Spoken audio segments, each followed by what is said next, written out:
Harry. Yeah, your favorite, Yeah, because right? I don't do that anymore. No, he's never done that. Yeah. No, yeah. So there's a competitor, I believe, is how this is. Counter-tank on this. Oh, God, does he even check the left corner here, or does he wrap CT? Oh, my God. You didn't say anything. That was me. That was a full I just Hugo laughed. solo cast, That Harry. was Hugo in there, man, he's kind of carrying nailing so that. hard. But I was there. I remember the moment. I remember the moment. He was in the I was building. part of the kind of creative, Energy, atmosphere. Aura in the room with you right now. Yeah. All about the emotions. That's I groove. mean, we do have some other candidates. I don't think anything's going to take the top spot from that No, it would be absolutely tough. epic play. But here's your first option. I don't know. It might take the cake. Oh, this is yeah, this one yesterday. 1v3, 1 HP. I don't know, he Fours. gets they less threw kills. a couple of rounds this tournament, but He gets less kills.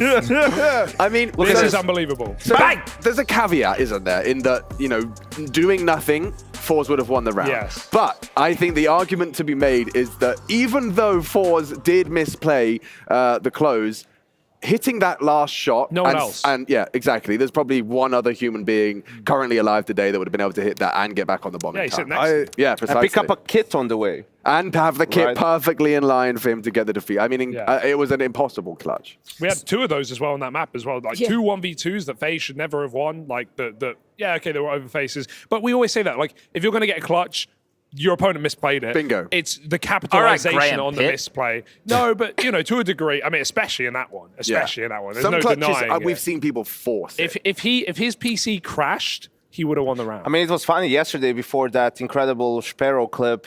We saw a Shox clutch on Dust, and you're like, we were watching it unfold, and you're like, this would be unwinnable today. Yeah. Like he would just go safe. He wouldn't even try it, right? Because people are playing the percentages so much more and playing a lot safer. So, yeah, there's an element of misplay, but there's also an element of, Robs just owning them. And yes. Very true. And I that's raise it. you one more clip. Okay. Just in case you want another option. Okay. I believe it's Guardian here. And I think, Guardian, we all know- bye-bye!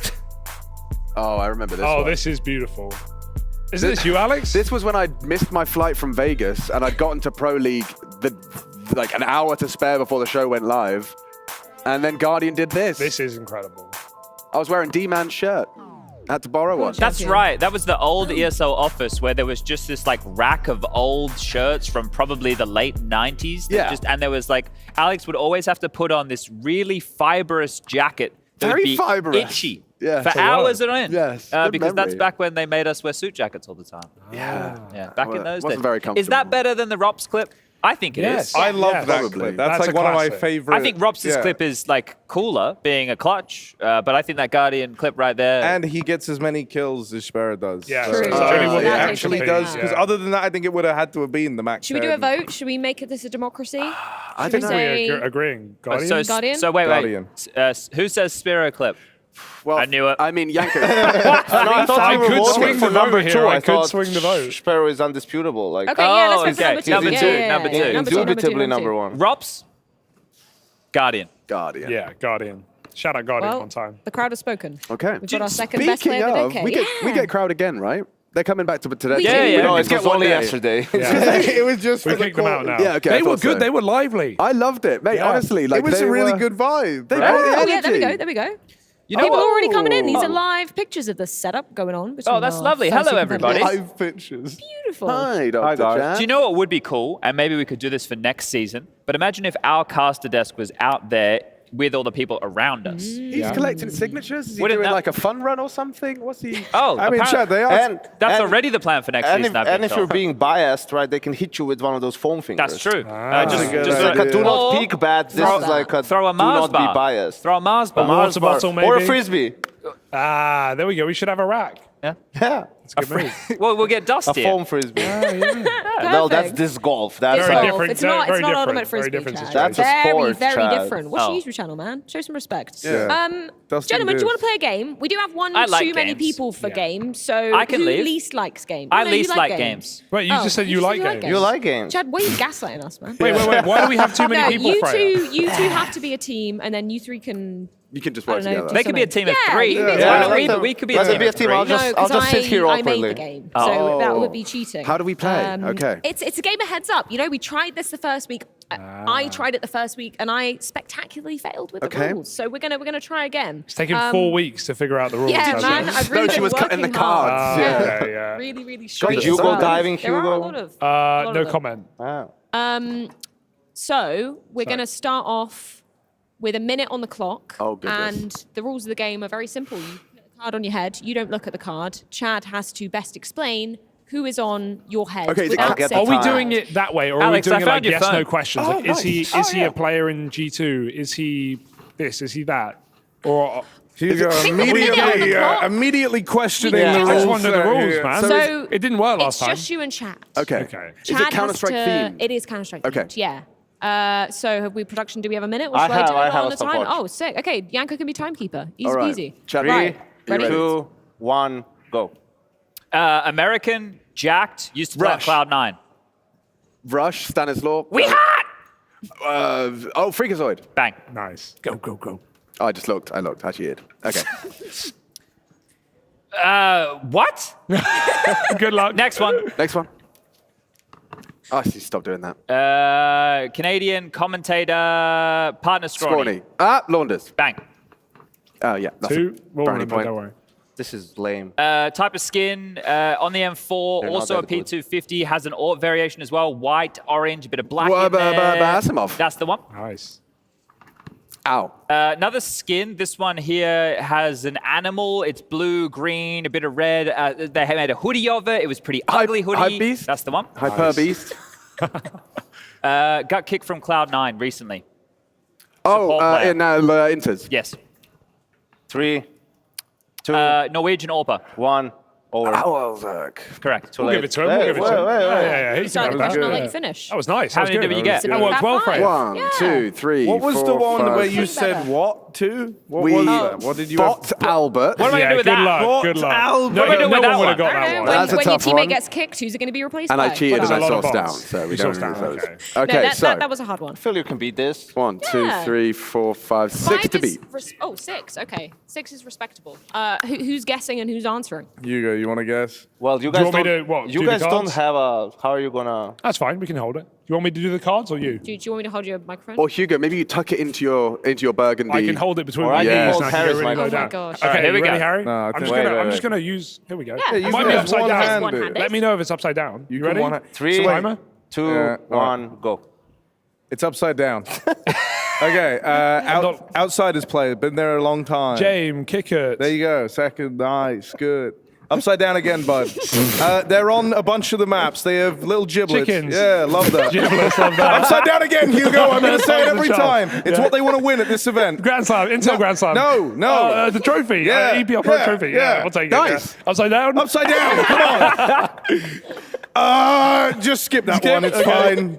Upside down? Yes, it's upside down. Famous football guy loves a bit of CS. I think. Messi, Ronaldo, Neymar Jr. Yeah, there you go. Nice. I don't know All how right, much good. football. Upside down? Upside down. Why not? Israeli player recently. Sphinx, Flames, Nerds. There you go. Nice. Upside down again. Polish legend. Diha, No, Ataz, Big Neo. Apple. Big Apple. Stacks. Yes, nice. Come on, upside down. He's right there. Alex Machine Yes, Richardson. go. Next one. Upside down. I'm flipping it every time. Okay, Observer. Rush, J. no. Rans, Jake Jake Prius. It's done. Time's up. It's done. Oh, I wanted to let him go on. Bro, for I more swear to because God, this- every time I'm holding it a different way. I don't know if these are like you've pranked me. You've Yeah, pranked it me. was all a You prank. How many did you get? I don't know. I think it I did, felt we like did a pretty lot. well. That You was did intense. well. That was I a like the lot. intensity, Harry. It kept me on my toes. How many? Counting verified. Why is there a tea bag here? There's a tea bag in the Felt- oh yeah, that That's was so British, that was just an randomly emergency in my tea bag. pocket. That's actually Oh, from yeah? Katowice. I hope that's a joke. No, it's Connor gave it to me. You remember one of his tea bags? So you brought your hair gel from Sweden. Rio, Sweden. Why do we have a tea bag? I think ball from Very Rio. cultured, in case you can't tell. I can see. Why is it out of the packet? Smells delicious. What tea is it? Connor had some really nice tea. I think Bardolph gave it to him. Okay. And it was actually delicious. I had a glass or a mug. All right, we got 7. 7. You beat Yay. us. We only got You are the 6. winner. 7. That was fun. All right. That was fun. Congratulations, you What win did a they tea get? bag. Teabag. Tea bag. Did you ever in school play the game heads Heads down, thumbs up? Yes, that was sick. Yeah, I Easy was- to cheat. Well, yeah. How if did you that need people's work? shoes. So someone would have to touch you, right? Can you explain the rules? Yeah, You got yeah, touched that's in not school a the lot, place to Chad. start. So Come on, there you go. So you're saying You would put your head down on the table, you'd have your thumbs, thumbs up. right? There'd be 2 or 3 other kids that would come and pinch your Thumb. thumb, And you'd and put then your you'd thumb have to down, guess right? who they were. who pinched your thumb? Yes. Ah. But you could just keep your eyes open and look at the What? shoes and then So tell by people's the shoes. shoe strap. Yeah, The shoe yeah. strap. It's one of the better That's straps. what you guys did? Yeah, man. We had a lot of that was games. a reward. We had a different one. It's like you put your hands like this, right? Yeah. And you close your eyes, and there's 4 guys behind you, and they slap you on the back of your head, and everyone does like this, and then you need to guess who slapped you. And then if you guess right, that person gets slapped next. So it's just the same game, but a bit more violent. Yeah. Okay. Got it. All right. That All sounds right. quite fun. I'm trying to think what else we had. You've We had- experienced we it, had- Alex, when you were on Did you- vacation in Montenegro. Now, the 4 of you, the 4 of you, Actually, I tried to play that the game. 4 of you are British, right? Did you have? And this is the thing. In Australia, we called this game British Bulldog. Yeah, I love Oh, that. that got banned. Oh yeah. Yeah, of course. It was very violent. British Bulldog. Yeah. Why That did you was the get good- banned? Yeah, because you would run from one side of a court to the other, and it was like a contact sport, and you're tackling people on bitumen or concrete, right? So it was pretty violent for kids to be doing. Pretty Some brutal. scrapes. Yeah, quite a few. Unlike the NFL. Non-violent version, Duck Duck Goose. Ah, yeah. Stuck in I the mud. used to anyone? love a bit of a Duck Duck Goose. That was just where you all sit in a circle, It was and then excellent. one person just taps you on the head and goes around the circle going duck, duck, duck. And as soon as you tap someone on the head and say goose, they have to chase you, and you run around the circle. You have to Actually, take kinda their lit. seat, don't you? Then you have to That's get There'd back always into be the spot. that one kid who would just do the duck for ages. Yeah. I mean, an annoying Always length one. of time. Yeah. Like you're into your 3rd minutes of ducks. Those people And- work for ESIC now. They're getting their ducks in a row, Harry. Game in a Yeah. row. Yeah. Well, Machine, Yeah. I know you were really hyped about the crowd, and we've got a very special treat for you because I believe Heku is actually with a fan out there. What's going on there, Heku? Hey, Fred. Yeah, we have an audience, and I managed to grab 2 members just to check out. What is your name? Can you please introduce yourself? Hi, my name is Rhea. And where you from? Malta. You're from Malta. And what about you? Are you also from Malta? No, I'm from England originally. Okay, okay. And what is your name, sir? Matthew. Matthew. Okay. Matthew, were you here yesterday? No, I wasn't here yesterday, but I'm here today and I'm hoping to see a very good tournament today. A really good tournament. And what about you? Maybe you got to enjoy already this tournament yesterday? Oh, unfortunately, no, I was not here, but I'm pretty excited for today. I'm really looking forward. And which team are you supporting? FaZe. FaZe. All right, all right. And what is the team that you are supporting? I'm FaZe as well. So this is FaZe. You think they're gonna get the Intel Grand Slam at this tournament? I do think so, yeah. I think this year they definitely have it. All right, all right. The crowd is slowly filling in. It's only the beginning of a Saturday, but guys, I hope you will enjoy the show. But let's check out the interview that we made with the players. Of course. So, Booster, when you were added to the team, you first kind of got all of the positions that you used to play in Outsiders, but right now in EPL, we can see that some things changed. Did you already fully adapt to your new positions?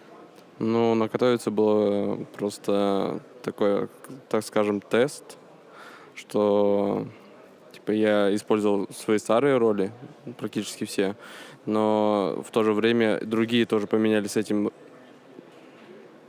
роли, и поэтому мы решили, что лучше я просто возьму на себя все другие роли и постараюсь адаптироваться, и сейчас много работаю, и все еще have still work. Yes, Besser is saying that basically in Katowice it was more of a test. He took the role that he used to play in Outsiders, but which meant that a lot of players had to adapt. But now they decide that it's gonna be him who is gonna be adapting, and he probably needs more time to get fully comfortable. But it's all up to work, and work.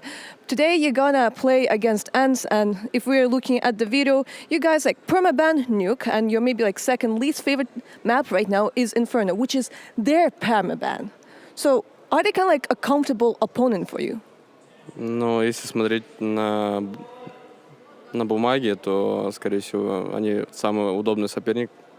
Но в то же время нельзя забывать то, что они выиграли G2 и Vitality. И поэтому we'll see what will be on this game. Well, basically, he's saying that if you're looking on paper, then yes, probably they are the most comfortable opponents, but we should not forget that they won against G2 and they won against Vitality, so definitely they'll be a hard opponent, and as he said, we'll see how it goes. Thank you very much, Booster. Thank you. Of course, we're happy that we managed to did a better run than at Katowice at least. We faced versus them at playing Katowice and we beat them, so now they're hungry to revenge versus us. I think it will be a pretty close game again versus them. Hard to say. They have 5 strong players and they can surprise everyone, I will say. So that's the main advantage of them. Cloud9 has always been a tough matchup for us. They have actually been our kryptonite. I think it's the only team we have not beaten, maybe. We were close at Katowice, the play-in, and I think we actually should have won that match. But I think they just have super solid players, and the way they play is super annoying. But I do think that we have gained a level now. We've added another dimension to our game where we play a lot more default baits, and I think that will help a lot against a team like Cloud9. But again, they've been a top opponent for us in the past, so I think the semifinal will also be tough. I think we're better in strategy. So we making better work on map control and other stuff, in my opinion. Hard to say, it depends on the map. Every player in ENCE, it's really strong, so you must think about everyone. They're playing really good so far, they beat G2. So, I mean, they're a good team, they just need a bit more time, in my opinion. I don't think we need to focus on shutting any player down. I think essentially when you play, you just need to think about the team aspect. They have amazing individuals, obviously. They have a trio of Hobbit, Exile and Chiro. And I think Exile is possibly the best rifler in the world, maybe alongside a guy like Nico. So I think no matter what, it will be tough and they will show up with individual powers. But we need to just play better than them as a team.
He's still going to go for it.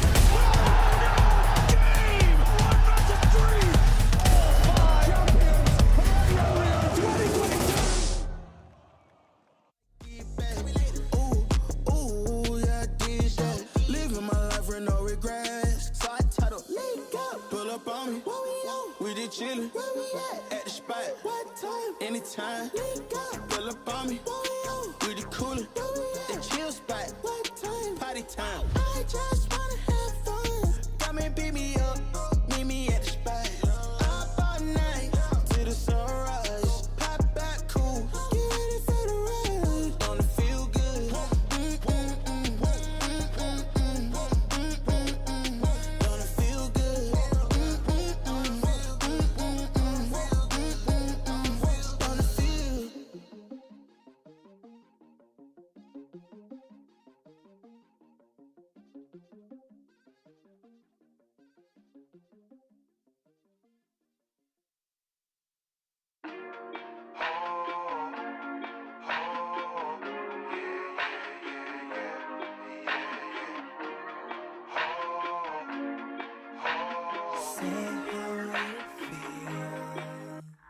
Say it how you feeling right now. Say it how you say it.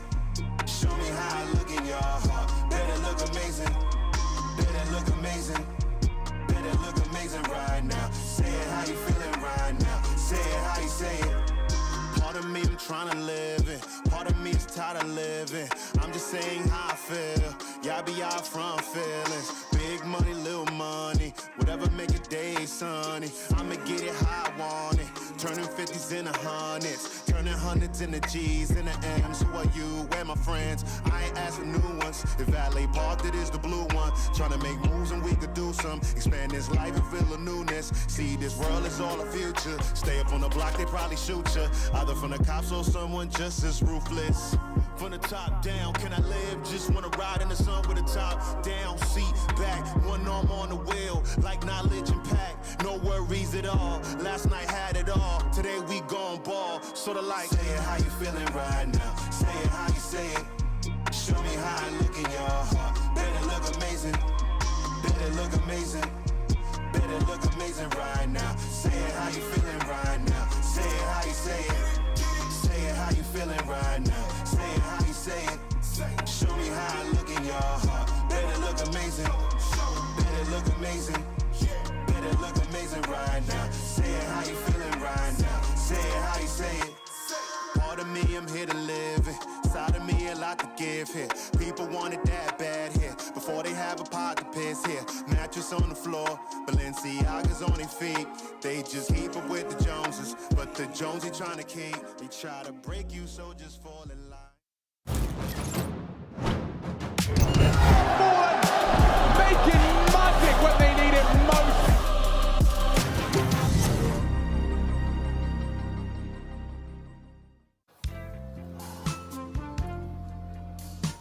Ah. You know what I smell? Controversy. That's what I smell. Cloud9 in a glass. Critics around the world agree that some of these grapes are way too good not to win awards. Hint of Shiro. The aftertaste of Exile, so much class, but where are the trophies? Where are the awards? The maestro in this vineyard, NAVI, under criticism, people asking for his head. And you can smell it in this glass now. They're here for redemption. They might just get it. Hey, I have Snappy here by my side. Snappy, whenever I talk to your teammates about the veto, they usually say like, I don't know, Mark does all the vetoes, so I want to pull like your brain about what actually happened. You guys decide to once again ban Inferno, since it's your permanent ban. But we recently saw you actually win against Cloud9 on that map 16-8. Were you maybe even considering to let it through this time? Yeah, we were considering it, but the thing is, we can play it, but we probably prefer normally to play it against weaker opponents, and they've been looking a bit stronger on it lately, so we decided to just play more into our comfort zone. And we haven't had that much time with Nerds yet to kind of start on the map, so that was the reasoning. And also, I want to add, it's me and Sword that does the veto, it's not me alone. So that's another person that I can potentially ask about the videos. That's good to know. But yeah, you're going to play against Cloud9 right now, and they're actually a team that played the least amount of series here at the EPL. Was it maybe harder to actually prepare against them just because of that? No, not really. We played against Cloud9 enough times to know their style. So I would say that I don't think Cloud9 is a team that surprises you that much, but I think Cloud9 is a team that just has so solid fundamentals that they can play a lot of default, and they have such incredible skill that they can get away with it.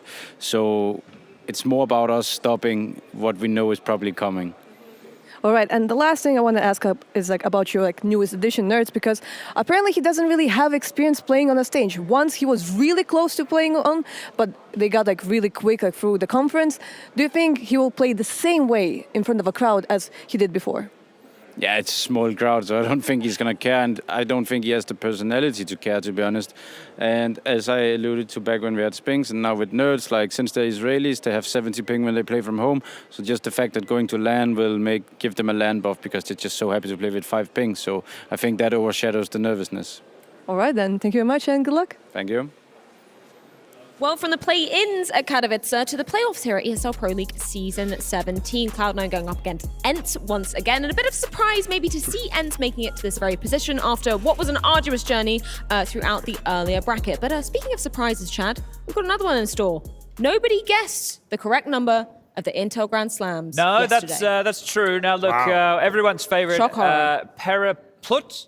Obviously famous HLTV user. He's got another Grand Slam counter out today, but if you make another thread tomorrow, Peraplut, I will have to really inform you that it needs to say Intel Grand Slam. Yes. It's not just the Grand Slam. We're not talking about tennis here, mate. It needs to be the Intel Grand Slam. Now today, we've got a couple of guesses coming in here, another 19, 12, 15, 14.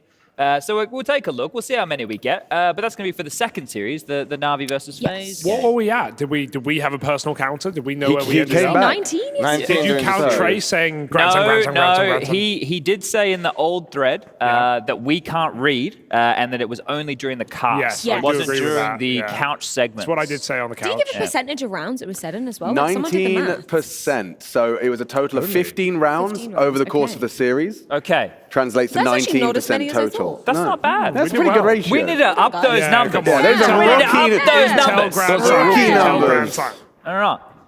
Well, I mean, we're not going to be saying it here because neither of these two teams in contention to win the Well, Untitled. Cloud9 have one notch. Yeah, Right? this No could chance. be the start of something. Well, you never know, Freya. You Hold never know. up. There's a better segue. Go A on. continuation.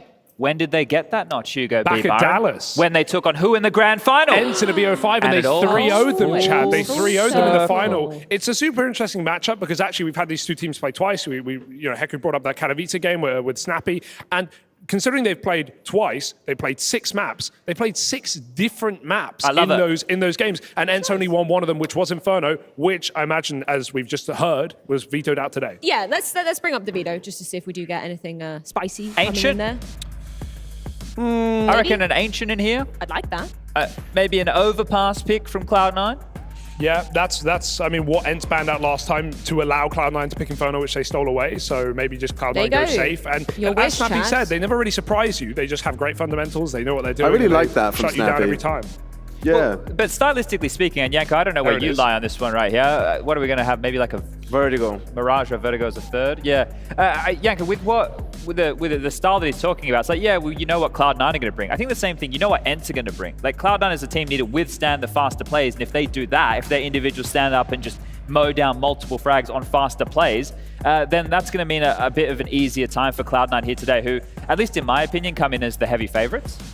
Yeah, I think, Snappy is also very aware of Cloud9. You know what's coming. It's just about whether you can play well enough to stop it. And true, like Cloud9 is a bit more one-dimensional perhaps, but they're very good at what they do. And for ENCE, I think though they've started playing more default and it's working well. They have more variety, and this is the thing with ENCE. Like they have the X factor, I feel, in this matchup, sort of, because I mean, with the addition of nerds, you could see like it's a little bit of that honeymoon phase. You could tell that the Vitality series was probably the best one of the tournament so far. How everyone was, emotionally invested in that game, crazy back and forth roller coaster of a game. So I feel like if ENCE does get hot like that, they could, gain a lot of momentum and potentially snowball the game. And the final few rounds of that Vitality ENCE game, that was insane. Like the tension here, you could feel it. I really hope we get that third map. I just want to see ENCE again, because the This odds are round was really good for bonkers. Cloud9, and sure, they are proven, Yeah. but ENCE already, if we remember the teams they've taken down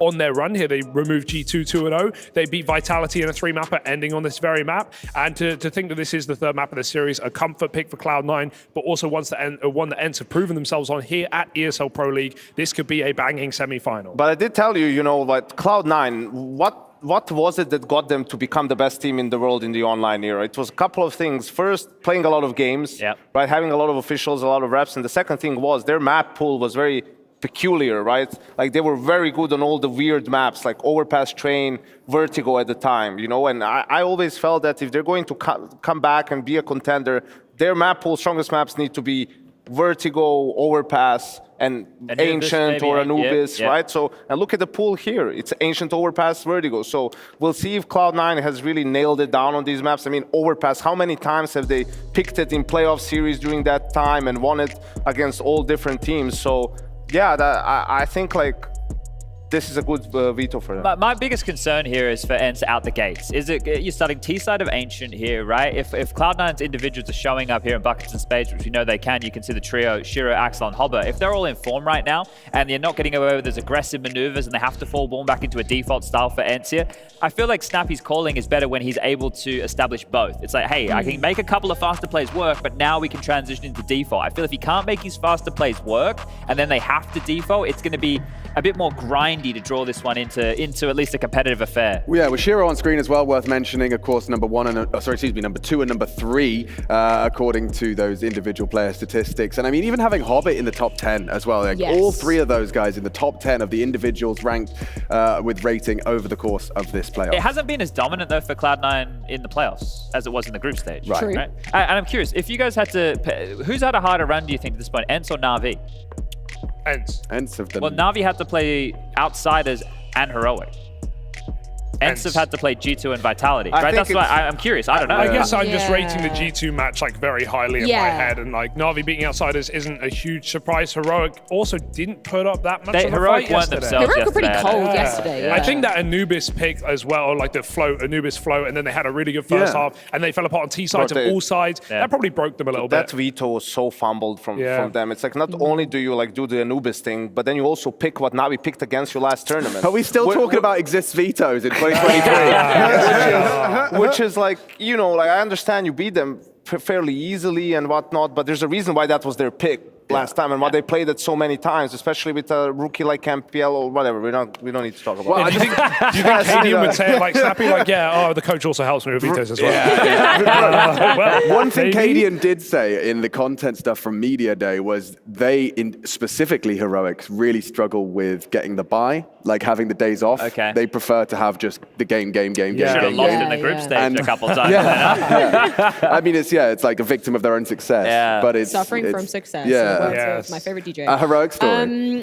We are saying that Cloud9 are coming in as favorites here. Sure. With the map pool now cemented, is there hope for ENCE in this one, Hugo? You go first. Yeah, I almost want to predict ENCE just because of the run they've had, the wins they've had. Nert's on LAN with the LAN buff that Snappy talked about, and he's been playing unbelievably well, which gives me hope for the future of ENCE. And I think that this is the best roster we've seen from them for some time. A team, a core that has been to a couple of grand finals. We talked about Dallas earlier, Pro League 2 seasons ago against FaZe. So Cloud9 favorites, but I want to call the upset today. Head-to-head of the in-game leaders there. You saw how near identical their statistics were over the last 3 months. And when you take a look at the AWPers, wanted to highlight Sunpire 7 clutches on record as well. The dude is a closer. And he's definitely going to help out Snappy in the same way Shiro helps out NAVI, right? With a lot of mid-round calling and stuff. But Sampaius is going to be in that he needs to be in that nuclear level today, right? He's going to have to do it on overpass just so that area is popping off. They're going to need that, right? Because going up against Shiro, this guy is an animal. I don't think there's any doubt about it. And you heard what Snappy said about Axel. He said he could be the best rifle in the world, maybe behind Nico. And we're talking elite level players here. And there's been no question about Cloud9 being an elite level team. This one here is where I think the difference could be made, because Nertz doesn't have issues going for the ballsy plays, like playing close up on mid, taking the plays around the smokes, getting flushed through. He loves it. Whereas Axel, on the other hand, he won't make those same type of plays, but you put him in a position where he can use that aim, and he's going to pop a couple domes. Yeah, especially if we get to that third map. No one defends the B site like Axile. He is in a league of his own when it comes to that side of the map and playing those positions well. Diha versus Hobbit, when you talk about that third component and the superstars. I really like Diha. I think he's a very, very safe pair of hands. And actually, when we were watching their previous quarterfinal, they were relying upon him for those crucial openings towards the end stages of that best of three. Especially right? Up ramp, Tech9 taps, and AKs to close. It was very impressive. And Madden as well. He's going to be a bit more of a space taker. I think it's fair to kind of draw a bit of a difference between these two players. Buster, as we've discussed and as we learned from the interview with Heku, he has now accepted that he's going to just fill the gaps as opposed to the team morphing to accommodate him. Yeah, Anko, look at you here. With Buster being brought into this team, one of the keys that he brings to other players that were discussed, like Forrester, for example, he brings a lot more experience, at least in matches like this, and he comes from the James school of being quite calm. Do you think this is where we might see the difference of a Buster compared to like an Inters in a playoff? I know it's not a huge arena. No, but I think it is. I think he definitely brings experience, calmness, and if you look at Booster in some of at majors and some of the biggest tournaments, he was actually one of the better players for that VP lineup. He's one of those guys who doesn't really seem to be affected by the pressure or the stage or anything like that, just does his own thing. So that's definitely a bonus for Cloud9. But I think their problems were a little bit Counter-Strike based, a lot more psychological, right? I mean, there's no doubt that there's skill on that team enough to win tournaments and win big games. So for Cloud9, this is just, they need to overcome that. Are they a better team than ENCE? Yeah. Do they have like more firepower?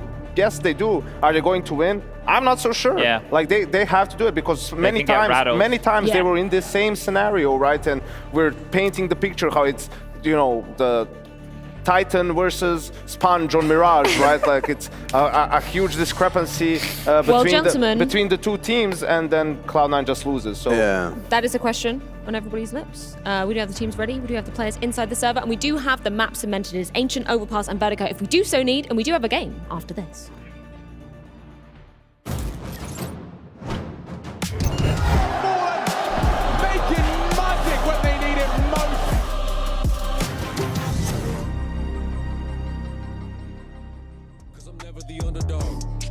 Believe I got the proof, shouting the truth from the top of the roof. I got the receipts.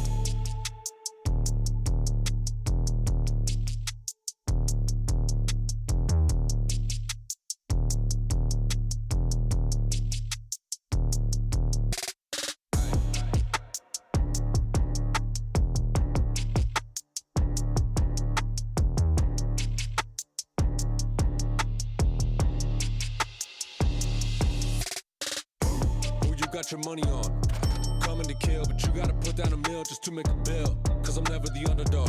Who you gonna believe? I got the proof, shouting the truth from the top of the roof. I got the receipts. Who you got your money on? Coming to kill, but you gotta put down a meal just to make a bill. Cause I'm never the underdog. Who you gonna believe? I got the proof, shouting the truth from the top of the roof. I got the receipts.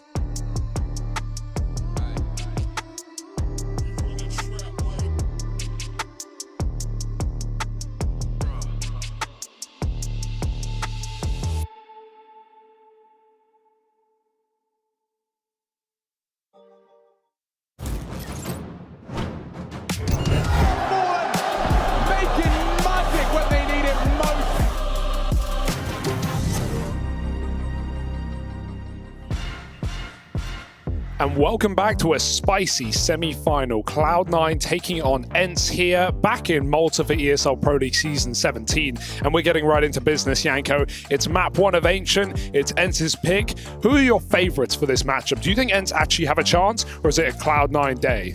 I think ENCE have more than a chance, really. They've been playing extremely well. They've had, sure, an easier run in the group stage, but they more than made up for it in the playoffs. Yeah. Taking down G2 first, the #1 favorite, #1 ranked team in the world, and then Vitality, who's also done well here at Pro League. Zywo has been amazing this tournament for them, and now the next step, the next opponent in Cloud9. So I think ENCE can definitely win this game. I'd give them a slight edge just because Cloud9 usually at this stage of the tournament is where they end up either choking or just not performing up to the level we expect to see from them. But they do have a sort of a different vibe around them this tournament, Harry, no? Yeah, man. I don't know. I think like what you said on the desk summed it up really well to me. It's like, do they have better players? Yeah, sure. Like, you know, should they win this? Yeah, sure. But do I have faith? Hell no. Yeah. That's the kind of biggest issue. And I think ENCE, you know, they are a little more unknown. There are some quantities that can go huge or can, you know, disappear a little bit. And so that's why I think it is still a bit of a 50-50 matchup. But Cloud9 have been looking solid.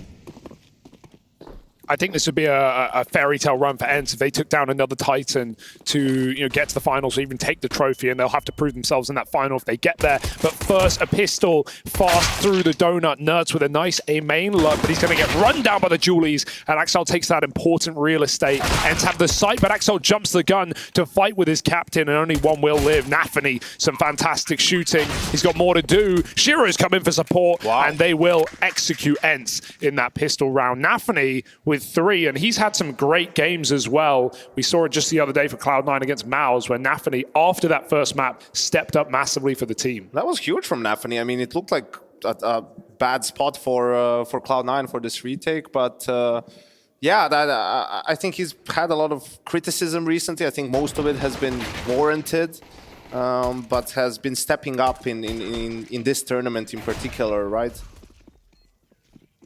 Yeah, I mean, you know, I think, you know, maybe that's even been one of these reasons as to why Cloud9 have been able to hang on a little bit more, right? Like when you look at it, normally it's like Shiro and Axel are going to be good, kind of no matter what. It's like when you start to locate that third man, I think that's where it gets a bit more problematic. But you've been helped out at this event with Hobbit having a really good time, and then it's like even in matchups where he goes a little bit quiet, you'll have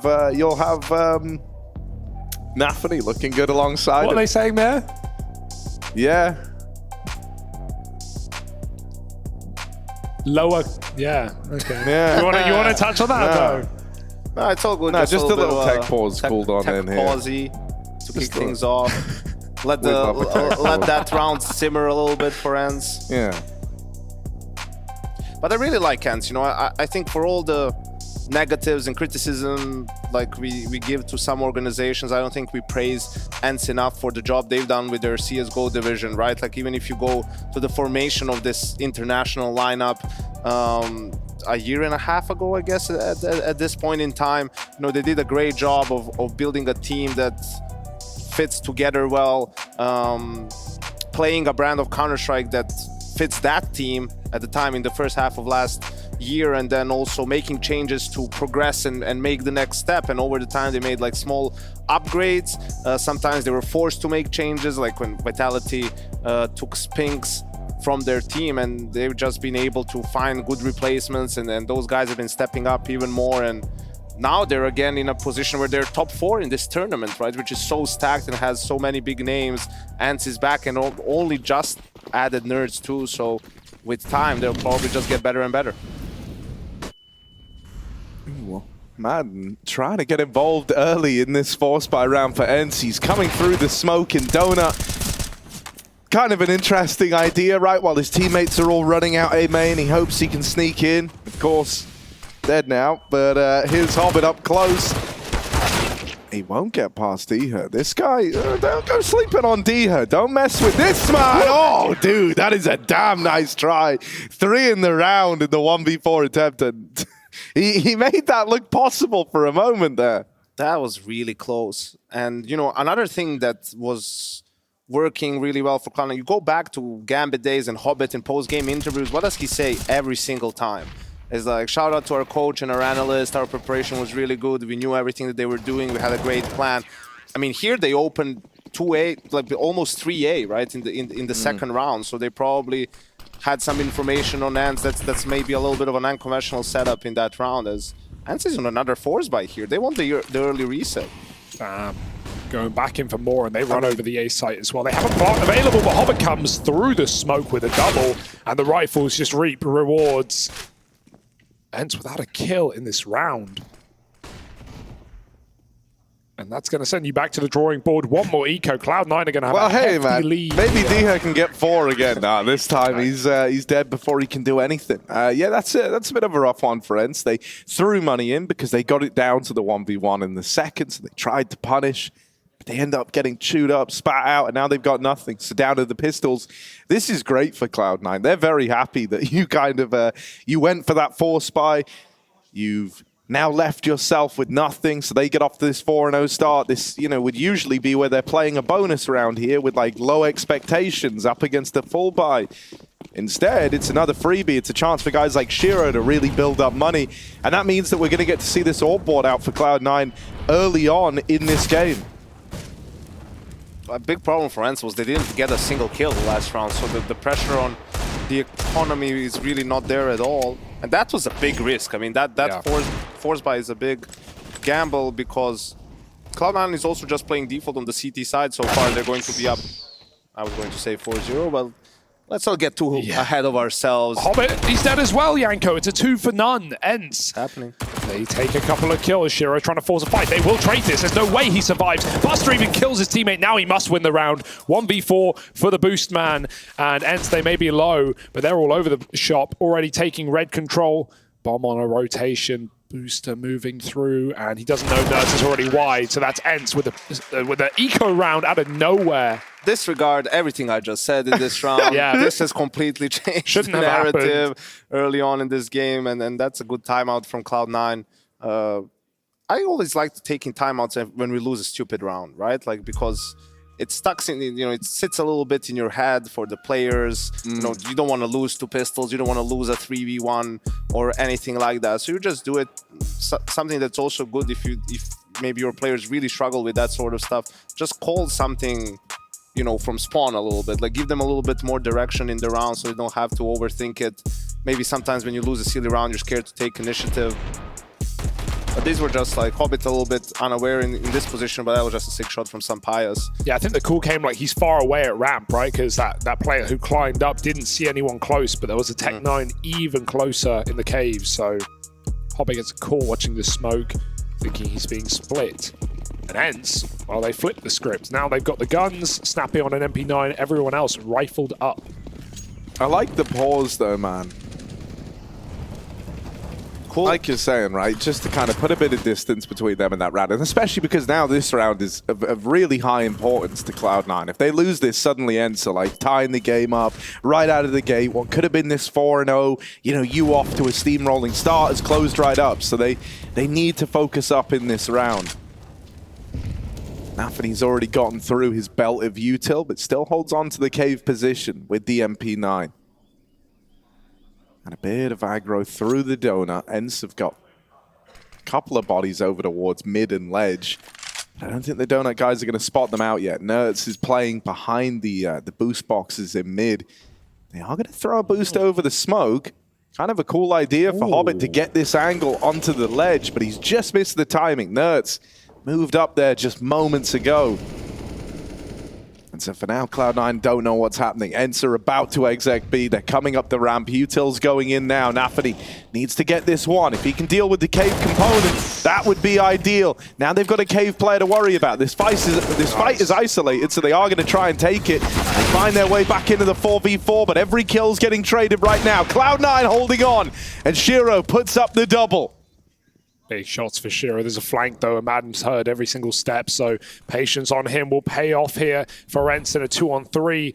Needs his equalizer as soon as possible so he can help out back on the site. He'll take it. Sumpile smoked off in the cave, and Axel taps that bomb, puts the pressure on. Good spam both ways, but Sumpile will win it out. And Shiro with a no-scope, with no kit. He wants to go and run. ENCE will chase this kill, you'd think. Madden's heard him escaping, and he's fine offering that up. It's a second round to ENCE. Shiro did all he could, but it's not enough.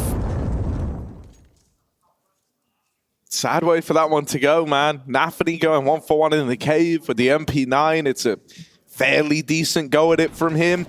But this is where the chase from Sampaias was really nice. I like that he didn't let NAVI like get situated, get set up. You know, if he goes walking through cave with that AK, suddenly it's a 5v4 in the retake. You've only got Sampaias holding on to that angle. Would have given Hobbit the safer path to rotate in. So they do well to chase that kill down. Gave them a lot of leverage over towards cave, and later on it shut out Cloud9 from that retake. Why is Cloud9 full buying?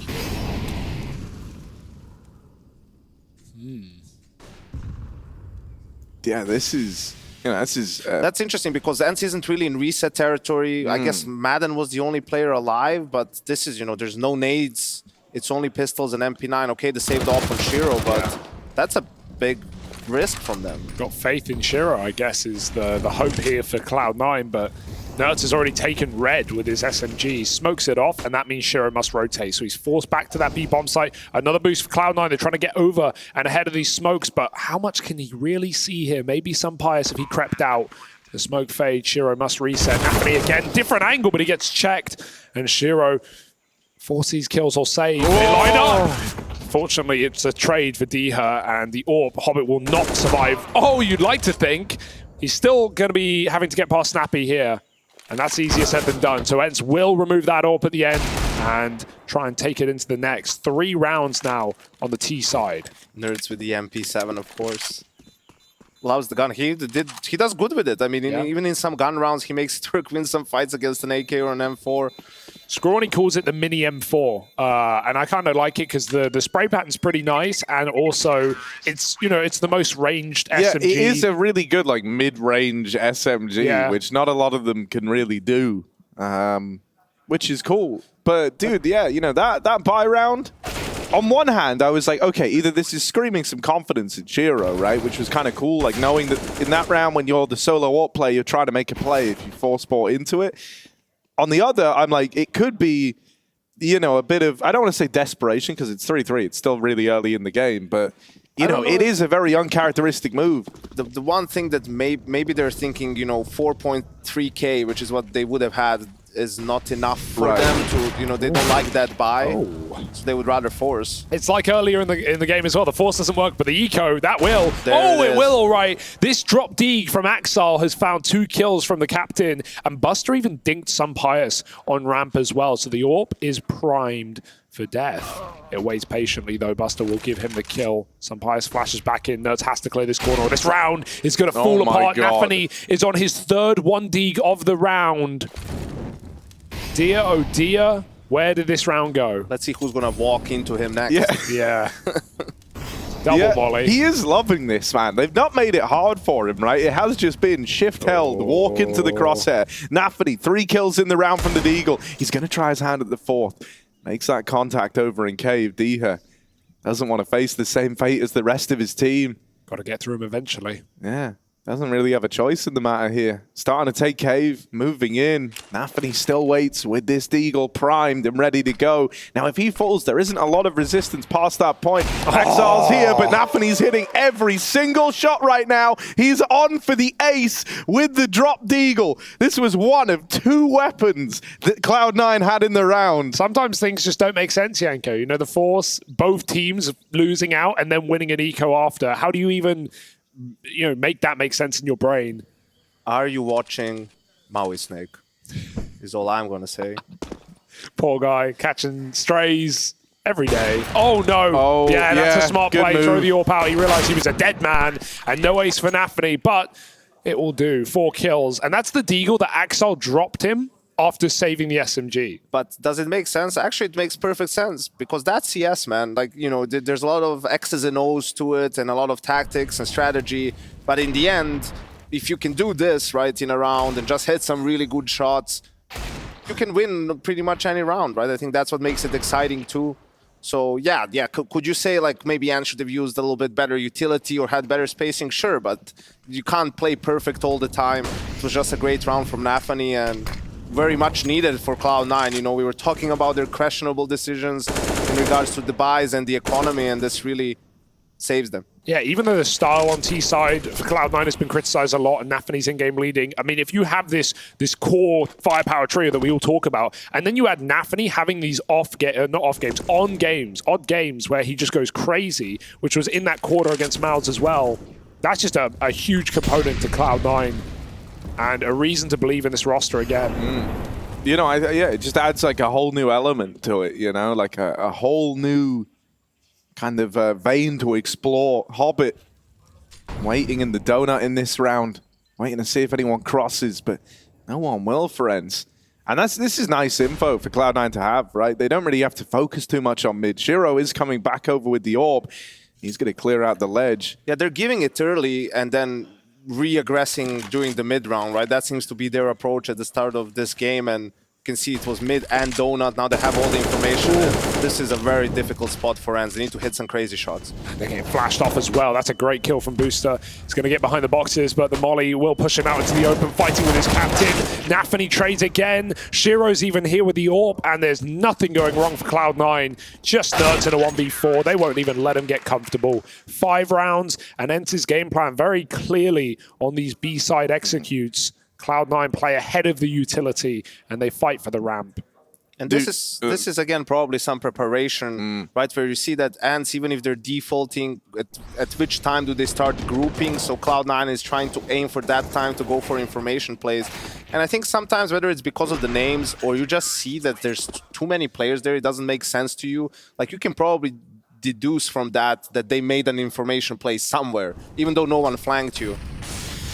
Sometimes it's hard, though. You know, sometimes you lose rounds, even if you stand behind the team. You don't have audio cues, right, as a coach. You only hear team speak. That's crazy. You don't hear in-game sound. So, you know, maybe the players are playing, and if I had the, I don't know, Nertz's sound now, right, and he's more towards mid, and I hear a flash on Abe that he maybe doesn't hear or doesn't communicate, I can take a timeout and say, hey, this is probably what they did previous round, and then come up with something to switch things up. Yeah, I found that out at this event. I didn't even realize that coaches didn't have audio. It makes sense because it's like, whose perspective would you have? But you'd rather just have a perspective all game and then follow his spectator as well.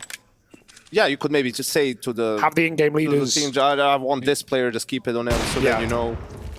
That does make it a lot harder. Audio is such an important part of this match, or this game, sorry. When there's a diffuse. Oh, you're freaking out. You just have to have I just look at the players, whether they're fist bumping or they're like, you know, face palming. I think it was you can't tell by how fast the light flashes whether or not they have time, Yanko. That's crazy.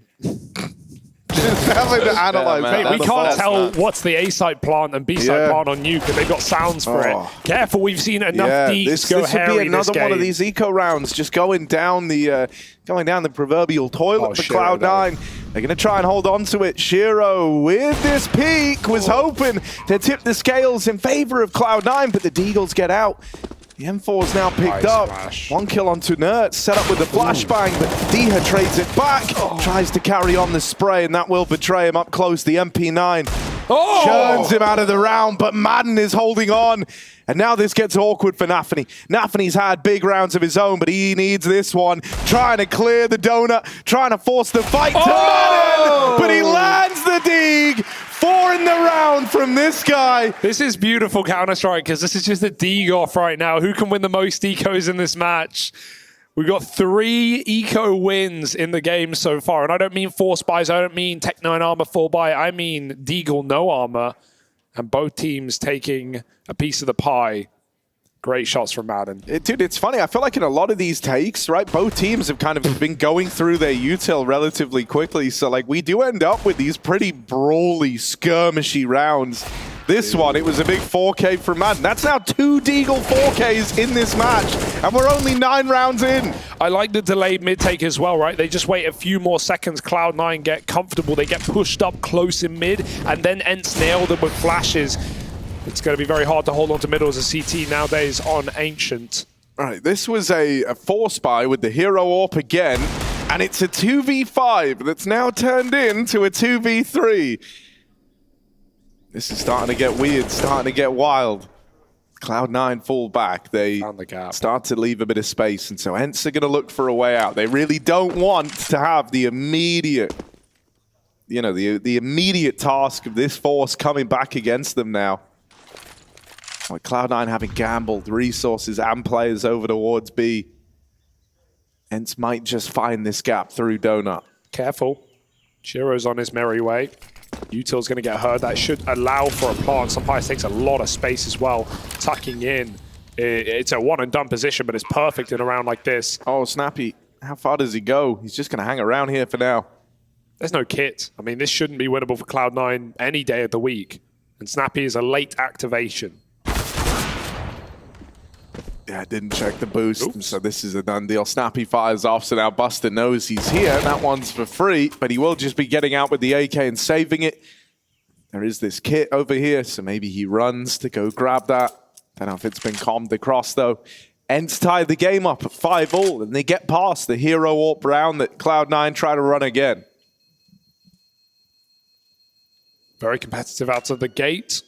And I feel like a map right now that could be T or CT sided, right? Like we see a lot of games go differently. This map obviously changed with the spawn timings for CTs getting pulled way back, and obviously the sites getting widened, more specifically on B. Gives T's more mid control to duel, as we're seeing this round from ENCE. B executes are easier. Yeah, it was a change of pace from Cloud9. Now they're fighting for mid. I think it was probably good timing to make the call, but ENCE is one step ahead, right? With that delayed mid take, punishes them immediately, finds 2 quick entries, 3 even. And yeah, that 4K Deagle round for Madden might just be what propels ENCE to win this half. That was massive. And I remember the first tournament was IEM Summer in 20... Oh, hang on. Not like this. Oh, thank goodness. This time. Come on, how many times? But hey, they improved, right? They traded, they went together this time. Yeah, and Madden at that time was like having insane games on Ancient. Like the Ancient was at like 3 days before that tournament. Yeah, the nickname we gave him was the Ancient one. Yeah. I was getting there, Harry, but thank you. Sorry, I ruined your story. Okay, I was just trying to be a part of it, man. Yeah, well, you are a part of it. You ready? I know. Oh, thank you. Right. But yeah, no, he was phenomenal on this map. Like, when it first came into the pool, I was like, okay, this is just Madden's map. It was made for him. And he's kind of giving us, that sort of vibe right now, up 12-7. Buster, right place, right time with the AK, though. This one could still have some legs on it after all. They're planting the bomb, but USP wins a fight up close. Oh, dear. Having a fight for his life, but he's flanked through main. Sat there the whole time. Was Hobbit. So now Pius has got to do this alone. This was just pistols again. These rounds can't keep coming through. Pius needs to break the curse now, but he's getting wrapped through middle. He doesn't know about this. Lands the leg, but Buster wins the fight, and so it's another low buy round with a hero gun. Yeah, why not? Cloud9, this time the ones on the good side of it. How do you even explain this, Yanko? I've never seen a game quite like it. I mean, it's pretty wild, right? I mean, another one where there's a trade early on, but in a 4v4 for ENCE, there was a good amount of time on the clock. I think this one was maybe a little bit misplayed. They didn't have a main control. They're just going donut, right? And then it's unfortunate that Buster is there with the AK. Also, Madden loses to a USP close range, right? So this one, maybe they could have been a little bit more patient. But yeah, again, it's just seems like one of those games where it's just a roller coaster and trading, these ecos or low buys or whatever it is. And now, Cloud9 back in the driver's seat, right? Yeah. You can see the buy for ENCE is AKs, an Mac-10. We'll see what Nerds will end up with, just a Deagle, right? And the utility isn't there for them either. So if they end up losing this round without a bomb plant, that's 8-5 for Cloud9, winning the half on the CT side. So a really, really important round for ENCE to either win or plant the bomb and get some kills.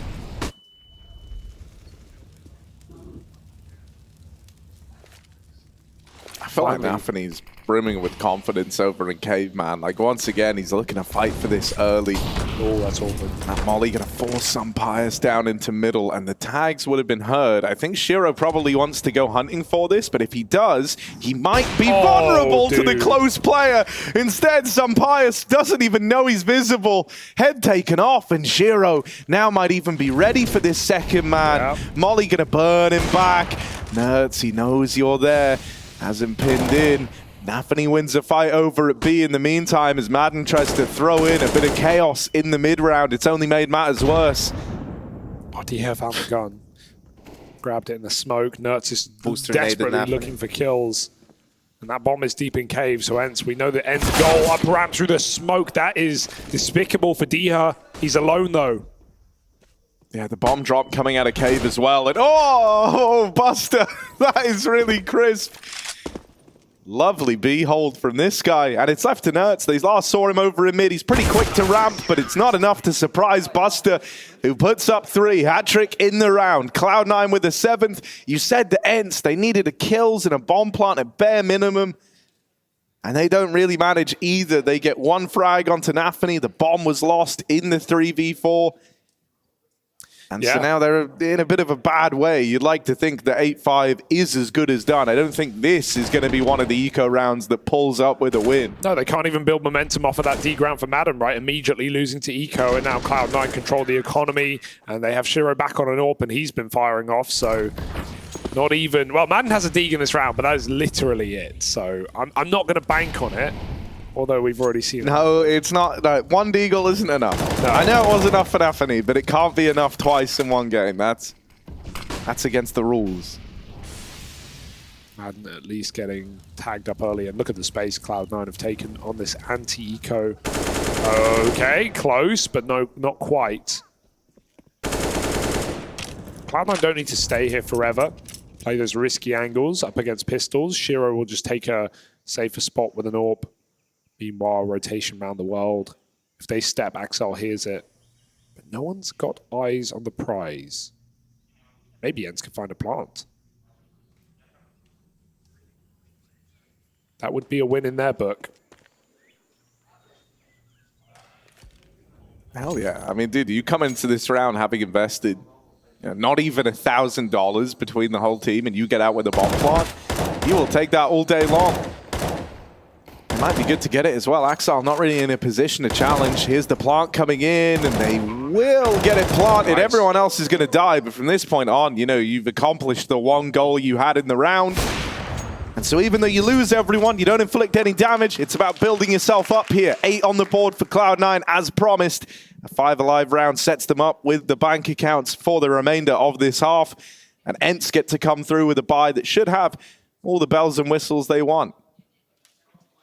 And obviously ENCE wants to try and win both of these last rounds. But even one would mean a lot. You know, it gives you a bit of a cushion that even if you lose pistol and start off 0-3 in the second half or 0-2, you know, you still have some rounds to work with. You still have a room for a couple of mistakes and rounds that don't go your way. And I think they can definitely bring this back and close it out on the CT side if they get rolling, right? Ooh, Hobbit. Oh, the timing of that. They both eat flashes. Nerds gets more damage off, and Hobbit must abandon middle. That was Cloud9 trying to grab a kill and escape. Oh, well, they've done that exactly. Wow. Through the smoke. There's no way he could see. And that's a huge kill to find, taking down the guy who's been all the talk of the town for ENCE, who's currently 4-13 in Nerds. Not a time to go cold. NAVI even aggresses off of the ledge and finds D-Hit down below. He's been watching his demos. Hobbit now behind the A-side boxes. He's alone, and they will end his round. 3-on-4 now for ENCE as they try and claw it back.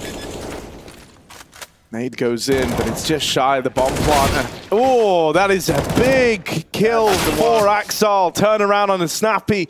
Locks out the mid flank. Cloud9 now own Donut. Going to give them a bit of a staging platform to try and launch this retake, but caught with util in hand. NAVI falls. Oh. Madden with another. Cloud9 had the advantage in this retake, but 2 players have stolen it away from them. Axel moves in, but he doesn't have the time. Has the kit, he's looking for kills, and with nothing being presented here, he can't do it. Cloud9 have got to save on Axel. He's got to try and survive.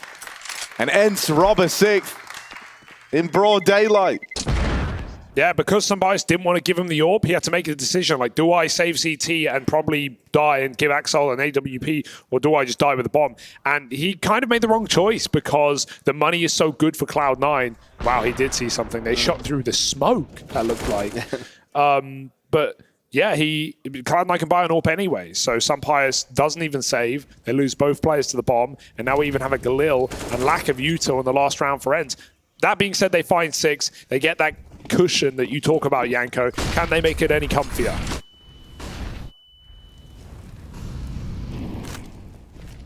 This looks like a bit more of an up-tempo round here. They are fast into main, and they're already in Donut. I think the pacing's been decided on just how deep this mid player in Madden's got. Axel has no idea that mid is this level of lost right now. It won't even matter. He's dead before he can get involved. This could even strengthen the position of Madden because they've got no clue that there is a player in Donut, and there they are learning about it the hard way. Shiro dead, Madden still fighting. Does a bit more chip damage downrange onto NAVI.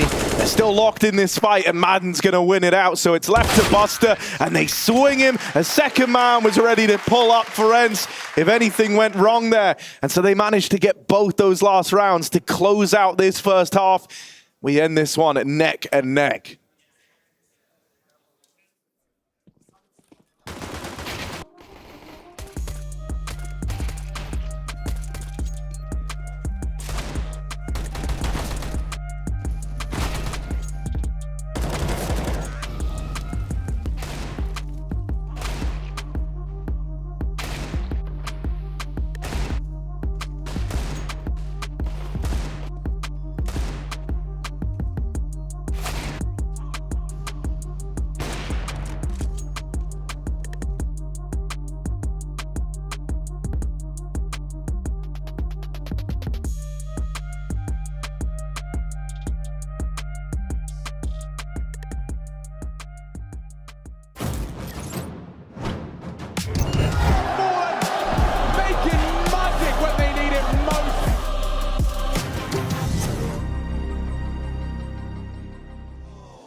Okay, body still water, I'm playing this so sturdy.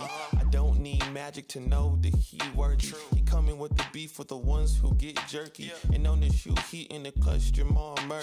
His plan got a plan, you ain't stressing the thing. You need more than Golden State to put some stress on the king. I don't flex, I just take a step and Elohim do the rest. Please don't think it's sweet, he got his sword, it's for your chest. It's for your soul, you worry about the gold, you can only take it home. Where I'm from it's not here, so I leave it all alone. Get the lyrics out the spirit, then I put them in a poem. Talk to God, I'm on the phone, he said I need to trust. He be the anchor when the waves is too much. I gotta thank him cause his way is so tough, but his faith is so amazing, so my praise it go nuts, and my praise it go nuts. I can't miss, no Beverly, you can't hold me. Knew that it was my time and I ain't need a roll. P139, that's the word. This provision, this precision, you ain't gotta see the worth. Every situation different. Trust if you're feeling out of luck or if you stuck, homie, you just can't miss this. It's so easy, you be thinking it's absurd. Gotta see the glory in the hurt, see the glory in the hurt.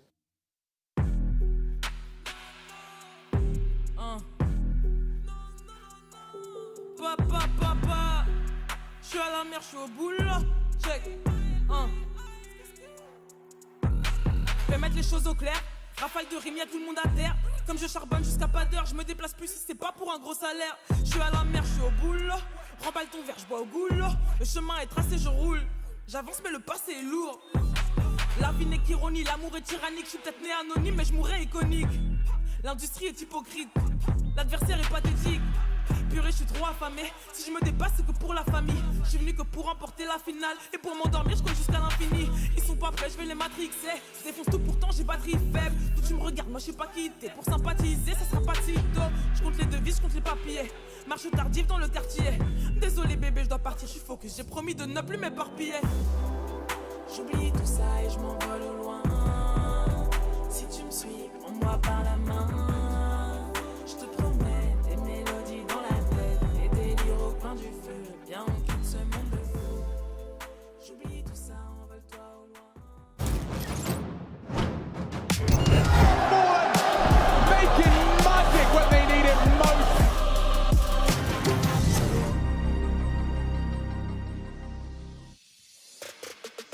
A T-side to be happy with for ENCE after their first half of Ancient. They get 7 rounds. Cloud9, no complainers as they pick up some big ones. NAVI with some heavy-handed Deegs and Shiro shooting fools as we know him to do. As we get into that second half, everyone is content, but who will take ENCE's pick? Right now, we're on Ancient, and I was just looking at the numbers from Pro League. Obviously, this game's getting a little more T-sided in the current meta, but it's so close. We have 3 maps at 49 and 50% with decimals in between them in how CT or T-sided it is. That is Ancient, Vertigo, and Inferno. So close right now. Counter-Strike's never been better.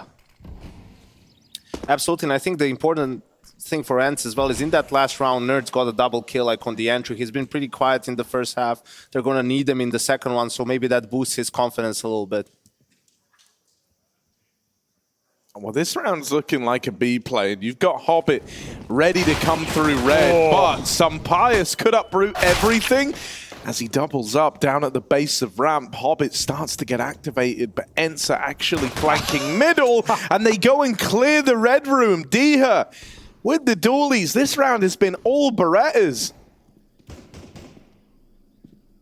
Shiro's up close here, but with 2 players on the short side and Madden back at the site, he's dead if he tries to leave the cage. That put a lot of pressure on Axel to get involved, and he can't find a thing. That is a lovely pistol round from ENCE. Would you say, Harry, that Cloud9 flew a little bit too close to the sun? Yeah, maybe.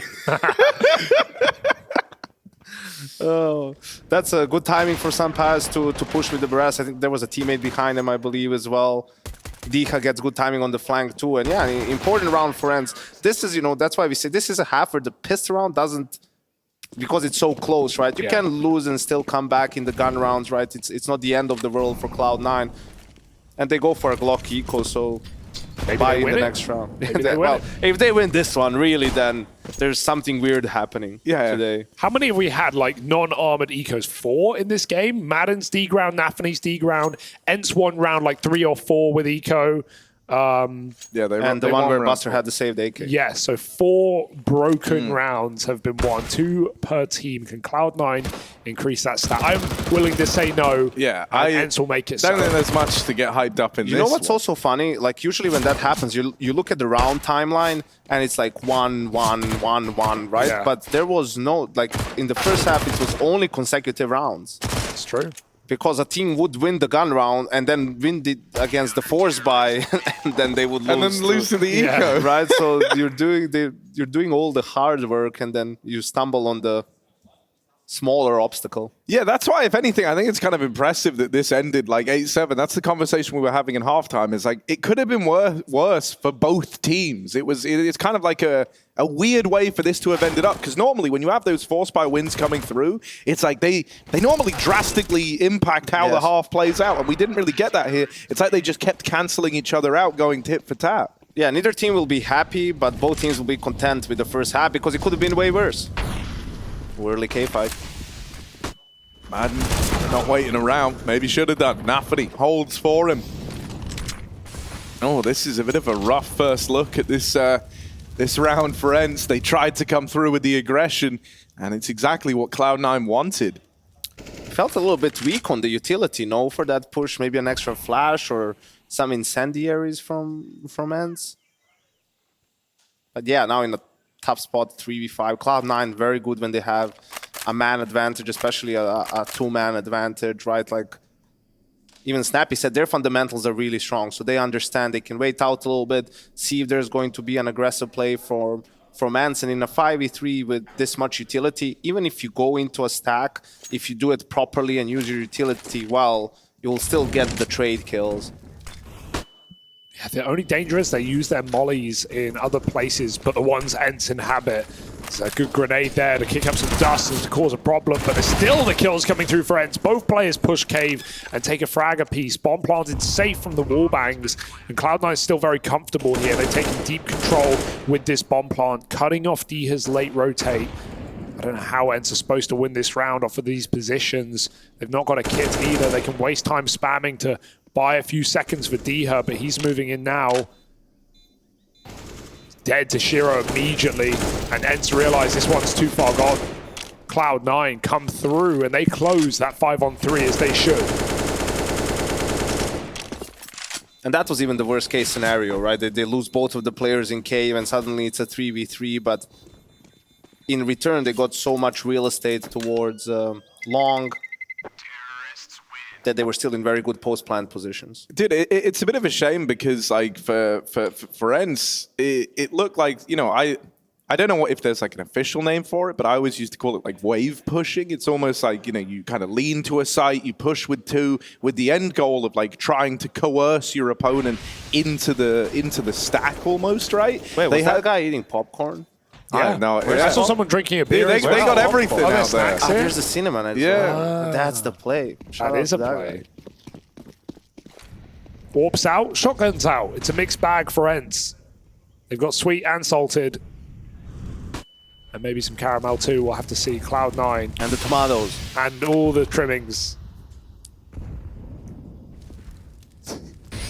Oh, where did that happen? Wait, just shot through smoke. Reasonable.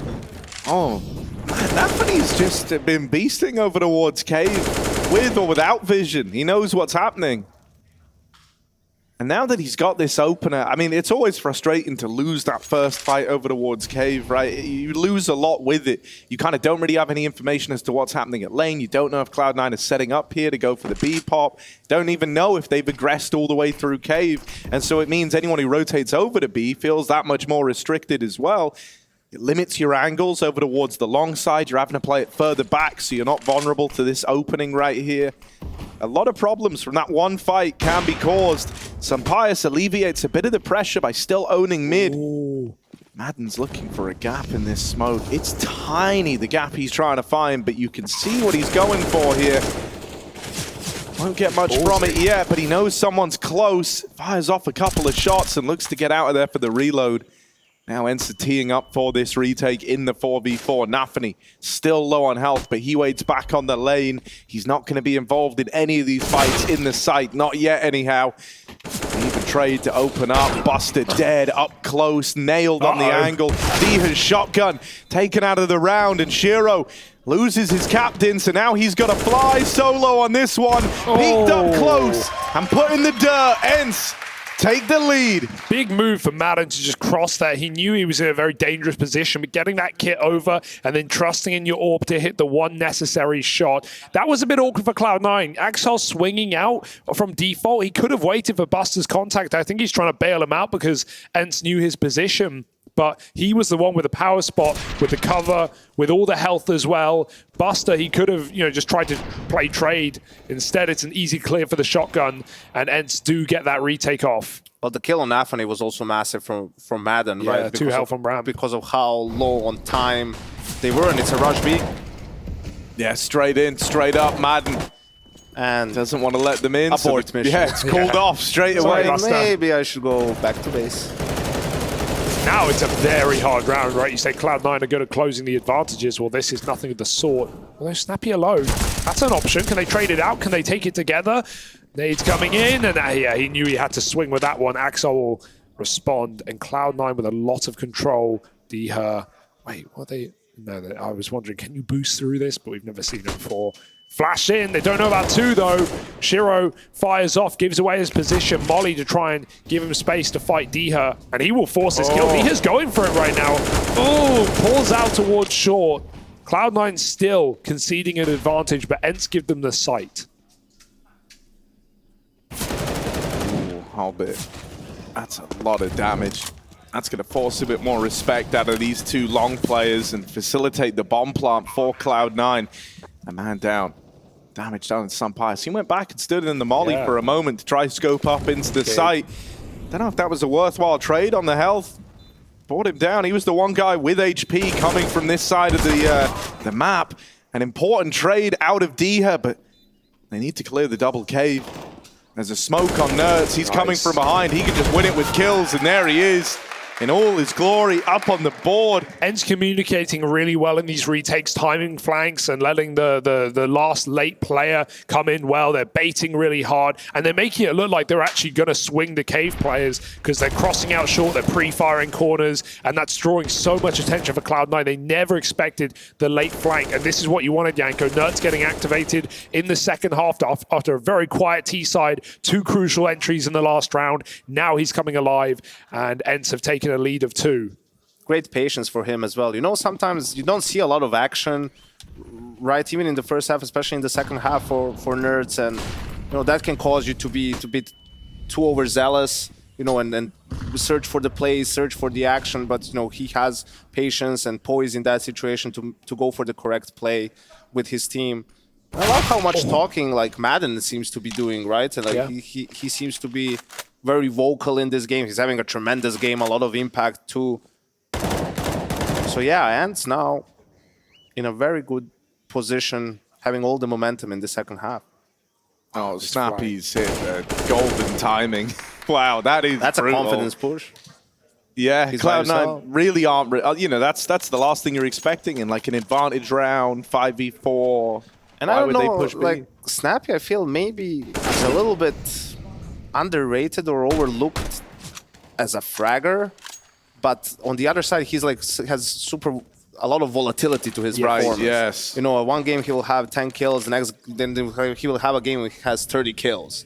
I remember a couple, maybe Pro League last season or 2 seasons ago, Mirage game where he has 32 kills or something, just wins the game on his own for his team. You're not supposed to do that. Danish in-game leader. If you're a 30-plus-year-old in-game leader, Danish in-game leader effect. KD and Carrigan, Snappy. That's the core 3. Huh? Yeah, I mean, back in the day. Yeah, not all of them, okay? There's Hooksy as well. But it's there, it's available, and as much as...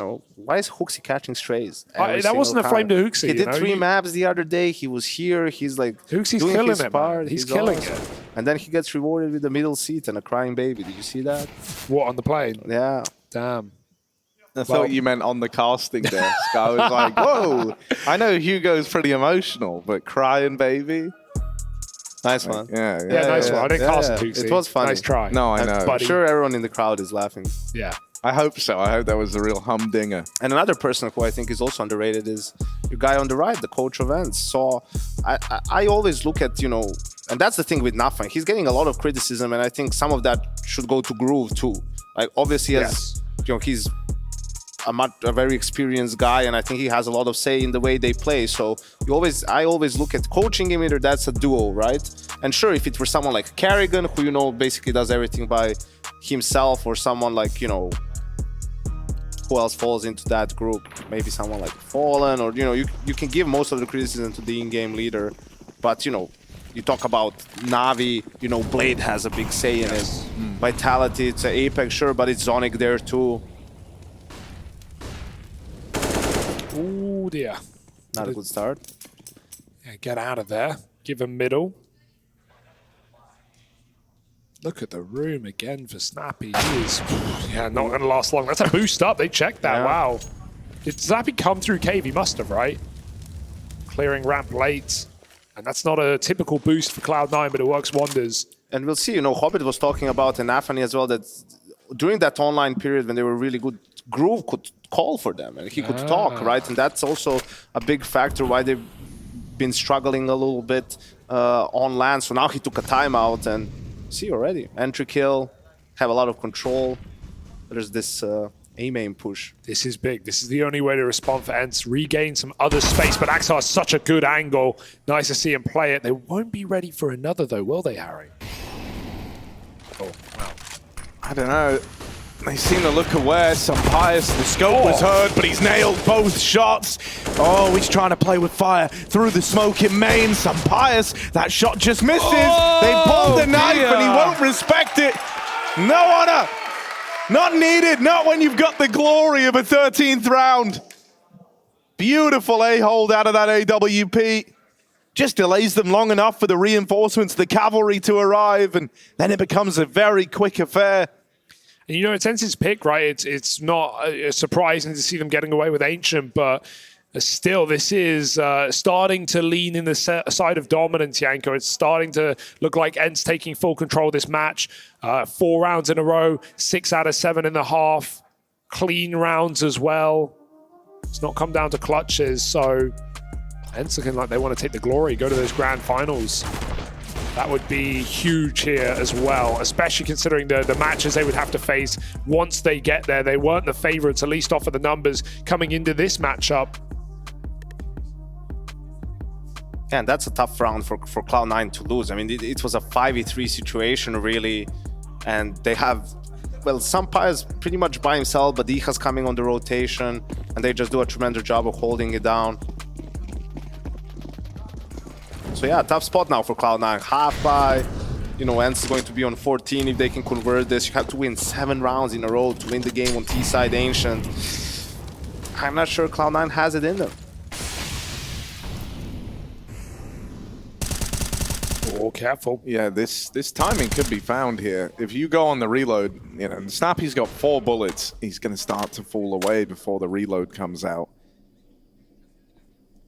And when you hear him reload the gun there, you are thinking there's a chance this is the bait and switch. I think that's what Cloud9 are probably expecting. Yeah, they're going to molly close. They're clearing that rat corner, right? Making sure that no one's there for the ENCE squad, but the re-aggression comes in waves. They started off pushing cave. They end up pushing down ramp, and Madden, he's just out like a bandit in a lot of these rounds, right? Just taking a man advantage and then easing his way back into a site. A 5v4 for ENCE that goes untraded. They don't hang around long enough to give you a chance to reclaim that lost man. Pressuring some Pius in hot water, but he gets out, and getting around that corner is the safety net. He actually goes back in. Luckily enough, his teammates will hold the line. It's just Shiro left, and the Deagle won't connect. Madden mops them up with 4. They even missed the molly, Cloud9, right? They were meant to molly Sampa's position in the cave entrance so they could take control. But I guess it didn't matter too much because he tries to cross back out to short and they catch him. But it would have just been a lot easier for Cloud9. Maybe they could have grabbed the AWP there if he committed ahead of the Molotov. And this was great because once you see the bomb, you know Cloud9's plan. There's 50 seconds on the clock. You've dropped the bomb at ramp in a 5-on-5 and you just pull back and you know that they're probably not going to reset. You can stack B And ENCE were ready for that one. So now it's do or die, it's buy for Cloud9, and some Pius even forces fights in middle. He will go back to the safety. And ENCE have been great at that, not double dipping, not over-committing too much on their CT moves. This round will be the same. They completely reset with that orb. Definitely fighting for Cave on both sides, but the captain of ENCE will take it instead. Through the smoke goes Shiro, an important trade kill to keep this round even.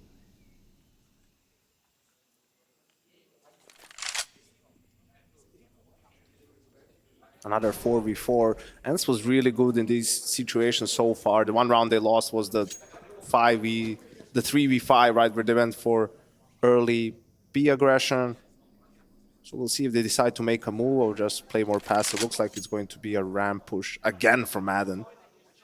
Dude, I mean, he keeps finding these. my Like, God. he's going to find grenades out again. Oh my goodness! They did line up, but thankfully Axel gets that trade. Admittedly, a TK in the mixed. Missed shot for some Pius. Yeah. Cave's been taken. A 3-on-3.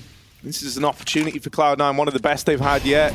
Starting to move in, they're gonna have a route to the plant, but Shiro swings default wide to try molly short, stop the run up, and that ends up with him falling. The advantage now lies with ENCE. They've even got this wrap coming in from Nerds all the way up through middle. They can wait for him here. They did last time, right? They fired off a couple of shots. They're keeping the pressure applied. But Nerds, they're giving him all the time to come in with this backstab. And now that he's played his hand, this is where they're going to look to move. Axel, this needs to be his round. This has to be his moment. And he's run down. Nerds won't let him have it. ENCE with that mid flank, with the holding off for the B retake. Again, they find 15. Yeah, ENCE have only had 4 plants in this, Cloud9 4 plants in this entire half, but all the B plants, Nerds has done the same thing. He's come up on late mid flanks and found at least one player. So his post plants have been very efficient for ENCE, and Madden just multi-kill after multi-kill as well. This is a map made for ENCE right now. Cloud9 on their final timeout, the final chance to groove, and then we look to overpass. Cloud9 also can't win any of the post plans. I mean, you mentioned the one where Nerds flanked earlier. That was a 2v3 that ENCE managed to win. Now they had the advantage. It was a 3v2, but yeah, just Cloud9 can't really close it out. And one of the problems, again, we talked about it on the couch the other day, is, right, you know, one of another differences from the Gambit days to now is, well, sometimes Hobbit wasn't performing on up to the level he was there. That it was all the time 3 guys, and it was in this tournament too. You know, Axel, Shiro, and Hobbit were top 5. Hobbit is 8th after yesterday or the other day that they played. But now again, goes missing a little bit, right? And I don't really think Cloud9 can afford that. Even though NAVI stepped up in this game tremendously, it's still like not enough for them to pull through here. Oh, he faked the jump into the cave smoke, so that actually scared Snappy enough to go back, not wanting to offer up a pick. Cloud9 have a lot of space. Deher tucked in red, though. There's no molly in middle right now, but Hobbit looks curious. Flash for info, and Deher, he goes a little bit too late. It had already faded. Hobbit gets out with 10 health, and he knows he could take the room as well. Opts not to do so, waiting in the fade. Snappy spots the cave play. Nerds will retake middle with his AWPer. And with that smoking cave, that's going to stall the clock here for Cloud9. They know that's not the guy who took down Deher. Nerds gets a second as well. And he could end this entire map right now for ENCE. Oh, will fall over in middle, but I mean, what a hero's journey Nerds has been on in this game, right? He was really struggling. He came into the second half, bottom of the board, not feeling good, and he's won multiple rounds on these mid-reaggros. This could be another round added to the round count for Nerds. That double in mid has flipped the script of this round, forced a bit of a reaction over towards Cave and baited them into Snappy. And so now Cloud9 are left with this A play. This is it. Shiro and Buster have got to cook up a round. And because ENCE have the info that Cave and Lane were clear, they start to rotate through early. Cloud9 have got no choice but to follow through into the stack with 10 seconds left. ENCE, one kill in the right place could win them this map and put a stop to it all. The AWP misses, it won't connect. Madden dead. Shiro trying to pave a path back into this game. And Sumpire smoked off right now is praying that they give him a peek, they give him a fight. Cloud9 should not and will not overstep their boundaries here. holding back over towards the Temple and main, and Pius, the more he waits, more this reality sets in that this is not going to be the round. He looks to get out of there and save the AWP, and so Cloud9 stay alive for 1 round longer. Ooh, knife out. That's scary. And he doesn't even save the AWP because, hey, get Madden, hopefully the AK, and they've got the money anyway to rebuy it. Maybe it's Nertz who takes it instead. We'll see. 15-10, Cloud9 break a 6-round streak. And he will give the AK over to Deher. It's going to be ENCE with a timeout, getting ahead of this. I mean, they do have money for this round, but maybe the next one. But, you know, you only need one. What if Cloud9 starts coming back? But in the end, between an M4 and an AWP, it's like a 1,600 difference, right, in economy, so not too big. If you have a guy that, you know, really loves the AK and you think he's sick with it and can just win you the round, it's going to boost his confidence, yeah, man, do it.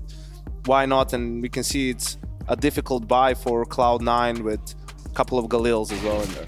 When you compare the kind of ceiling players, right, the top performers in the game right now, it's pretty neck and neck. Where ENCE are kind of winning out in the fragging department is like the floor, right? Like the kind of lower end of the board has just had a bit more consistency to it. But that whole round got started with Hobbit coming out through mid. If he can kind of pick up the, kick it up a gear coming into these last 5 rounds of play, and suddenly you have a whole extra player switched on, someone who throughout the group was instrumental for Cloud9. That would be huge, but this is a big old, yeah, Shiro's screwed.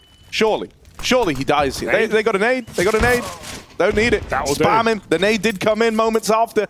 And so that is a bit of a weird way to give up the man advantage. There's aggression all over the board right now from Cloud9. A bunch of solo plays just happened in 3 different areas of the map, and they fail each and every one of them. Yeah, that's a classic Cloud9 round, but unfortunately for them, it's ENCE who have won every single fight in every site. A 2v5 to stay in their opponent's map pick. Cloud9 might have to rely on Overpass and Vertigo, and I certainly hope we get to that third. Cool boost. Oh, did Snappy see it? No, he didn't. Over the top. He landed That's a nice idea. He flicked to that. Yeah. What have we got for Cloud9? Could they possibly win such an irredeemable round? One smoke, use it wisely, because this AWP will be on one side or the other. Yeah, it just, kind of feels like a guessing game. And if you really want to try to get max usage out, you wanted to take a peek, figure out where this AWP is, but the Spaniard's not missing. Pius holding on, and with Madden here to help, it was never going to be a Cloud9 round. Pius closes with that AWP, and ENCE move a map up in the semi-final. For Cloud9, the answers have to lie on the road ahead. They have to cook up a solution on Overpass.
J'oublie tout ça et je m'envole au loin. Si tu me suis, prends-moi par la main. Je te promets des mélodies dans la tête, des délires au coin du feu. Viens, on quitte ce monde de fous.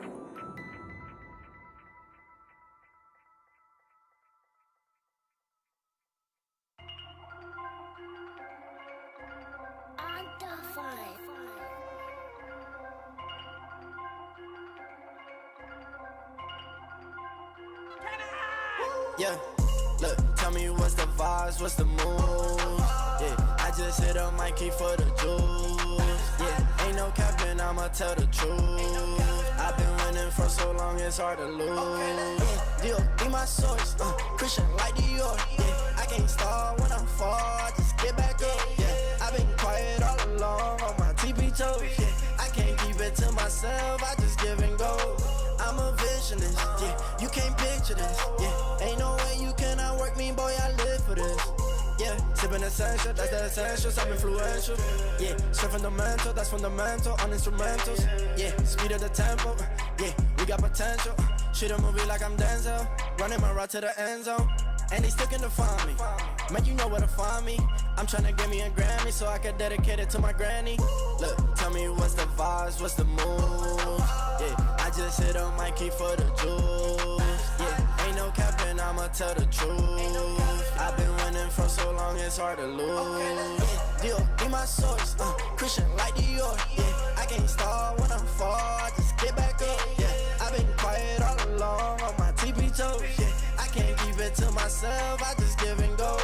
Yeah, I just turn my L's into W's. Yeah, I just told my sins, yeah, I'm no true. Yeah, stay in your lane, don't you pick and choose. I can't waste my time, I got a lot to lose. To the game that we all alone, that was doubting us all along. Now we charting in Hong Kong. Making magic when they need it most.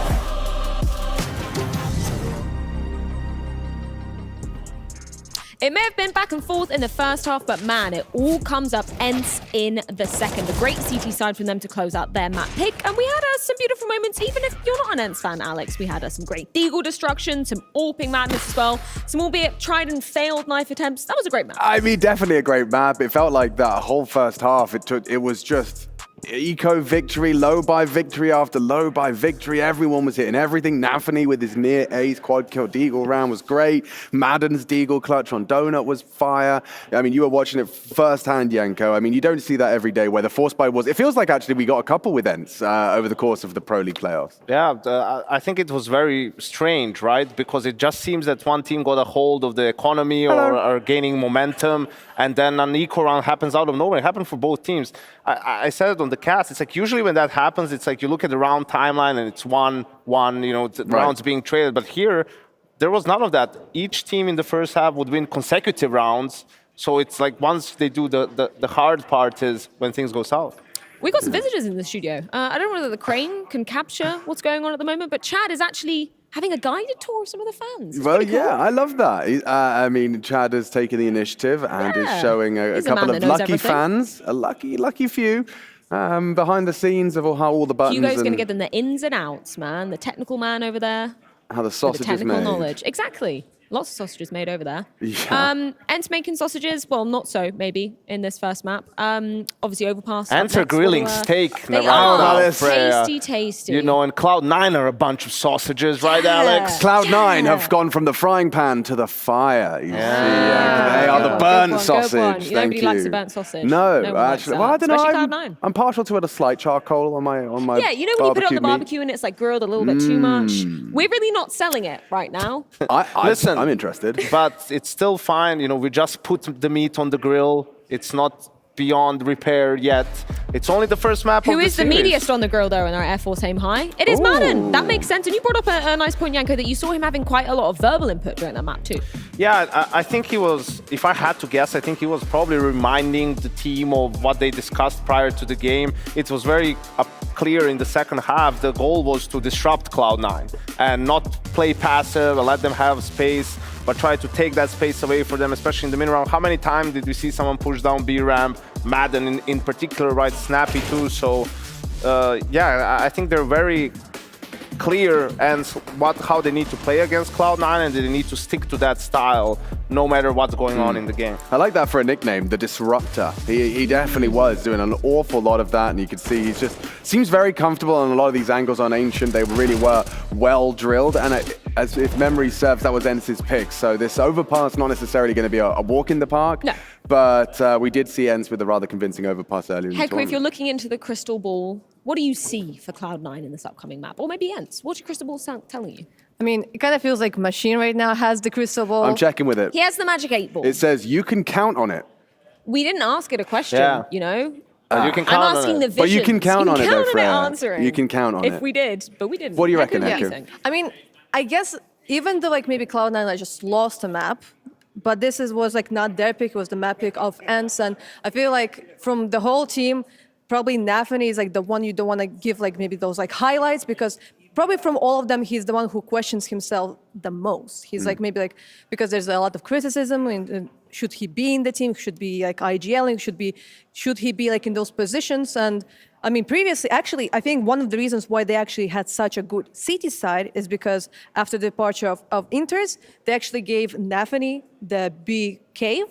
And that's where he got his 4K. Yeah. So he did like really good, and probably right now he still feels really good, but now it's going to be overpass and can be a bit iffy. And listen, we're going to, like Cloud9 can definitely still bring this back. Overpass and Vertigo, those have to be two maps that are very high up for them in their map pool if they're going to make these deep runs on a consistent basis. And NAVI has had, you know, in the last year or so, a couple of very, very good overpass games. So with ENCE, we've seen them against Vitality, obviously a very good CT side and whatnot, but they've also got crushed by FaZe, and I think FaZe had a 12-3 T side on overpass against ENCE. So it can be a bit up and down. I think a lot of it right now for them depends on the preparation, a little bit of anti-stratting. I think they just need more reps on the map to be able to play more towards their own strengths and play their own game, right? So, but they're 1-0 up, so having that cushion can really help you to sort of kick it off with some aggression and get rolling, and at that point it doesn't really matter which map it is if you're just hitting the headshots all the time. Do you mind if I ask you a question? Do we start getting a little concerned about this, the T-side woes of Cloud9? Like, they've had a couple of maps, I'm thinking Inferno versus Mouse, this one here against ENCE, where they get 1 or 2 T rounds, and it's... Are you asking if it's at the same level as the Vitality Warriors we have? Are we comparing them on the same level? Well, no one comes to the Vitality level, so worry. But I think here's the thing. In this game, what's worrisome in particular is the manner in which they lost some of those rounds. You have 3v3s that you're losing almost all the situational rounds. The coin tosses. Like, you know, the 3v3s, the 4v4s, where you really kind of see who has the upper hand. They lost the 3v2 post-plant. Okay, even a 2v3, which is you're a man down, but those rounds are winnable. We saw ENCE win a bunch of them, right? And that's where you really want your players to sort of step up, right? Make a play, whether it's, you know, whoever it is, Shiro, Exile, Hobbit, doesn't really matter. So ENCE had their number on across the board. Like, they outplayed them in every element of the game. But so far, this is like the second tournament that Cloud9 played with Booster. And during EPL, they did not play a single overpass. So we saw like a lot of changes happen between Katowice, between EPL. So maybe right now, ENCE is going to this going to this map, kind of like knowing what to expect, but also being ready that there can be a lot of changes. I mean, actually, yeah, it's kind of combining what Janko said and what we heard from Snappy in the interview with you, when he talked a little bit about the fact that, you know, we haven't had time to integrate nerds into all of our maps in the map pool. This is why the veto looks the way it does. They've already had that rather upsetting CT side against FaZe on Overpass. So I would argue, you know, there's grounds to expect a very competitive game out of ENCE. I don't think we're going to be seeing that same kind of performance on their defense twice. So it sounds like potential to go to a third? Yeah, I mean, I definitely wouldn't write Cloud9 out of this one. ENCE take their map pick. I think we might see 3. I think it's more likely than not we see 3. But if we do go to a third map, it's going to be Vertigo. And then it's going to be a good Vertigo because both teams actually like I want that. Yeah. I really do want that. What about you, Janko? I know, I hate Vertigo. I don't want it. I don't want it. You know, it's not like I have anything against Cloud9. I'm rooting for Madden, but I just don't want to see Vertigo ever. So well, we saw that 2-0, please. 1v. Oh. Well, something's hell? really interrupting us, so I guess I'll answer this. Hello? I told you to stop calling this goddamn number. Nah, you know what? Whoa. I don't give a shit. Freya, it's cool. It's what? Freya. Okay. Yeah. No. Okay.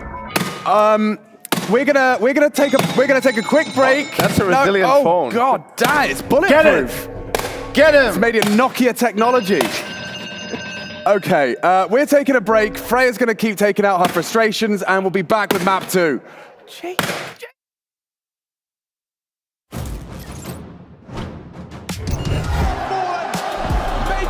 mud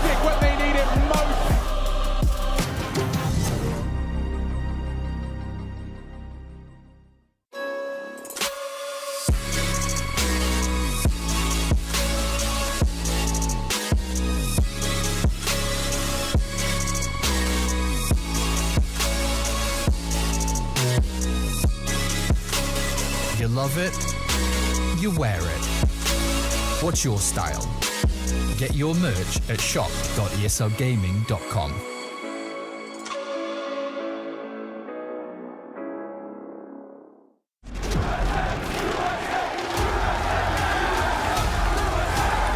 Dallas, we're back.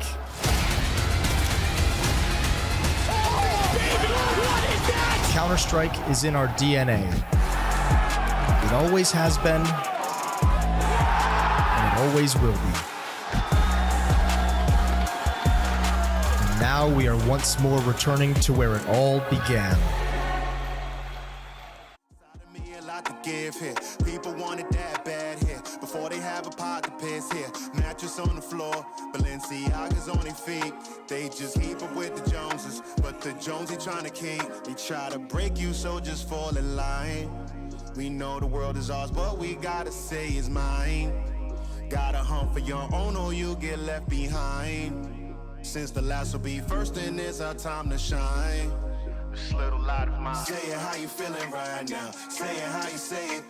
Show me how I look in your heart. Better look amazing. Better look amazing. Better look amazing right now. Say it how you feeling right now. Say it how you say it. Say it how you feeling right now. Say it how you say it. Show me how I look in your heart. Better look amazing. Better look amazing. Better look amazing right now. Say it how you feeling right now. Say it how you say it.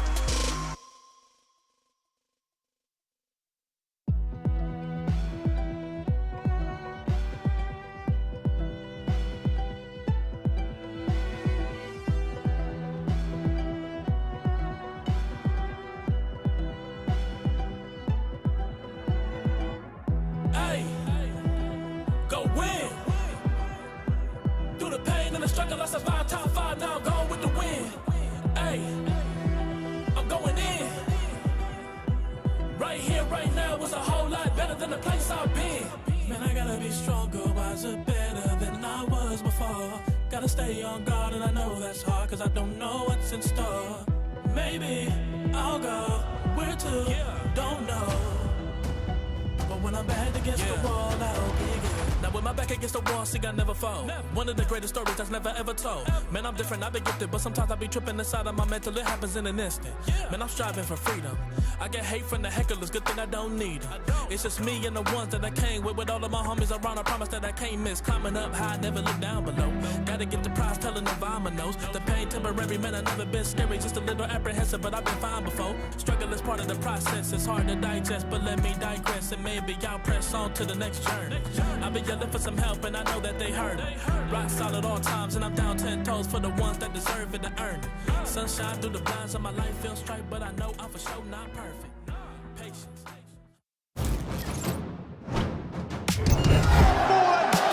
Making magic when they need it most.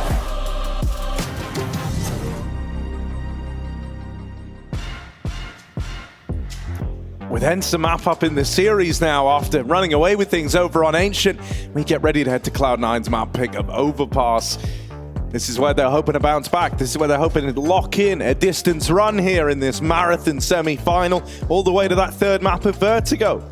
I'm Harry, with me I've got Hugo and Yanko. We're going to be talking you through this one. And ENCE, man, they looked good on that debut. This was in spite of guys like Shiro giving us a good game for Cloud9. Couple of key figures falling off. Hobbit, I think, is the one worth mentioning. He was, top 4 in the group. He was looking lights out for this Cloud9 squad. But since getting into the playoffs, there has been a little dip, hasn't there, Yanko? Yeah, I think so. And, you look at the how some of those rounds went. A lot of situational Counter-Strike 3v3s, 4v4s, post plants, and look at some of the plays that Madden has made, a couple of flanks from Nerds too in that second half. That's what you want to see from Cloud9 too. So, some of the players stepping up, whether that's in an aggressive way or with a lurk. Didn't quite see that. And this is a map that Cloud9 has to win. This was ENCE's permaban for a while. Cloud9 is their bread and butter. ever since this lineup was pretty much formed, or at least came to light in Tier 1 Counter-Strike. Yeah, and while Vitality made the mistake of picking it into ENCE the other day, and ENCE, of course, defeated them there for Cloud9, they've won 11 of the last 13 Overpass games they've played, dating back all the way, even with a win over ENCE in that Dallas final last year. And what was the one that they lost? Mouse and Liquid. The playoff game against Mouse, right? Yeah. So the most important one is where, you know, their overpass sort of failed them. Crossed out B, but Diha got run boosted. They didn't see him. They had no idea he could have crossed so quick. It's a nice move for ENCE. Double dualies to find some kills, and Nerds had some more as well. I feel like that we have this almost every game nowadays. A dedicated player dropping over 2 sets of dual Berettas for $600 into armored players, buy a flash, throw it wherever you want. This is weird. Shiro doesn't know that Nerds is here, and he's calling across like, yeah, mid's clear, I've cleared out the toilets, it's all looking fine. Now, he hasn't cleared con, so they might come around the corner looking this way, and they will. Nerds has now been spotted. Gonna look to get out of there with the dualies, put a bit of range between him and the Glocks. They're moving in, getting ever closer. Shiro, meanwhile, getting activated down the long side. Rotates moving up for ENCE, but they lose the dualies. Shiro's opened up into the site, and this 3v5 has closed up into the 3-on-3. Needs one, although his teammates come in side by side, so they're just jiggling. Not much space behind this truck. ENCE in the driving seat. Shiro chasing them down, and he taps out Madden. Beautiful shoot, and Diha from a range needed that kill. One bullet would have done it, but NAVI gets the reverse plant, and now it's Diha on for the ace. Yeah, an ace in the 1v2. That's what he's got to offer up here. Low HP on NAVI. Shiro is the big threat. Ooh. Makes contact first. Diha doesn't know about the sight man. He's chasing down the bank player. And with his time getting wasted, we're never clearing NAVI. This should be a done deal. There's the execution. And so Cloud9 come out swinging. Shiro with some key frags to set them up for it. And the pistol round found, in spite of losing Hobbit and Axal to open the round, they go down untraded, and that is like a pure 3v5 from Cloud9. Yeah, Diha didn't even take any damage there. 99 points of health, so super unfortunate. I'm not sure where Snappy died. He died on rotation, you know, probably stairs, because some Piles was playing for time around the default box, right? So some really good shots from Shiro there. That sucks, friends. You hate to lose a clean 5v3 in the pistol round. You're up 1-0. That's where you could really get the momentum going. They had a great CT side against Vitality, right? So, hey, but we've seen how these rounds go, the force buy, so... No, it's not this round. It's the next round where it's Felico. When they have a saved scout and 1 deagle and 3 USPs, Yeah, that's the one they're going to win. So this one should be Cloud9's nice and clean. So Pire's taking a scout shot. Won't connect. NAVI's in the danger zone health-wise and might be going in first on the MAC-10, but some Pies has already been tagged up. Nerds has been dropped towards the connector. Hobbit's very deep, but Diha awaits. No flash for him. Needs a clean shot. If he doesn't have it, some Pius may. He's moved off the angle and Diha's turned away as well. How did he not see it? That's so unfortunate for Hobbit. One shot will do it. Diha takes it, and now this force buy is getting weird. Yeah, the scout dropped out of the round, but not before it got one. The Deagles now have to close it. Damage done. Madden moves in. Oh, the jump. Up in the air, mate. Well, they find him. Shiro. MAC-10. Aerobatics. Like that? Acrobatics, rather. Diha. Dead over at long. Aerobatics? Aerobatics. When you jump out of a plane, right? And do a cartwheel. Yeah. And they're going to find the second round on the back of it. And now ENCE's full eco round, so watch out. But all jokes aside, Cloud9 need to establish their money here and get a clean one. Maybe a B-pop. Very scary team to be up against on Overpass.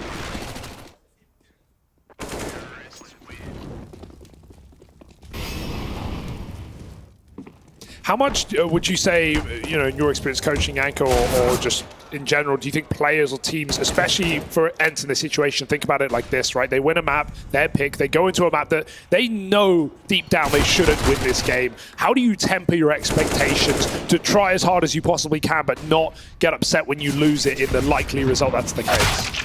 I think you're always playing to win, no matter the odds, right? I think it's more so on this map in particular. In the back of your head, you have it. You know you're the weaker team, right? So you're not as pressured to go. You're more likely to go for plays, right? Because you understand that you need to be making them, you need to take some risks. And when you have that 1-0 up as well, you're not too, you know that you have a good third map if things go south.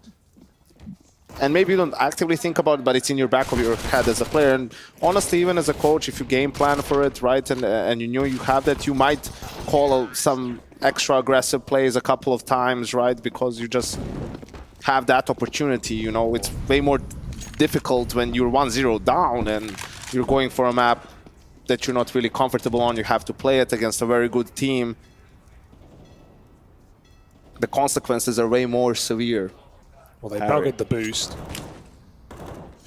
Yeah, it sucks that they, flubbed the timing on the boost so badly. I saw a Spirit do a boost the other day in an online match, and it was the quickest assembly I know the one you're on about, where it all, and it came together like perfectly. Bang, and they got the pick. Like it was like 3 seconds, and they had the AWP on the top, and they got a kill. I've never seen anything like it. Yeah, you can even tell like the angles that Shiro's peeking is like he knows the timing's off. He's holding for someone trying to jump spot short, so they have to disassemble that. The other downside to doing the 5-man boost is you relinquish a lot of early A control, but thankfully Cloud9 move in, ENCE didn't pressure it. They're playing pretty reserved back inside of A. They do have short water. This is a nice bit of control, right? This is the whole reason why there's a third man up on A right now, is because Snappy's pushed all through short. And so with that info, it's freed up a third player to go and reinforce this A bomb site. It's absolutely a crucial part of overpass, right? Because you can see for the T's, if they want to go back to B, then they have to take the long route. Or if they do go through connector down short, those are fights where ENCE is favorable to win. I love that. He dodges the flash by looking at the ground. It won't blind him as much. He gets a free 1-for-1. Knowing Cloud9's tricks, they had to pop through that smoke at 20 seconds. And now Sumpires playing up in front, needs his teammate to live. He is doing exactly that. Sumpires takes 2 with him, and there's no way back in for Hobbit. No hope in hell. Ends with a fast flank up connector. Close the round. Playing very far forward. I mean, they started far back, but to still be fighting at Divider at 20 seconds, they knew a couple of kills up in the front line could stop Cloud9's chance of ever planting. Yeah, little extra detail as well about the Nerds. Look at the floor. Is at the top of his screen. He still sees the shadow, and he sees the shadow earlier because he has like that like peripheral vision on it at the top of his screen. So not only did he dodge the flash, but he knew exactly where the push through the smoke was coming from. So it's like a 2-for-1, really. Nice play. So there you go. You can steal that one for free. Well, yeah, I mean, the synergy of getting a perfect flash through that smoke, That's Team Counter-Strike. It's probably not in your pugs. Who plays overpass in pugs? That's a good point, also. I've heard it's not... I do a lot, It's not big in the Balkans, huh? No, not at all. No, I know that. That's too Mirage over there. Well, you won't see me. Unless it's Source 2. It's a nice shot from Sumpires. 5v4, this time they have the bait and switch set up towards Monster. Nice shot. Oh, but there it is, getting activated. Little bait and switch, I love that, man.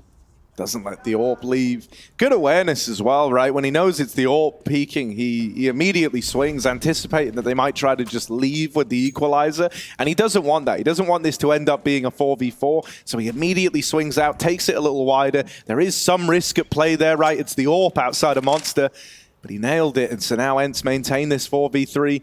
There's also some weird timing again in the bathrooms. This keeps happening. Wow. I don't know how Nerds is doing it, man. And they're rotating down. Oh, then on, wait, this is misinfo. No idea. Nerds is pressuring Khan. He's thinking, mate, toilets is clear. I'm all the way down Khan. This has got to be the B play. And so ENCE have rotated accordingly. Finding Axile only makes this feel like the B play more.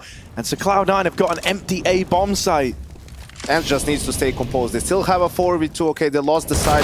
They need to go together. Wow. Bika still wins the fight. That is aggressive. A lot of pressure alleviated. If NAVI gets further forward there, could have really complicated matters. Instead, Hobbit's got to do it alone. Flash goes high. One man out through the long side. Hobbit's seen him, but they're on the bomb. They're sticking it. This is the commitment. Truck plant as well. He's got to swing wide for it, and it's a very hard post plant to defend from the short side out on Truck, especially when you're all alone in a 1v4 like Hobbit was. And the one danger of actually Cloud9 getting the site that free, they I think realized there was a chance that they'd missed some timings behind, so that's why they don't plant default, and we know how constricting the Truck post plant is. That's why NAVI is trying to get aggressive in the post, because if they go back to short where Hobbit is, he can't even stop the defuse. You've got to have some semblance of control, either on long, close, or actually be in the site or pushing bank. Otherwise, that post plant is near impossible for Cloud9 without the numbers. So, yeah, composed as it should have been for ENCE. They close it with 2 alive and take their second round. Eco now for Cloud9. Let's get weird. Also in a 2v4, you know, you feel like you need to get 1 kill and then you can play the 2v3 together. Take advantage of some of that chaos caused by, you know, getting A for free. Weird round. But I will, you know, these have been very tricky on Ancient to win for both teams, really. And I think you could tell from the way ENCE is approaching this round. No unnecessary risks, no over peeking. Just playing it safe and passive.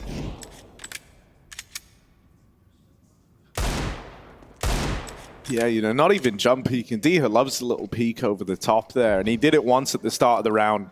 Got the info they were on pistols, and he's like, well, just don't need to take that risk anymore.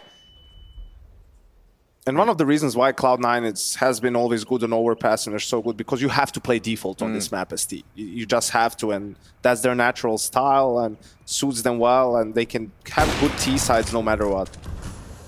Sampaius has been hitting shots with the AWP. This might feel like a bit of a warm-up round for him. He's going to have a lot of targets coming his way. The Org taking advantage of some of these softened up players by that AWP. Bomb gets away from Cloud9 at this point. They're just trying to maximize damage, but none to be found. A flawless round for ENCE. That's how you want to tie this game up versus the pistols. You didn't want any unnecessary frags to come out there towards the end.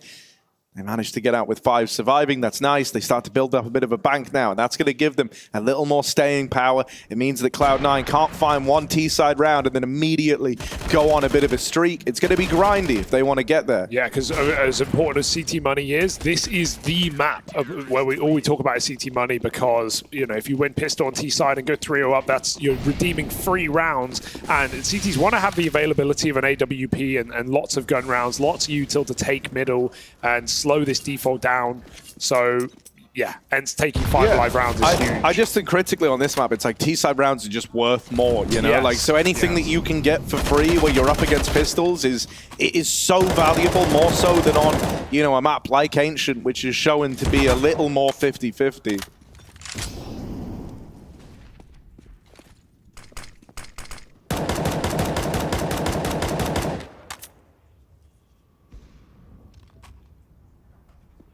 Bit of a slower round from Cloud9, or actually just a Cloud9 round.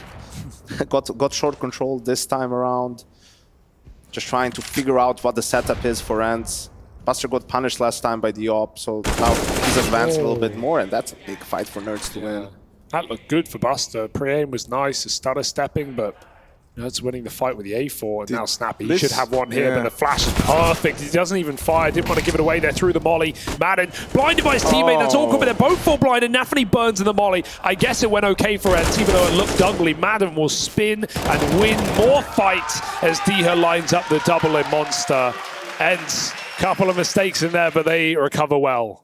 Yeah, consider it. I think that could have gone so much worse with the missed flashback, but you know. But NAVI didn't have the hand over his face, no? On the model, I don't know if he was full blind. Maybe he looked pretty blind. He cooked in the molly for 100 to 0. He would run out the molly probably in that case. But you could see how important that A anchor is on T side, right? Like in these defaults, and you have to be aggressive. You have to try and take space. You have to figure out what they're doing. Yeah, you see, like it's only at the end that he gets blind. Maybe he's waiting for their own flash, right? Yeah, and the molly didn't hit him immediately. It was behind him, but it spread forward. Yeah. So maybe he's not even... Also, bro, when you get hit by that last second spread, it's so punishing, innit? You just start chunking HP. On top of that, Madden is spraying, and NAVI knows if he walks forward, he's walking into the spray. So I think you're probably trying to gamble, like the molly's going to kill me less than the blind player just shooting in front of me. But that's just a cooked situation for Cloud9 anyway. You could see that kill from Nerds forces Cloud9's hand. They don't have any more control towards A. They figure that ENCE has all the information, so they just want to go before the rotate comes back to B. If Buster gets that kill in return, then it's a whole different story, right? Like, ENCE is the one that probably has to send an extra man, and if Cloud9 goes B, it's a weaker defense, and they have a good chance of winning that round. So, and that's why overpass is problematic, and that's why some teams don't like it, they veto it, or they don't play it that much. It can be a little bit, you know, you just have to take those risks on the T side even as well. Whoa! They run down Con Nuts. Hanging around. I like this. We have like the A site lurk smoke falls right on top of the flower bed, and it denies this peek down the short side. It's just put a bit of a fear in ENCE that there's a chance someone's crept up behind that smoke. I was originally thinking Cloud9 might want to try and fake with that down, and they were trying to take that short control, but they ended up losing those fights. So once again, you know, that their hands are kind of tied here. They do just need to follow through with the control they've got over towards A. ENCE have been doing a really good job of not letting these kind of lurk players accomplish much. Wow. They're going to deal with Diha up close. They found a way into the site, and ENCE are only just starting to rotate up now. This was the 4v3, and I wasn't that worried with just pistols on the other side, but now they're armed with a bomb plant. Suddenly, this is a very different round. A lot can rely on Snappy coming up through the connector. If he falls getting nothing done, Cloud9 could be teed up for a win here, but he's found a bit of a timing, found a bit of a gap. Snappy knows that he's got to win one of these fights or at least draw the attention away, make life easier for his teammates coming in on the other side. And he's drawn Hobbit off the fight for long enough for ENCE to pick that one up. I love that from Snappy, because often you see you're trying to get a quick flank timing there, but it is so obvious. Cloud9 is still spotting for it. Hobbit's constantly looking behind. The longer Snappy lives, the less room Cloud9 have to actually fight the plant and fight the guy on the site. Buster just got hung out to dry there. This could be a good round for ENCE to have a heavier A setup, right? Because 2 gun rounds so far, Buster dies on A, right? And they lose presence. You can expect Cloud9 to probably switch their default up a little bit, play more people towards A, maybe more people go up through connector or something. So, yeah, and we see them open 3A. 2 connector setup with Diha in bathrooms. Well, I like this one as well. Yeah, they boost up the orb so he can watch the top, but then Nerds has him covered. And especially if you clear Dark from bottom and you kill Nerds, you still might not see Sampius if he can flick down in time. But we know this guy's quick. G2 used to run this a long time ago with a 3rd player divider with a flash. So once the Opper shoots, there's a flash, rifle peeks, Opper takes down connector. Into the molly for Hobbit, that's crazy. But as said, he's not ready for more. Why would you be? Sampius responds. Diha in the toilet getting walked upon. They're right past this AWP as well. Flash over the top. He doesn't fire. And Sampius has an escape route. Does he take it? The bomb! The bomb is left all the way above connector. Oh no. All the way at T-Ramp. That's a little problematic to say the least. Now, Cloud9 are out in A. Do they end B, do you think? Like, go through CT? That might tempt them. This is awkward. He saw him. On the hunt. Easy. And they kill everyone. So it doesn't matter. Cloud9 as hell. Doesn't matter. Obviously, ENCE doesn't have the information. They expect them to be planting the bomb in A. So Madden is like, why is Exile outside B when they're all in A side? Weird round. But Cloud9 breaking that money. One more round will do it. With no loss bonus for ENCE. If they lose this, they will be on eco.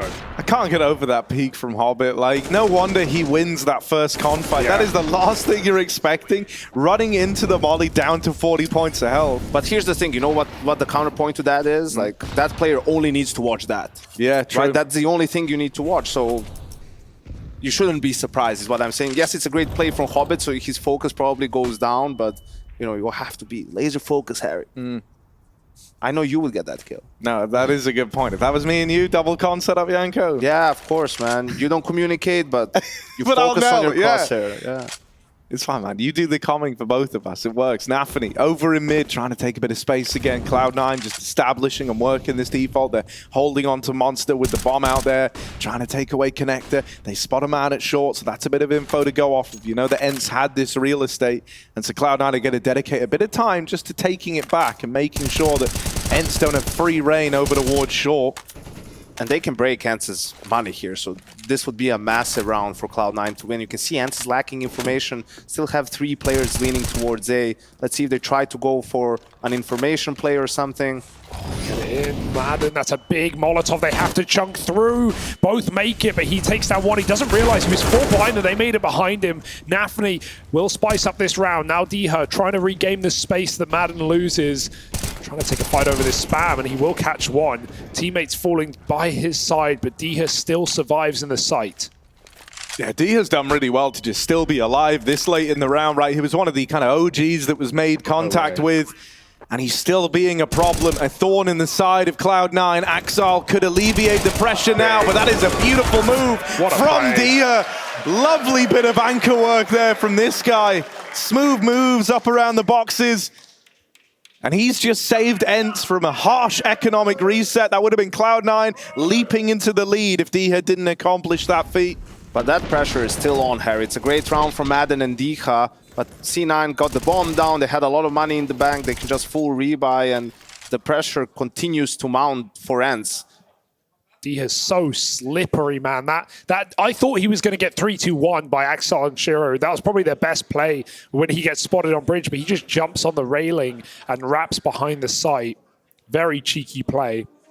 12-5 on the man. One of the few examples of Polish players at the top level right now. 10 rounds deep, Cloud9 not yet satisfied with the half. And that's the round you want Cloud9 to win. Axel and Shiro in a 2v3, right? I mean, you're never going to win a game. I mean, never. You're very rarely going to win an important game in playoffs just by completely outplaying your opponent and constantly winning rounds with advantages. You know, look at any team that's become a championship level. It's like winning clutches, winning those tough rounds, 2v4s, 3v4s, players stepping up in post plans, right? So you really want to see that from Cloud9 at this stage of the tournament. Need that championship mentality. But this is a team, Yanko, even though we're not on the big stages, that have crumbled in playoffs gone by. Only other example is Dallas when they had everyone cheering their name. But every other time in these important matches, we do have Cloud9 go cold. And I don't expect that. I still think they're going to take this map. But if they don't, it just continues to fuel that narrative that this team does fall apart when the pressure is that serious. And switching it up, sending Sampayas towards B this round. He's playing around Pillar.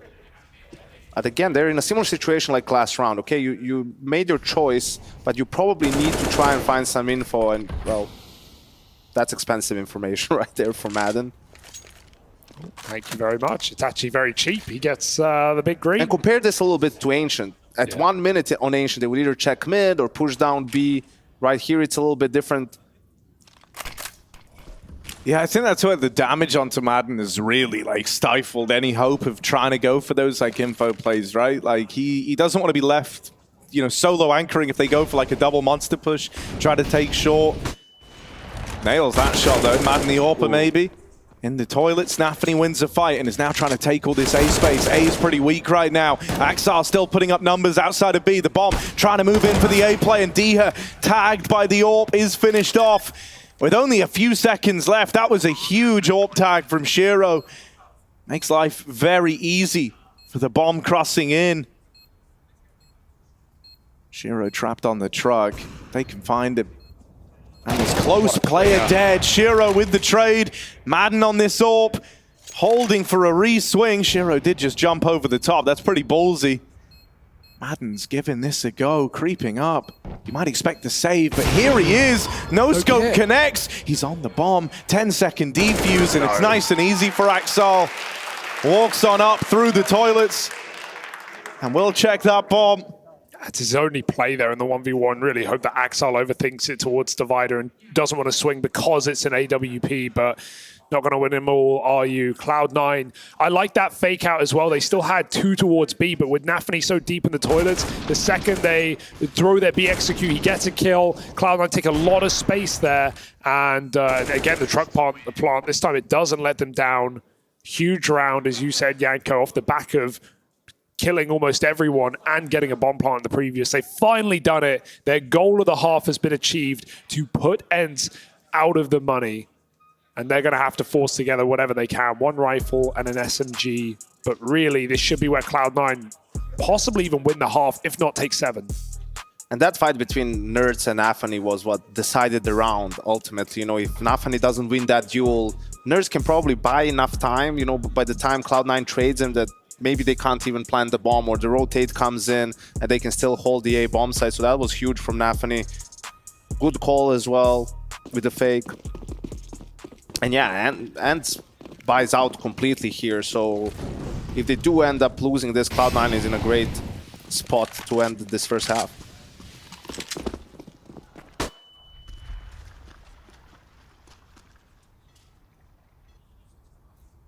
Yeah, we've seen these rounds get tricky before, but I think it's a lot harder, CT's side of Overpass.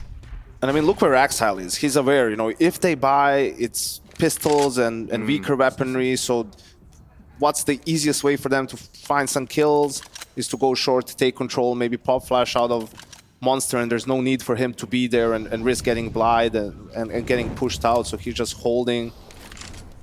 I do like what Nerds is doing here, right? Just keeping like the aggro long position, but it's like passive aggression, right? Like he's way deeper than a CT normally is, but he's not trying to leverage that into some sort of early fight. Instead, he's going to look to make a play in the mid round, right? Now that he's heard a bit of noise elsewhere and enough time has elapsed with no one coming long, he now starts to make a move. Buster, this is free. That one is just collected by Nerds. And now you know that you've lost long. This is probably going to just trigger the immediate reaction from Cloud9 to go and take B. But it's not that simple. ENCE have still got bodies down in this side of the map. They find a way to keep the advantage in their favor. They can run down the planter here.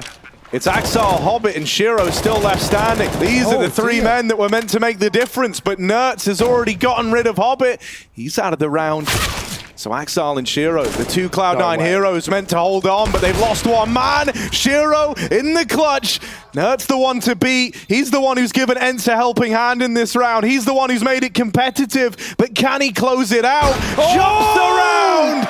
And Nerds is flying high after that one. You're joking! Mid-air! And it was a mind game. Shiro's looking left and right. Nerds couldn't make up his mind, but he jump shots him to close. That's again, Yanko, that's again the round that Cloud9 should be winning. Another one with the star players in the post plant against an ecoing team with no kit. That was a 1 rifle buy, and ENCE win it off the back of this young Israeli talent. He keeps doing it, boys. He's trying to drag him to the grand final. Dude, it's so impressive as well, you know, like, because earlier on we were talking about, you were saying, like, you know, to truly become a team that's lifting trophies, you know, you need those stars to show up in rounds occasionally, right? Like, you're not always going to have the advantage. You're not always in a good spot. Sometimes the individual has to do it for you. And ENCE have kind of had that star power throughout this. How on earth is ENCE making, you know, the best players of Cloud9, you know, shut down in clutches consistently on their best map in a semi-final, no less? Nerds again with the flank. Yeah. First the aggressive push, right? The kill on Booster, and then wins the clutch.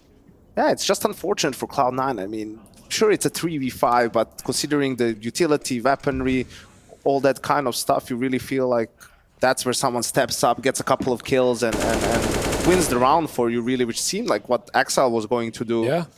So it came down to really a little bit of extra time if Shiro could have bought it, but just a great clutch from Nerds. Enter on the clock, man. There was not a kit in sight, and Nerds will even start this round as he finished the last easily. taking down Buster on long. C9 start to move up short, the bomb in tow as well, but they've got to clear this guy out of the long corner. He's still here with a AAA setup. Dio waits in the fade. That's ridiculous. What a play. Wow. NAVI's going to be feeling a little sore after falling like that, man. That is a brutal way to go on the smoke fade. NERTZ will get overrang over on long. The MP9 still winning fights in the toilets. Some Pius deals with the long split, and Shiro, sure, he gets that kill, but trades it for a dink. No. 1 HP and clothesline by Snappy's MP9 up through the connector. This is a statement, man. It's one thing for ENCE to win this series on Vertigo, a map they've already grinded out against Vitality to get to this place, but to defeat Cloud9 2-0 on Overpass as well, what a statement that is. Well, yeah, you know, I mean, still, I'll say, I'm not like, saying it's done. I'm just saying, like, right now, they are in control of this game. They are winning the crucial rounds, and they might even 10-5 the half. They're playing really well. Even if they end up losing Overpass, Vertigo is going to be highly contested, right? And I just feel for Buster, man. He's had a really difficult game playing that A anchor role on the T side. You know, he was one time when Op was waiting for him, then he loses a fight. He gets outflanked. Now the flash wasn't really great for him, so he loses another duel.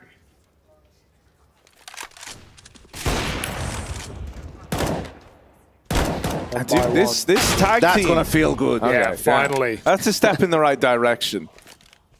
Of course, M4 stolen now. Axal gonna run out there and grab it. He has armor. But We'll it's allow with it. good reason. And never mind. Buster's gonna get that M4 after all, because some Pius puts Axal in a box, in a casket. Anymore. He's going to do it again. They just Now keep he feeding has him. it. Everything, all of this, just so Buster can fight with a And rifle. he's still and playing with the plays Deagle. pistol. What a hero. There's a reason we love this man. The Deagle does deal with one. Double AWP. D had dead now. Buster.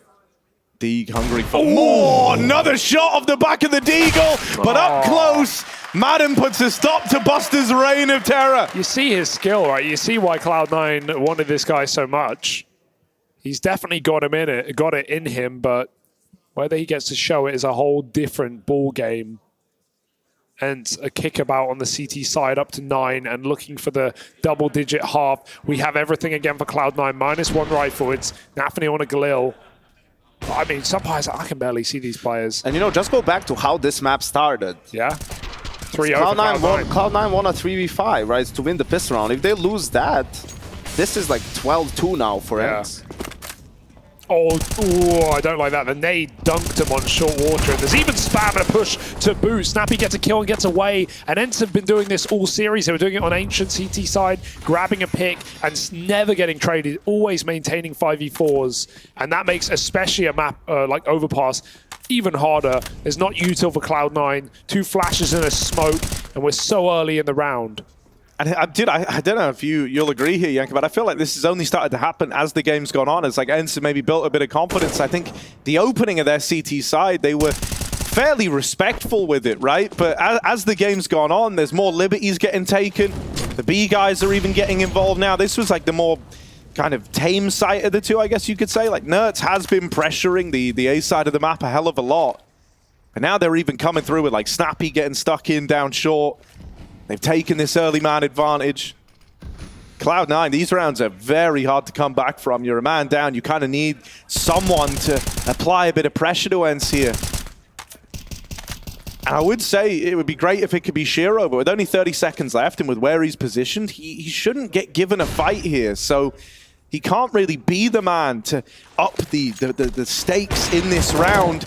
He's actually flashed off and forced down the connector, so this has to be a B play. They've got to stick the landing. They find that opener. That's a bit of ground taken, but Madden's still down in the pit, still here. They haven't cleared him. He gets one for free. Now needs to try and stay alive, but he's overran. Axal, Buster, and Shiro. There are 3 players to try and make this happen, and Axal's putting on a tear. Nice. There's Shiro with the close, and so finally that tag team, that duo, deliver a much-needed 6th round to Cloud9 to close out this first half.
dancing on my wrist and ears. I'm shining, just in case it wasn't clear. Real life, all the haters disappear. Feel like I'm the player of the year.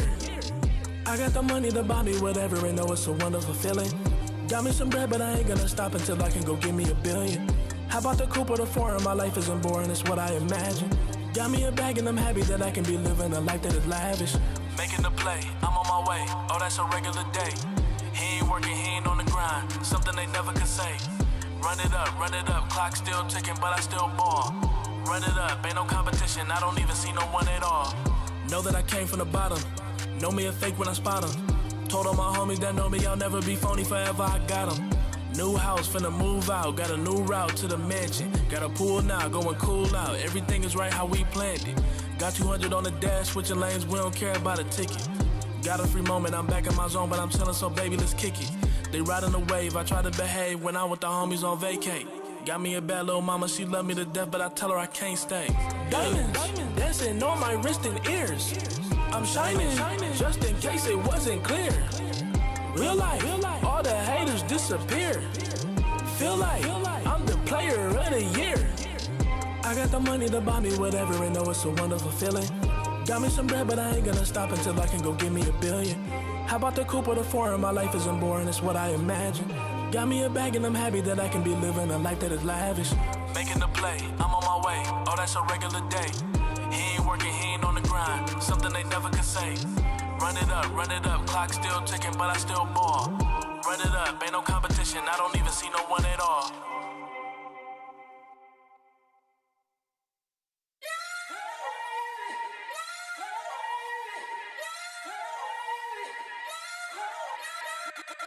I'm a walking lick, having nothing on my wrist. Paparazzi taking pics, something you don't wanna miss. I'm a walking lick, private jet for the trip. Private dance cause the whip, something you don't wanna miss. Diamonds dance like you got served. Think you the one, but you not the first. Crash the rake, we swing and swerve her head. Making magic when they need it most.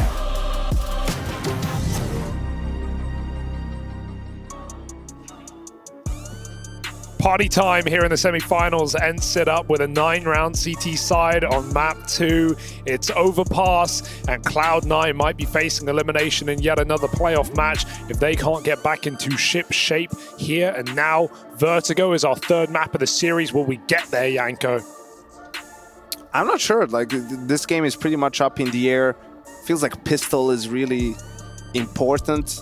I'm not sure how deep ENCE's playbook is on the T side, right? Like, if they don't win the pistol here and have to win, you know, something like 5 gun rounds, can they really do it?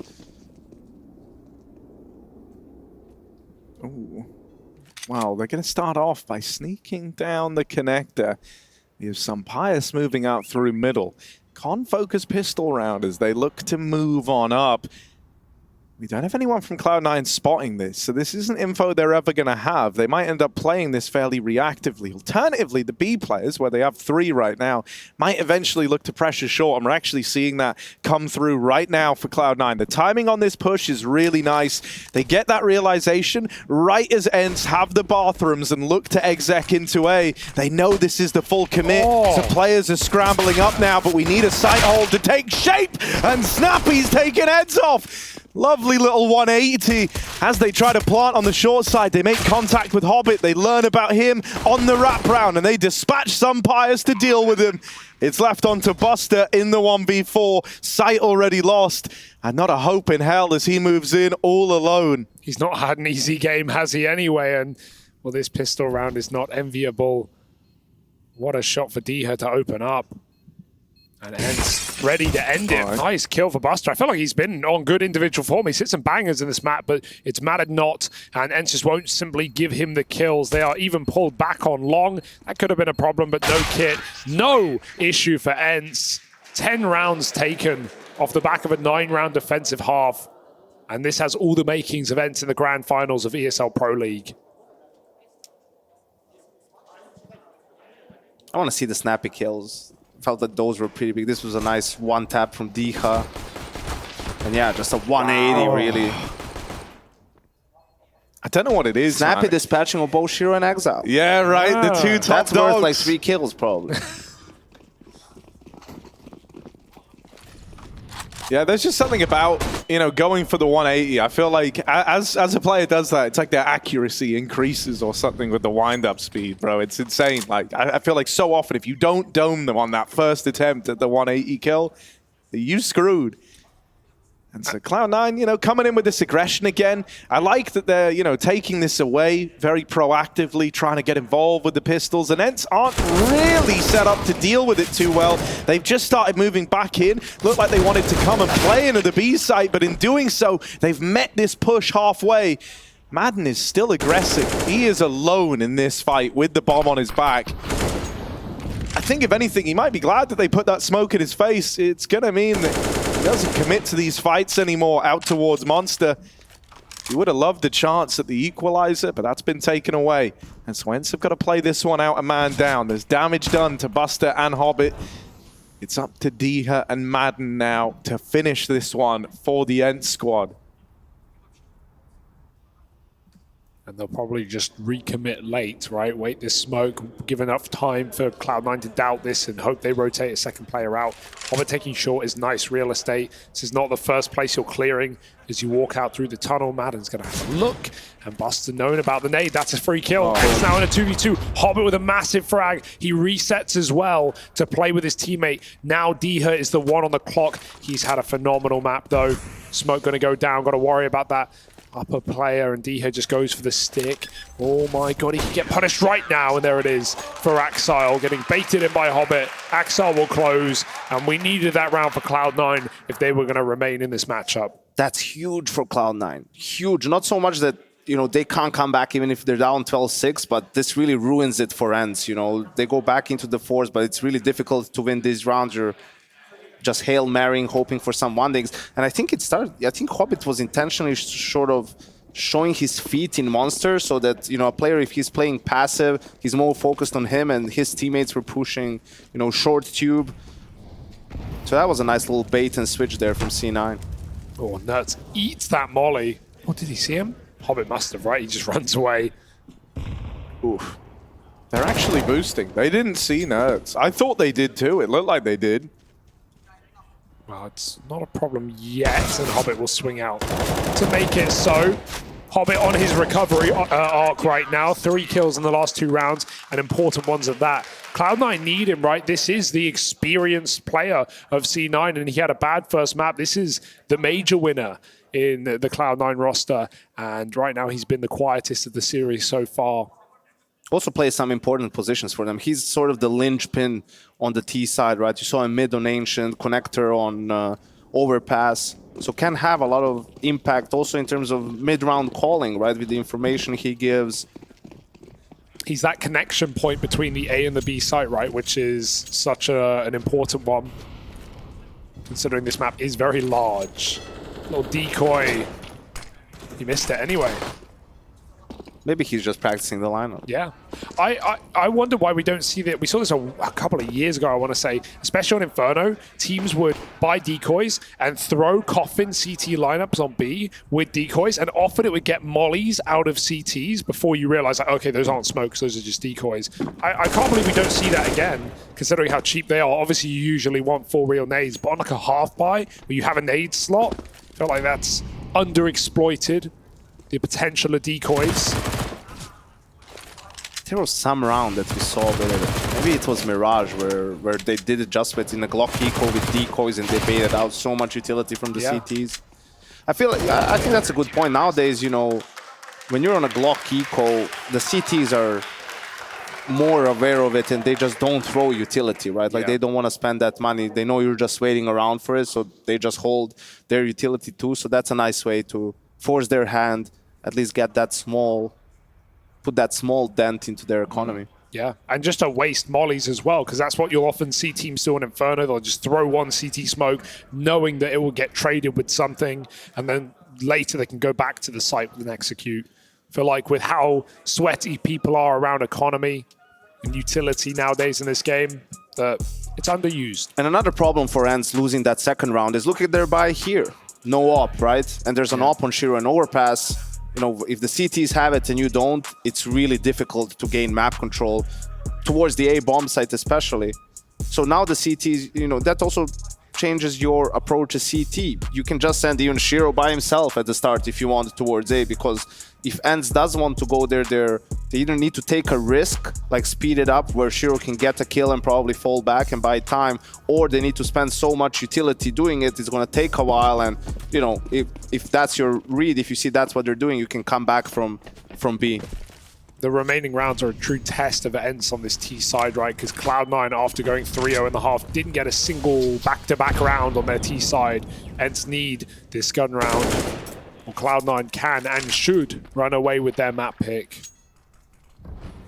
And Cloud9 do open 4B, but it's Exile who's alone towards A with the M4. Shiro is also towards B. He was on Heaven, now coming back probably, since there wasn't an early B hit. They saw Madden that long.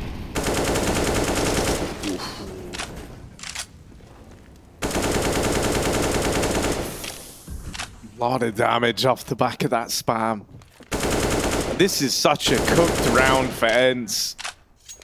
With so much damage already done in the opening segments, you know, it's like, who do you have to try and open this up? I guess, you know, Madden's still looking pretty healthy. He's normally the space creator. And he will get a kill that tips the scales. Shiro trying to move in, trying to take this position, this real estate back. Will start to get out of there. Realizes if he falls, that is a taken, that is a lost, and a save guaranteed for Cloud9. So he needs to have a bit of staying power here. If he can get one, fall back into the bank, maybe look to set up for a retake, that could be something for Cloud9. Shiro knows he needs something from the dice box. Shots rallying out, and he does manage one. They don't complete the punish, but as he goes back out for more, Madden will get the better of him. Plant in at the truck.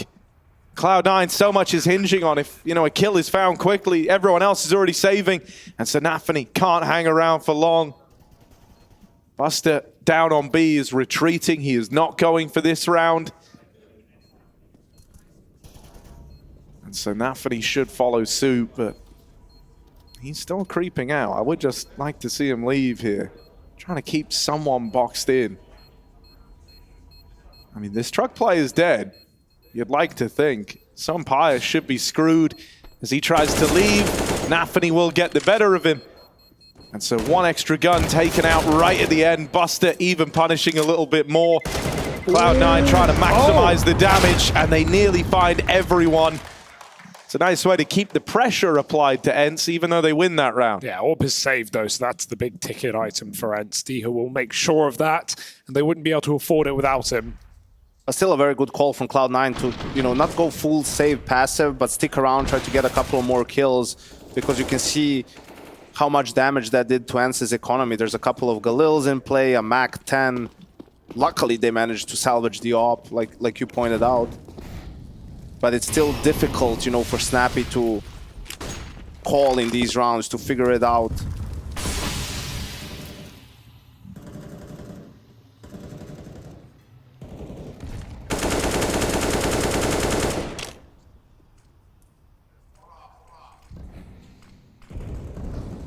Nerds being a lurky boy. But after throwing some mid-util, ENCE look like they do want to group back the B-bomb site. Cloud9 3 strong. Crossfire into the site. AWP still deep. Too far away to even play into this round. Some players might want to give Snappy some util if he wants to set them up. We have a Mac 10 on Diha that can go in first. Cloud9 trying to keep ENCE honest with util and spam, but they're ready to go. Yeah, Nerds leading the charge. First man in, and like a cannonball, he finds that first kill. Snappy out alongside him. The IGL gets that trade. And so the captain And the Prodigy do it together on that B push. I love that X tag because it's so different to usual. What ENCE do is they molly CT, which keeps Cloud9 passive, and then the short player runs out and hard clears Monster because he has the rune provided by the Molotov, and they actually flash through the Monster tunnel, which is like guaranteed to blind the Monster player. Wherever they're playing wood or close or far at jail, they're going to get blinded or be turning. So that entry pathing out short, hard right is so just atypical. The ENCE completely catch Cloud9 off guard. Like, those B pops are not easy rounds to win with a triple B defense. But ENCE just, they switch it up. They throw a bit of salt in it. It's a counter to the close Monster setup, right? You can see also the flashes are falling behind the short player. So if someone is holding that passive angle from somewhere, they would probably get blind. Which is what I think what happened to NAVI. So yeah, you can see for Nerds just fully blinded kill. Easy entries for ENCE. A really cool execute, and now they have a little bit of breathing room for themselves, right? Cloud9 still has a very, very strong buy, but ENCE also, even if they lose this round, they will probably be able to buy again, especially with a bomb plant. I think that's one of the things that's so big here, right? Is this idea that ENCE do kind of have that ability to withstand the shock and awe of one round loss, and they're up in the lead. For Cloud9, they don't have that, good grace, right? They don't have the ability to stomach an L in this round.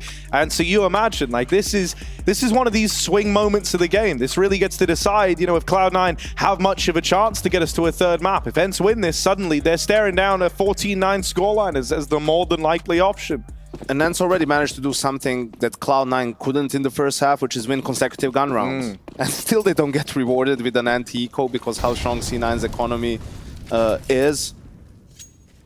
But they're close. This is the one, Harry. Yeah, this is the one. This is their moment to essentially leave a stamp on this game, on this semi-final. Random spam through Monster. Lovely way to open the round if you're Cloud9. Those are the kind of kills that you've been praying for in this game. Your prayers have been answered here. A 5v4 out of the gate. Very little work done to accomplish it. Now they need to convert upon this.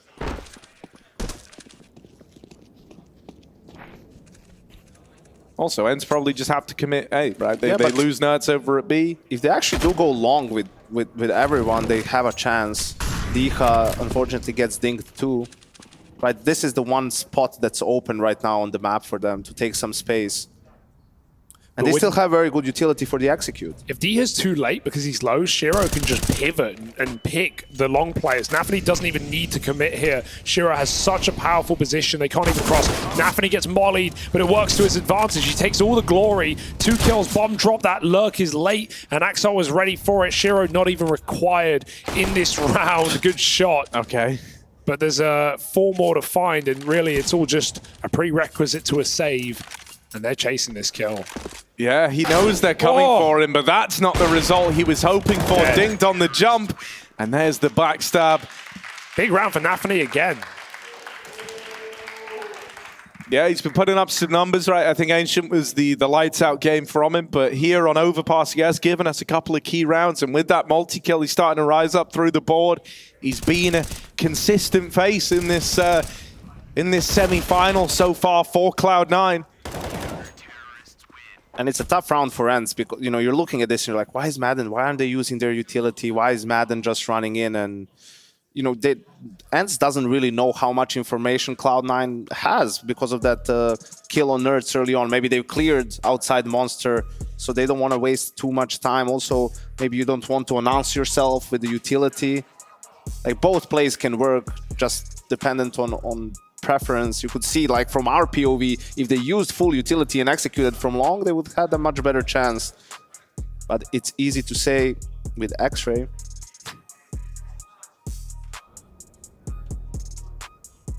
Man, that's not nice. Burro means stupid, no? I don't know. Maybe I'm stupid. You never know. All right, another buy for ENCE. Another big one, right? Their money is depleted. MP7 on Snappy, not Nerds. Mac-10, Galil, 2 AKs.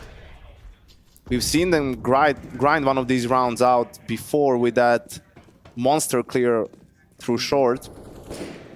Cloud9, you know, a lot of 4B openers, which is fine. You know, they understand if they buy, it's not ideal.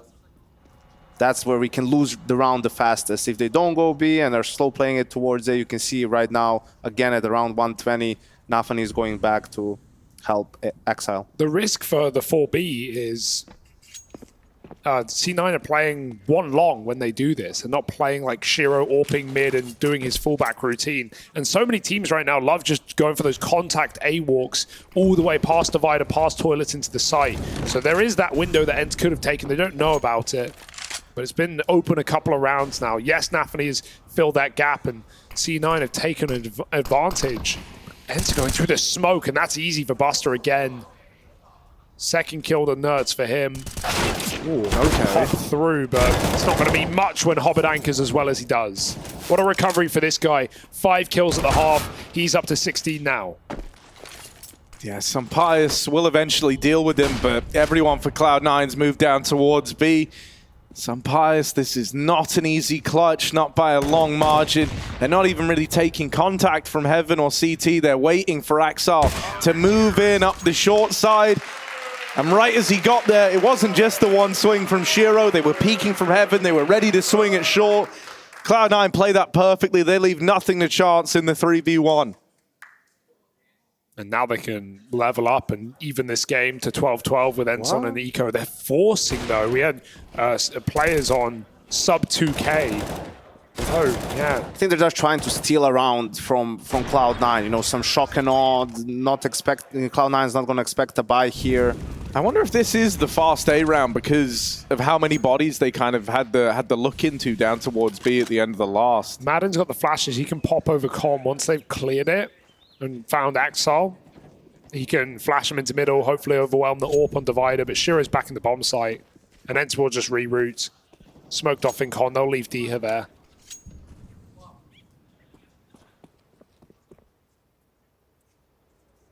And in that window, C9 rotated both deep A players back to the bomb site. Safer, knowing that they think they're on eco anyway. They're expecting pistols. It's just a little bit more oomph behind it for ENCE. This is good real estate to have for the A-pop, though, right? You've cleared out close toilet. Sure, there's that smoke down, but you're going to have the info that that's clear. Shiro's been flashed off the angle. Axel with the AK behind the truck. He needs to be some serious stopping power, and stop them he shall. Right in their tracks, Axel is on for the ace. 4 in the round. And he'll lock it in with all 5 to tie this game up. And what a way to do it. You know, Axel and Shiro, the two of them, they both had chances. In that first half, there were multiple moments where it came down to those two having to be the difference makers. And we actually saw the rounds going the other way more often than not. But this one is all Axel. There was a lot of ways this could have gotten weird. A lot of ways this could have, you know, been so much more for ENCE. But he just slams the hammer down, doesn't even let them run away with a bomb plant or anything of the likes to make that force buy feel worth it. And now Cloud9 are in control of this game, right? They've got the money building up with clean rounds. They're up against an eco, about to take the lead, and they're on the CT side. Things are looking very good for Cloud9 at this point in the game, and they weren't always. Hobbit doesn't, I don't think he's aware. Snap is snuck into the corner. Should be fine, though, because especially if Diha comes down Con, that's only going to make Hobbit go through his protocol, drop the smoke, live. So they could boost up. They could catch a Barrels player right now. That's really the only option for ENCE. Going for it. Hobbit's just hardcore holding it. He does this a lot, actually. Just like waits for someone to boost up. It's a good fight for him if he catches them as they're assembling the boost. He'll always bear it in mind, flashing his teammate as well for a bit of assistance over towards Monster, and with NAVI coming in for the backstab, that's a nice, easy double lined up. Cloud9 do it flawlessly, up into the lead now. 3 rounds away from the promised third map of Vertigo that's been waiting in the wings. it does feel like we're getting there, right? We need something special from ENCE in this gun round and try not to get picked apart, actually get an execute together. That B play early was nice. I almost want them to run it back. They're using their final timeout to figure out this T round, and this is the deciding round of the game right now. There's no way you're breaking Cloud9's money in regulation. Not without 3 straight. And even then, by that point, loss bonus will build. So, ENCE are in a very difficult position here. It looked like they were about to run away with the map, and maybe they would have if they converted their pistol round and actually went up to that, famed 12-6 scoreline we were theorizing. But I mean, 5v3 loss in the first pistol and then losing the second round in the second half. That's why ENCE would have won the game by now if that didn't happen. So stings to be in this sort of situation that could have been, I don't want to say easily avoided, but definitely avoided. But they're still in it. It's still, possible to win this game, absolutely. They were unlucky in a couple rounds, the spam through the smoke. So if they can find an entry and just play the round off of that, would make it much easier. And they take on way quicker than any round we've seen so far. D is already up the stairs at 130. Looking for this orb. Shiro has not been required in these previous few rounds. Not to say he's been quiet. And I think this is a product of the fact that, Cloud9 wasn't really aggressive at all, or almost didn't have any presence close to A. Big shot from Snappy. Yeah, that's a kind of crazy way to open this up. Shiro's been waiting for his time to get involved. And I mean, man, to his credit, he hit the shot, but slightly through the edge of the wall. Snappy comes out looking better. And the man at the helm of the ENCE ship has put up the opener. They do lose Madden in response. That is a big equalizer for Axel to find. A new challenger is approaching. Nerds trying to take ownership of Long for the ENCE squad. The rest of them moving up through the bathrooms. Smoke goes in at Dumpster. The push isn't going to be immediate though, so Nafany's got a bit of time to move out into the site. That molly gives him a second thought. Axel boxed in at the long corner. Nafany wins the opener, but they know he's here. They've got him trapped. Oh, a must-win fight for Nerds. Gives them a chance, but he's dinked. And with Hobbit winning that one at the truck, this kill could send them up onto 14, and Hobbit will deliver it. Great jiggling for Hobbit there. Gets right back behind the truck, and Nerds was delaying, trying to just get that one bullet required, and that would have been a bomb plant as well with a late flank from Buster. But Hobbit keeps it clean, keeps it cool. 3 kills. And again, I have to talk about his resurgence because he just was a non-factor in the T side. And right now, he is up there with the rest of the squad, especially in terms of impact. Steps up big time, 3K in this situation. Cloud9 was in a 4v5 to kick it off, so huge round. You can see the buy from ENCE. They go for AKs. They only have 3 flashes left. They did not plant that bomb, and they live to regret it.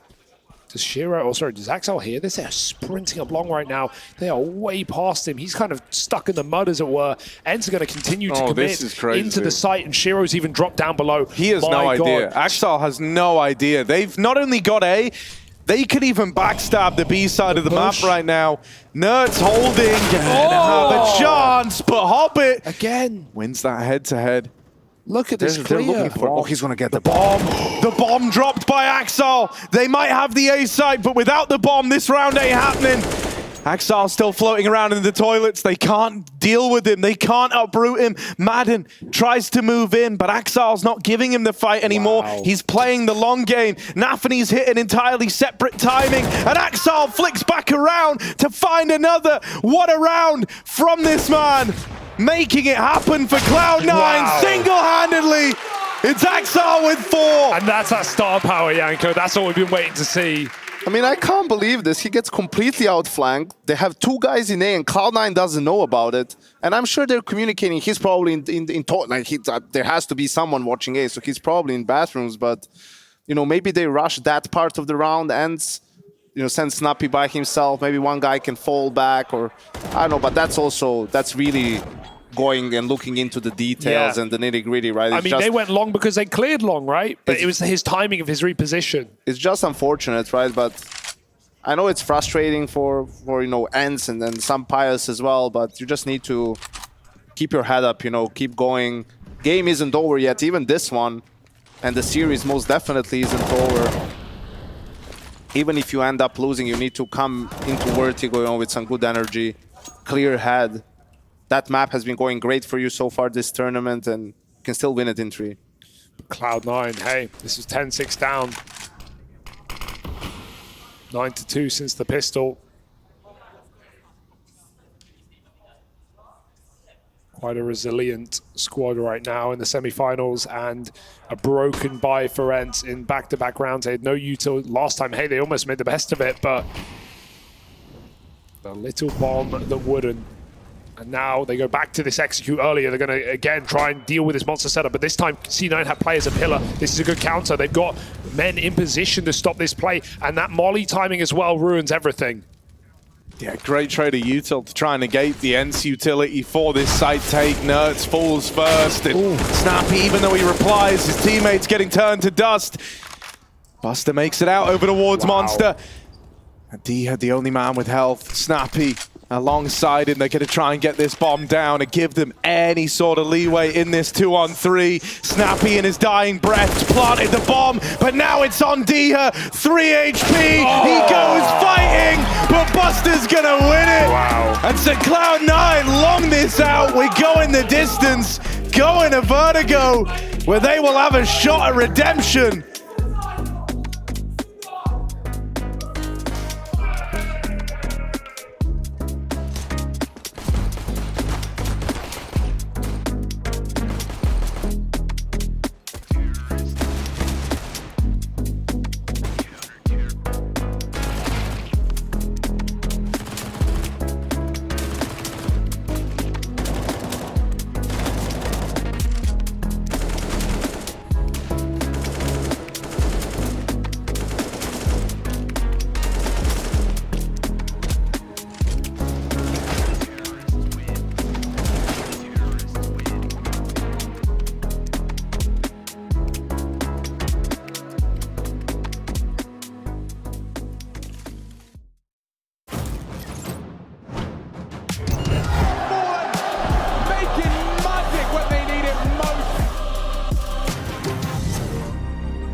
I'm in the zone. Can you imagine having a piece of the magic? I'll throw you a bone. Let it be known. I can't miss when I'm on one. They came with their guns, but I bombed them. Thought they was too slick, but the truth is that I robbed them. I'm in the zone. Can you imagine having a piece of the magic? I'll throw you a bone. Let it be known. I can't miss when I'm on one. They came with their guns, but I bombed them. Thought they was too slick, but the truth is that I robbed them. I'm in the zone.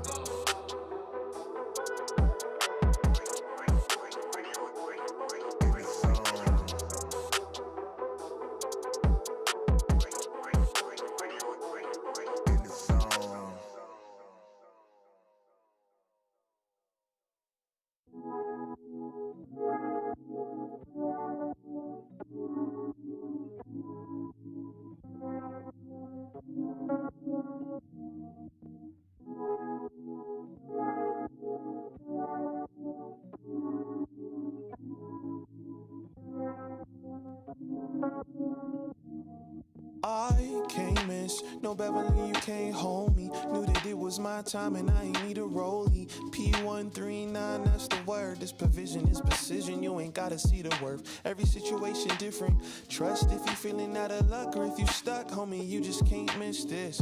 It's so easy, you be thinking it's absurd. Gotta see the glory and the hurt. I remember back in apartments, humble beginnings, what I start with. I'm still humble if you checking out my car 10. 2% we wasn't dancing like we Carlton. A product of the system living in our margins. Harvest all the planet. Seeds I've been demanding. Trees taken for granted. Faithless couldn't stand it. Standing on solid rock, now that's a firm foundation. We've been waiting and I'm praying we gon' make it. Face it, this year ain't even go the way we want it. Double jointed, two-faced, but now we on it. Seeing your true colors in this light and it's alarming.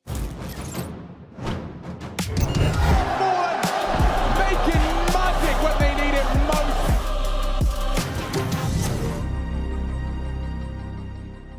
Man, talk about resilience. Cloud9 biting back and when they need to most. 7 rounds in a row on that CT side. But Yanko, to be fair, at some moments, it was anybody's game. It took a while for Cloud9 to really look squeaky clean on that second half. Yeah, I think they have, the pistol rounds and how the early rounds went in the half to thank for this victory. The gun rounds were very hard to come by for them, especially in the first half. You look at, winning the 3v5 pistol round to kick off the map and then winning the second round in the second half. Without that, ENCE closes this out and wins 2-0. Which mic of mine is working? Am I double audio right now? It could be a little bit funky right here. It's very good. It's this one. We'll go with this one. This is the one that we'll be using right here. So we're on the handheld. And speaking of hands held, I think Axel had to hold a couple of hands there towards the end, right? He had a couple of really big rounds. But that was where, this is the thing. I want to go, there was some odd buying patterns. But it's like, well, this is the way ENCE approached the game, right? With that Tech9 force buy late. Yeah. Well, it wasn't late. It was like 12, I know, 11. But it's strange. It's like, what can you do on overpass with those guns if you don't go B early? So they try to surprise them. And again, 2 times they had a lot of utility, but they go for a pop play with just one flash and then delayed smoke behind it, right? They try to catch Cloud9 off guard or hope that someone is close so they can get that first kill and then pounce on the bomb site. But both times Cloud9 is just a little bit further behind. Did a great job of anchoring the bomb sites, right? And Hobbit on the rotation, had a couple of crucial kills in a few rounds, so it just didn't really pan out for ENCE this time around. I don't know what to think of this series though, right? Because I would be expecting more of a clear-cut kind of game from Cloud9, but then I say that, and then I think about it, and I think about how I've spoken about Cloud9 in the past with the way that they approach the game, with saves, which maybe hasn't been the same conversation today. They win, but they always win in scorelines that are like 16-10 or 16-12, right?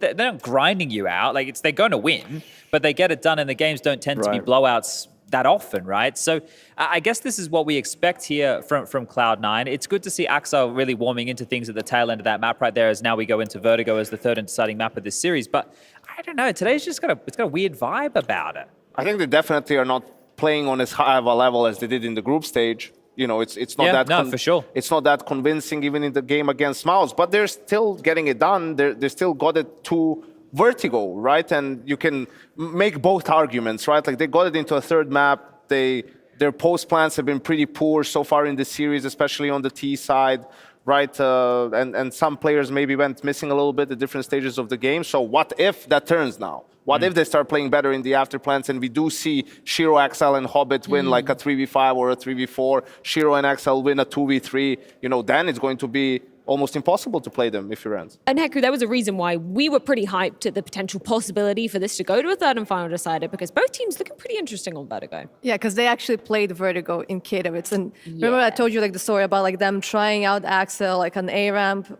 and then they switched. And that was actually during the series against ENCE. In the first 5 rounds, they tried it out. They understood it doesn't really work that way, so they put him back.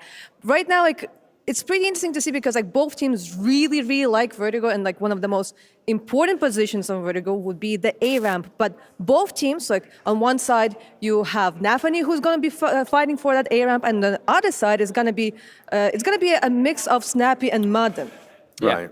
Well, we were having this conversation with Hooksy, right? And we were talking about Sampaius and where Sampaius goes with the AWP, and Hooksy was like, well, I've watched a bunch of demos, and it doesn't seem like there's any rhyme or reason, right? Maybe that's the tailored preparation to who they're playing against. Because I mentioned, Spawns, you see the AWP go for a B pick. And he was like, well, sometimes we don't even see the AWP go A. I watched a few demos. Sampaius didn't go A at all. It was just Madden and Snappy, right? So this is curious because some of the rounds there, and you guys highlighted it during the cast, it was that round where they focused in on that monster play, ENCE on the T side, and they had the flashes to focus for the double monster setup.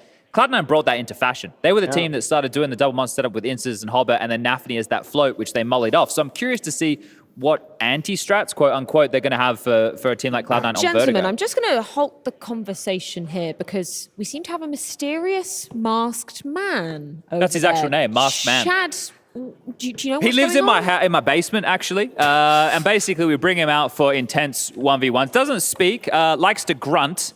And as we make our way over... Oh, hold up. Let me help out with this cable situation, shall we? We don't want someone to bloody lose an eye, lose a leg. It's tangled on this thing right here. Yeah. How are we looking? Is that better? We happy with that? Nice. There we go. Look at this. I can move things too. Coming over. We're going to do a one-on-one right here. Now, we got the Masters Man. The Masters Man, what do you say?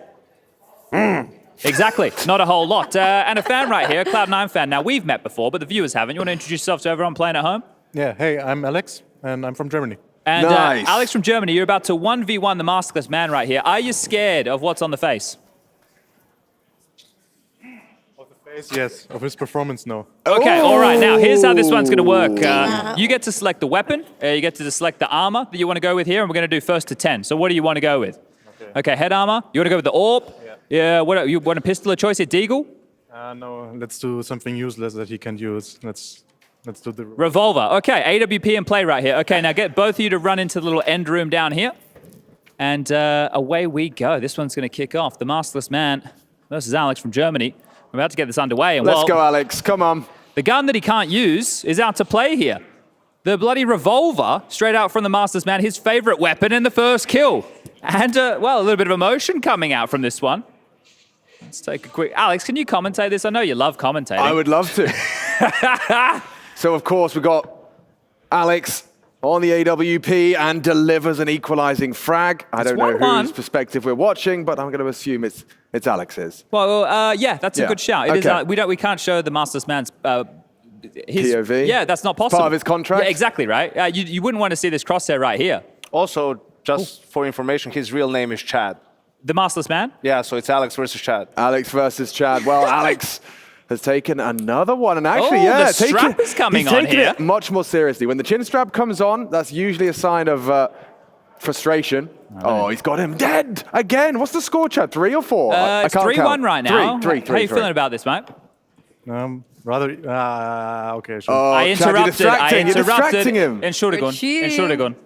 What are we playing to, Chad? It's first to 10. Okay, so, so we're nearly halfway there. A couple more kills here.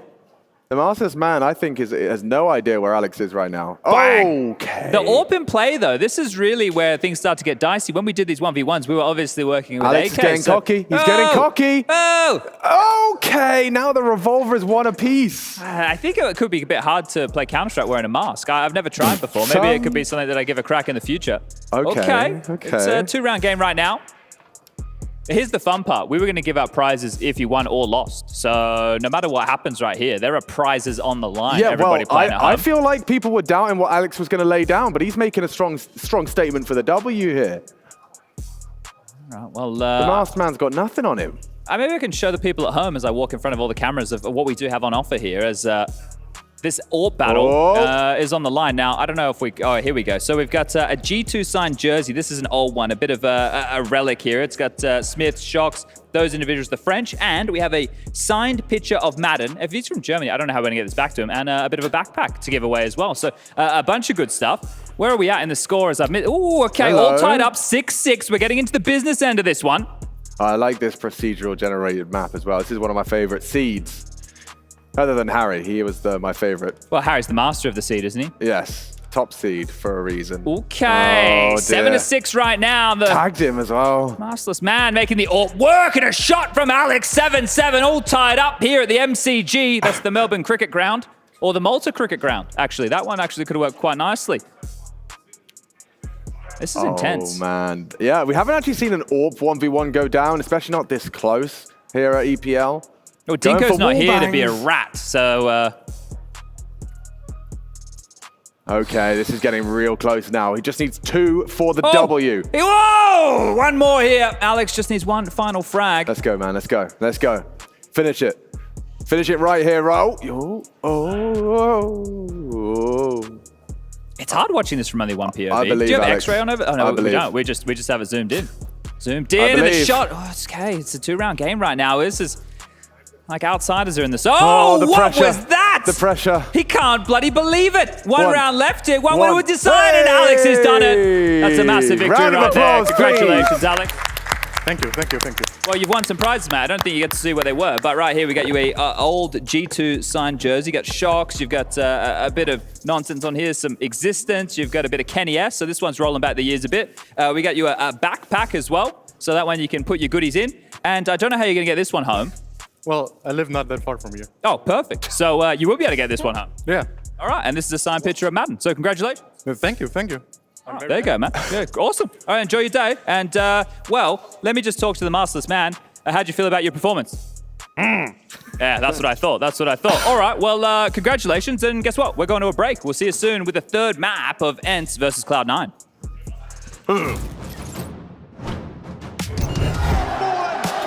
Making magic when they need it most.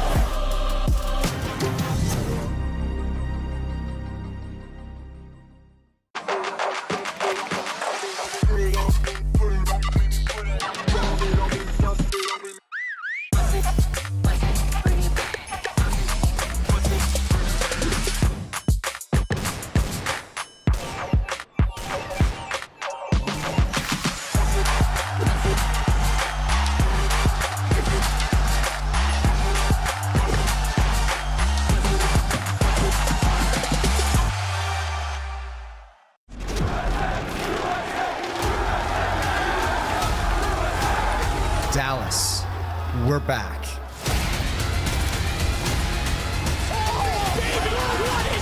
Counter-Strike is in our DNA. It always has been, and it always will be. And now we are once more returning to where it all began.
Welcome back. Third map, decider of the first semifinal, ENCE versus Cloud9. Cloud9 managed to get it into Vertigo, and this is a map where ENCE has had success in the playoffs, beating G2, beating Vitality on it, and both times winning 10 rounds on the T side. Yeah, it's been a pretty hotly contested matchup, right? This opening map, Ancient going the way of the ENCE squad, only to have it cancelled out with the resurgence, with guys like Hobbit coming alive, come overpass. Feels like Cloud9 have woken up a little bit in this series now, and so I think Vertigo, as the third, as the final destination, there's going to be some chaos here. There's going to be some hearts broken at the end of it, and we'll know our grand finalist in the next hour. And it's not just recent success for ENCE, because we have to look to Cloud9 and remember that this is a home map for this squad for a long time. They're on a 7-map win streak over ENCE and Katowice, playing over G2 here at Pro League, and Mouse as well added to that list. So Cloud9, no sleepers on this map. And they woke up back on Overpass after going down, but not quite out. That was a 10-6 lead for ENCE. They couldn't close on the T side, and now at least they get the favor of sitting back and relaxing on the defense. Cloud9 bring the heat immediately towards B with a bomb, and Shiro lurks A for a pick. seesaw in play here.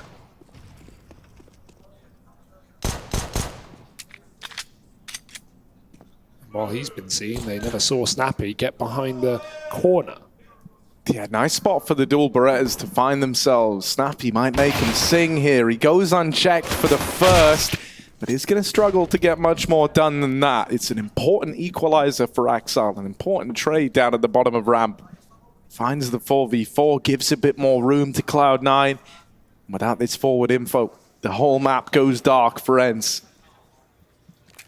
No molly for sandbags, so Madden can find a lot of impact here. Yeah, they're going to have to check this manually. Madden, as a result, has a lot more room than normal. Swinging out. He needs the double because he's getting chased down. Axel, once again, key with the trades. He keeps picking them up. Tap on the bomb for Shiro, trying to force fights, trying to see if any util rains in over the top. It won't, so he's going to commit to the plant now. They're out the elevator, they're looking to fight him. Dual Beretta's up close, trying to move in. Diha looks to squeeze on him and will find the kill with the dualies. Just left to NAVI, but he's making the clutch happen. Trying to run away, but Nerds hounds him down. Yeah, you can't escape Nerds, man. Not on this map. We've seen so many highlights from this dude on Vertigo alone. Very nice try for NAVI, but Nerds was right there, ready to hunt. Hits the back of the head on the escape as well. Easier said than done. If NAVI stayed to fight, maybe there's a way for Cloud9. And that's after Madden only going 1-for-1 at Sandbags. You feel like that position deserves more damage. Diha with his dualies continues to impress, but ENCE take the pistol.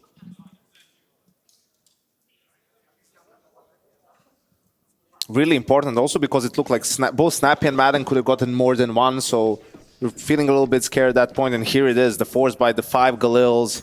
We heard a lot of players come onto the cast and say this is actually really difficult to deal with when you're on the CT side. Players becoming more proficient with the Galil, Harry. Yeah, you know, I think as well, it's even just awkward because the CTs need util, right? And even that like throws you into a weird place because you're going to have some players with SMGs, they're better at closer ranges, but up against the Galils, they're able to play a bit of a range game, so...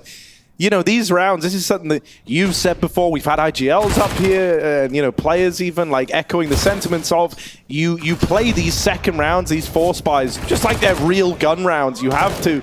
Got to come into it with a game plan. You need this round. It gives you a good berth into the lead. And right now, it's kind of hanging on by a thread for ENCE with a lot of damage done to Snappy to open up. He can't re-swing at ramp. He can't look for these trades. And so Cloud9 are allowed to build into this 3-on-3. And this is where they struggled almost throughout the series, right? On their T side is where ENCE was always one step ahead. Now they seem to be in a good position, right? Only Dika to deal with here, but that's a big fight for him to win. And he drops off as well. He can go back to Anchor B. If he realizes they're heavy in mid, he could even take space towards stairs, towards Tetris. They're creeping him down right now. Nerds, will he get the spot in time? He runs the whole way. Axel hears it coming, and that might beckon them into the A site to finish off what they started. Snappy or Diha, where do they go? Wrapping the backside through spawn, but no time for error. Diha has to make concessions. He has to make a gamble, and this is the right read. Closer towards the B stairs. 10 seconds they run in. He can't get the kill, and that's a plant and a very difficult round for Snappy on 10 health. That was kind of worst case scenario for ENCE. I think if anything, you were maybe hoping they go A. Snappy can like gimmick his way to a 1-for-1 on low HP and then set up Diha with health in a retake. But yeah, that got really cooked. Cloud9 play it well. I like that they go through CT and middle, kind of gauging the contact they get given. And that one's going to hurt for ENCE because Nerds, the hero of the pistol round, right, runs through middle the whole way and ends up giving over the kill that tips this into an even odds bout, leaves that huge gap in mid and makes life very miserable for the ENCE squad. Yeah, Cloud9 got really good timing because despite Diha jumping up and getting a kill, that didn't change the pace at all. They just continued to walk forward knowing that he wouldn't repeat. And so their timing out mid was far better than that the Nerds could expect. 1-1 immediately. Those Galil rounds, not easy as we know. It's also a shame, you know, Nerds only saw one player, so Diha was still worried about B. You know, if he can stay alive, look at the time. Like, if he doesn't die instantly, Cloud9 pretty much, you know, it's going to be very difficult for them to plant in time. And that's probably a bit of lack of communication, you know, either Nerds not being aware that mid is open and they could have been there. But granted, Cloud9 just hit very good timing to it. And one more time, despite losing pistol, they win the second round and are in a good position to take control of the economy early on. Yeah, I think the saddest thing as well about those rounds, especially when it's on like the first pistol and the half, is, you know, you don't know how much you needed that round till it's already too late. Snappy getting run down at the top of ramp. And they find a way into the even trades. This force by 4 ENCE, the return, you know, with a force of their own, has started off all right. They've traded out a couple of these kills on the ramp side. They've kept it even at least. And so now, you know, you're going to judge them on the accuracy of the gambles that they take in this moment. They can't win it playing like a split. They have to be together on this low buy. And with that man dead in the sight, the follow-up kill found by Shiro. It's all left onto Diha, taps out the first, but up through short, Buster stops him from making miracles happen with the 5-7. And so the force buy will not be the key back in for ENCE. They've just got to take an eco now and stew in the fact that Cloud9 are going to start building early.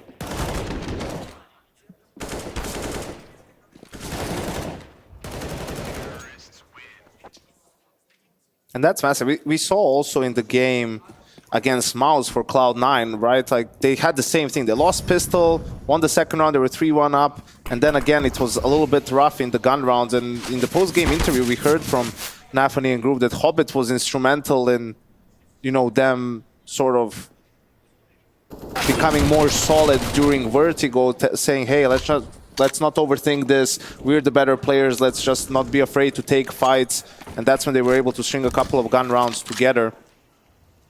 So momentum really important for Cloud9 at the moment. Especially off of winning that last map as well, and the way they did, 10-3 on CT side comeback. Hobbit needs a couple here. Makes it as expensive as he can, but they will save an AK. Unless Buster goes running. He may as well, considering we're going into a gun round. If he chases, he has the chance to upgrade.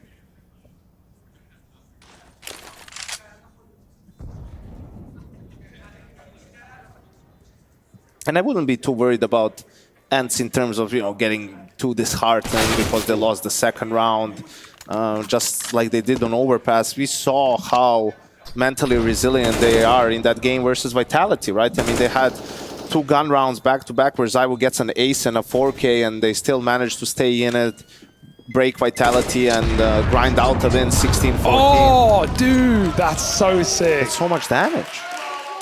Taking him out with the nade. Yeah, they even threw a second one, man. Yeah. His goose was cooked over on short. That was a really nice way to make sure he just doesn't get out with the AK. Nothing's given for free by Cloud9 here.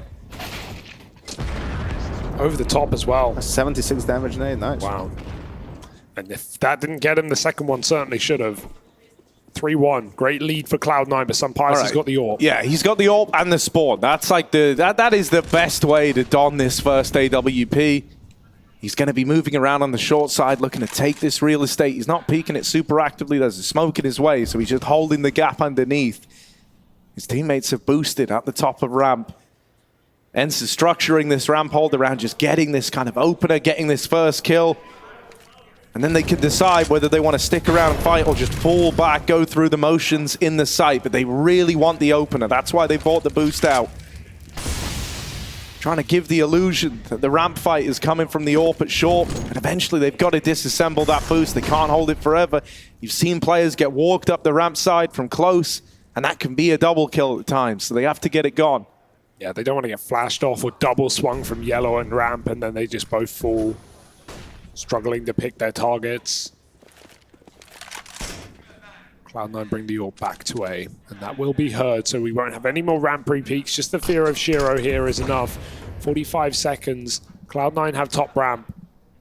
But that bomb, you'll notice, is not here to stay. Missed shot for Sampaius, and with no armor, it's an easy mow down for NAVI. He's going to look for a little more on this fake AWP grab over the top. NAVI just needs to live here because Cloud9 have already taken mid with a smoke and they're splitting this B site. NAVI's causing such a ruckus. Nice kill on the rotate, but it might just be the save for ENCE. Bomb's coming back, though. No. Hang on. Yeah, look, they've had to change this on the fly. They never actually had B. They just had the mid-split component and one man over towards the ramp side with both of them getting dealt with. This one's starting to fall apart for Cloud9. You thought NAVI had done enough. 2 kills over towards A was meant to set them up.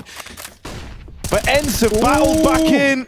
Cloud9 gave them some fights across the map, and ENCE took them in their stride. ENCE end up being the victors in a 3v5. A round that they had no business winning, but a couple of key fights won over towards mid. The fear put in Cloud9. They changed their mind late. They try to rejoin with NAVI, and then the worst case scenario happens. The lurk player that found 2 that was calling for that bomb to come back falls, and they lost all A control. With it, they lose the round. That's a bit of a fumble there by Cloud9. You know, it seems they were a little bit indecisive, or actually those kills changed their call, really, and then it was just too late to make the rotate. A couple of important kills from ENCE too.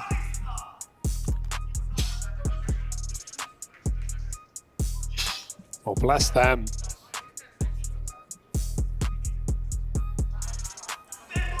And we'll see, you know, some players with a slow start, but he had a couple of great vertical games. I always go back to the one in Rio against Vitality, right, where he had, I think, 30 kills or 30-something kills, and he's extremely mobile on this map. Very difficult to predict where he's going to go. So hopefully he's not too affected by this slow start. That ramp smoke looks really low. Did it bug through the floor? Or is it one thrown by Cloud9? Doesn't look like it. They're working it either way. I think it might have been NAVI smoke, actually. I can't tell. Either way, Cloud9 get that ramp.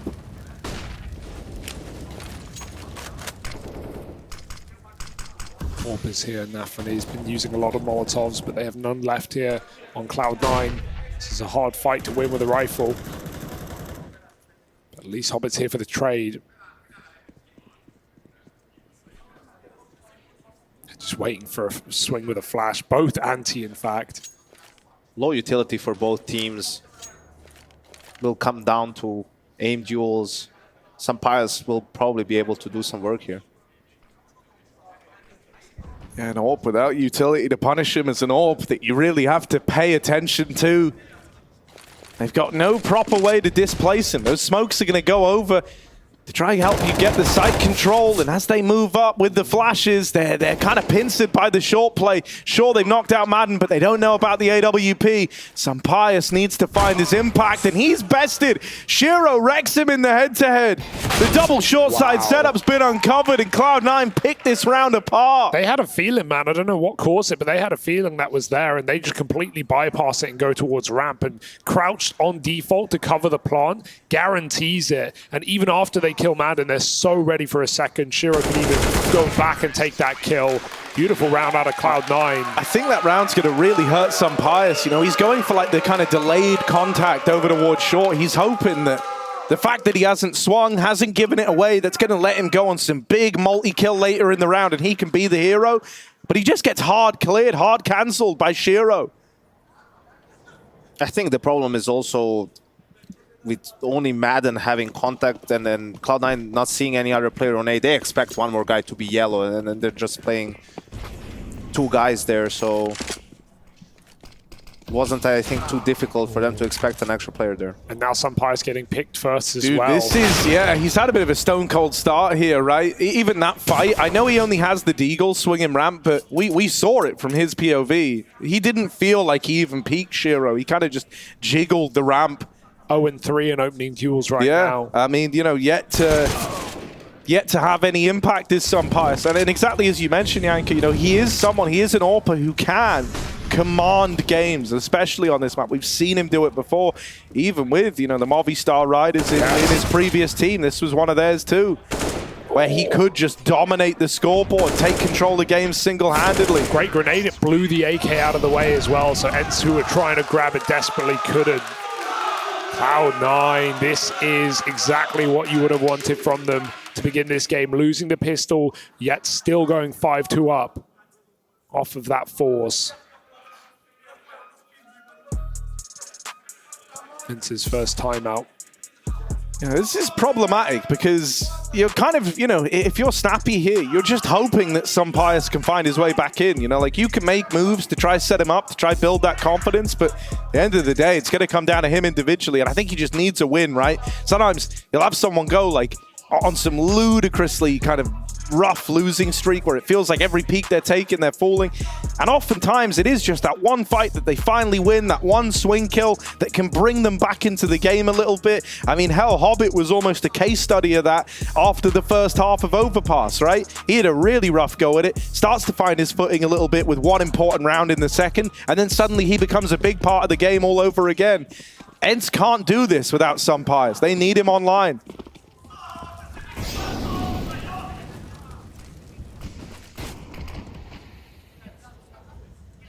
And C9, they're going to go for an early B execute as well. They throw that ramp smoke. They've been taking it quite late. And so ENCE don't know for sure that this is just a fake out right now. They're waiting the smokes. Snappy can peek over it, but C9 run boosting. Oh, they failed it. Might not matter. D here still gets a lucky shot, should we call it. But Cloud9 and numbers are ready to go. Nerds, that's a great reposition, but the one-way smoke, they may have even seen him through it. Shiro's looking for this pick and the right angle. Nerds gets tucked in close, but I think they're aware. Yeah, it looked like they just caught him crossing. They just saw him on that cross. And so Madden moves in from middle, but he's going to have to do something miraculous if he wants to be the saving grace of ENCE. Flash out, Madden with the swing, brings Axel down low. And now it's just left to Snappy. Him even moving over in the 1v3 is a desperate look. He's hoping they give him a fight there, but caught in middle. No love for Snappy. Cloud9 with another round. Just saw a little smile on Nafany's face as well. I feel like the crowd being behind them is going to be a helpful extra as well. Cloud9 are feeling egged on in this third map. The last time we saw that was back in Dallas. And we all remember how that went for them over ENCE in the grand final, 3-0. Poor Buster though, dude. Like, yeah. Why is he the one who dies there? He's like the third guy. Full behind. random as well. Yeah. Back guy, like the last man in. Always the way. And another tough round for Sunpius, right? Like he goes for the peak. They're 3v4, wants to equalize, give his team a shot. But Axel just waiting for that push, peeking above the smoke. And, if you're ENCE, the game is starting to spiral a little bit out of control now, and it's too early to be desperate, and just throw yourself at Cloud9 and do something crazy. You need to be patient when you play against them, right? And I think they're aware of that. Right? They've just lost track of it. Snappy was talking about how strong their fundamentals are. Vertigo especially is one of their comfort zones, and ENCE did win 10 T-side rounds in their last 2 games on Vertigo, but that's difficult to replicate game in and game out, right? I feel like they won't be able to do it 3rd time in a row, so they need as many rounds as possible. I mean, at this point, probably even 5, 6 would be really good considering how the game is going for them. Nafany has been command and control on ramp as well. It's delayed takes almost every time for C9, but he is always at the front of the pack, finding these opening kills. Good grenade combo from Shiro and Axel. They dump Madden, Hobbit clears. He sees a Shadow Force second and Sunpius falls. So C9, as it should be in this round, keep it nice and breezy.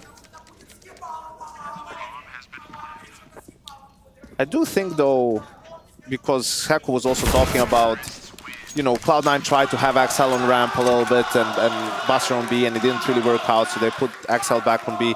I think that's the play. Your star player shouldn't play ramp. Because there's so much smoke spam and everything, it's like, how much can you really contribute there? Can you it's not the same as Banana on Inferno. Yeah, it's right. Like when you have like a guy like Nico there or Flit for outsiders and they can make plays. Here, there's just so many smoke fights where the skill difference doesn't really matter as much. It means you can play retake rounds on A as well, which are like the key rounds. If your actual A ramp hold isn't going well, you're giving up bomb plants. Axel can win you rounds. There we go. Finally, the first opener, the first kill. Sunpius is in the game. Now ENCE is coming back. They're going to win this round. make it competitive, win a couple of rounds in a row, you know, and realize the world hasn't ended. They're still in this game. They need to do right by that pick, though. Cloud9 fail a boost, so they don't go back to it. Triple nade, and Diha, hey, he is pretty healthy, all things considered. Dude, I think if you're Diha and you've been triple naded, you're rubbing your hands together, right? There's no way they're clearing this now, surely. I mean, they weren't perfect nades. Were they meant for him, or were they behind the double box? He seemed to take very minimal damage. He was on the left side. Yeah, but he was playing the left side of Tetris, right? So kind of absorbs it. Some pious, another kill. Patient. This guy was 0-9 coming into this round, but a couple of steps in the right direction have teed ENCE up nicely. And you can just see like how different it feels with him finding some success. This round has finally given ENCE a leg to stand on. Snappy with the ramp aggro, locked in this fight. Shiro only has the deagle, and Snappy bests him. NAVI's gonna try the trade. Full W held down as he embarks on the 1v4. Go for it. He probably won't, but nothing to lose on this one. They've got a good bit of money. And even if he gets one more kill, that's going to keep the finances low. But yeah, saving the orb, nothing wrong with that. ENCE are going to find their third. And mostly off the back of some Pious, but still nice double from Snappy, bottom ramp, on and off angle. I like the little mind games. You know, he gets a kill early on in mid, and Cloud9 tries to work B a little bit, and then they go back to mid, expecting some Pious to move, right? Usually you get a kill like that, an entry for free more or less. You move somewhere else to try to, you know, keep having impact. And he just takes a more passive angle and stays in there. Malta's going wild today, boys. I don't know what's going on out there, but they're having a great time. They're cheering for Counter-Strike right now, and that's what we love. A nice intimate setting. I saw some fans getting to experience the set as well. Chad was giving out tours, had a 1v1 earlier. It's a nice place to be. It's a nice vibe. Oh, no one taking the shot. Shiro will still tag him. Snappy gets caught by NAVI, who's been doing this all half, climbing up either side of the ramp smoke, causing problems. 14 and 5 for the leader. And he's on for more. This kill would be a backbreaker. Thank goodness Sunpies hits it. Big one. Huge. That is a really quick reaction. Like, he's low on health. NAVI has the advantage there, but Sunpies makes it work. However, here's the reply. Now it's getting a little bit curious about the B ramp. Gives Cloud9 the man advantage. Forces a fight. The ENCE now, in hindsight, feel didn't need to happen. They left a man down, and Cloud9 are taking space after that kill over towards ramp. They've grouped with 4 here. This is the A play taking shape. Some Pious is searching mid, and he's getting information that no one is there, but I feel like ENCE needs to pick. We're going to play for A or play for B. Right now, they're in a really tough spot. Madden has a lot of work to do. Madden's got to do it. He's got to be the man. Good flash to set himself up. Pops himself in for that fight. They've mollied him, but he's playing ahead of it. Madden tagged once, backstabbed by Axel. Arriving a little later up the ramp on that lurk. Even damage to Diha with a nade. Softens him up, but that swing, that swing's given over the equalizer. That's hit on Diha. Now they want to give it a go. Kit is on the bomb. Kit is on the bomb. No Buster's missed the spray. They're nicking it, and that's a robbery! Diha, the absolute madman, runs in with nothing but a Kit by his side and a smoke down. Sunpies wasn't even trying to help him. He's too low. He's too far back in spawn. That's a 1v2, essentially. And man, you know, you've kind of been, you know, you've been feeling bad for Buster throughout this game, Yanko. But that round, he had the opportunity. He could have stopped the defuse. He could have won it for Cloud9. Look how wide he is off the plant as well. That diffuse string, that wire as far as it can reach. Why is Axel peeking there, though? Did I miss something? On the short side? Yeah, it's a bit strange. Too early to go for such an aggressive play, you know? Low health as well, jumping the gun. Cloud9 throw away a post plant. And ENCE, they're just scratching at the door right now, trying to get out. Trying to get into this game. They might have something here. I think this is going to start hurting, man. If you're Cloud9 and now, like, if you take another L here and now, this is going to be ENCE really building. Turns, but no one was looking! Ow. Nuts was not supposed to get out of that looking like the better man. That was designed to deal with him. He was served up on a silver platter. Keep feeling bad for Buster because the days aren't getting easier. They're in B, though. Yeah, Dia moving into a site that's already been taken, but he will win that first fight, turning the tide, tipping the scales. It's all starting to build for ENCE. NAVI's been great in this game, but it's a big clutch required. And he only gets one. ENCE right back in this thing after all. Yeah, I take back what I said about the crowd cheering for Cloud9 now, as ENCE kicking up a storm, kicking dust in their face with the last 3 rounds in a row, and very tight ones at that. NAVI with a chance to line up a double here. Important trade for Madden to make sure that doesn't happen. And he's leading the fray with Dia as well. What an off angle for Nerds. I mean, that's part of the reason that he gets away with murder there. They don't check it. They're not ready. I mean, I thought he was going to be dead for sure, because he sees, before he turns for the flash, I think he catches, you know, a pixel of a Cloud9 player, right? So you're thinking by the time he turns back around, I mean, they'll see him and they'll get the kill. That was a massive 2K for him, and with the signs of life. They can win the half. Dude, the thing that's kind of scary is, like, I would kind of make the argument that maybe like 3 of these rounds that ENCE have featured some errors from Cloud9, right? I think, you know, you have Axel swinging in the 3v2. You have the round where they start going towards B, then they change their mind, try to go back A with the bomb. You have that round that just went down where they don't spot Nerds, who's just not moving right in front of them. And so in a way, like, you know, ENCE, don't get me wrong, they've capitalized on every one of these opportunities. But if you're Cloud9, you're left with this feeling that you're kind of letting the Barbarians back in the room. Yeah, I mean, it looked like Cloud9 will get 11 rounds, maybe right? Even It looked 12. like they were going to run away with it. They were very dominant, but now the game is getting close. Luckily for Cloud9, their economy was super strong, so they can keep rebuying. They have everything they want in this round, too. He knows, and he'll take him as well. NAVI continues to bring the heat on the A ramp. Snappy is so low. Spam, nades, even a gust of wind will remove him. He's going to take the AWP and reposition. Pius not even able to play his weapon of choice. Snappy's got to hit this first kill as they cross in. The flash is perfect, though. They don't swing, however. A delay by a Molotov. There goes the swing. Snappy didn't see it. They went below the scope. Yeah, doesn't know about it. Pius has found one in the meantime. Nerds with a bit of smoke spam lends a helping hand. Up on the boost, Snappy still yet to see anything. And now with Axel dead, Shiro's tapped out the bomb. They look to run him down. They've given him one fight here. Hobbit still back at the ramp. And Shiro's repositioned. They're going to leave a little lull in the action. 30 seconds, the bomb taken away. And there's Snappy to close over the boost. Finally given a chance to get involved. And he takes it. Surely ENCE aren't going to win this half after how this game began, right? Pius 0-9, Cloud9 going 7-2 up in full control, winning every situation. And then it was that double opener from Pius's AWP. Since that point, ENCE haven't lost a round. And now they're playing, you know, and another good call. I think that was absolutely necessary for them in that 4v5 with Snappy also low. Just stack A, you know. If they go B, you can save. And if they come A, you have a chance of winning a round. That's exactly what happened. Unfortunately for them, Cloud9 with another buy. I think Madden doesn't expect an op there. You know, he knows they're buying maybe, but maybe doesn't expect an AWP. And it's an expensive way to learn that lesson, right? Yeah, like, oh, they have the AWP. Good angle. Now 4v5 and with Buster, that's a nice off angle in mid. Nerds was not going to get any return on investment there. Hey, Pius, can I get your AWP? Can I have your AWP again, buddy? Again? Another round? Let's see this tag B now. He'll surely get naded here or something. Cloud9 have been using a lot of util. That's a top ramp smoke. Yeah, so playing default is like really ballsy at this HP. They don't need to respect that smoke at all.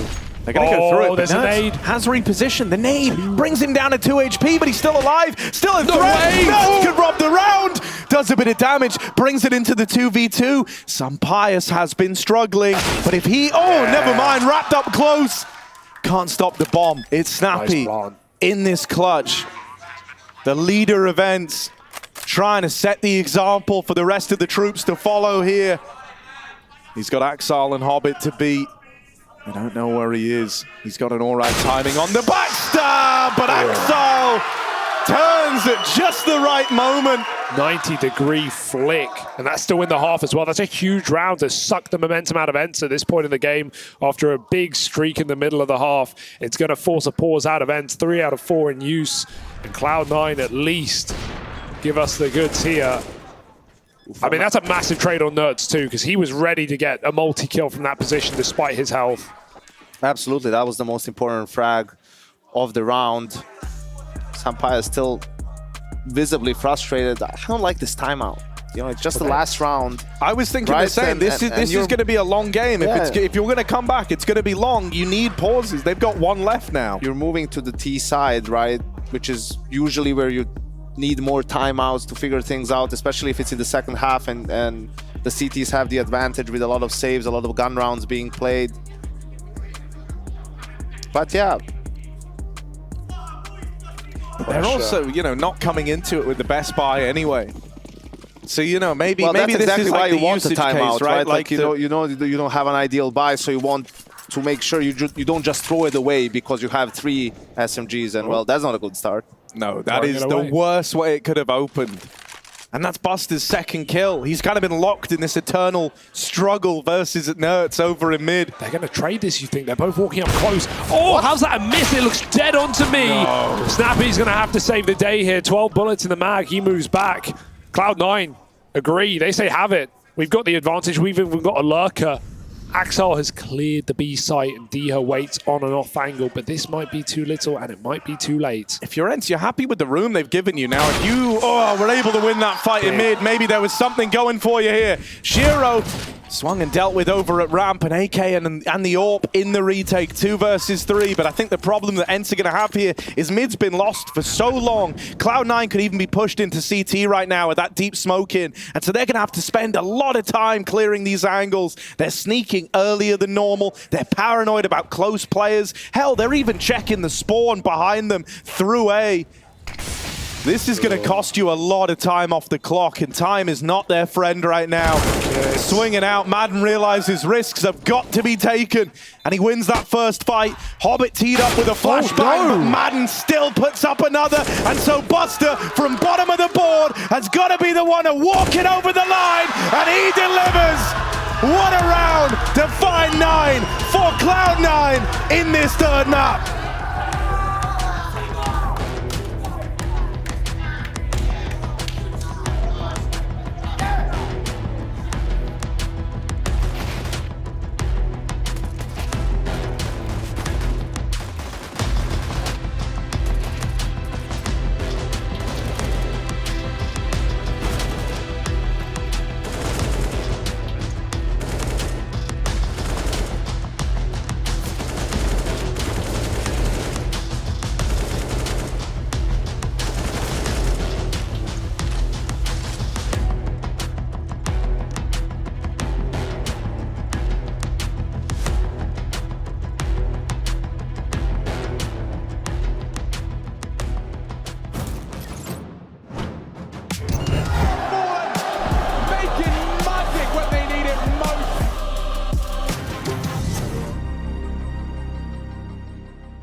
But let me digress and maybe I'll press on to the next turn.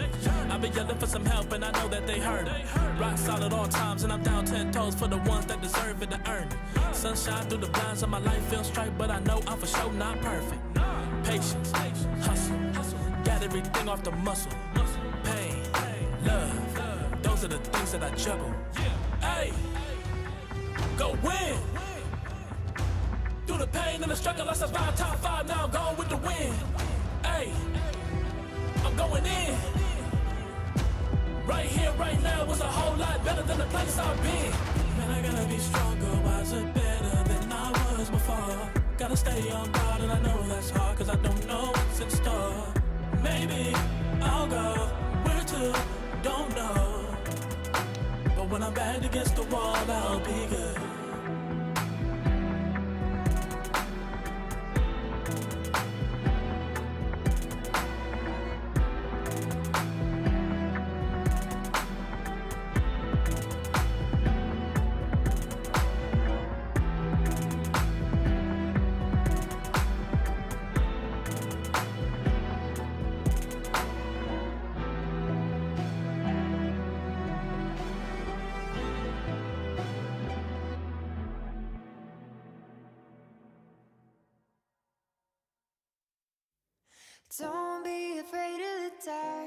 Be careful with stars. Not every light is gonna guide you, baby. Don't let them rain on your spark.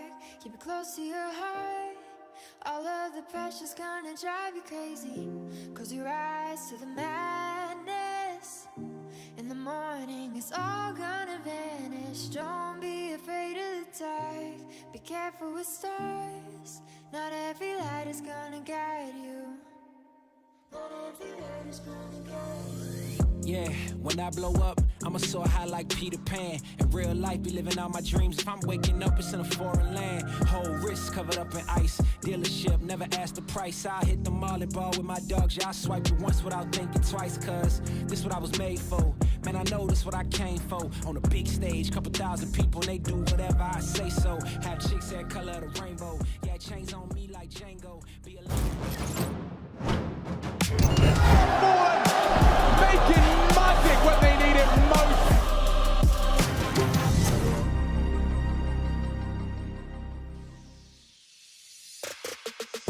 A brawl of a first half sees Cloud9 get out ahead. A little resurgence towards the end from the ENCE squad, who were at one point down 7-2 on their CT side. They were able to finish it off with 6 rounds to their name as they swap over. T-side, they've actually done good work on here in the Pro League, have ENCE. They've been able to get 10 rounds at it both times they've played. That's what they need. Just the same thing they did versus Vitality and G2, right? Not too much to ask. 10 rounds, T-side, ready to go. Yeah, it's only Cloud9. It's only the map they've been playing since the dawn of their inception. And with Shiro and Axo in form, NAVI finding fights on the A site, this is easier said than done. A pistol is everything for ENCE. Madden spots that push. He's got nades as well. He's got to be careful. He's seemingly for the sandbags or the boost. They might not make it that far. They could dunk them on Shiro. I mean, this is exactly what ENCE did to open up their pistol, so they need to be ready for Shiro. They won't check for him at first, but they get the trade. However, critically this time, unlike in that first pistol round, Hobbit was able to keep this in the advantage of Cloud9 swinging out from short. And so ENCE left a man down. They don't have that util left over either. Snappy was dealt with in all those fights. And so they were left with one smoke out of the pool of util they came into this round with. It's gone out now, but ENCE both committing up short. They're trying to move in. NAVI gives them a little fight, gets the info that they're both coming up the short side, and lets these dual Berettas try to take over. Careful here. This is winnable. Yeah, in a pistol round, in a 1v2. But he's looking to do his best work, yeah, rerouting down ramp, 30 seconds here. Buster already starting to rotate over towards that B site, and NAVI's just cleared out ramp. And that's a confidence push from NAVI, right? That's playing to win instead of playing not to lose. Going out for the information. Buster also just tucked in, low HP. He can't go Probably, for it. I think he's going to wait. He has to wait for NAVI here. Oh, he's giving him the fight. He's giving him a chance, but he nails the shot. It's a big risk for Buster to be fighting there, but a team ace for Cloud9 in the pistol. But we talked about it in the pregame on the couch, right? What's a quality that Buster has, that at least it looks like it from the outside? He doesn't really care about the pressure. You know, he plays the same no matter what, and that's difficult, man. When you have like a bad game, sometimes to no fault of your own, you know, you're just running into setups, or maybe your teammates aren't supporting you well, right? It's easy to get dejected and to play even worse, right? But he's still playing like the same way, right? Like he had 1 or 2 kills for the first, I don't know, 10, 11 rounds of this game. Hits a really good shot there.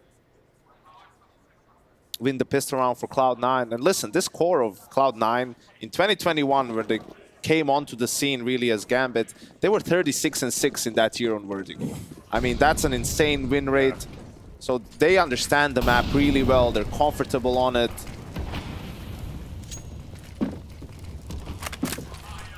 This is going to be tough for ENCE. This round is incredibly important. Okay, this smoke is on purpose. Maybe we can show it. ENCE are throwing it so it goes underneath the ramp. It's NAVI was throwing it as well in the first half. It means we're actually fighting this ramp smoke. That's really interesting. Yeah, it like bugs under the floor. And so it sort of gives you a one-way to bottom ramp. Oof. Missed boost. Yeah, little audio cue. Axel might have been able to hear that from B, and that's a nice bit of info. The bomb is one of these two players over in middle. And so Madden isn't going to stick around, but he will siphon an M4 out of the round, taking it with it and regrouping with the rest of the gang. Pious with a lot of room over at ramp. Now, they don't have a way to clear the sandbags yet, but Diha is moving around, and if you look at his util, he does possess the Molotov that could give them the safe passage up through ramp. NAVI's got a smoke, sure, but that will telegraph the position. Alternatively, Pious can just check it dry, but they're going to wait for the molly. And NAVI probably not expecting the Molotov to be in play. Nice try. Caught out, burns after one. 15 seconds now as the push looks to come in. Cloud9 have got two players here, but Axal is deleted. Shiro could have saved it with a stray bullet. Doesn't want to fall even more damage onto Pious, but he just gets out with his life still intact. ENCE aren't going to throw away this post plant. They're all grouped together. They're not over-facing right. We had that round where Axel was the one swinging out in a 3v2. ENCE will not make that mistake. They're waiting for a flank as well. Cloud9 don't have a smoke either, so they've got to tap this bomb. They've got to force the fights, and then they've got to win them. Wide. Tap on it, forces a little swing up through ramp, but it's assisted with a flash. I love the ENCE leave nothing to chance in this moment. They've cleared the bomb out again, and so Cloud9 are just playing for the backstab. He didn't get on Shiro it. with all the kills, but Hobbit wasn't defusing. It's so close. He's just got it. What a play! Shiro with the backstab. And Hobbit with the commitment to the defuse. ENCE were never ready for that. That looked too late. That looked just too late. It's just got rare atomed again, but this time by Cloud9 in a last-second retake. It just looks like a save, right? Like D has double-checked it, and no one's on it. He doesn't see a second player, and no one is considering the late look. Pious is bottom ramp. He's already trying to run away. There's no flank. There's no time for it. He's walked all the way through short. I mean, that's a mistake on Pious' part. No one's watching it. And Cloud9 somehow find a way with less than a second on that bomb. I thought Hobbit was too late, man. That you couldn't be cutting it closer. Oh, that's just soul crushing for ENCE, isn't it? You lose the pistol, you have the advantage in the force buy, right? And to lose it in the last second. I mean, I've been saying that they have good mental resilience, but I think this is a little bit too much, right? If they don't manage to win this round and get the reset on Cloud9, I think that's where Cloud9 just closes out the game. Yeah, a reforce for ENCE. Balls to the wall. They're going to crunch middle. Hobbit's already prepared for this contingency. There's two players at B. Bus is going to be put under the microscope as well. Spots that boost, knows what ENCE are up to. Hobbit throws a flash, but his molly's still ready. ENCE will try and explode mid to B. Diha's at the stairs waiting. Hobbit gets his util out, but ENCE weren't committed yet. And this is such a nice setup for Cloud9, not just Shiro spotting. He literally doesn't even need to fight, but he probably will. ENCE are going to be able to jump over Con, but that's into the stack.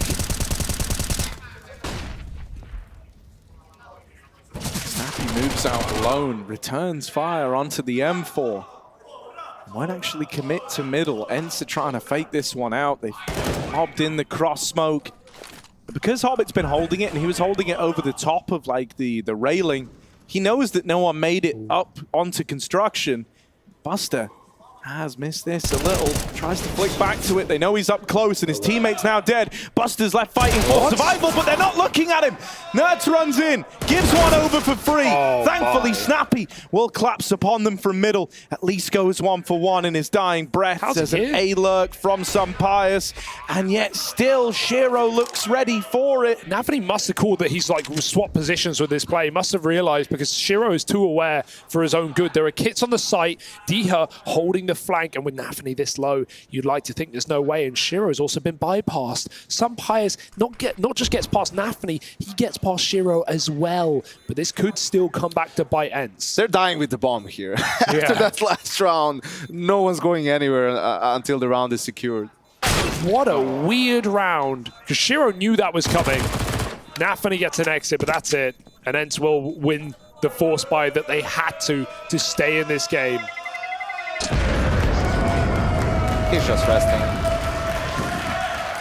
Yeah, I don't know. I don't know how Sumpires got there. He was like dueling out with NAVI, trying to keep him honest. And still NAVI got a flank. That's impressive enough. But that info is not enough for Shiro to win the round. If Sumpires goes through elevator there, that's a retake C9 can play for. And I want to praise, the composure from Snappy to sort of delay the call. They wanted to do that mid to B, but he probably realized it's pretty obvious at that point, so delay it a little bit, go back to A, you saw NAVI was playing for info, that causes them to move. Double mid setup. Ooh, Snappy finds the 4-on-4, and now the action might come to a bit of a halt in middle if you're ENCE. They don't want to risk falling into the clutches of Hobbit. And again, this is an ENCE smoke here. This is not C9 trying to take the ramp. They will attempt to use it. NAVI knows where Sumpires is playing. That's a good shot, though, from Shiro. Gun in middle to grab a molly that goes too deep. Nerds holds on to the weapon, and he will find one. Trade is good for C9. We got Snappy low in this round, and they're split up. They're isolated. Snappy's going to group up with Diha, who is tasked with taking space, and he knows he has a bit of room. Scout spotted on A, Hobbit seen in middle. Diha will take that space on the B site.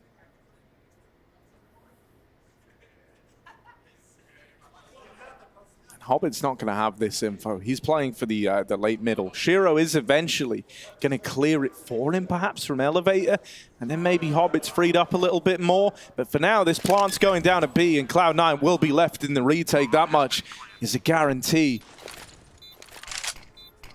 Pulling back as well for Diha, playing it a little safer, but now he is the one on the clock. A headshot angle behind the wood, he won't play it. Drops for a flank clear. Now he knows they're likely together. C9 still haven't given away the info of Shiro's position, but they don't have a kit, it's worth noting. He's throwing a random smoke to try and fake them out, to try and draw their attention, but Hobbit's not buying it. Nade for the plant will be a little bit of damage, and Diha's got to find the double, but Shiro executes him with a headshot, and that's going to be another round for Cloud9. The reward of the force buy for ENCE will only be temperamental. I think that one hurts as well because it's the same tag team that robbed you of a round now stealing back another one, right? Where you get into the post plant, you've got an empty B site, but then of course Snappy is caught crossing, and bruh, like out of all the ways for Shiro to close that, it just feels extra brutal that like Diha didn't even feel like he really got to show up and fight in that 1v2. The first time he played his cards and showed his hand, he gets annihilated on the jiggle.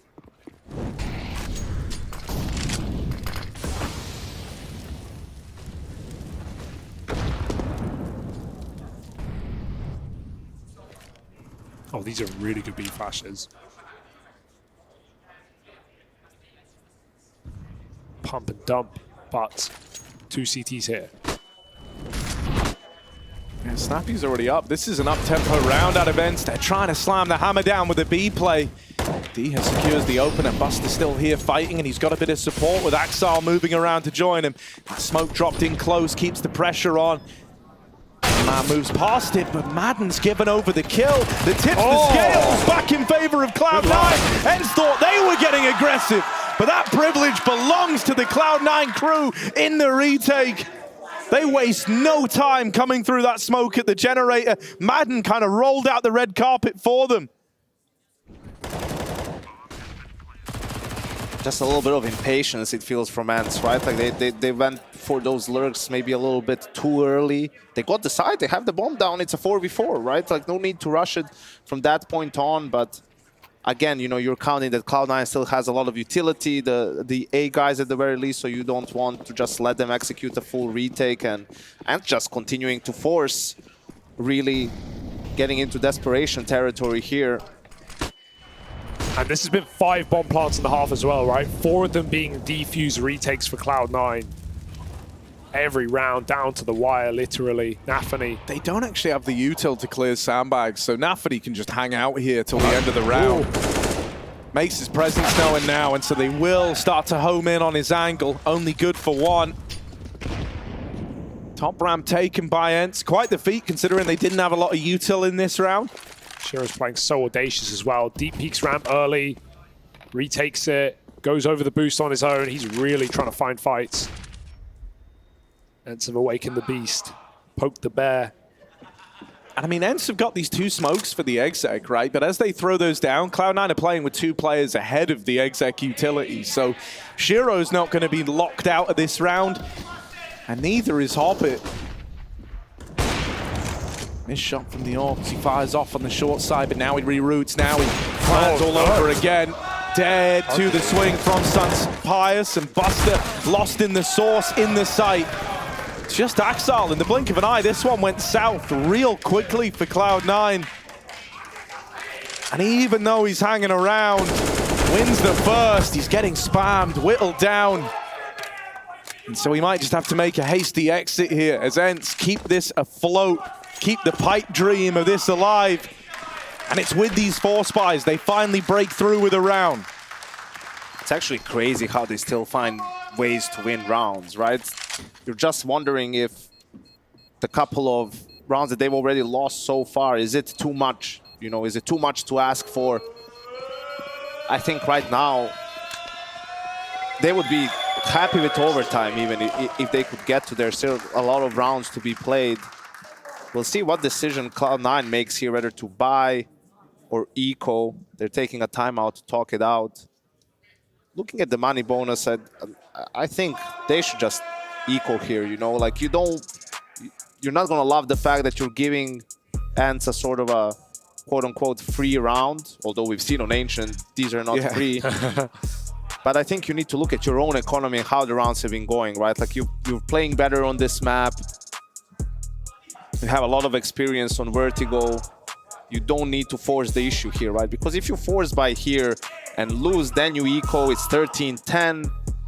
Your buy at 13-10 maybe isn't amazing.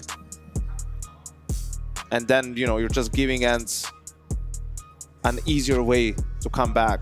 Opening kills right now at 7 for ENCE in the entire map. Shiro and NAVI are 5-0 and 4-0 respectively. So these guys have been huge openers for Cloud9 across Vertigo. We've seen that especially on the A ramp on both sides.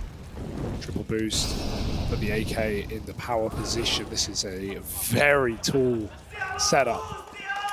It's still a tall order for Cloud9 as they won't even get FaZe towards A.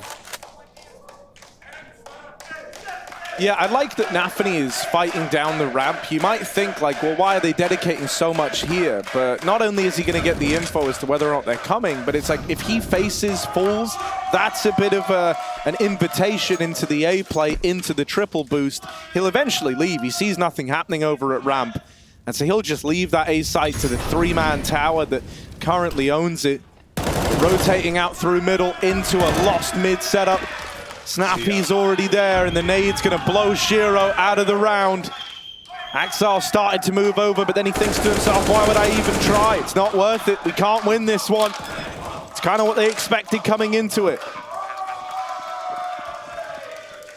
If ENCE win this game from this point, that would be just a crazy comeback, considering we talked about the 10 rounds they found against Vitality and G2 on T sides, and that was obviously what they required. After a 6-round half, this is their 3rd. But this is up against such difficult odds. Yeah, I mean, dude, you know, one of the things as well, like, if you look at it from the other way, if Cloud9 go on to close this out, I think one of the things that's going to hurt for ENCE, especially if they make this map close, is this feeling that throughout this series, they were only a handful of converted pistol rounds, had they actually found conversions, away from a victory, right? Even if you think back to Overpass, which obviously Cloud9 go on to kind of run away with towards the end of it. Still a pretty close game at 16-12, and that was with a failure to convert in one of the pistols. They didn't convert that first pistol round here either. Well, actually, they stole it back with the Force, but yeah. You know, if Overpass had just gone a little different, it could have been a very different story in this game. And so now playing their hearts out, trying to keep Vertigo alive, trying to keep it consistent on the T sides. They've got a man fast up short. Snappy is here real quick. Madden tries to come through the smoke, but that's going to give the first kill over. NAVI still so clean in these opening fight stats. Constantly finding 5v4s for Cloud9. Yep, 10-0 between him and Shiro. Hobbit might have a slice of the pie. Shiro does fall for that kill on the sandbags, but it is traded swiftly. 3-on-4 for ENCE. Looking like a standard A round, and this is what Cloud9 are so good at, the re-aggression. Is it at the right time though? Diha looks away, hops back up, and gets stinked, but he finishes that kill. It's even the odds now for ENCE. The nade on Buster is big. Diha right now has the bomb. If he goes for the plant, he may be punished. Buster is here, but he's playing ahead of the util. And still looking for a pick into the site. No one's going to give it away. When he's playing ahead of the util like this, Buster needs to go 1-for-1 at bare minimum. That's what we need out of him from the short angle. He's currently holding the yellow walk up, waiting for a man to round the corner. Now flicks his attention back towards Ram, but he's just got to hope he picks right. This is a game of timings for Buster here. Hobbit! Never mind. It's never even going to come down to Buster. Pius is throwing the AWP out of the map, trying to win it with the M4, but goes creeping into Buster's crosshair. And so Cloud9, it comes together beautifully in the sight hold. ENCE melted through a smoke by Hobbit. And that's the first round in the entire half that ENCE haven't planted the bomb. It comes in round 23. 7 in a row, but now Cloud9, they've ditched the money of ENCE. This is it. This is the game on this buy round right now. There's no AWP either. If ENCE don't win it, it's going to be set up for Cloud9 to close. This round is not live. We will be resetting. Tech issue, but that's fine.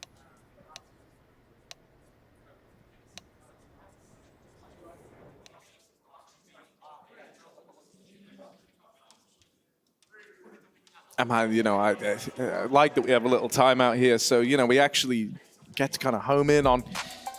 I really just want to say NAVI's been sick throughout the playoffs, man. He's been putting up numbers like this more often than not in their playoff games right now, and often it's felt like it's when it really matters, when it really kind of you're in those high importance, big gravity moments. And he's been a dependable piece, and I think that could be the difference maker here for Cloud9. Because, we're getting Hobbit looking good, winning some rounds every now and again, doing what he has to do. That round, even in the last, doubles up through a smoke. So he's fairly consistent in this third map. Buster's really recovered, who, as we were kind of talking about earlier, he had like 1 kill by round 10 of this game. He's risen up through the scoreboard in a very big way. Shiro, you're going to get numbers out of this guy. And so, like, with NAVI just giving that extra, 30% right now. It's making a world of difference. It's worth noting as well, Cloud9 were the only team who got seeded to the quarterfinals to actually win their match. Every other roster, heroic, Forza, Vitality fell to the more warmed up, the more prepared, the more battle-hardened opponents. NAVI, another opener without a problem. Shiro, he's been silent for a few rounds here, but NAVI's got his back. Brothers in arms at the top of the ramp. Cloud9 find a 5-on-3.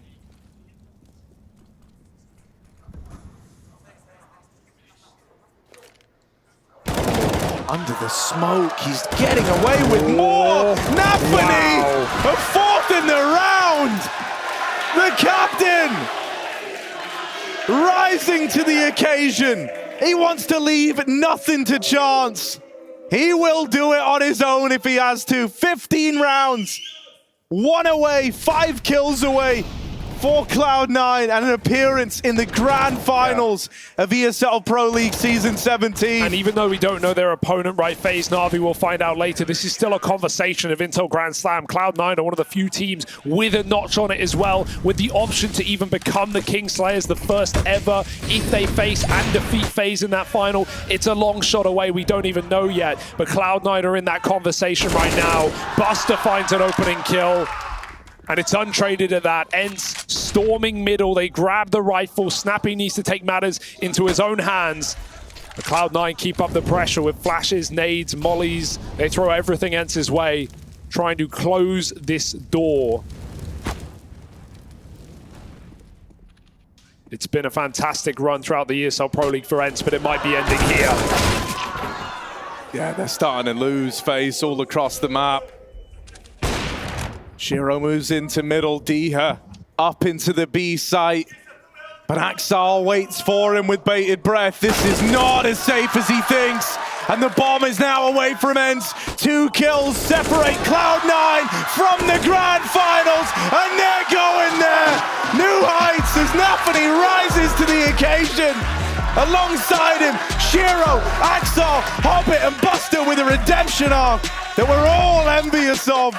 What a turnaround from this guy. What a match. And for ENCE, disappointment setting in. This one started getting away from them a long time ago.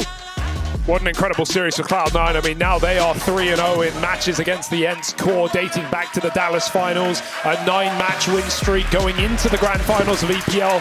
And of course, an 8-win streak on Vertigo alone. They've got the receipts to prove themselves. And as good of a tournament as ENCE have provided us, their Cinderella story comes to an end. Cloud9 in the final. FaZe or NAVI to face them. I'm happy either way. Yeah, I mean, this has been a phenomenal tournament for the ENCE squad, right? Wins over G2 and Vitality in the playoffs here. It made them a hot prospect coming into this semi-final. But in the end, Cloud9 are the real deal. They step up, and they're going to be a terrifying opponent to face in that grand final. When the team needed him the most, the captain led his team. NAVI, how does it feel to know that you are going to play in the grand final? So it's our second time when we're playing versus some team in grand final in EPL. So I believe that we will show better game than previous time. And yeah, I mean, it's amazing feeling, especially playing in front of this really good crowd. Yeah, I mean, it's really cool. And the series went to all 3 maps. Was there a moment, was there a second where maybe you started questioning the chances of actually getting to the grand final? I mean, I guess it's the main problem of every team. When you start feeling that you already win, most likely you will lose this, because this feeling is most dangerous, I will say. And I guess we don't feel it in this game. You did not feel in this game, but recently some people were maybe questioning the position, the positions that you're playing in your team. But I think today there's no doubt that you actually proved that you deserve to lead this magnificent team. And I know you already have some experience with giving us signatures, but NAVI, you definitely deserve this. So please, do us the honor.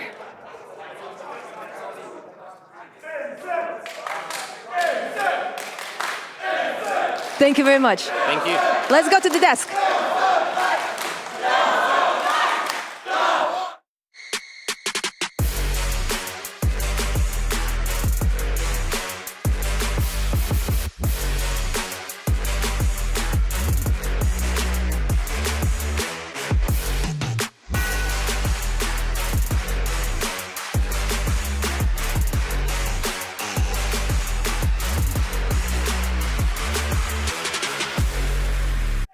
Man, Cloud9 truly making magic. And gentlemen, this crowd are pumped to be seeing Cloud9 in the grand finals up against either FaZe or NAVI. NAVI doing some heroic plays to pull it over the line. Yeah, I love it how we had 2 camps this whole time, getting rowdy and all.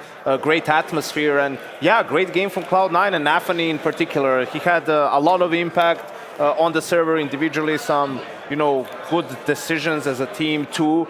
Definitely put his stamp on this game. Yeah, I just want to do a callback to that incredible Shiro 3K and last second defuse round. Yeah, that was mental. I was convinced it was over. Shiro was taking way too long to get behind them, but just the commitment to the defuse and that sick 3K, even catching some pious at the end of it was really cool. I think that was the problem for ENCE, that there was too much frustration because of some of the rounds that they lost that they were supposed to win. Yes. And that's something you have to remember. This is a team that this is their first tournament with Nerds, right? And Sapias has only been around for 6 months, maybe a little bit more. So definitely still room to grow. And I think they'll absolutely look back on that. And you could tell they were beaten by the end of that game. Those rounds just one after the other. Even on overpass, if you go back in the second round of the second half, in the 5v3 in the pistol round, like, that just takes a toll on you. They did it to Vitality. You know, now they got that. Now they got a feeling of how that one can go down. Because I know that Apex was not feeling 100%. His tweets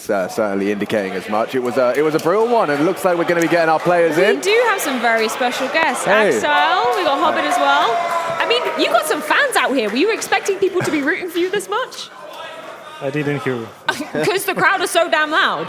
Yeah, they've been cheering for you. How does it feel, first of all, making it to the grand final and to have the support from the crowd? It's really cool because I think we didn't have support from I Am Dallas, so they are so loud and we are happy. Does that mean you're winning? Because I remember in Dallas you were saying that, you know, the crowd was behind you. You never had this feeling. It helped you. You guys won. You have fans here too. So are you winning again? I hope so. Yeah, maybe. I mean, you get an extra 100,000 if you face FaZe Clan in that final. You guys, that would certainly sweeten the deal. That would sound even more exciting. I mean, first they need to win, right? Definitely. Yeah, there's a big game ahead of us. You know, we beat them like 3 times in a row. Yeah. It's always tough and hard to beat the same team every time because they're adapting, fixing mistakes. From our side, we are trying to change something for the next game. But my game is too much. Usually it's very bad because you're outplaying yourself. Oh, dude, yeah, for sure. Axel, you always play great against them. What is it that, you know, is it their style just suits you or is it just coincidence? Yeah, I just like them style and I'm watching their demos and I think I'm learning from it something. And they playing really cool and when you're just learning from someone something, you can play against them better. Well, speaking of those individuals, let's check in with our DHL MVP. You guys can use your Twitch channel points at home because you have some candidates to be choosing from, 5 to be exact, from this very series. Of course, we will be crowning the winner at the end of the grand finals. Yeah, let's bring up some of the B-roll of the players that we've got for the DHL MVP. There we go. I'm sure there are going to be a lot of Cloud9 names. Obviously, Madden coming up first. I mean, he was really instrumental in that first map. Was he annoying to play against? Yeah, on the first map on Ancient, he just, I think, did a great job because that shots from Deagles, that's really annoying. That hurts. Yeah, that hurts, really hurts. And of course, they just pushed us sometimes, and they did a great strafes and everything. And this last second defuse. Break this round down. Oh my lord. Yeah, that was crazy. I think I'm pray for this defuse. Who was defusing at the time? I was defusing. Yeah. So did you just were you kind of staring at the minimap? Because I saw you were really waiting as long as you could before you went for the bomb. Yeah. I mean, the shooter just said that he will go there, gap, I think. Yeah. And I understand that if I'm gonna fake a lot of times, they're gonna scare to pick. Yeah. And I just need to stay alive. I was trying to fake it and to hide, not to pick them. Because it was an open plant, like you had to go quite wide for it. That's why I tried to stay alive, and I prayed for sure, to be honest. The first of all, I just adapted to his call. Yes. So, yeah, it was great by him. It was so exciting. I mean, we thought it was over until it wasn't, and a very exciting round, all things considered. Yeah. You started 0-1 down, you know, but you looked pretty calm on overpass. But on Ancient, you lost some, you know, post plants, really, actually a lot of them, and some 4v4s, 3v3s, where you guys are usually pretty solid. Was that just first map, slow start, or were they maybe one step ahead of you? Did they have some good reads on you? You know, we had a good start, to be honest. We just did the crucial mistakes. For example, I just lost I just got the worst timings in my life, maybe. I was checking, and I took the nade, and Madden, I think, he just picked me. So, and after that shots, it's really hard to step up because it's a bit scary. You shouldn't do like more risks because it's city side. You need to get as much as possible rounds. Yeah, makes sense. Makes a lot of sense. And I mean, now for you guys kind of setting your sights on that grand final, I wanted to just ask about those big games. When it comes to the finals and the finish, you guys have already demonstrated you can lift trophies. Does this feel like you guys have got the form that you could go for a bit of a run? You know, are you in a form where you feel like we can see you in playoffs consistently for the rest of this year? Okay, I'll try to answer. So, the first of all, we just added Booster, who is doing a lot of stuff for us. I mean, I'm not talking about killing. Killing is like, it's team play. I'm talking about strategy, structure. He's trying to help. He's working with Shiro a lot. Cool. He's adding, and his clutches, his experience is helping us a lot. For example, on Overpass, it was one of the worst game for me. I mean, if we can talk from mental part, he stepped up. He tried to call. He told me that we need to do sometimes like this, like that, and yeah, that's what we needed in total. I'm not talking about the kills. I'm just talking about the team play. Well, he also had a really hard game. Even on Overpass T side, it was a bit unlucky the ways he was having, but he seems like a guy who doesn't really care. Like, he will always play the same. Is that like... Yeah, that's what I'm saying. I mean, his experience is helping us a lot. So, for the final, it's going to be NAVI or FaZe. So who would you rather face? Because NAVI, you played them 100 times during the online era, right? Then you didn't really play them much on LAN. And FaZe, sure, you beat them the last 3 times, but, eventually you're going to lose to them. So how do you feel right now? Who would you rather face? Ooh, Axel, what do you think? It's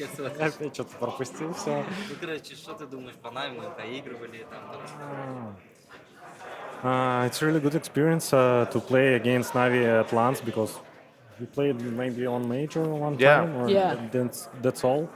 And because we watched yesterday match against Heroic, and I don't know, but I think Heroic just had a little bit choke maybe against them because Navi just did everything and everything just goes good.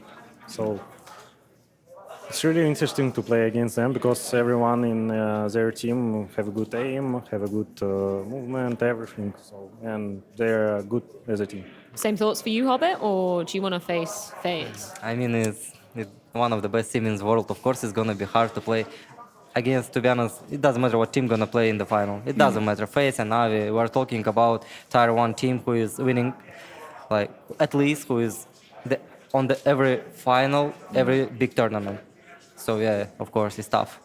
Man, I'm really looking forward to that. Gentlemen, thank you for joining us. We'll let you go and have off with your team. And we'll be seeing you for the grand final tomorrow. See you tomorrow. Yeah, man, a lot of time to prep for that one. But unfortunately for ENCE, that does mean a departure here from ESL Pro League Season 17. But Heku did have a chance to catch up with them for a few departing words.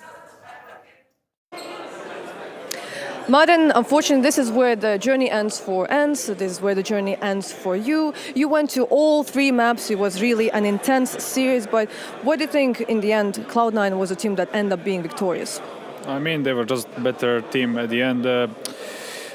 We had really bad starts at the beginning of second and third map, which we is just against this team that are really good. If we don't have a good start, it's going to be really hard. We just knew it. Also, we lost many anti-ecos, and we just lost many rounds against pistols and everything, and we couldn't keep rolling, get some momentum, and they just used it, and they just played better overall. And losing those anti-ecos, is that something that would actually kind of get in your head and putting the pressure on the team? Yeah, always, whenever we lose an anti-eco, especially because we lost many of them in this series, and then the more we lose, it kind of gets more frustrating in a way, where we have to play with 1.5 buys or something like this. When we win pistol and we lose the second round, and it's just unlucky, I would say. Well, this is the end for you here at EPL, but obviously pretty soon, we're going to have the big RMR. What are you planning to change, to adjust something? What are the goals? I mean, this is just the first tournament with Nerds overall, and we had 2 weeks practice only with him, so I think we're just going to be fixing map pool for the RMR, and we're just going to be really prepared for it. I think the more time passes, the better team we're going to be, and we already showed that we can show good fights in this tournament. Yeah, you definitely do. You just changed Nerds, and you already almost reached the grand final, so I think the potential that your team has. But yeah, looking forward to see what you're about to prepare.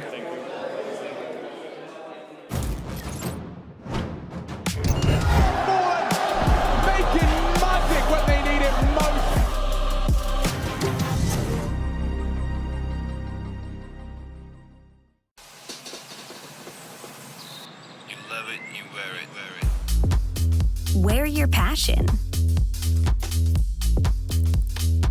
Share your passion. Wherever, whenever. Gaming is a lifestyle. Get your merch at shop.eslgaming.com. The bell tolls for Cologne. This cathedral, a cathedral that is stacked from the earth to the heavens with the greatest of all the fans, the most passionate.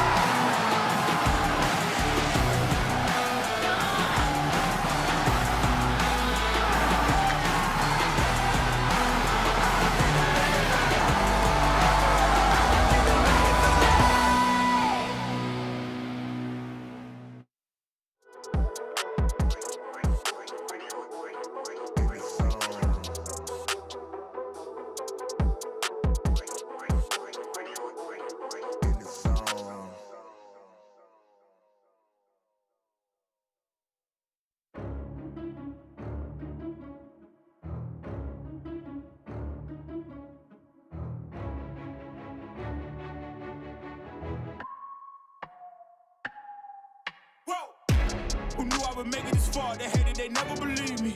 Yeah, I would never drop the ball. I know I make it look easy.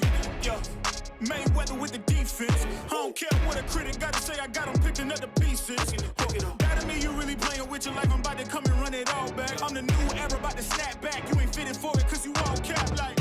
Hold up, I shoot my shot, wait, hold up. I'm really about to run this go up. You know it's all net when it go up. Ain't got no other plans, you don't need to understand, ayy. We on overtime, you don't need to understand, ayy. You just show them how to do it when you don't know what to say. Tell me how you plan to win if you plan to play it safe. Moving fast, already gone, yeah, but you bringing me back. Try to double cross me, dog, just let me relax. Stop assuming what we doing. Keep it moving, what we doing. Cause it can get right. Cause it can get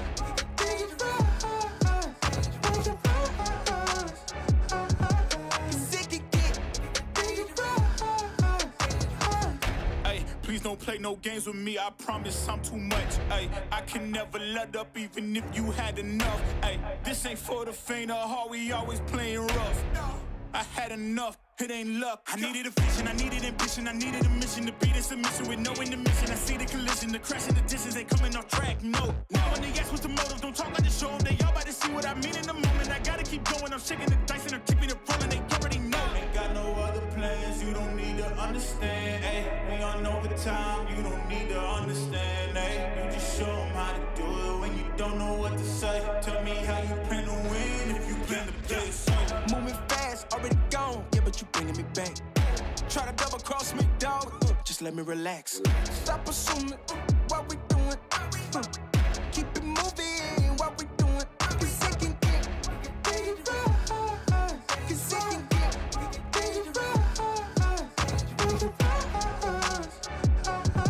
Cause it can get right.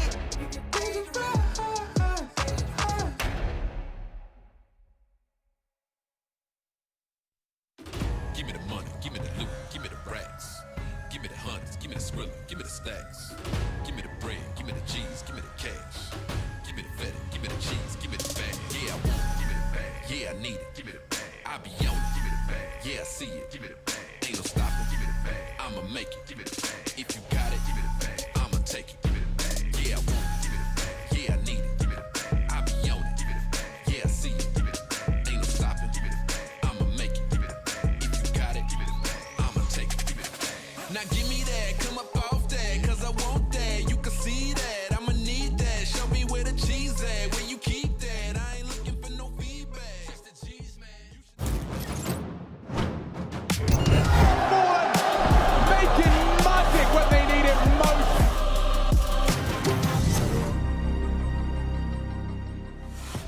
Ladies and gentlemen, boys and girls, this is the moment you've all been waiting for. The Colex Rush, 4 weeks, 4 teams, 4 different groups to get to this very moment right here, right now. And today, it's all going to get settled. as we take a look at the ultimate collectibles. We have 4 very wealthy team owners who want to see their Collex teams do battle right here, right now, for the whole bloody enchilada. We're going to be kicking this one off in style, and we're going to be introducing our first contestant, one of the fan favorites of all the weeks of the Dragon Lore Collex segment. Introducing, without further ado, Hollywood Mints and Hank Hollywood!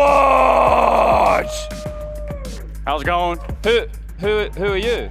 Well, you see, I'm Hank Hollywood's co-owner, and the team say he ain't gonna make it. So, here we go. Can you join me over here, please? Yeah, I reckon I could do that. Could you introduce yourself, sir? Well, I go by the name of Rickshaw. Rickshaw? And, yeah, here I am. I have written down here that your name is Tex. Tex will work. All right, I've been called damn lot worse than that, let me tell you. Nice to meet you. I'm the captain. Hold on, let me get my spit cup. Thanks. All right, so your team, is it still going by the name of the Hollywood Mint? Yeah, you know, we don't want to stray too far away. Let me tell you, that other guy couldn't hit the broadside of a barn, so I had to come out here and show him how it's done. All right. Well, let's take a look at your team here, the Hollywood Mint, with Rickshaw, in lieu of his old mate, Hank Hollywood. Let's take a look here, the team that's been assembled here with the Hollywood Mint. Who's your star player, Mr. Rickshaw? Well, I don't know. It's hard to say. I look at Monashi, but then obviously there's little Nico, too. He's doing something damn good down there, let me tell you. You happy to get this one underway? Do you know who your opponent is today? I don't have a damn clue, but I guarantee you I'm rooting tootin'. All right, well, you take a seat and we'll get them introduced all right. All right. Thank you very much, Mr. Rickshaw. That is Tex with the Hollywood Mint. Well, let's introduce the opponent of our first semi-final. It is Boris and the Boris 5! Boris, here he comes. Yeah, I'm coming. Relax. It's time to play, Boris. Yeah, we play. I don't play, my team play. Are you excited for your team today, Boris? Yes, I am excited. I think I picked some good teams, good players. I think most importantly, I did get feedback about Kerrigan from the agent. You know, it was about the balls, and he inspected them himself very thoroughly, and his balls are big, so I'm very confident. All right, Captain, let's take a look at your lineup here. You've got Config, Zywu, Carrigan, Spinks, and Rain. You've seen your opponent, Hank Hollywood's a no-show. He's got his partner in crime right here, Tex. It just tells you he's afraid of the team. He knows he's going to lose, and I would do the same if I was in his position. Why show up and just embarrass yourself? All right, you watch your damn mouth, son of a bitch. Let's take a bit of a seat over here, shall we, Boris? I'll sit between the two of you here. I don't want any argy-bargy going on. Would you two like to shake hands before we get this matchup underway? No. All right, Boris, Tex, Boris. Are you two ready to kick this one off? Yeah, I'm ready to kick him off. All right, well, we have two of the absolute premium Counter-Strike commentators to bring all the action for the matchup of Hollywood Mint taking on Boris 5, the opening semi-final here at the Collex Rush, and that is going to be none other than Jackie and Machine. Yay! We're in position, we're ready. This is going to be some of the most high-caliber Counter-Strike that we're going to see all week. Are the two of you ready to give this the red beans and ravioli? For sure, dude, for sure. Absolutely. Absolutely. I'm ecstatic to be bringing you all the action here live from California. I got my compatriot here, Jackie Peters. What language is this? Ooh, that's right, buddy. I don't know, man. That sounds fun to me, too. I'll tell you. For sure. It's exciting times. Americano, I believe that is, Boris. I know you haven't dealt with that too much. All right, boys, do you know what map we're going to be taking on today? Oh, doesn't it matter? We do them all. We don't mind. Hey, I get that. I like that, fella. He sound about right. A couple of accents here today, gentlemen. Now, let's get this one underway. We're going to be taking a look at this matchup right here, right now. We, of course, have Hollywood Mint with the co-owner Tex taking on Boris 5. Boris, do you have any co-owners, or you just own the whole thing? No, I own everything. Okay. Well, let's get into it if we can. Here we go. Give it the sauce, gentlemen. Seriously, Spinks pushing up towards the dark tunnels like with Mezzi. Nico should be fucking no problem at all. Like, pushing up long, big frags. Look at Automatic just sipping up the body bags. Like, up towards CT though. 3-on-3. Don't know what accent that is. I'm sorry. His bomb's headed in towards this site. Come on in, do something, damn it. Well, it's slowing down. They're keeping the pace. The Hollywood men have a fight in mid and they've lost automatic. Nico and Crims though. No. No problem. No problem for legends of the game. Always a fighting chance. Looks like they're going to be pushing into him. He gets one with the org. Has he got any more in store? Where's he going to go? Spinks, he's right on the site. He kills one man. It's all on Crims. Crims has got this. I'm not even worried. I ain't breaking a sweat because he's snoozing and he ain't loosing. Oh, Carrigan on the 1v1. Naded down a little low. Let's see how this one plays out. The AWPer, and Boris takes it. Boris 5, congratulations, the first official matchup, and Carrigan's balls, they played in. I told you, it was the most important thing. If it weren't for his big balls, I wouldn't pick him. No, do you want to shake hands now that the match is done? Tex, you have anything that you would like to say here? What do you feel about the performance of your team here today?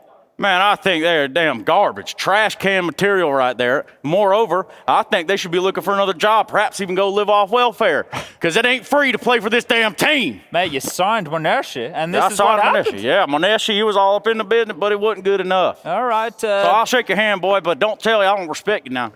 Boris. Respect. You heard what I said? All right. You heard me? Well, thank you very much for your I'm going to head time, on Tex. out. We're going to have to get you out of here. Boris, if you'd just like to take a seat here, we're going to bring in the other semi-final matchup and see who your opponent for the grand final is going to be. All right, let me just make the transition back over here and introduce our next competitor for the second semi-final. One of the favorites here of the Dragon Law Colex Ultimate Collectibles. It's Freddy Four Fingers with the famous 4. Look at Freddy, the fingers. You haven't got the thumb back, Freddy. I thought we got you a thumb. Freddy. Nah. Didn't fit? Nah.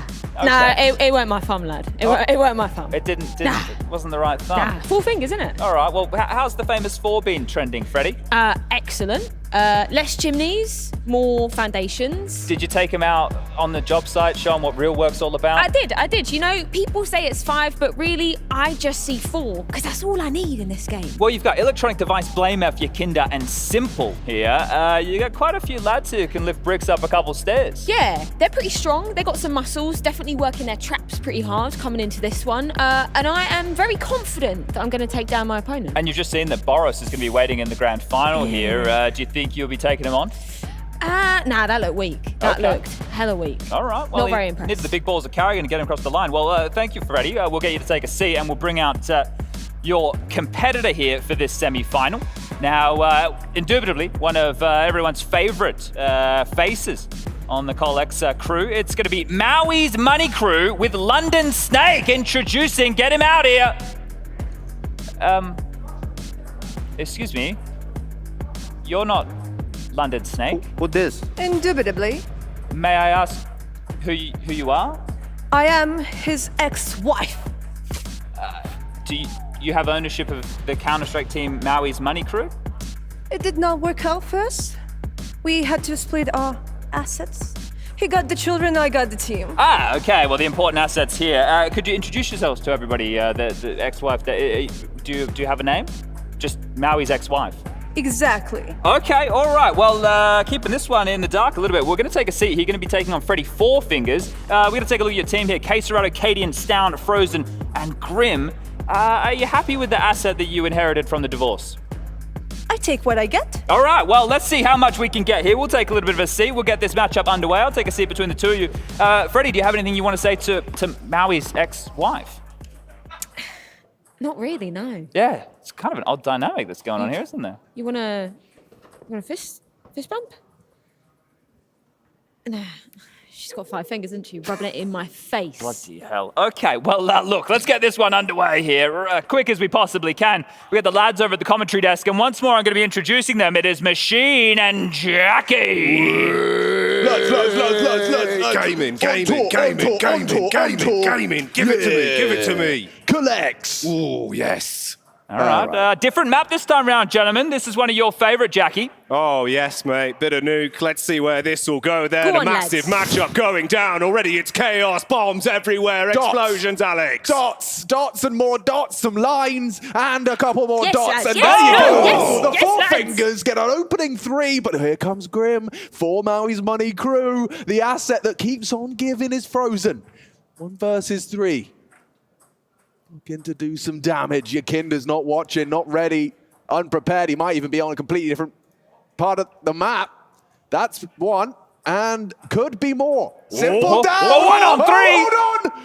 The He's four jumped on it. fingers. He's They jumped on started it. He's so missing. strong. Oh! And NAVI will save him. Oh, dearie me. Freddie, 4 Easy fingers, the team with an peasy, easy victory. lemon You needed all squeezy. 5 then, though, Freddie. Oh, we could have done it with 4.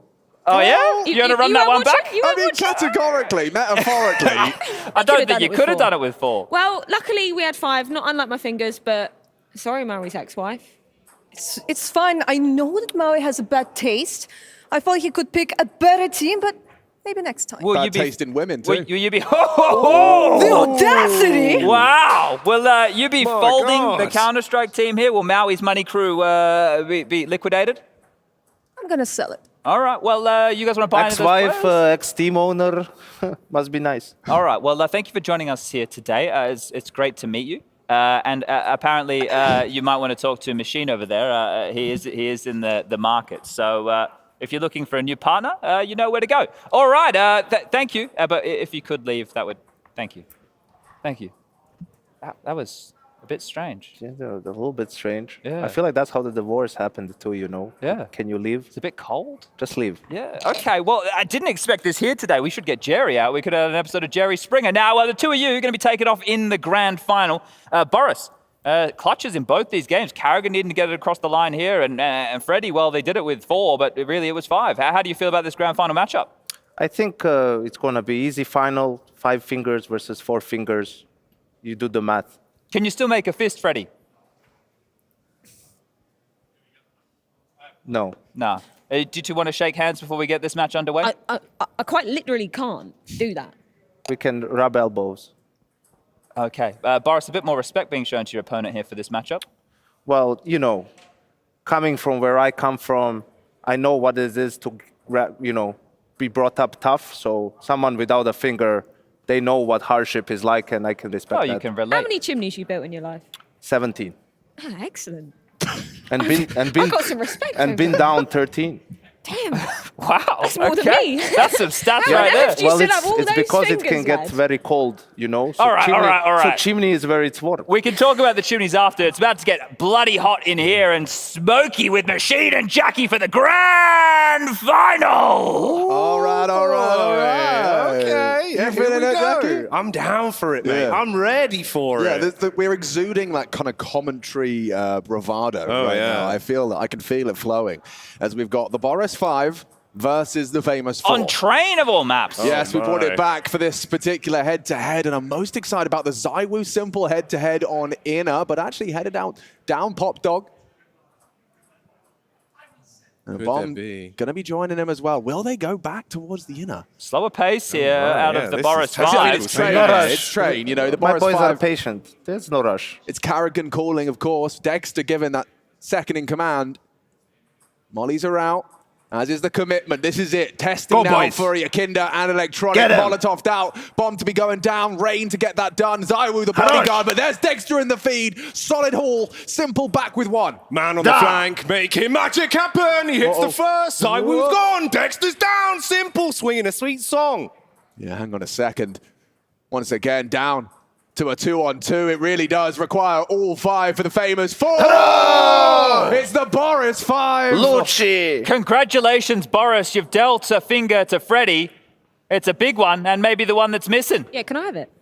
Spasiba. Yes, I will use some of the prize money to give you a new finger. What a nice lad. You were a worthy opponent. Chimneys uniting us, you know? It all But comes it's great out to in the see end. everyone's happy with this one here. But Freddie, a loss. What do you put this down to? You know, maybe I did need 5 more than 4. Maybe the finger donation will help me. So you're going in to my stick with battle this to team, success. or are you going to upgrade Yeah, a couple you know of players what? here? Maybe I'll get another one in there. Okay. Maybe I do need 5. All right. Boris, any changes? You want to buy any new players? What are you thinking? I know you're the champion right now, but players from your region, you know, they like to chop and change. We will see. You know, I like to give my boys some rest. It was a tough tournament. You know, they can relax a little bit. We go back, we reevaluate, drawing board, and if we need to make changes, we make changes. If we don't, we don't. All right. Well, congratulations. This is going to be Boris with Boris 5 winning the Colex Rush. And guess what? We're in a rush right now. We're going to take it over to the man on the street.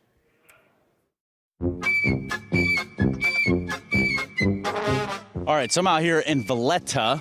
We're making friends and also trying to find out who knows something about Source 2. All the things I don't necessarily have the answer to. But I play Source 2. Sorry for the rest of you who haven't. Maybe they have. Hey. Perhaps. Maybe. Let's go ask. Do you guys know anything about Counter-Strike Source 2? Or Counter-Strike video games? You know anything about video games? Video games? No gamers. Mamma mia. Prego, grazie, prego. That's Italian. You're Italian. Oh, don't worry about that. That's my side job. I'm really out here looking to find out. You guys know anything about Source 2? What? Source 2! Looking for people that know Source 2 or Counter-Strike or really, oh my God. Hello, guys. Hey, what's up, guys? Hey. Is there a Counter-Strike tournament right here? Yeah, there's the playoffs of ESL Pro League right now over in St. Julian's. We didn't know that, actually. What have you guys been doing all day? Drinking. What do you think about Counter-Strike 2? I don't know. Counter-Strike 2? No. Okay. No, I'm not talking to statue in front of these people. I'm not doing it. Sorry. Do you know anything about Counter-Strike Source 2? I do. I haven't played it yet, but I'm looking forward to it. It's on my list. Yes, I'm apologizing for the bird shit on your head. I'm very sorry about that. But Source 2, can we get an official comment? No? First game was based on CPU performance because like maybe 60-70% of the computer is using CPU for the game. But now with the new smokes and the new things that put inside the game, I believe is going to be based on GPU performance more. You can clearly see a rendering of the images and the lightning and everything. Yeah. So it's going to be a real experience. You know Source 2? Counter-Strike Source 2? Hey, it's those guys.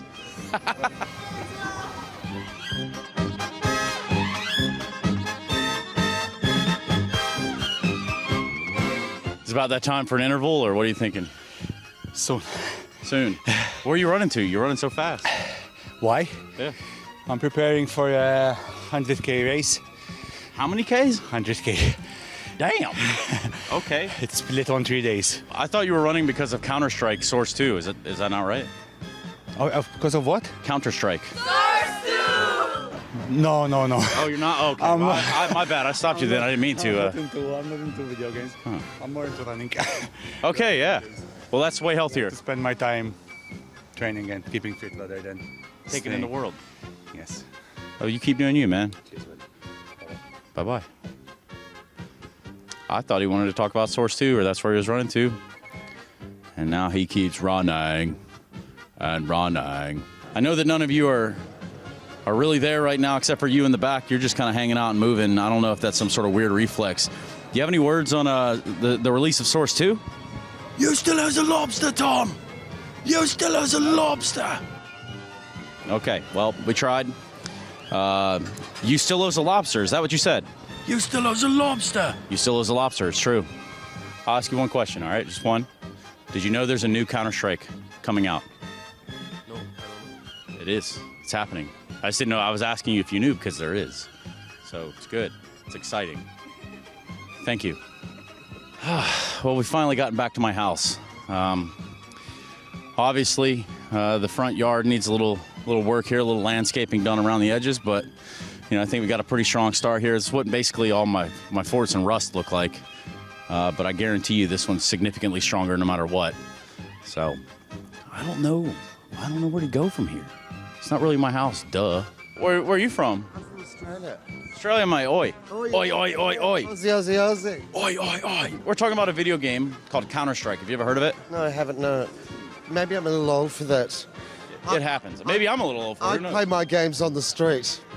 All right. Those are different kind of games. Would dive into those. But I'd have to ask you, have you ever been to the Kudos Bank Arena in Sydney? No, I haven't, no. So you've never heard of the Cashes or Henry G or Chad Burchill? I live in Melbourne. Melbourne. Have you been to Sydney? Melbourne, right? Or Melbourne, not Melbourne. Melbourne, Australia. Yeah. Melbourne, for all of you out there. Melbourne. Australia. I can't believe he's never heard of Chad Burchill or Henry Greer or the Cashes. Like, I thought, from one island place to another, things kind of get isolated like that. I feel like they would have heard of the Cashes. I don't know. But obviously hasn't. And guess who's caught back up with us? It's Trouble And here they come, TRO, UBLE, yeah! Yeah, everybody see the source 2 say yeah! Yeah!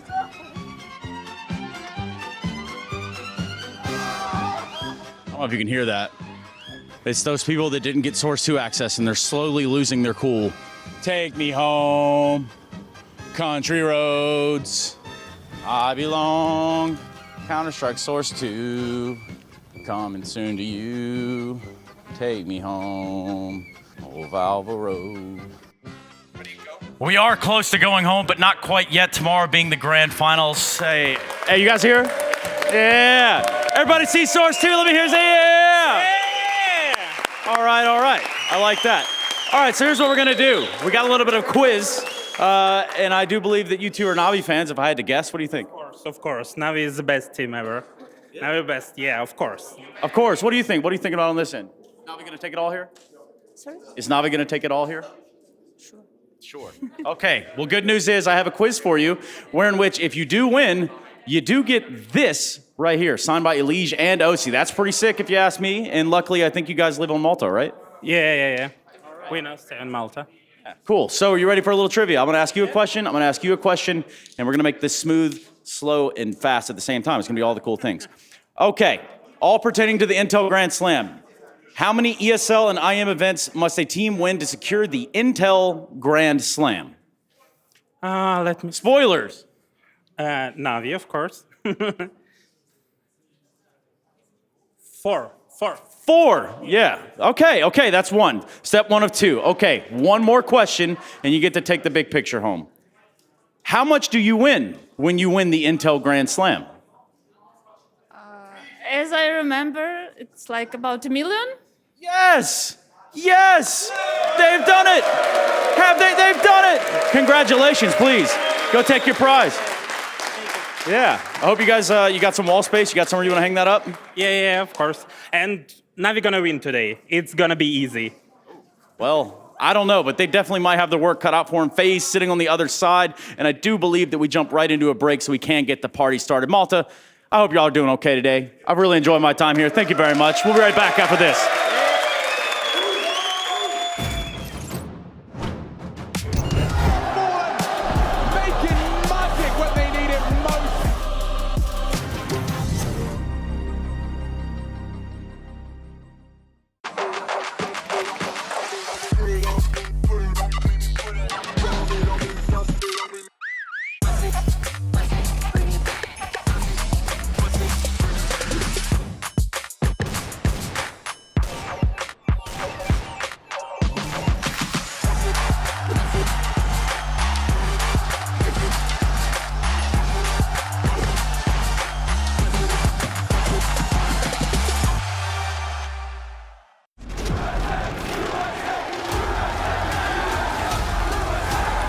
Dallas, we're back.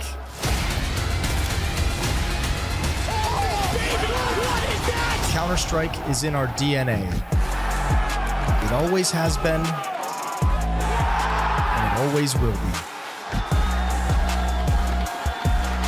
And now we are once more returning to where it all began.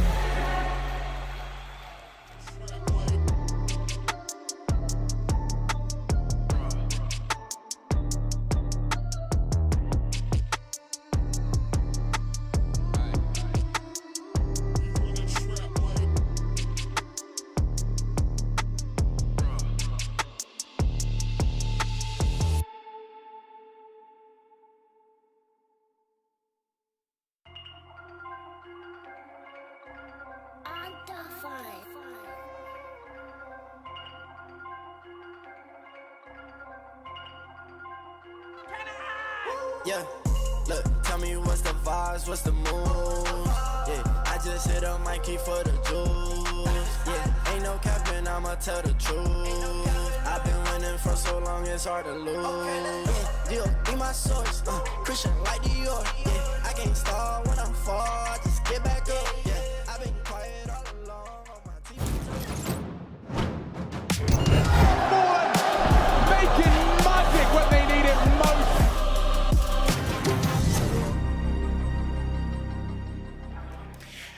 Well, it's me again, if you can imagine that. Oh, but this hi. time, I'm not alone. In fact, I'm joined by some excellent colleagues, friends. We'll go along as far as to say is I kind of enjoy your guys' presence as well. Aw. So take that as you would. Honored. You know what I would enjoy more than that? Does anybody have any idea? FaZe Being on the NAVI? street. So there's two correct answers, The but Intel also Grand Slam? Mac No. and cheese. Oh, damn, dude, why'd you do that? American football. Why'd you do that? No, you guys have struck out. There is no Grand Slam for you, I can assure you that. We're talking about a show match. The first ever show match in CS2. That's right, that is tomorrow, guaranteed to be going on. And I have rumor, I have it on good faith and word perhaps even, that if certain teams don't make the grand finals, we might have some extra participants. The first ever CS2 LAN. Let's go, baby. I want to play Trace. Yeah. Is that going to be on HLTV? The first match, CS2 on HLTV recorded, rating and all of that? Probably going to The have whole to. thing? Yeah, at some points. But, you know, it is funny you bring up that whole Grand Slam, Intel Grand Slam thing, Harry, and why would that be? Why would that be the case? Well, why else? This is FaZe NAVI. This is FaZe shooting for the Grand Slam, right? And they could make it to the Grand Finals today, but they've got a NAVI that have been in form, right? Started off shaky, sure, and we had doubts coming into the playoffs about this team. But I think with Electronic mainly performing so well, he picked up the aim high player last time, right? He was phenomenal. He was the MVP of their quarterfinal matchup. So Electronic's been on a hot streak. NAVI have been looking good. I think FaZe have got some stiff competition here today. Yeah, definitely. And the last time they played, you'd have to go back to that Cologne Grand Final, which was absolutely incredible. Best of 5 going all the way, 5th map, Nuke, 16-14, right? And it does feel like both teams actually have regressed a little bit since that point. And NAVI, I agree with Harry, you know, there were some doubts about them coming in, but they were just taking care of business in playoffs. Yeah, they came in slow to the playoffs, losing a map to the 0-0 Nation boys, but then they went on and they swept not just Outsiders, but Heroic as well. After that crazy Anubis game where Heroic managed to get 8 CT rounds, but they fell apart. And yeah, NAVI have looked better and better every single game. It's what we expected of Matthew. And in all of these playoffs games, mostly, you can see a NAVI that struggles a little bit to find their footage in the first map. Usually it's tight. We're talking about 16-12, 16-13, although I posit that NAVI in these moments, round 28, 29, 30, they're unplayable. They're the hardest team to play up against. But in our second map, once they've just passed that little hurdle, passed that little bump, it's done. The game against Heroic, map 2, almost a no-show. No competition, just miles ahead, and that is scary. Yeah, you know, I mean, it's kind of wild, the fact that, you know, we just haven't seen this matchup, just to kind of echo what Janko was saying, since that Cologne Grand Final, and that was also the last time that FaZe added a notch to the Grand Slam, right? So almost a year ago now, really. Yeah, it's kind of fitting that, you know, the potential gatekeepers of that, again, are this NAVI team that they had to overcome back at Cologne a year ago. Yeah, and I love that. Obviously, we mentioned Inter Grand Slam about 25 million times per. But here's the story. Rain even talked about it with us yesterday on the couch. He said, listen, at the very beginning, it was a little bit hard. Every time we were showing up to any tournament, they were asking us, so is it now? Are you going to win? Oh, you didn't win? Oh, you lost? Oh, no, man. And then I think they had to kind of grow that over, you know, get done with that whole theory, lose a couple of times, and now I think they've done full circle. And I personally think FaZe win this semifinal, they win the Grand Slam. That's it. And they're not losing the Grand that's Final. a maniac guarantee. It is. Take it to the bank. I like it, and you wonder why we're talking about it so much. It's $1 million freaking dollars, boys. It's a lot of chow. Whoa! And hold the phone. Hold the phone. NAVI doesn't ban Vertigo. That was the edge for FaZe every single time, right? Like they were always banking on NAVI banning Vertigo because FaZe did play it a couple of times. Bad News Eagles especially, and they gambled that FaZe isn't going to pick it, and it works. FaZe doesn't call their bluff, and now they veto it in the second phase. That's a psych as well, to not ban it first, but to ban it second, that's like a, oh, you know, I'm glad you didn't pick that. You didn't walk, I guess didn't walk into our trap. Yeah, you called the bluff. I was wondering whether FaZe would remove Ancient or Overpass in the first rotation of ban. That was the only question for me. If Ancient was left available, NAVI would go for it. Kerrigan goes in with his 2 eyes open. It's going to be Ancient first map. Okay, so Ancient, Nuke. Do we need Mirage? What is the consensus at this point about needing Mirage? I think this is going to be a 3-mapper through and through. Yeah, I think, you know, like Matthew was saying, right, it's not uncommon for NAVI to kind of build into a matchup. I think by the time we get to a second map, they should be in good form. I'm expecting 3. It goes both ways, though, because FaZe, right, they were looking shaky the other day, but then they went into that third map of Mirage, man, and they really looked good. They looked warmed up, and Twist had an unbelievable map as well. So it's a good look for you. Thank you. I tip my hat to FaZe. I think they're favorites. Weren't you in Dallas Buyers Club? Every damn day.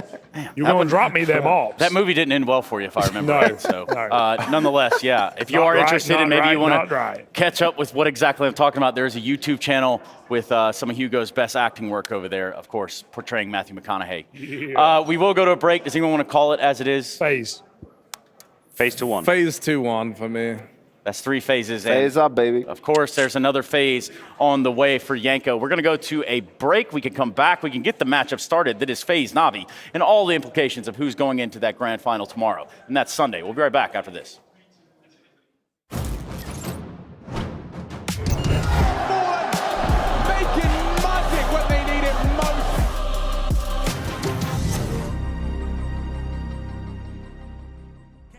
Never dropping off, let's be talking about a bag. Put a duffel on the dash, she don't really but swap. Heavy foot up on the gas with it. Trunk tracks with the cash in it.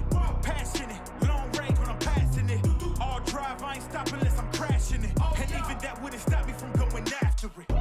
These are the moments, only got one life. This is your moment, whether wrong or right. You're your own enemy, your own enemy, your own enemy. Yeah. When I fall, I keep running. Feel the pain, but I love it, yeah. You know I'm built for it, you ain't gotta ask twice. You ain't by that fast life, 100 on the dash with the cash light. You ain't by that fast life, big dog status with your stats like. You ain't by that fast life, just know 100 duffels at the bag price. You ain't by that fast life, 6 speed, yeah, I'm smashing on the gas. It's a fast life.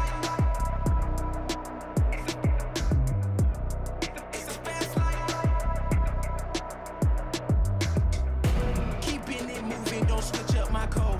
Life full of circles, we out the A4. It's a fast life.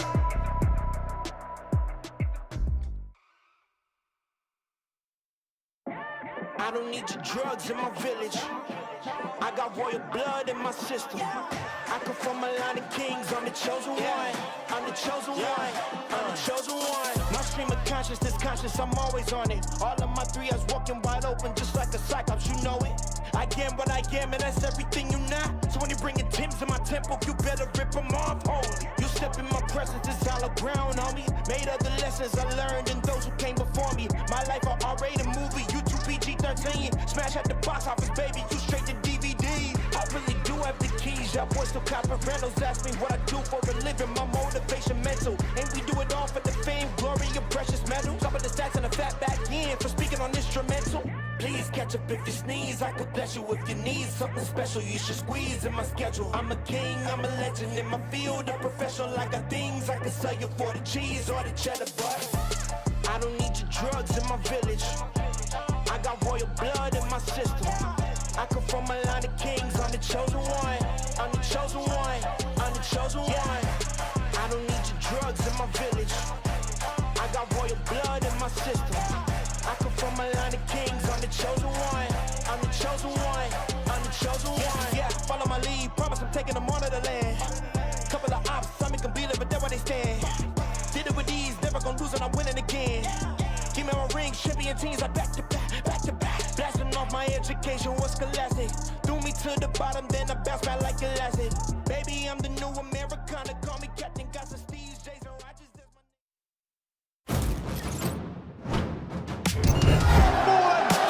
Making magic when they need it most.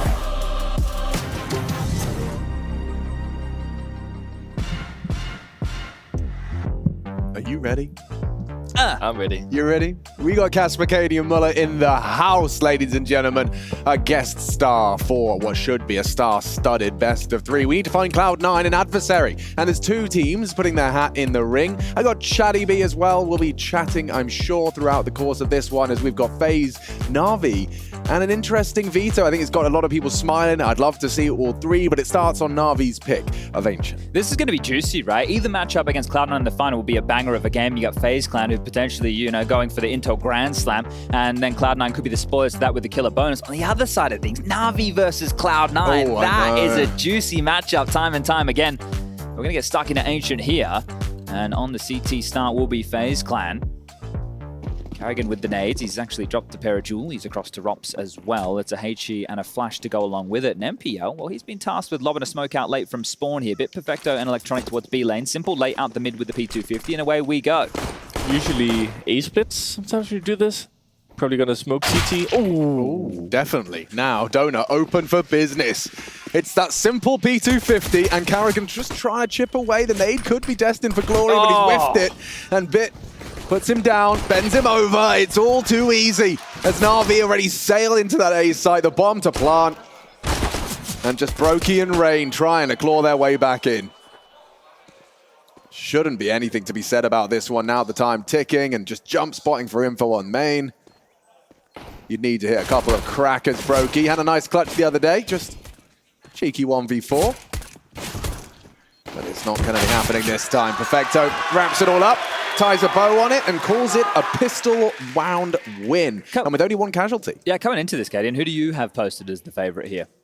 In my eyes, FaZe Clan. Okay. Not much of a doubt, to be honest.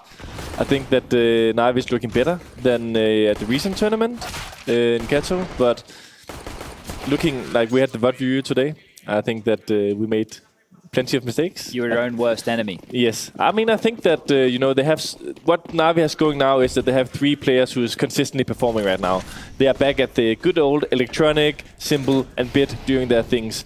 And when they are on that trio, anything can happen. You can never feel safe against them. With that being said, FaZe, this is their time. This is the chance now. If they miss out on more opportunities for the Grand Slam, I think it's starting to haunt their mentality a bit. Definitely. Brokey, though. Brokey, Rops, Twists. You know, the 3 are there, and you've got Rain and Karrigan having their moments in the spotlight as well. Does seem to be the magic number. We saw, of course, Cloud9 with all 3 of their stars online. How far does Electronic go here? No one's spotting this walkout. Making me nervous. Yeah, no one was watching that at all. I think they're expecting util before they make that play, and Electronic wreaking havoc, grabs 2, gonna get the 3rd here with the trade from Bit, and that should be it. Twist and Robs to save. I think that setup there, you're expecting some util from Na'Vi before a player just walks out cave dry, right? How many people usually just walk out cave dry? It is super risky. I think, like, when we are preparing, for example, for a team like Na'Vi, you know that Electronic is the playmaker of the team. He is the guy who will sneak through the smoke, who will make the crazy information play and stuff like this. Not to the Apex Nafani levels, but he has his moments.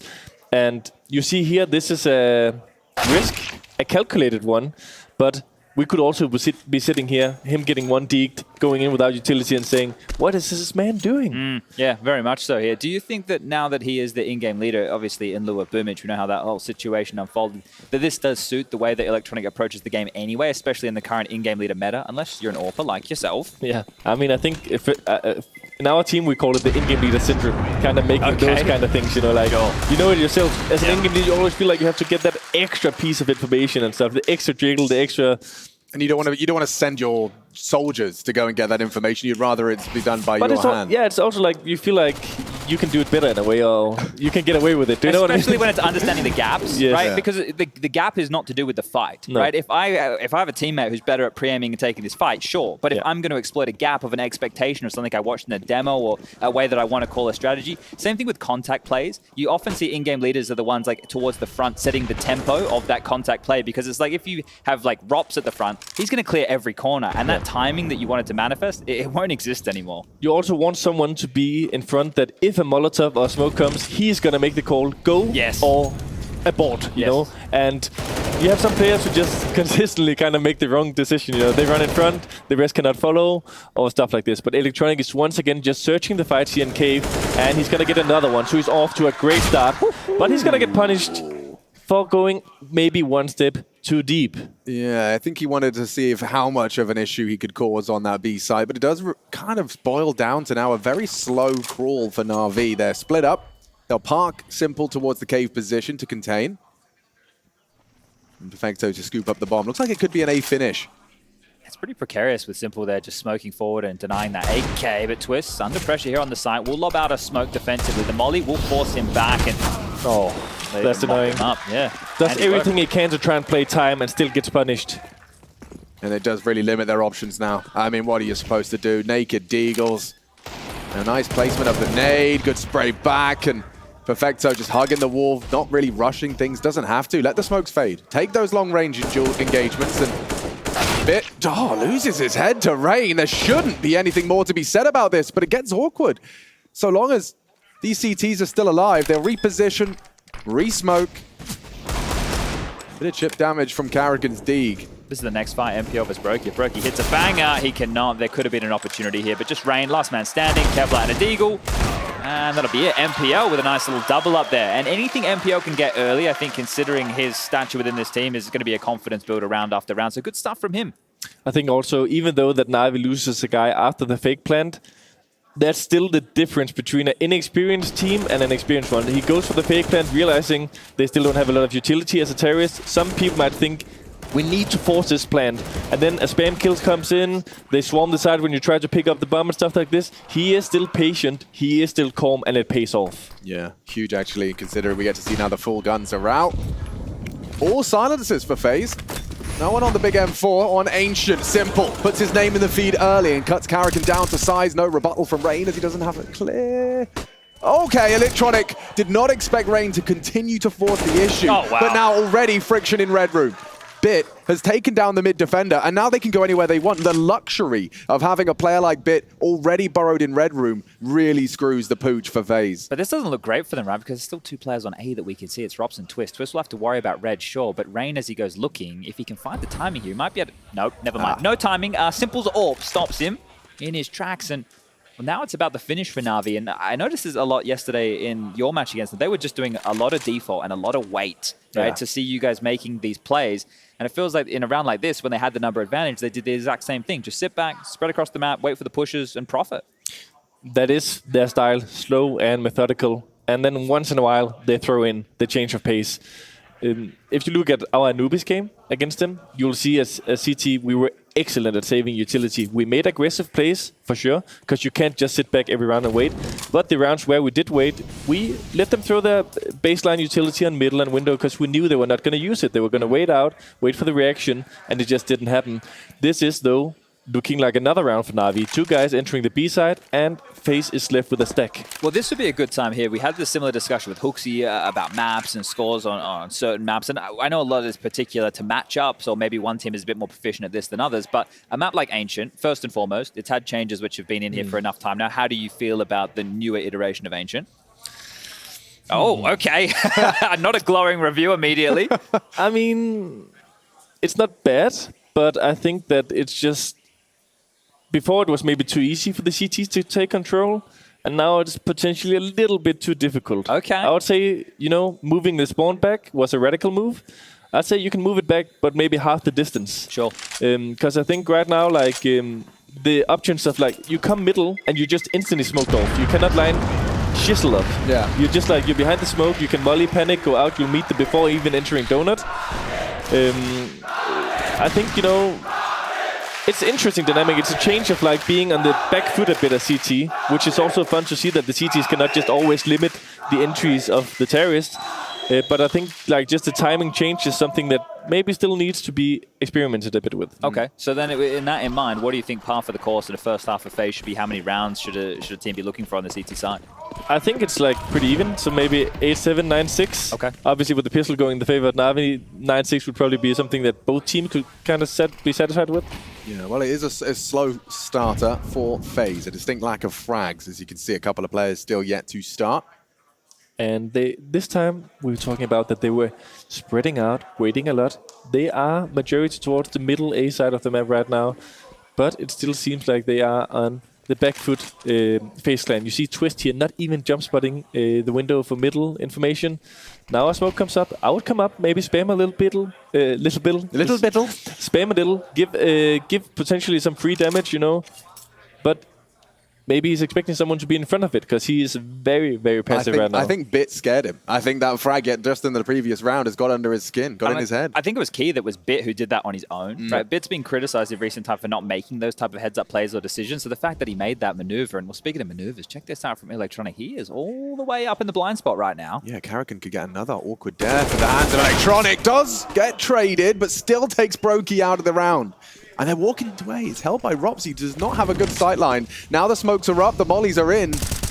And the shot's been missed. The whole Na'Vi squad escorting the bomb into A, and they've got 30 seconds just to get it down. Simple just needs to pin this angle now, and this retake is looking super difficult. They have one molly, no smoke.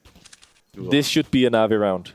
Yeah, FaZe would have to hit some stunning shot. The individuals from Karrigan chipping away at Perfecto. It's Twist, which will finish. Rain puts him down, though, and Rob's in a 1v1. He actually takes down Simple. And is he going to expect another in main? He does have a kit, but he'd have to do a hard clear on Bit. This is so ice cold. He doesn't buy the bait at all in the first tap. Oh, now he's God. Now he's timed it. Bit! Oh! Calculated! He gets it done. An awkward state of affair towards the end of that one. The amount of players who would sneak out to get some kind of information on the first tap, but he also knows that his position is not known. This is the change of the game here. Is he angry? No, Blade's very happy. Blade, how often do you see Blade smiling? Yeah, not a lot. Not a lot. I will say one thing for the viewers at home. So we're talking a little bit, me and Alex, about the veto. This was the first time out of the last 4 games. The past 3 games, Na'Vi has instantly banned Vertigo all 3 times. They let it float here, which buys them a free ban in the veto in the first process. They remove Inferno, it's out of the way. The thing which is for me interesting about this is Na'Vi has forever been a team who's been really good at Ancient, but never dared to pick it. What is the story with FaZe? This is part of what cost them the chance at Rio. They moved away from Ancient. They were struggling a lot. They took their chances on Vertigo, and it didn't pay off. Instantly, next tournament, back to Ancient. So this is an interesting game, interesting dynamic of the map pool between 2 of the biggest teams in Counter-Strike. And it's always those little details. You know, the statement of intent and the good spray. Electronic nearly gets 2 for the price of 1. Completely unconfirmed onto the second, but aggression met by force. Perfecto handles Karrigan's walk, and it is just a conservative half buy from FaZe. Want to save their pennies, get Brokey on that AWP, and start posting rounds. Because right now, like Chad said, I actually think it's a really worthwhile observation that Na'Vi are smiling. They seem joyous. They don't seem like they are, you know, molding before the game had even started. It's quite nice when you're about to be 6-0 up, isn't it? And the other teams only managed 9 kills in the first 5. Well, I guess we can call this the 6th round. They're yet to get a kill here. They only have 9 frags to their name. So that's where the damage is really going to have to start piping into things. And it's interesting to see because the Brokey AWP has to come out. He's doing it again. The solo electronic adventure, maybe. He is taking like an awful lot of plays on his own, right? Electronic in the past, when he wasn't in-game leading, he would always be like in the smokes and flash through with pounces on Inferno, and he'd make a lot of the moves here, but he would always have somebody else to potentially do it if he didn't want to, which was Boomich just running in like a madman. Now it feels like Electronic is tasked with an awful lot of it, and if he can continue to find the gaps and punish them like this, he's slimy right now. He's slippery, hard to get his hands on. Cough button? That's the cough button. Yeah, that's the one. And if you want to talk to the producer and say, why did you miss that kill? You can press that one right there. I appreciate it. Yeah. Thank you. This is a good start. There's no denying that at all. I think that FaZe has been throwing in some aggression. It's been punished. They've been sitting back and waiting. It's been punished. So it's not like they haven't tried different approaches. Maybe they need to change the places they're being aggressive or the timings of it. It's been a little bit either we directly run down, we smoke the doors at B and just force it instantly, or we've been standing all the way back and had no information. And then they've been worming in and getting those gaps. But in the flowchart we have right now, doesn't it seem like FaZe have to go for an aggro mid so at least they have some territory? But by doing that, they're either going to leave A weak because you're going to gamble your A player mid to help fortify it, or you're going to leave B ramp weak because you're going to have someone in cave to make sure they can't just cross top mid. So right now, if you're NAVI, whoever the fan favorites apparently, I can see pressuring A main or the B ramp with a pick would be quite a viable option here. Yeah, they go for the double AWP, which is also an option, you know, because you can a bit more safely leave Robs alone on A, have the deeper vision on A, get the early information, hard to deny it. Bit, who is the regular A lurker oftentimes, is being very active here. I'm sorry, they're going to push through. Okay. Okay, Karrigan and Twist a charge. Yeah, here they go. Straight through, trying to demand control of middle. Being disrespected, Flash is coming out. Yeah, Molly coming for him, that Molly will force the fight.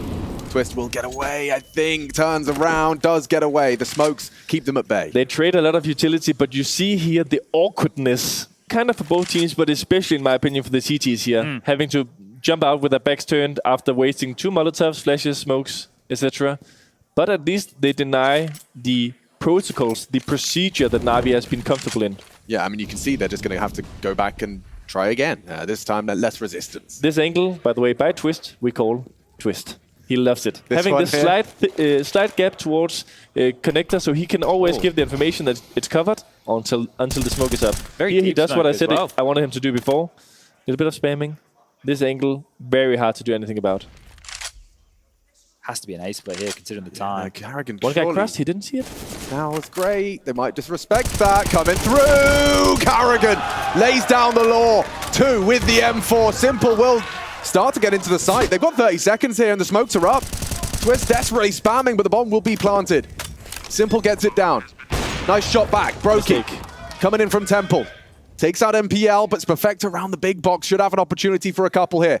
Good timing. Good angle. Better spray. A double kill from Perfecto. Simple should just be able to put this one in. If not before Perfecto to take that contact. There is time for Rain to crawl around and close the gap. He's got a good idea. Gets nothing. Nothing. Triple kill out of Perfecto, getting a lot of good and dirty work done for Na'Vi. If we can, I would love to see the reason why Raps didn't get anything on the deep A-lane peak there. Yeah, he died to MPL almost for free. So I guess he felt... Did he look away? What was the pressure like in that scenario? Karrigan did more than he should. He should be good for one, right? Yeah, Karrigan did more than he should. Oh. We come in a little bit late. He's probably missed the first shot. Anyhow, Perfecto. We talk a lot about the trio, the fracking trio, but this man is very, very reliable in these kind of situations. The late rounds, the nitty-gritty, playing around the objects, he's always very good at that. Feels like he's had to evolve a little bit as well with the addition of MPL. He's a bit more of a versatile player. Electronic again, and just laser beaming players through smoke, but it'll be simple to take him down. And Perfecto knows the fight's coming, but Karrigan again, and 2 HP, don't worry. Into the hands of Electronic, it is going to be a 4-on-3. That just feels like they can get nothing for free. Everything feels labored for FaZe. And you're watching that death from Twist's perspective. Again, you go anywhere near a smoke, you're getting sprayed at, and even Simple hits an AWP shot straight through the smoke on your retreat. So yeah, feeling quite helpless is the Canadian. 2 kills to his name, and very solid advantage for Na'Vi. This is where they can slow things down. This is always funny to see the conversation between players within the server here. Perfecto's going, lol, how you not burn? And Karrigan's like, haha, was in front like maniac. And Perfecto said, source 1, ... They're going to be saying that more and more, I would imagine. Well, this is already the half one, right? This is blowing me away a little bit. The fact that we're already 8 rounds deep and Na'Vi have had really no resistance. I mean, you can look at our game yesterday against Na'Vi. You can question us bringing in Anubis. Was it risky? Was it a chance? Right now, I can just full JDM style, back in the chair, say this is the reason why we banned Ancient first. Yeah. But they're looking good, aren't they? They're looking really good so far. Anything that they get from this point on is icing on the cake. Like, the half is already done for Navi. Sure, the only negative side, if you lose the next 7 in a row, you're going to feel really sour going into the break. Exactly. But that's about it. That's a big thing, you know. Let's say you start 0-0, you tell Navi you can get 8-9 rounds of T. They'll buy it. But they're not going to buy leaving this half now with 8, you know? For sure not. They're going to be pushing. They're going to be keep doing their thing. Because like you said, the momentum switch can mean everything. If FaZe gets going, you know, gets 5-6 of the last rounds here, a pistol round, the pressure is just at a different level in the end. So Navi's stomach is full, but their eyes are still wide open, wanting to eat a bit more dessert right now. Always room for dessert, right? Yeah. And it's a separate stomach. Pretty bloody tasty. I bet they wish this was on the grand final for an extra 100,000, right? So don't knock them out in the semi. We can't have the fun storyline otherwise. We've never had the killer bonus come into play. Yeah. I've never had it. I just think it would add extra drama. But to be honest with you right now, let's see this one. Excuse me. Come on now, Gabe. Just piercing his ears. Electronic just getting away with murder. That's the second time out we've seen called by FaZe, and Robban on the mic, and probably taking the opportunity as well. But 8 in a row, Chad. Yeah, this is starting to look like a Na'Vi that, you know, like when we saw the result against Heroic, we were like, okay, you know, Na'Vi are taking big names down convincingly. It's been a while since we could say that. And now they've come in against FaZe Clan. Everyone expecting FaZe as hot favorites in this affair, given the recent form from Na'Vi. And the extra incentive. And the extra incentive. And it seems like, yeah, something has changed. The vibrations are different from Na'Vi today. Or rather, here in the playoffs, I should say. Whoa, lots of burnt damage. That's both of the mid players caught off by an extra deep Molotov. You can see the missed smoke. And the battle for middle will wage on. not far off between the legs of Twists. Yeah, I think Bit might get a bit of a telling off for that one right there. Yeah, there's a chance it was a T-smoke. You did it in the previous version of Ancient at least. The deep Molotov always came, and there was like this set lineup where you could extinguish it as a T, and the Oppo would still have the gap line for, I don't know what you call that copy in... Cutout. We have, we call it MSL, and there's no reason for. We just saw him in the FaZe game play that a lot in the beginning of Ancient, and we just called it MSL. MSL. So I like that, because MSL lives on in the heroic teams. I mean, we try to maintain the Danish legends. Also, there's this spot on B, it's called Barry. Okay. We also have like Tess, for example, that's below the boxes here on the window. All right. I mean, there's some names I use on every map. So it's like Tess, Neo, and then people can be like, yeah, but Marklov was also a legend and all these names. But the 3 letters, you know, short, Neo, succinct. Tess, it's so quickening the communication. And so is Navi quickening this A-hit. Let's see. Brokey, so blind. This is just flawless from Navi. Did you see what he had to work with there? Flames, flash, smokes don't seem to be a problem for NPL either. Who are these men? Navi. It has to be a save. How are you meant to risk this? Did he not revert to the old Counter-Strike version? Someone naded the donut and he just peeked? Yeah, they naded the smoke. Yeah, that must have been it. Yeah, right. He had full vision, didn't he? This is getting, well, no, it is out of control. I'm not saying it's getting out of control. We're out of control right now. We're in a completely different orbit than we're expecting to find ourselves in here today. I was expecting a barn burner, a banger. The last time these two teams met was the grand final in Cologne, right? 5 maps, Chad. Yeah. Full 5 maps. The one that went the distance. Yeah, and that Ancient went to overtime in that one. That was IEM Cologne, but also that was Cologne. You know, that was last year, that's July. a long time ago. Kind of crazy, really, when you think about it. You know what is wild about Navi's run so far? You think about the scalps they've taken. Well, hurrah, you guys have won a trophy in recent history. Outsiders, they won the last major, right? So nice one. They're taking down some. It's the trophy tour. Exactly. Next, they take down FaZe. Right. But FaZe haven't won a trophy in some time. Their last one was Cologne. So, right, see how many scalps they can take. If they take down Cloud9 in the final as well, that's another team that's won a trophy in recent history. Would be healthy for the expectations of the last major as well to have them in that kind of running that they can do it also with this current 5. Oh, no, definitely. Yeah, they are changing the pace. This is a quick B execute. Distinguishing the molly. Securing the second. Oh, they're coming. Bang. They're coming. Too easy. Yeah, too easy. Carrigan down on the rotation through, panicking, flustered, and punished.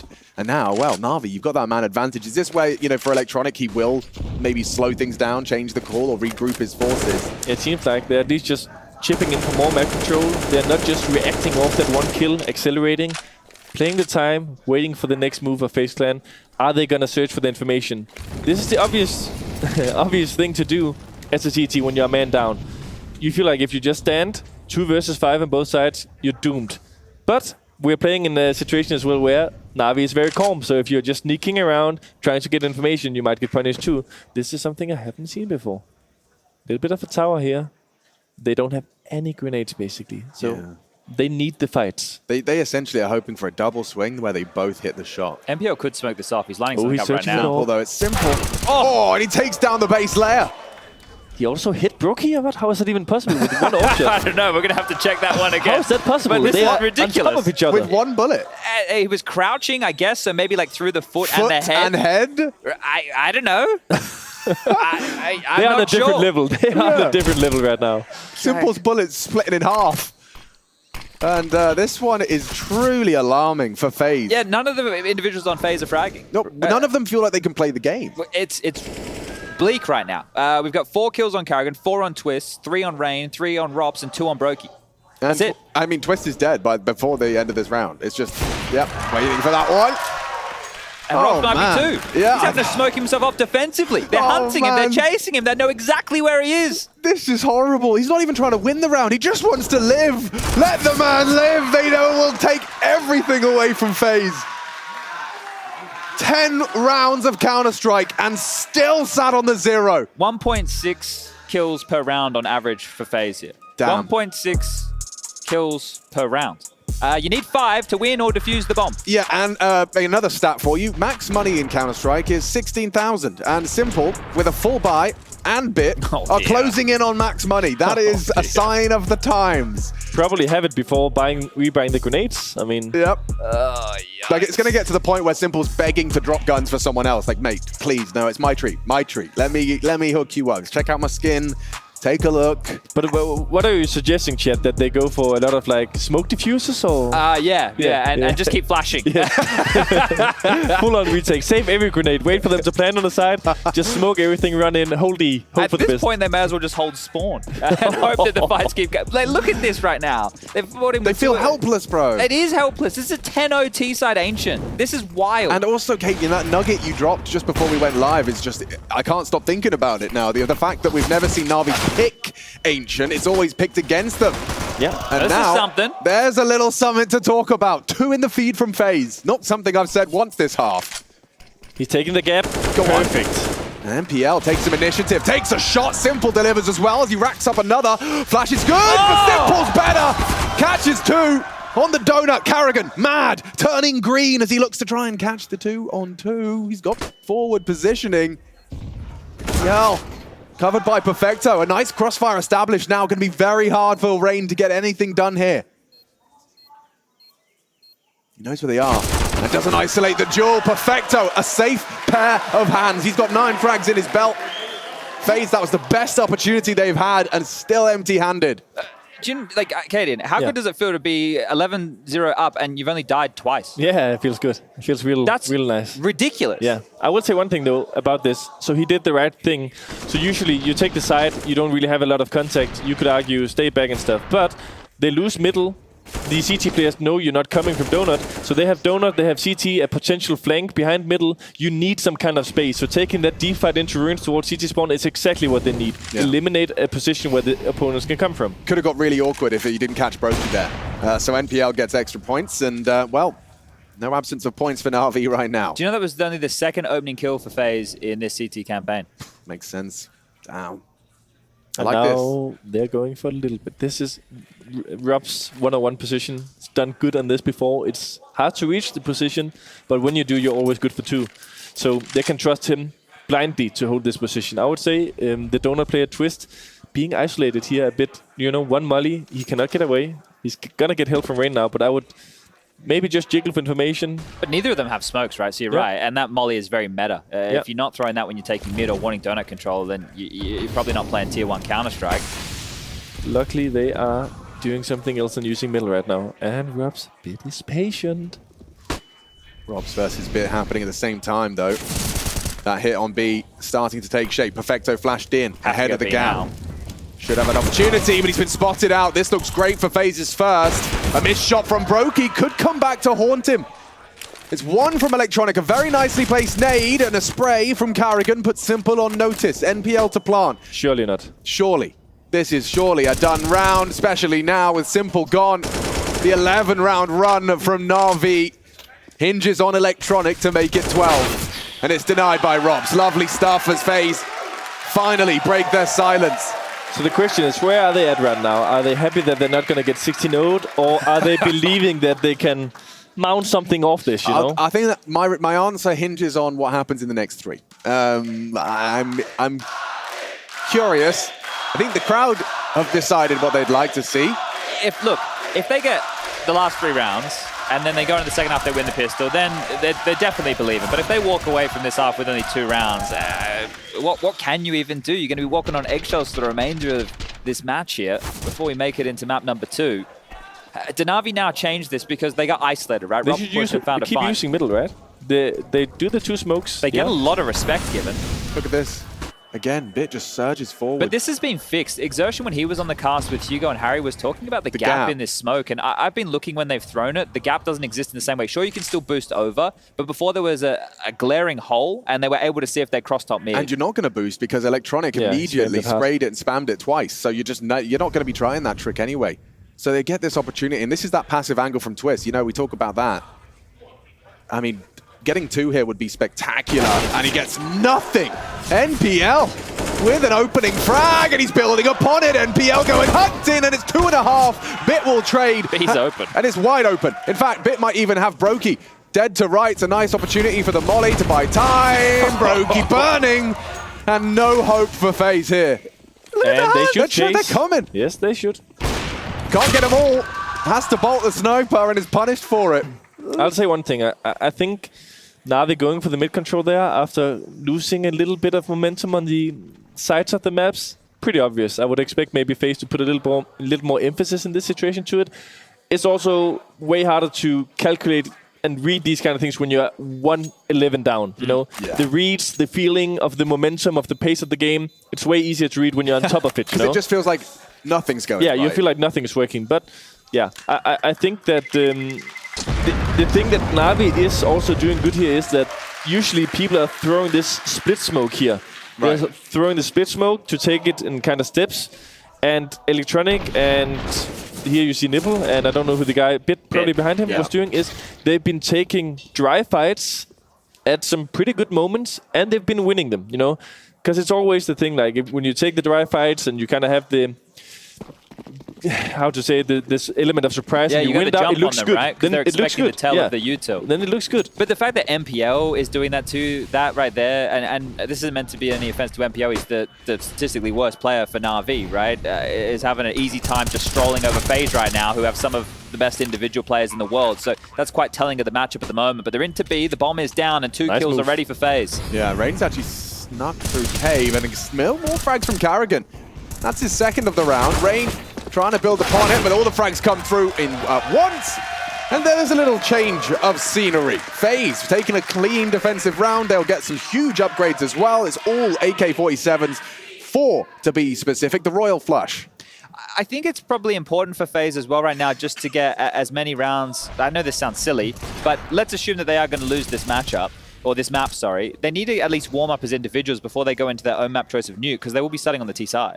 So you need to make sure that you're getting some traction, or you're feeling yourself, or you're winning some heads-up fights. You can't just be dictated through for the entire game and go into the next map essentially cold. It's like this never happened if you at least weren't taking some jewels and winning them. Well, there's battle for middle. Wage is on. Chilling his beam, still desperate to control this. Look how many flashes they just dumped to try and peek, and Navi went, okay, you can have it. And we'll just come and take it a little bit later here. Let's see, they're smoking deep, the CTs. Still scared of the... They have to retreat, and they've used a lot. Yeah. Oh, he's going for it. Got no nades. They have to use bullets, and it's Bit. Sharp as attack is Bit. Double kill on the mid-aggress. Twists helpless. Brokey singed. Yeah, a nice this headshot. is the thing, like, I understand why he's doing it, but it's obvious, you know? Like, if you just stand back and lose, it also looks horrible, but in these situations, majority of the good teams will just freeze, wait a bit, wait for the reaction, and it's easy to sit here and blame Twist and Rain for what they did in mid, because it looked forced, you know? It looked like something they didn't want to do, but they had to, you know? They used so much utility, we talked about it. But it's the name of the game sometimes on a map like this, where it's difficult to get the control as a CT. And the last kill of the half. Who's gonna get it? Not Electronic. 1 versus 5. Robs, Orb, full nades. Kid, you believe? Come on, mate. Yeah, I don't know. I'm not so sold this time, A little bit of Casper. a hard peek here on Simple with Orb. Yeah, okay. I mean, if he hits the Simple shot... They're going B. I'll start hyping this one up. That's confirmation for Simple. He hit the scope, so now they know the position at least. And now Robs knows that the bomb's going down over towards A. So he's got a really tough choice right here. Naded, down to 43. It's only a matter of time. Ooh. Okay, that was nice, but Simple. Final kill of the first half, 13-2 in favor of NAVI, looking hot to trot on their map choice. We'll be right back after this break.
I blew up, everybody telling me that I'm the man. Same people gave me the finger, they reaching out for me to give a hand. In a different city and my pills came, cause this tour don't happen, I feel pain. And the girl with me say she down for life, but she don't even know what's my real name. Just try to get what she came for. And ain't nothing I got safe though, cause when the money go wild, everybody get a piece, but it's looking like I ain't on the payroll. Got a big house made out of Play-Doh, and a plastic crown for my halo. But still a long way from my tank low, cause my Tesla charge for them bank rolls. And I'm grinding, money on my mind, and I'm headed to the top. I won't stop until I find it. Write my name in diamonds, but all these lights are blinding. I wonder, is it worth it? Feel like I'm losing my mind, yeah, remind me. Don't be afraid of the dark, be careful with stars. Not every light is gonna guide you, baby. Don't let them rain on your spark. Keep it close to your heart. All of the pressure's gonna drive you crazy. Cause you rise to the madness. In the morning it's all gonna vanish. Don't be afraid of the dark, be careful with stars. Not every light is gonna guide you.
Well, there we are, a 2-minute break, and I can't really imagine what you have to say as you sit there in silence, or perhaps not, for 2 minutes after taking a 13-2 first half to the face. Casper, I mean, any insights? Sometimes it is just, you just have to linger in it. You just have to sit there. For us, it depends a bit on the day. Sometimes it's a bit of joking. Yeah. Other times it's a bit of letting everybody just get like 30 seconds, 1 minute, finding their own zone, their own pace.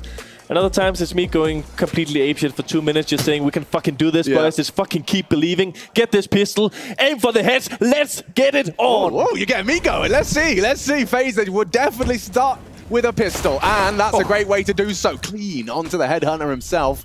Rain's up, looking for blood, Perfecto, and NPL to be tested and hunted nicely by these Glocks. A good tap out of NPL. He's actually gotten away with that one. He needs one. He does need another. Yeah, twists. Flattens him. Through the molly, showing a bit of courage is exactly what is needed. Bit of bravery. Let's see what Simple's got for us. A clean headshot and no follow-up. He's not funny in these situations. He's not going to run away. He's coming straight for you. 4 bullets will opt for the reload. Electronic with the dual Berettas as well. No kit. And no kit, but it might not be a problem. There's still time. Twists brings the fight. And that is the long road back into this game started. The first step has been taken. And it was rather clean, convincing. Good to see Twists, Rops, both hitting their shots. You need those boys online and then some. For sure. I imagine some producer, by the way, just coming back from half, relaxed, and then I go screaming, and the headphone users just get completely ripped, and he was not ready. The audio guy is just on the desk, like pulling and wiggling knobs. Of course, NAVI are going to force into this one here. Scout for Simple, 3 MP9s, and a P250. Electronic with a light liquor view till, and they're just going to go for a very standard 3-2 spread right now. Yeah, he's getting their control. I like this, though. So Electronic has the smoke at the ready. Okay. Radiant will block this, expecting the push. Oh, coming through. Oh, no. This is wild. Rain saves. Nice support. He was mid-air. Yep. Very good cover from Rain. Carrigan lucky to be alive. I say that. Oh, a little too premature. Nice tap back. Twists onto Simple. It's his turn to run through mid. And Twist getting this start is important, you know. He is a guy, when he runs in first and he's feeling it, he's going to hit that first bullet. He's going to create the space. But this position by bit, it can be cruel. You can, because you're not focused on it first. You've got so many things to worry about. And yeah, bait, back, and nice headshot. And Twists is starting to look like his old self. I feel Twist is one of the players, if he copped the Cadian fire-up speech, it's going to do an awful lot for him. Twist is that type of guy. Twist would be buying into that. I could see Twist following Cadian into battle here. For sure. Also, like, if you have a friend or you yourself are a player who can have a little bit of issues with the crosshair placement, I'd say there's at least Twist and Robs on this team. Twist maybe a bit more in like running in fast doing it. Robs in the small jiggy peaks like and stuff. Procedural. Yeah, but they're both aiming for the hits consistently. You know, they're going for that first bullet to the face. You can see even here in positions where it's like really elevated, he's still hitting the headshot. He's doing the 180. He is an excellent player, and I would also say that one thing that I admire about him is that, you know, he was in NA. He could have like stayed in Liquid or stuff like this, potentially not won anything in the like. They had the Grand Slam win. They did amazing. He broke boundaries. He did the move that people are talking about. European players going to NA. He went the other way around, and he's an integral piece of a team that's done great. He is the closest person to making the history of 2 Grand Slams with 2 different teams. And this one should just be a walk in the park. I say as the MAC-10 softens them up is what that sentence needs to read, because Rain gets a double on the HG and Perfecto's next on Brokey's naughty list. A nice, clean conversion of the eco. And I mean, it is enter-ecos and stuff, but it's fun to see the contrast in a way, in the way fights are being taken, fights are being won.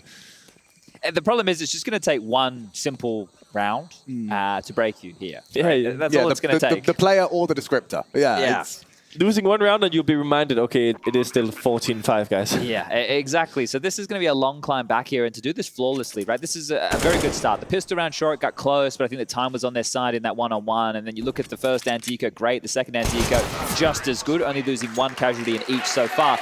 But this is where we get into the business. It's going to be the first rifle round, as simple as retained enough money for an AWP with armor and even a light bit of utility if you would like here.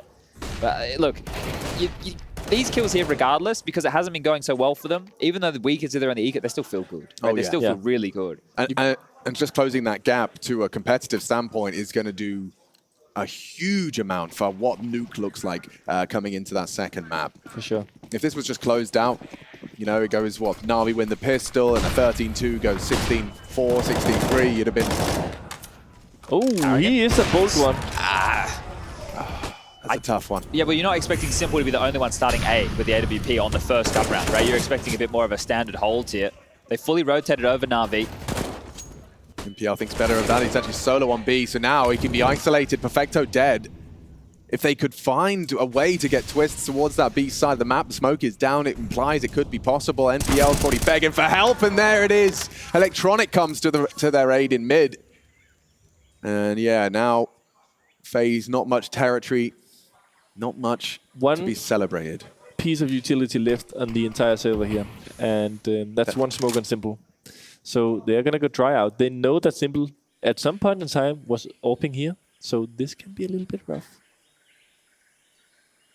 Perfect. He actually hit Brokey as well. Yep. Oh, and it feels so bad to be like second, third guy having to go out now. You know he's just watching it, you know, and you have nothing to do. What are you going to do? I guess it's my turn, says Rops. Here I come. We got a special delivery for you here, Casper. There you go, Not a bad one. You asked and we got it. So any other requests? I'll take a beer. Let's see what you got, Ropsy. You got 28 seconds and Simple just teasing you. As Bit will pull it across the line. Blade happy with that one. He'd like to see his boys finish this one neat and tidy. As would the crowd here for EPL Season 17. I kind of see what Carrigan was doing with that play. It's like he sacrificed his gusto to open up the map, because Navi did rotate. As soon as Carrigan goes down here, we could see all the blue dots gravitating towards A, and you can understand why, because we were talking about this before. The in-game leader tends to set the pace on rounds like that. So he took the risk, he died, and it opened up gaps across the map, but they weren't able to capitalize. They had the window control, they had donor control, Matrix, and they pushed. No CTs were pushed on the B side, so it was a 4-on-4 with full control of the map. It's just looking like a B-go here, at least with the surge. Brokey's orb up and over. Twist and Carrigan with a bit of black damage here. Simple caught out and taken down by Twists. He's doing it. The Twists. Headshot to start. We do need the help from Carrigan. He's already trying to take some space off of them, but it rotates through. The flash is good, and Electronic to establish into the AWP. Brokey lets it go.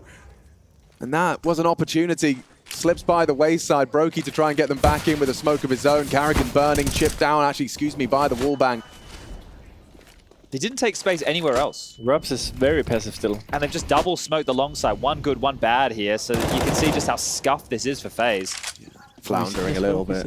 Leaking it. Perfecto does go down. I like that. Getting the frag and getting away. They are moving potentially towards Rubs in middle. Oh, distraction. Punching this guy. Oh! What is the play, though? I don't know. They're still split, and there's 40 seconds left, so plenty of time to make up their mind. Are they expecting Navi to be the ones to make the aggressive maneuver here? With where they're positioned right now, that will not be the case at all. Divide and Conquer seems to be naming the game from Electronic right now. Yeah, it seems like they just want to kind of cut noise until they've got a 3v1 on either of the sides they choose. There's two approaches here. There's the one where one guy goes in a different direction. If he meets resistance, you have a 2-on-1. Or there's the one where you group up, and this is just a good shot by Rain. Well, he's won them the round, I think. Yeah, and this is one of the most annoying ways of like starting that second half after a big lead is losing the pistol round, getting destroyed in second and third. Okay, you win the first one, but then you get it instantly destroyed back, you know. Yeah. So Simple is going to have a long way coming for his AWP to get back into his hands unless he has a teammate saving for him.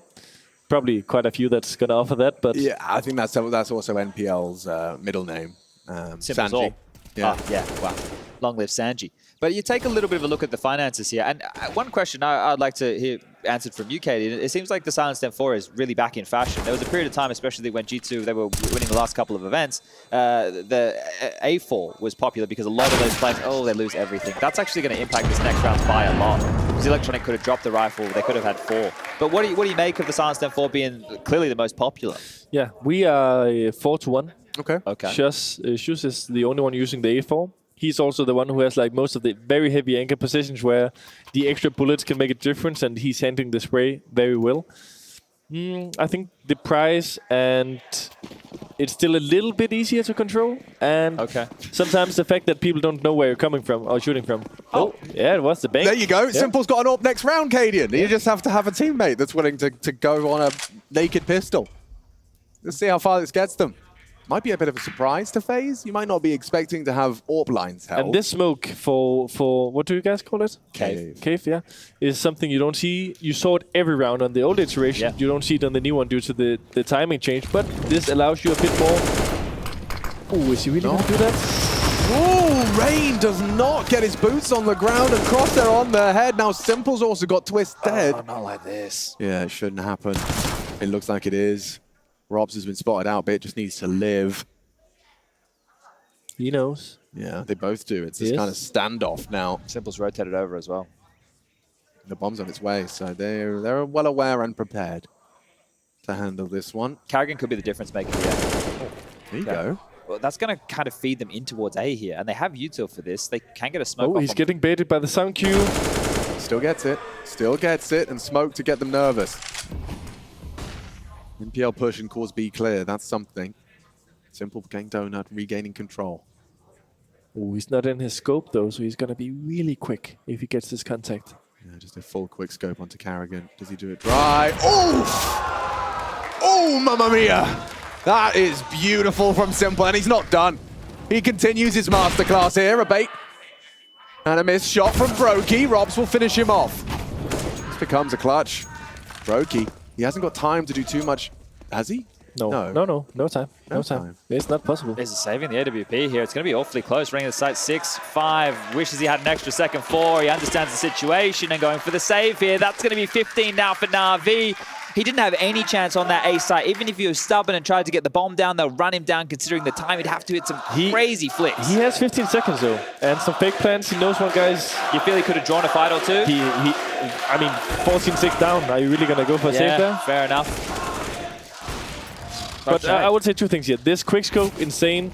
Okay, he misses a little bit of a chance on the guys coming out of A main, but his movement while blind, still like backwards, jumping onto the ledge, it made Brookie miss him, and it gave him a potential second chance, and Brookie makes this AWP save worthwhile, at least for the entry.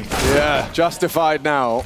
Good one back, Perfecto onto Carrigan. He's been getting a lot of these brutal opening deaths. This battle of the wallbangs now. He's holding the gap. Didn't quite catch the trigger in time. this position, Cave, is really a game of like intuition with the spams, holding the tiny pixel gaps that's in like some of the boxes and stuff like this. It's not easy, it's not for everyone, but the players who are the best at these positions, they thrive. Rain used to do a lot of that, especially on the old Ancient as well, right, where you could get a bit more space on the T side because you could harass this position. Right now, okay. Consistent pepper through the wall. And 0 smokes. So 1 molly, maybe donut. Maybe for something else. Oh, here he is again. He's actually got his scope this time. And Brookie is also going to come search the angle, so it depends how deep and at what. Oh, caught off guard. That's it, though. The side's given up here. We can see there's nobody home. Electronic rotating over. MPL perfected as well. Safe. I'm not going to get there in time. That would be the heads-up call here. Rops has locked them in as well. You can still see his position over towards Cave right now, so there's no way out for Na'Vi. But if you're FaZe, this is the thing. You need to make sure you buy next round. I'm well aware of that here. You can't sacrifice too many guns because you don't have any residual cash. You'd love to hunt. Yeah. You'd really love to give it a crack, but you can throw in at least 1 buddy, right? So if you know that saving, you do some kind of like tag team duos. You send 2 duos out, and you just need to make sure like you get at least like a trade, you know? So if they get 1 trade, it's worth it because as long as like there's 3 guys surviving, 2 guys can buy an AK for the other ones. 3, someone is going to be left like having to buy his own Galil, Mac-10, whatever. It looked like you guys really prioritized that yesterday, right? Yeah. You guys really prioritized the hunt against Navi yesterday, knowing that they're a team who was very save heavy, right? You saw that in quite a few of the rounds.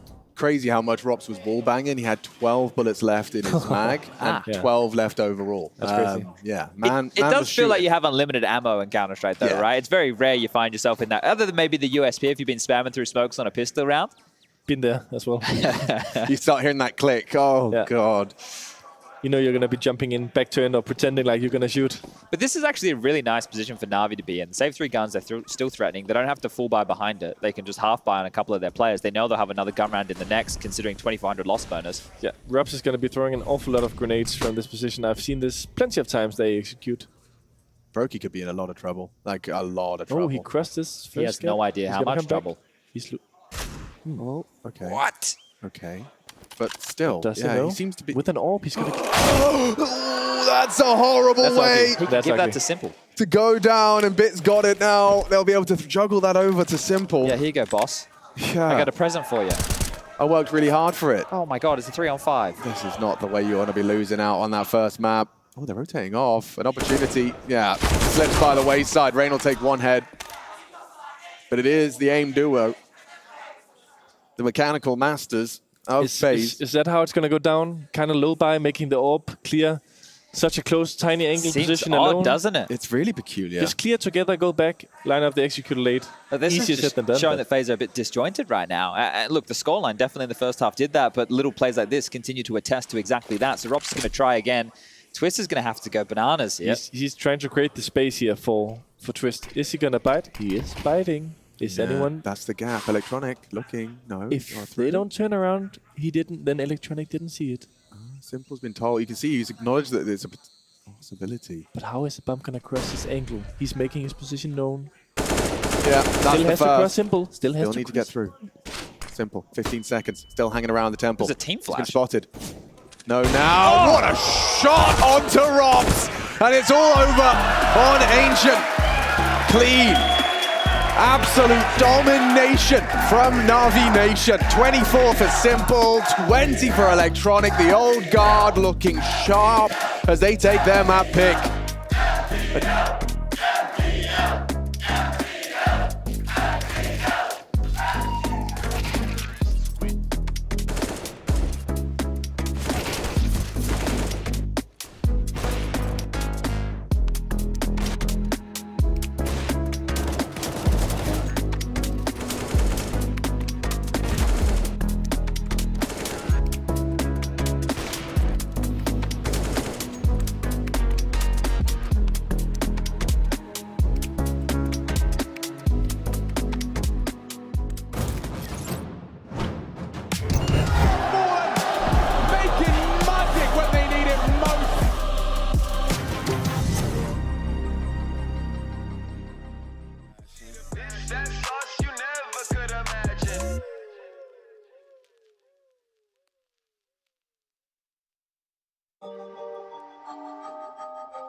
Yeah, I gotta keep it trendy on my soul. I'm the most selfish person that I know. Here we go, down the rabbit hole. Got a couple carrots around my neck. Self-respect, when you out of line, you put yourself in check.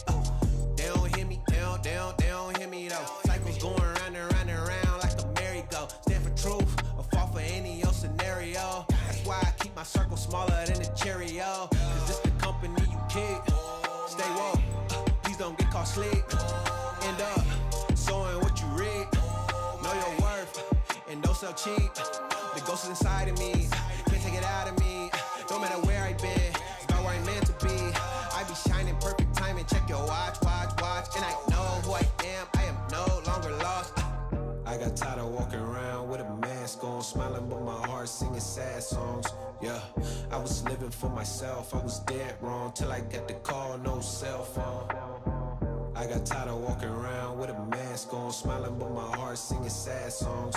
Yeah, I was living for myself, I was dead wrong till I got the call, no cell phone. Man, you talking to the real me. Yeah, man, you talking to the real me. Yeah, man, you talking to the real me. Yeah, made in this image, I'm a young man. You talking to the real me. Yeah, man, you talking to the real me. Yeah, man, you talking to the real me. Made in this image, I'm a young OG boy.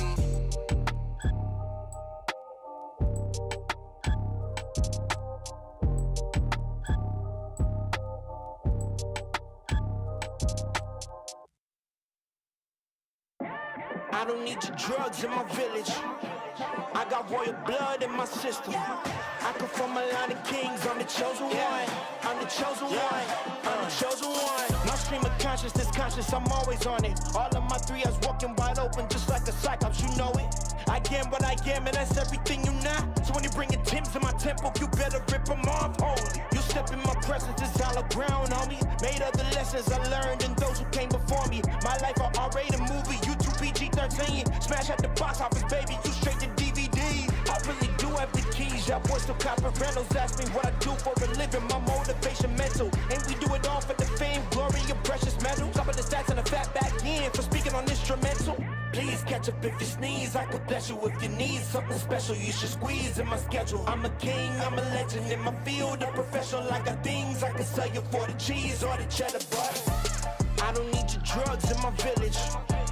I got royal blood in my system. I come from a line of kings. I'm the chosen one. I'm the chosen one. I'm the chosen one. I don't need your drugs in my village.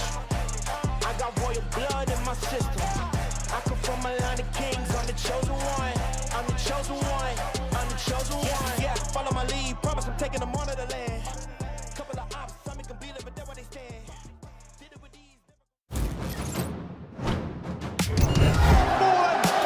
Making magic when they need it most.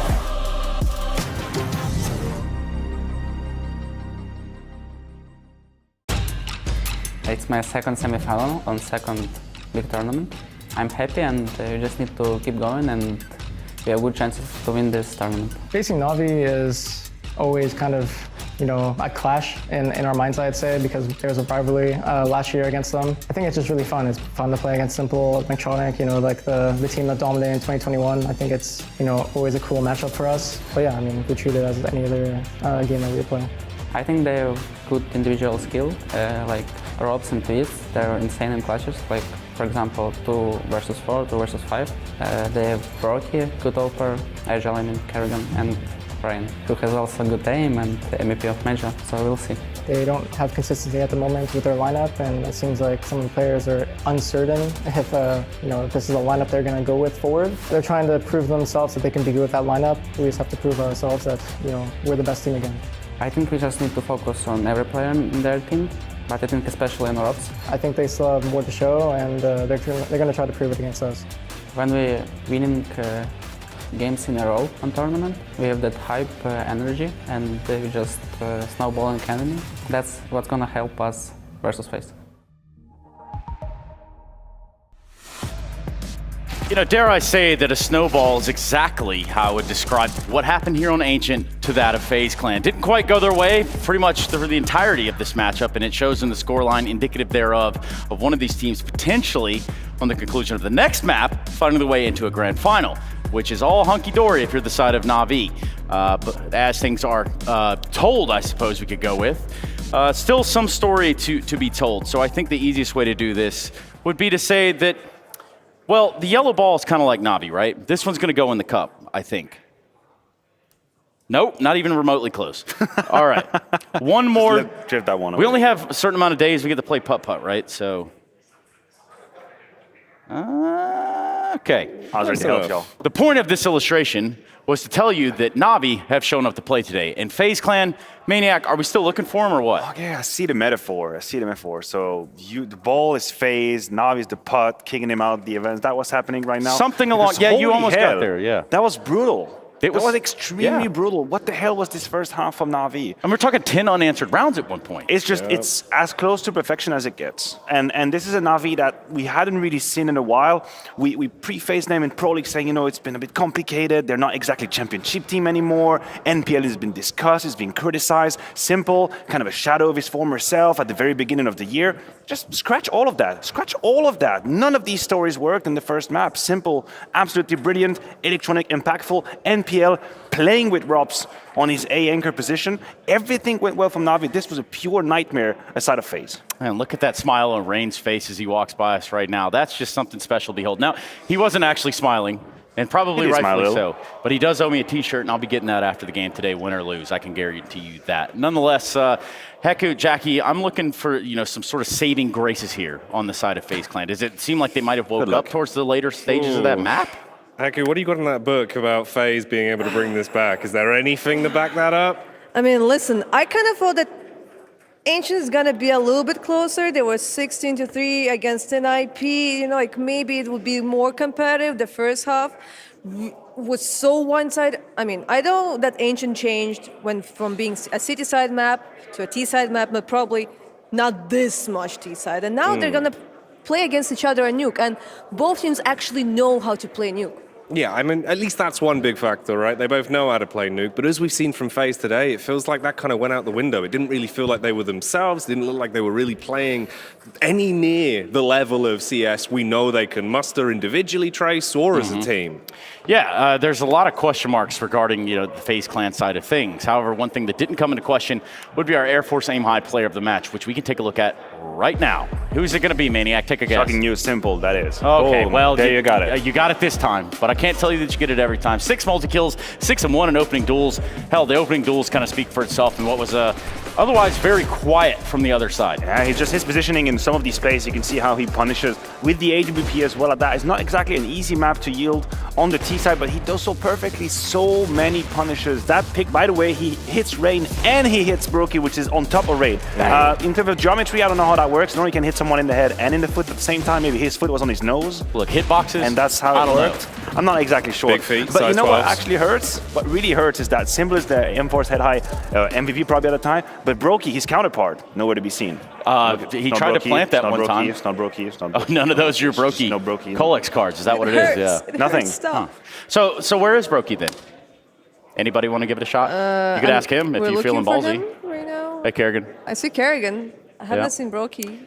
Oh, Maybe he's going to be on Nuke. Yeah, okay, so let's start it then there around Nuke. Obviously, we go into this with NAVI starting on the CT side. Probably really happy about that, if I had to guess. Yeah, obviously they will. I will just say, just to not close any hope when it comes to FaZe, of course, that I liked how they were playing on that second half, even though they were backs against the wall. And that is not a thing that I would say about every other team. You would say people just kind of revert into their shell and be super passive and let the game just finish without having a chance. You see the first gun round, how Kerrigan crosses the smoke immediately? That's the type of play you do when you win 10-2. But he does it at 5-13 because he's aware if there's a way to come back into this game is to play as if we were winning. And they try to do that towards the very end, and that's the philosophy they have to keep on Nuke now. So, Maniac, we're going to go to a break. Does this series end here? No, it doesn't. It's 3 maps here. Okay, we'll take your word for it. And if you're lying, they can find you over on Twitter at Maniac, I think CS2, is it? Maybe. I haven't decided if I'm going to change or not. You're on the fence. I haven't decided yet. A lot of people are doing it these days. So just search me, you'll find me. It's the popular thing. It is. It's the thing to do. And it's also the time for us to go to a break so we can continue this semi-final bout featuring NAVI and FaZe. Right now, ready to jump into map 2, and we'll be doing that after this break.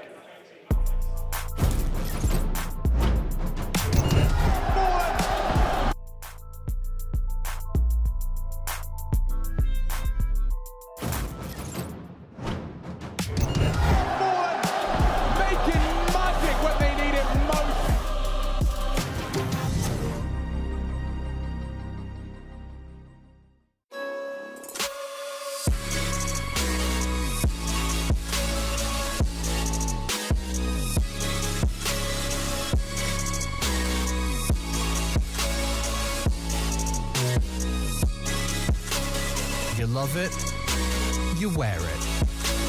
What's your style? Get your merch at shop.eslgaming.com.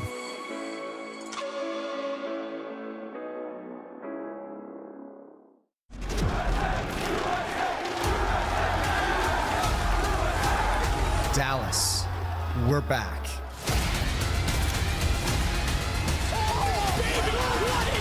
Counter-Strike is in our DNA. It always has been, and it always will be. And now we are once more returning to where it all began.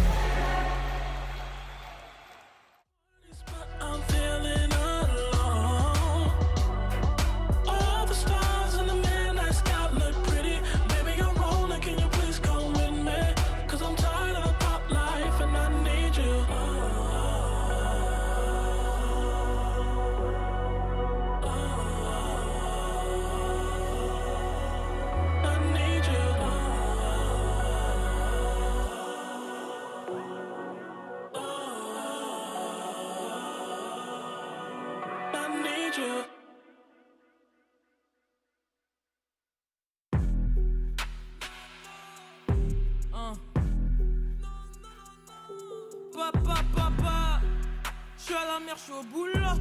Check. Je vais mettre les choses au clair. Rafale de rime, y'a tout le monde à terre. Comme je charbonne jusqu'à pas d'heure, je me déplace plus si c'est pas pour un gros salaire. Je suis à la mer, je suis au boulot. Remballe ton verre, je bois au goulot. Le chemin est tracé, je roule. J'avance, mais le passé est lourd. La vie n'est qu'ironie, l'amour est tyrannique. Je suis peut-être né anonyme, mais je mourrai iconique. L'industrie est hypocrite, l'adversaire est pathétique. Purée, je suis trop affamé. Si je me dépasse, c'est que pour la famille. Je suis venu que pour remporter la finale. Et pour m'endormir, je compte jusqu'à l'infini. Ils sont pas prêts, je vais les matrixer. Je défonce tout, pourtant j'ai batterie faible. D'où tu me regardes, moi je sais pas qui t'es. Pour sympathiser, ça sera pas tito. Je compte les devises, je compte les papiers. Marche tardive dans le quartier. Désolé bébé, je dois partir, je suis focus. J'ai promis de ne plus m'éparpiller. J'oublie tout ça et je m'envole au loin. Si tu me suis, prends-moi par la main. Je te promets des mélodies dans la tête, des délires au coin du feu. Bien on quitte ce monde de fou. J'oublie tout ça, envole-toi au loin. Je te suis, prends-moi par la main. Je te promets tout, tiendra lourd. Je te connais trop. J'oublie tout ça et je m'envole au loin. Si tu me suis, prends-moi par la main. Je te promets des mélodies dans la tête, des délires au coin du feu. Viens, on quitte ce monde de fou, oh là là. Tout peut basculer du jour au lendemain. J'y crois pas, oh là là. J'étais pas prête, j'étais trop bien là. Y'a tout à refaire, la vie d'un mat. Making magic when they need it most.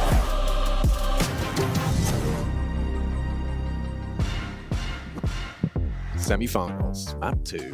I'm ready and locked and loaded. And I hope you are too. Where are you watching from? Do let us know, because we are watching here from live from the Maltese Isle. Population of just over 500,000, but we are population 3 at the caster desk. We've got Casper, Cady and Muller joining us of Heroic, who actually is very familiar with one of the teams here, playing them just yesterday. And FaZe Clan, of course, going up against them with less than we expected in map 1. Chad, is that the best way to frame it? How do we get everyone up to speed with what just happened on map 1? NAVI are here to play. That's what happened on map 1. NAVI apparently showing that they are no joke. Sure, there's been conversations about MPL on this roster, things not working quite right. Electronic, the in-game leader, sorry, what? We'll leave all that in the past because we're here in the present. And NAVI are looking to pick this one up 2-0.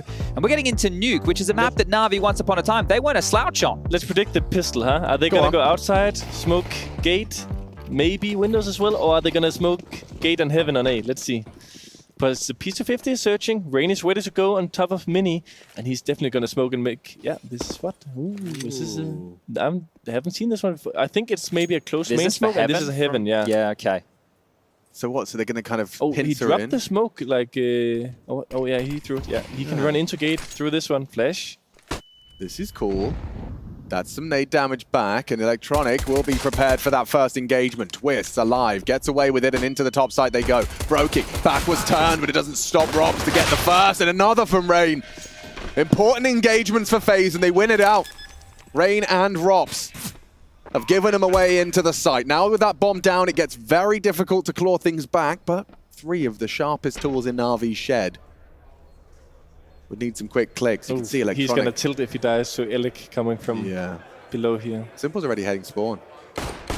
Yeah. A nice kill. They wanted to save the armor. Yeah, it's actually, he could have, if he'd have done some damage to Electronic as well, he could have ruined the armor save, but... Well, yeah, now FaZe definitely know that it is the save, right? So if these two can hold on to their Kevlar, great. We can get some upgrades around it into the next round of play, sure. But that's a good way for FaZe to kick things off here in their map choice. Yeah. Cool pistol round as well. One thing that usually is like a theory or something that people will think about when they're playing on the CT side is, okay, they're not nading the squeaky door.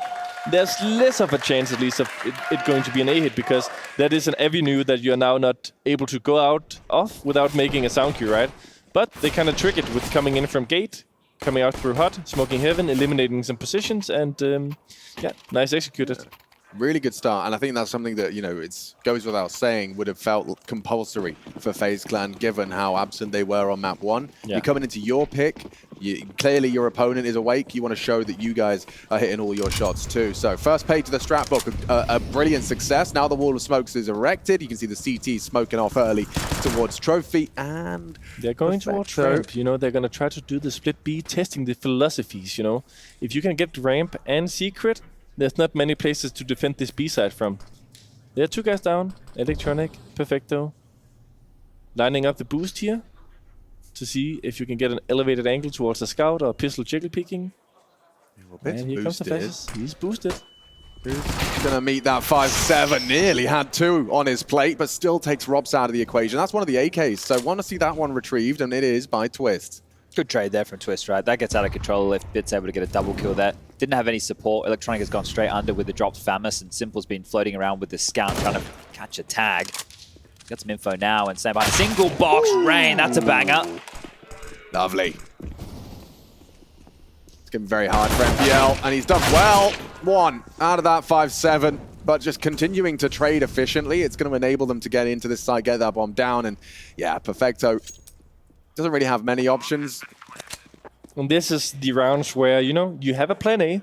The plan A is you do the outside wall, you get a guy into secret, he's working a little bit. 4 guys together in lobby, you have the set plan of the boost, the flashes, taking ramp control. And, you know, if everything goes right, yeah, you're going to split this B bump side. But the gut feeling, the intuition here is that something is off. It's better for us to turn around. And you can see, you know, you are actually going out of hut without, like, any utility, you know? And people could stand top hut, close positions with 5-7 and stuff like this. But the call was right because he was isolated on this A side. It was an excellent mid-round call. And it's one of those where it's easier to theorize, but it's hard to make Put work. Into practice, yeah. I mean, especially I think that rain frag onto Simple. Like, things get a bit more awkward if Simple's back up heaven by the time they're hitting NDL. Yeah. So a big duel to win. He gets tagged to something, he's going to be like a chicken, you know? Yeah. He's going to just hide. And let's not forget Bit, you know, like he wasn't far off getting 2 on that 5-7. MPL tested, but yeah, he was completely isolated. I think that's the perfect word to use. So we're getting into that 3rd round, and it will just be essentially the saves. This is the thing for Electronic, right? He could choose to go try and take a fight with this saved weapon, or he can sit back and hope that he gambles correctly, but there's no good option for him here. Okay, yeah, blink and you miss it. Carrigan's out of the play, and take that one. Simple. Donates up towards Beer, and yeah, that right now is another rifle in the hand, so that Electronic Famus is a whole lot scarier. Can they juggle it to someone with Kevlar, or is Perfecto too far away? He's completely on the other side. Not going to happen then. Yeah, but I mean, they will confirm ramp is theirs. Obviously cautious about these tight cubbies and corners. So they have ramp, and similarly, Na'Vi not particularly concerned. They've got bodies down lower. You can see Simple has navigated down the vents. The problem is it is just Simple here. So if FaZe, with the ramp space, decided that they did want to hit towards B, they have all the advantages, but right now that's not the call. They left Brokey, so what they're going to do is they're going to probably make some smokes, try to take some contact on A, and on timing he's going to try to sneak towards under heaven and come up and make this heaven flank when the contact has been made, you know? But they need to draw their attention first. Which is what we're seeing here. This is, you know, 3 nades, some gunshots, and a death. Perfecto Hands Rain, a 5-7 bullet to the dome, and here comes the aforementioned flank. Brokey up the ladder, they're looking at him. Clean one on the first and gets away with murder, where now they can go down to the lower site. It's only Simple's Deagle here, but it's Simple with his Deagle. Can he make that $700 sing? Not on the second, nor the first, nor the third. Rops just hits 2 heads, puts it onto Brokey, but they're one-on-one with 8 seconds. He needs to hit this fight, and Perfecto steps out wide for it. Didn't need to, but does. Triple kill out of Perfecto, and that was just with 2 save rifles. Yeah, I think that he didn't... it was impossible for him to realize that the trades were going to go down this quickly, because if he knew 7 seconds left, he would never have went out of the single door, you know? So he found himself in a difficult spot, but did the right thing, did the swing. I think maybe Simple... I don't know if he's a big fan of Electronic opening the door in this timing, but it ended up working. It was a situation where Electronic had set Simple up for the bait right there. It's like, you go down, I'll kill them. Don't worry, I've got the rifle right here. Lucky Perfecto with 3 in the round. That was his first 3. A nice announcement of Perfecto, who's just continually a game changer. Oh, they're going to explode out of the hut here. On timing. Light on mollies, though. Okay, Flashes doesn't do much, and Perfecto! Oh, he finished the previous, and he might just end this one as well. The amount of damage that man has done on a single spray, Bit will replicate with 2 of his own. And FaZe, yeah, congratulations, you've got down, but you don't have the bomb, and you don't have any teammates. That type of a play right there, Casper, they don't have enough util to do a full on top part, right? You'd want to molly back side, 1 on top of heart, maybe if you're lucky, 1 CT event as well, right? So the theory behind doing these kind of hot explodes where you're running before the grenades pop is that for the time being, it's very common to have someone jiggling floor with a molly.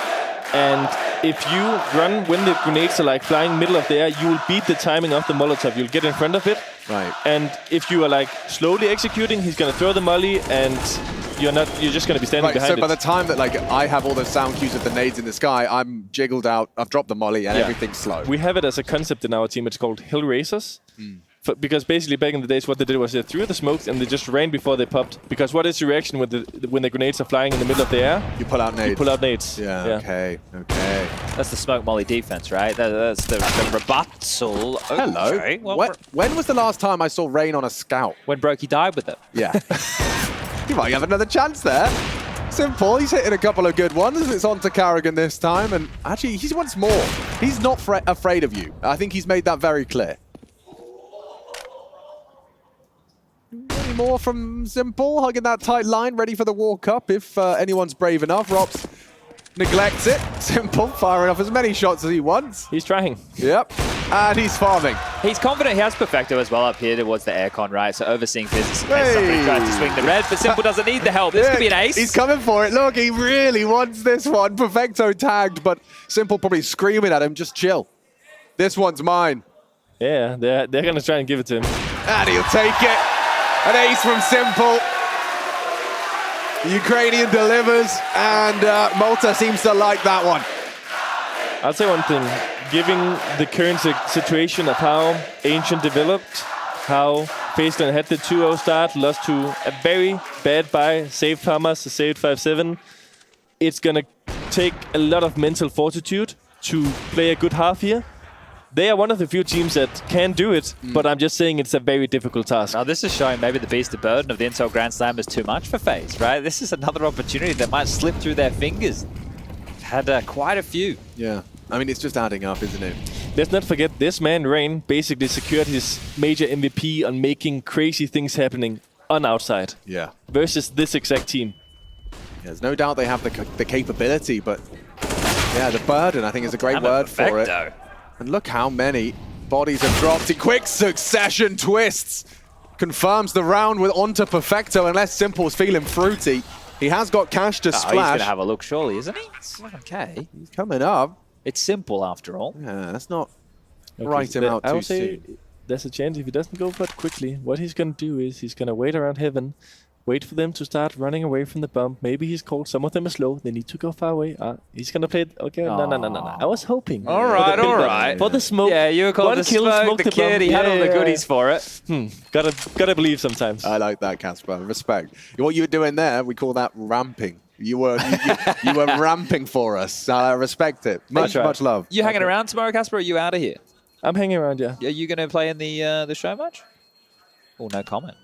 Okay, all right, fair enough. We announced it a little bit earlier. It's been announced? It has been announced. It's a super exciting idea.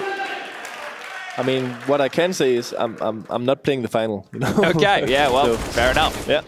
Touche. And we let the people at home read between the lines here. It's one of those trades, by the way, by Twist, you know. You have to run out of HUD. It's kind of left eye peek. And with the object being closer to you than the guy at CT Vent, it can be kind of disadvantageous. That's the one. I did it. Nicely done. And it looks like an easy trade, but I think it's not, you know, and he made it look super clean. I think maybe people on the broadcast are getting a feel of that. I think Twist is a pretty good player. I'm a huge Twist fan. Yeah. I think him as an impact player in this FaZe team, he's a monster, right? Yeah. He always steps up in the moments when they need him most, and he will always deliver. Not only that, you look at the roles he plays within the team, he's setting players up consistently, throwing flashes, being the bottom of boosts, being the individual throwing the deep mid smoke on him. Like, he's always assisting his teammates and then still finding his own impact, which is one of the hardest things to do. You got another man like that. You got Shush. Yeah. Not complaining either. He's doing what's best for the team. Never whining. But I think you know, Shush is getting the credit and it's well deserved, but I think we have a team in general who's, you know, I tell someone to buy nades in the pistol round, no one is complaining. People are not afraid of dropping the AKs to another guy if they're low, running in first, stuff like this. Ooh, he's burning. Yeah, that's significant damage. And they made them use all the utility in A. You know, they have nothing left if there's going to be like a re-execute late round or what's going to happen. Kerrigan has molly flashes. Let's see how he's going to maneuver. Yes, he's lining up. This is the top hot molly. And flashes. And then Rob's running out. Pushing on this. Nice for the first. Need a trade. MPL down on the floor. Brokey to put him down. And Rain builds upon it onto Electronic. Another successful top hit. And that, do you call that like a double pump, you know? Just the two waves of utility? Yes. Super strong, you know. You make them waste everything. And at this moment, you cannot stand the way that that Navi were. You gotta be in front of the utility. You gotta keep playing close door. Right. Potentially play together in tandem, make some moves happen. Yeah, I think that the thing also with like coming out of HUD on these executes is if you make it out, you most likely win the round, because you see this guy on floor, they're already like towards under heaven, wrapping everything. It's too much of a chaos for one CT to like. Also, as soon as the first guy on A dies, the second guy's responsibility is gigantic. You know, he has to hold 3-4 guys running in on flashes. You know, like. But that's why the back of the side position is so strong, and that's obviously why it's constantly mollied now. Because there's the one position that you can keep dodging and ducking from while they're filtering out through that door position. But easy stuff here on the way in. Good work from FaZe. Get themselves up to their 4th round so far on their map choice. T side here. Let's see if in this half they're going to throw in this strat phase where Robs is known for making this move out of door quickly, like he's doing the vent dive smoke. He gets a flash through it and tries to kill the guys on A, trying to close the vent dive. But he's done a move in recent times where he's running into mini with it. I don't know if you noticed. Oh, we saw that the other day, it's absolutely crazy. We tilted pretty hard in practice. He did against Furia. Yeah. No, I'm the outside player and he's like in mini shooting. Oh, man, Rain's going to be frustrated about that one. Simple just got a tiny flash of his muzzle, but it was enough. Hits him on the jiggle. They can't lose another one like this, surely. Go for the ramp take, where he's positioned into. Bit responsible for ramp if this is the last smoke, you know, so if you use it, you better have a good reasoning for it.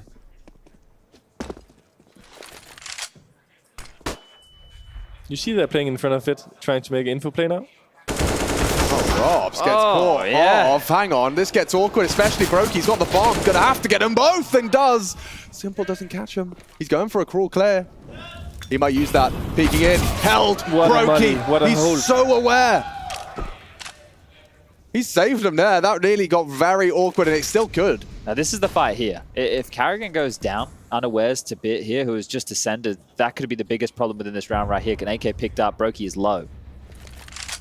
This is the death or the kill. Oh, crosshair placement from Bit. Dangerous territory now. Dangerous water. They line up for Twist.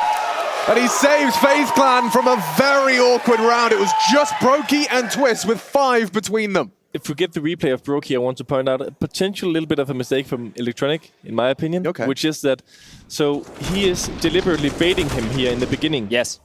And when you do that, at this point, you have to commit So you need to wait for like, okay, he dies, and then you find the correct timing to actually make the peek. When he would have moved his mouse somewhere else. Exactly. So when he was then shooting at him, either you peek at the same time with him, or you commit to the bait. And he did like the in-between thing, which ended up costing his life. Oh, here's that move. Karrigan, though, he's the one in towards the side here. Going to get the first and goes down, and it's all a bit of a ruse here. Take a look where the bomb's going. They're going to chase him down the vent here. This is He heard the vent drop. interesting. He heard the vent drop. Should be communicated. So they'll be expecting someone, but he's going to sneak down behind him on timing. Nice kill from behind. No trade. There it is. Forced out by Rops. It's Brokey that collects. We've got a 3-on-3 here, and already the door's open. But already Twister's put his name in the feed again, finding their head. And FaZe, yeah, this is looking more like regular scheduled programming. I like that, right? Because that's a move that FaZe do often with the player getting flashed out into the top side. The fact that Karrigan gets one on the entry is great because it sells it as the top hit. The rest of them get that free passage down towards Secret, and Rops just slinks out later. Nobody's there to worry about that vent drop, so really well done. Yeah. I mean, you can call Karrigan a copycat for taking Rob's move, but he did it, and he made it work. And then Rob's as one of, if not the most experienced... Oi, that's a Nafly in Hello, the crowd. Keith. What are you doing here? I'm liking this guy. Eating some popcorn. Yes, he's loving this game. He's not sharing either. But anyway, Robs, as one of the most experienced lobby lurkers, then knows the timings, plays off the sound cue. You can argue that it's a potential mistake from FaZe Clan to give Simple the first kill, but there can also be the theory that if that contact happens, then Robs for sure secures the trade, you know? And also you could have gone onto single door maybe, and, you know, many things can happen. But one thing I will say as well is that we talked about it 10 minutes ago or 5 minutes ago. This is not an easy situation to come back from. Let's look at the scoreline now. It's 6-3. They did it. You know, they came back from losing annoying rounds, stupid rounds, silly rounds, and they're now leading the second map convincingly. But considering where we find ourselves, right, the way that the veto went, Navi must have known that FaZe were going to pick Nuke. If they removed Inferno, they had to have known that it was going to be Nuke. So it's curious to see what the game plan is. Apparently it's simple, just run into lobby and get a kill. He's done that before, and the trades keep coming. Rops with the double up. And that should be it. Dealt with the biggest threats right there, yeah. With the orb, jumping down the ladder, making moves. Getting some style points. But this is the thing, a question, okay, so what was Navi's game plan looking at, knowing they get to start CT side, right? Oh dear. I'm going to shut up. Yeah, it is possible. It He's is. going to go for the weapon first, which is going to kit? lose him some seconds, but... There's a kit right in lobby, so he might get a weapon and a kit if he continues going, but instead he's just going to go straight down, loud. That's unfortunate here. If he did pick the kip up immediately, then maybe he would have had a chance. He was trying to play it a little bit too smart, right? Making the sound cue, inviting them, okay, he's B, go A, but if they are in a position where they can hear that, they are probably committed to B, you know? And now they know exactly where he's most likely to come from, right? Yeah. Just it's removed ramp as an option here almost completely. Yeah. I think talking about Navi's game plan, at least right now what they're suffering from is that they're losing a lot of... You know, they're using the utility quickly on A, blocking the rushes, blocking the initial wave, but they don't have the solution. So what you need to do is you either need to get the third guy in, rotating, who can kind of block that opportunity of like the A execute, or you find the timing to make the yard lobby pushes or stuff like this.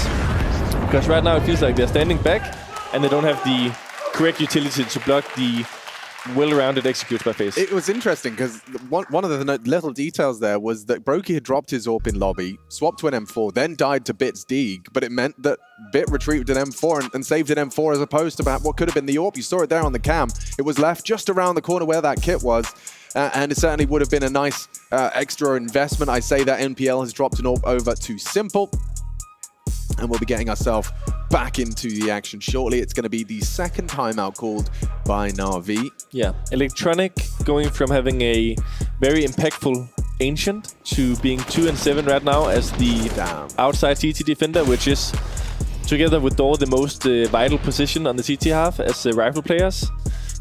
So he needs to make some moves. He needs to make some stuff happen. Needs to get the kills. Plenty of time for that, though. I mean, we find ourselves kind of towards the later stages of this defense from Na'Vi, only boasting 3. And FaZe definitely looking determined to kind of give Na'Vi the taste of their own medicine.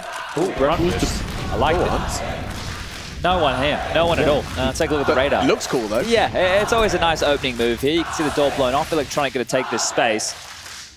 Just Rops in lobby on the lurk and everybody else working over towards yard. Are they going to search without throwing any smokes? Surely not. Yeah, I hear the smokes come. What then, Electronic? What's the assisted? Okay, a flash on timing. Molly has to wait it out. Here it comes. One more. Timing, and there's the headshot. Rain puts Electronic back in the dirt. It's 8 death. Whoa. There was a chance there. Certainly.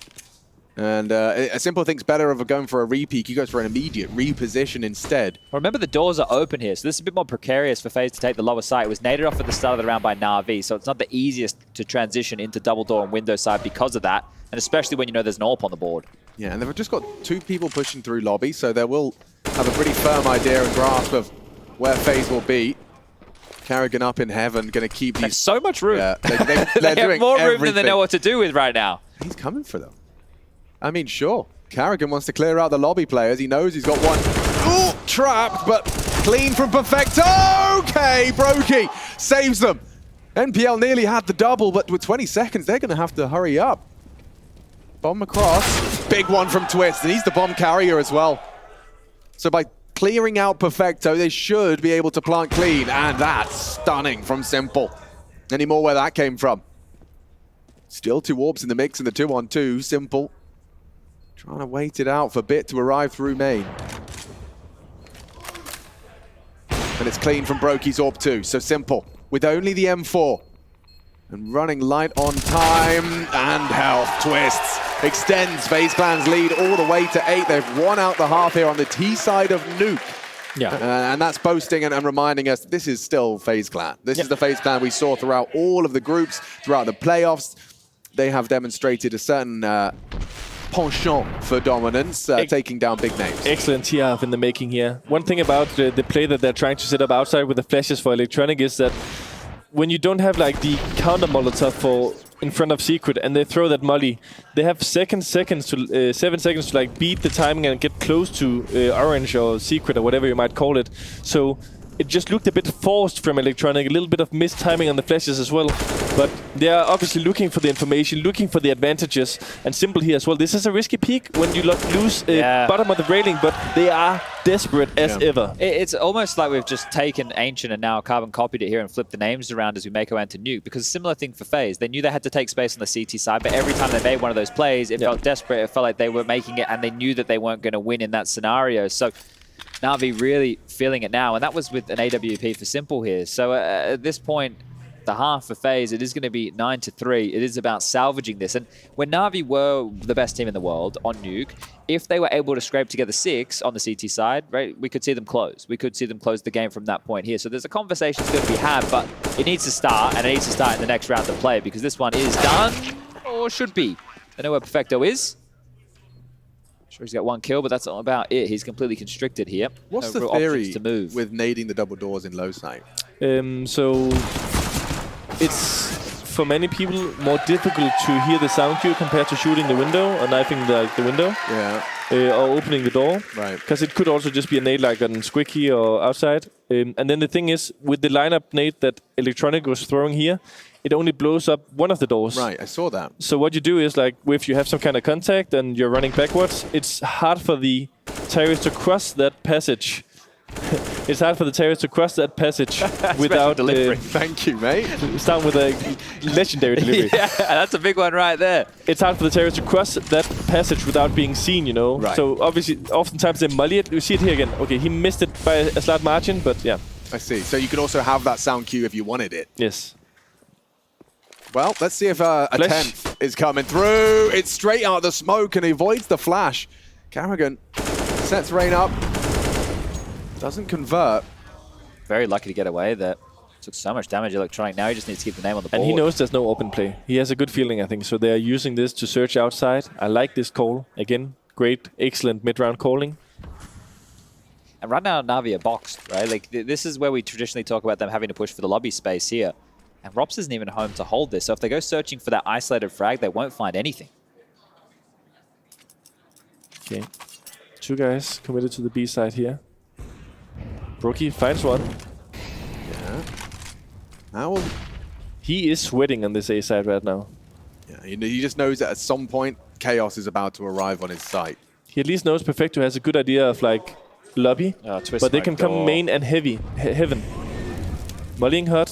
Is he gonna get a flash from his teammates? It's coming, it's coming, it's coming! Still alive, still kicking, but turned around and executed upon. And that was it, really. NAVI just feeling completely powerless to defend this site. It's a great response from FaZe, right? Just in terms of this entire map so far. This is exactly what they need to do because we just level the playing field now. Map 1, you can actually forget about it. It doesn't matter. It really doesn't matter how that map went down, especially considering the type of calls that they're making now and the shots that they're hitting. Yeah. Right? Individuals are showing that they are here in the server, whereas Ancient, that was a question mark. And for NAVI, well, we know their individuals were performing well. Now it's just they're getting outmaneuvered. They're getting called rings around, and that's the problem. They did some of the right things here, like Electronic was low HP, he was forced back passively on B. Bit was still maintaining control over ramp, but what they then did was when they lost the under heaven control was Perfecto was searching into lobby, so at least cleared that area of the map, but FaZe with their protocols doing things right, mollying Squeaky Door, mollying hot from the other side of the freaking map, you know, like from heaven and from mini, and then flashing under heaven for Karrigan to peek out on, and yeah, Nipple, I mean, he committed to the gate fight, but that flash signals that you are trying to support a Heaven player, so... It actually helped him looking in towards main, because he turned away from the flash, so at least it wasn't widescreen death right there. You got to see how owned he got, at the bare minimum. FaZe can call anything now. Yeah. I don't think it matters. Well, that's fun. For Rain, look at this already. Burnt down to 20 HP, and Perfecto has a nice start. Not everything. Maybe it does matter. Yeah, but... 12-3 sounds a whole lot better than 10-5. Oh, I think this is another one. It doesn't get better than that. I swear, that angle, I always see it just looks so comfortable. A hard clear for them. And get away. Now get out of there. Yes. Yep. I mean, the position is really good, but it's also something that gets flashed quite a lot in modern days, you know, from a distance where you can't hear the pin. And the way a lot of teams clear it is they actually jump up on the box and clear from the elevation so they can have multiple peeking it there. Karrigan just kind of stepped out into his demise. But people are good at baiting and supporting the guy as well. Like, oftentimes he's not left alone. They're like... You have someone like Credit Card, and by that point, you're not so people are like, they cannot completely just like ignore it, you know? And he also knows the flash is often coming, and, you know, it's always part of, do you make the sound cues? Do you not waste, but do you...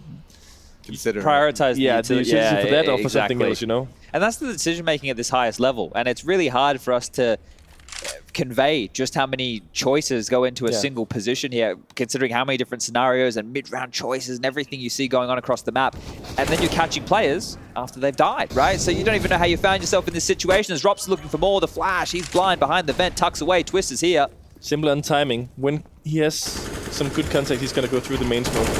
That's bullying right there. Just suppressed by one. Simple does impress 4-1, but it's still 1 or 2! Holy that is so crazy! He doesn't let go of the trigger! That's fucking insane. From one side of the screen to the other! That deserves 3 F-bombs in 15 seconds. Sorry, but that was really good spray control. Yeah, it's all right. We'll send you your fine. He's a player. He doesn't get any. Only for us. No red or yellow cards here. But if they didn't win this round... a headshot angle as well. Yeah, okay. I don't think Karrigan can quite believe it either. Yeah, right. It was just his head. Dead. Yeah, that's... He tried to make the rep signature play, and he got tagged trying to jump out of the door and got penalized on the movement speed, and therefore he burned more. They heard the burning flesh and killed him. Yeah, very nasty death. No fun. A little bit of fun for NAVI fans in that previous round, and that 10-5 half is certainly still attainable. Ooh, he's made some moves. Here again. They're going to take some contact onto Secret. Yeah, he's pinned. Good smoke. Smoke to get himself out of trouble. It's actually all right. Brokey does just want to wait here while Karrigan works. They just need to chill, cool their beans. Karrigan's going to kill Bit here. Oh, maybe not. They should still split B then. He gets this kill. Simple is alone on B with an AWP. He doesn't know. He's telling them to be ready to react Secret. They should wait. Now he should run and make Simple scared of him. This is good. Simple's looking. Confirmation from Karrigan. Nice jiggle. Gets the information safely. Desperate to keep Simple. Oh, trying to keep him busy, but he loses his life. A 2-man advantage for NAVI. They can get this 5 rounds. And the close of the double. I think something like smoking out here from one of the doors and making it a little bit crazy for Simple to watch everything, shoot the windows, smoke out. Probably their best chance. Yeah, but already Electronic has made his way down as well, so Simple will have some support if they do try and cross. Throwing the ult combo for ramp. And it's working wonders for Simple. This 5th round, just a single click. Oh, great shot, Brokey down. And it is 10-5. Map 2, a solid half, and Malta happy with that one. As are we. I hope you are too, because we'll be RB.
Got your money on, coming to kill, but you gotta put down a mill just to make a bill, cause I'm never the underdog. Who you gonna believe? I got the proof, shouting the truth from the top of the roof, I got the receipts. Who you got your money on, coming to kill, but you gotta put down a mill just to make a bill, cause I'm never the underdog. Who you gonna believe? I got the proof, shouting the truth from the top of the roof, I got the receipts.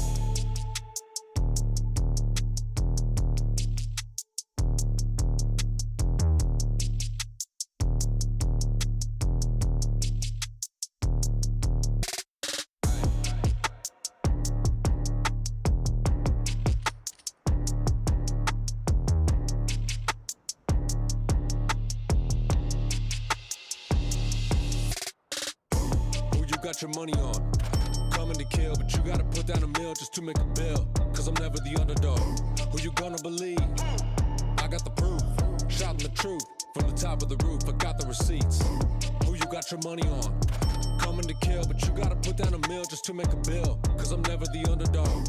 Who you gonna believe? I got the proof, shouting the truth from the top of the roof, I got the receipts.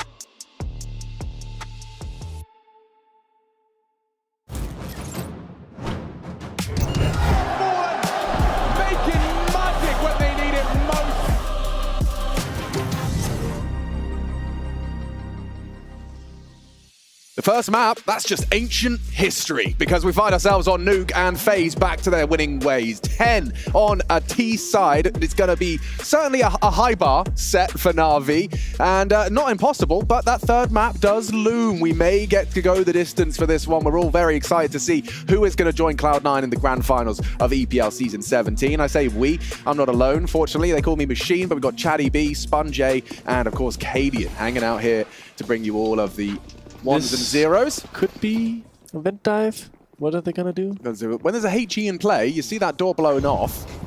And they're gonna smoke gate, molly top hut, and flash and run in. All right. Let's fucking go. Let's see. Simple searching the door first and foremost with this P250. Not expected. Gets his jewel, but Carrigan gets away. Brokey jumps into the site to support his leader. And from behind, Carrigan the first to fall. It's NPL!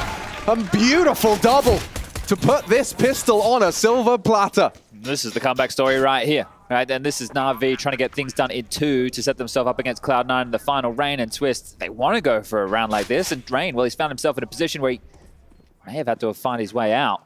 Simple on the flank, 17 kills and counting. Can he make it a couple more? And that's the pistol in the back. He's known for knifing. He's known for knifing. I'll say that, but he's not going to get Twisty. And how does he know? Just as we were questioning, hey, God, how does he know? All right, well, Twist has gone too. Simple with the 6th sense right there, and that is going to be now just a 4-round game. This is the thing, right? People will question how Simple start of the year, pretty rough. What's he doing? Simple's done. He's past his prime. He's past his peak. He's not making the plays anymore. In the last couple of maps that we've seen him play, it's like, we remember who Simple is, and so does he. It's like that Anubis pistol, Cadian, you know? You come in, you hit like, what was it, double, triple? 3 kills. He gets 3 kills in middle. And he's like, right, lads, job done. And then Simple's like, no, it's not. Yeah, and they were like nasty and calm, and I'm like, we're on to a great start here. Then the next round, you open up with another Deagle kill in mid to open things up. And that's pretty much all we remember. Okay. Blacked out after that, yeah. It was a blur. Oh, this, okay. Double boost. Haven't seen this one. Take notes. Well, this is the classic esports double down that you're seeing right here, Kevin. Yeah. So everyone's classic, everyone's favorite. Yes. If it didn't work the first time, do it again. Do it again harder. And bring more bodies here, as we do have 4 SMGs in play and only 1 rifle. I'm always curious about this and how teams run this. I mean, they haven't smoked outside, right? So they haven't created the opportunity of like going secret, of like splitting under heaven and stuff like this. They're just raw committed to executing hard on A, knowing that the CTs is light on utility. This is the last piece of like blocking utility, you know, Twist with the HE somewhere on the freaking map, I don't know, but they're gonna like smoke and molly and flash everything, and it's just gonna be a brawl. Well, so here he is, it's mate. Mac 10s, it's 4 SMGs running at you, and you just have to hit the first shot you get. You may not even get one. Where did Carrigan's health just go?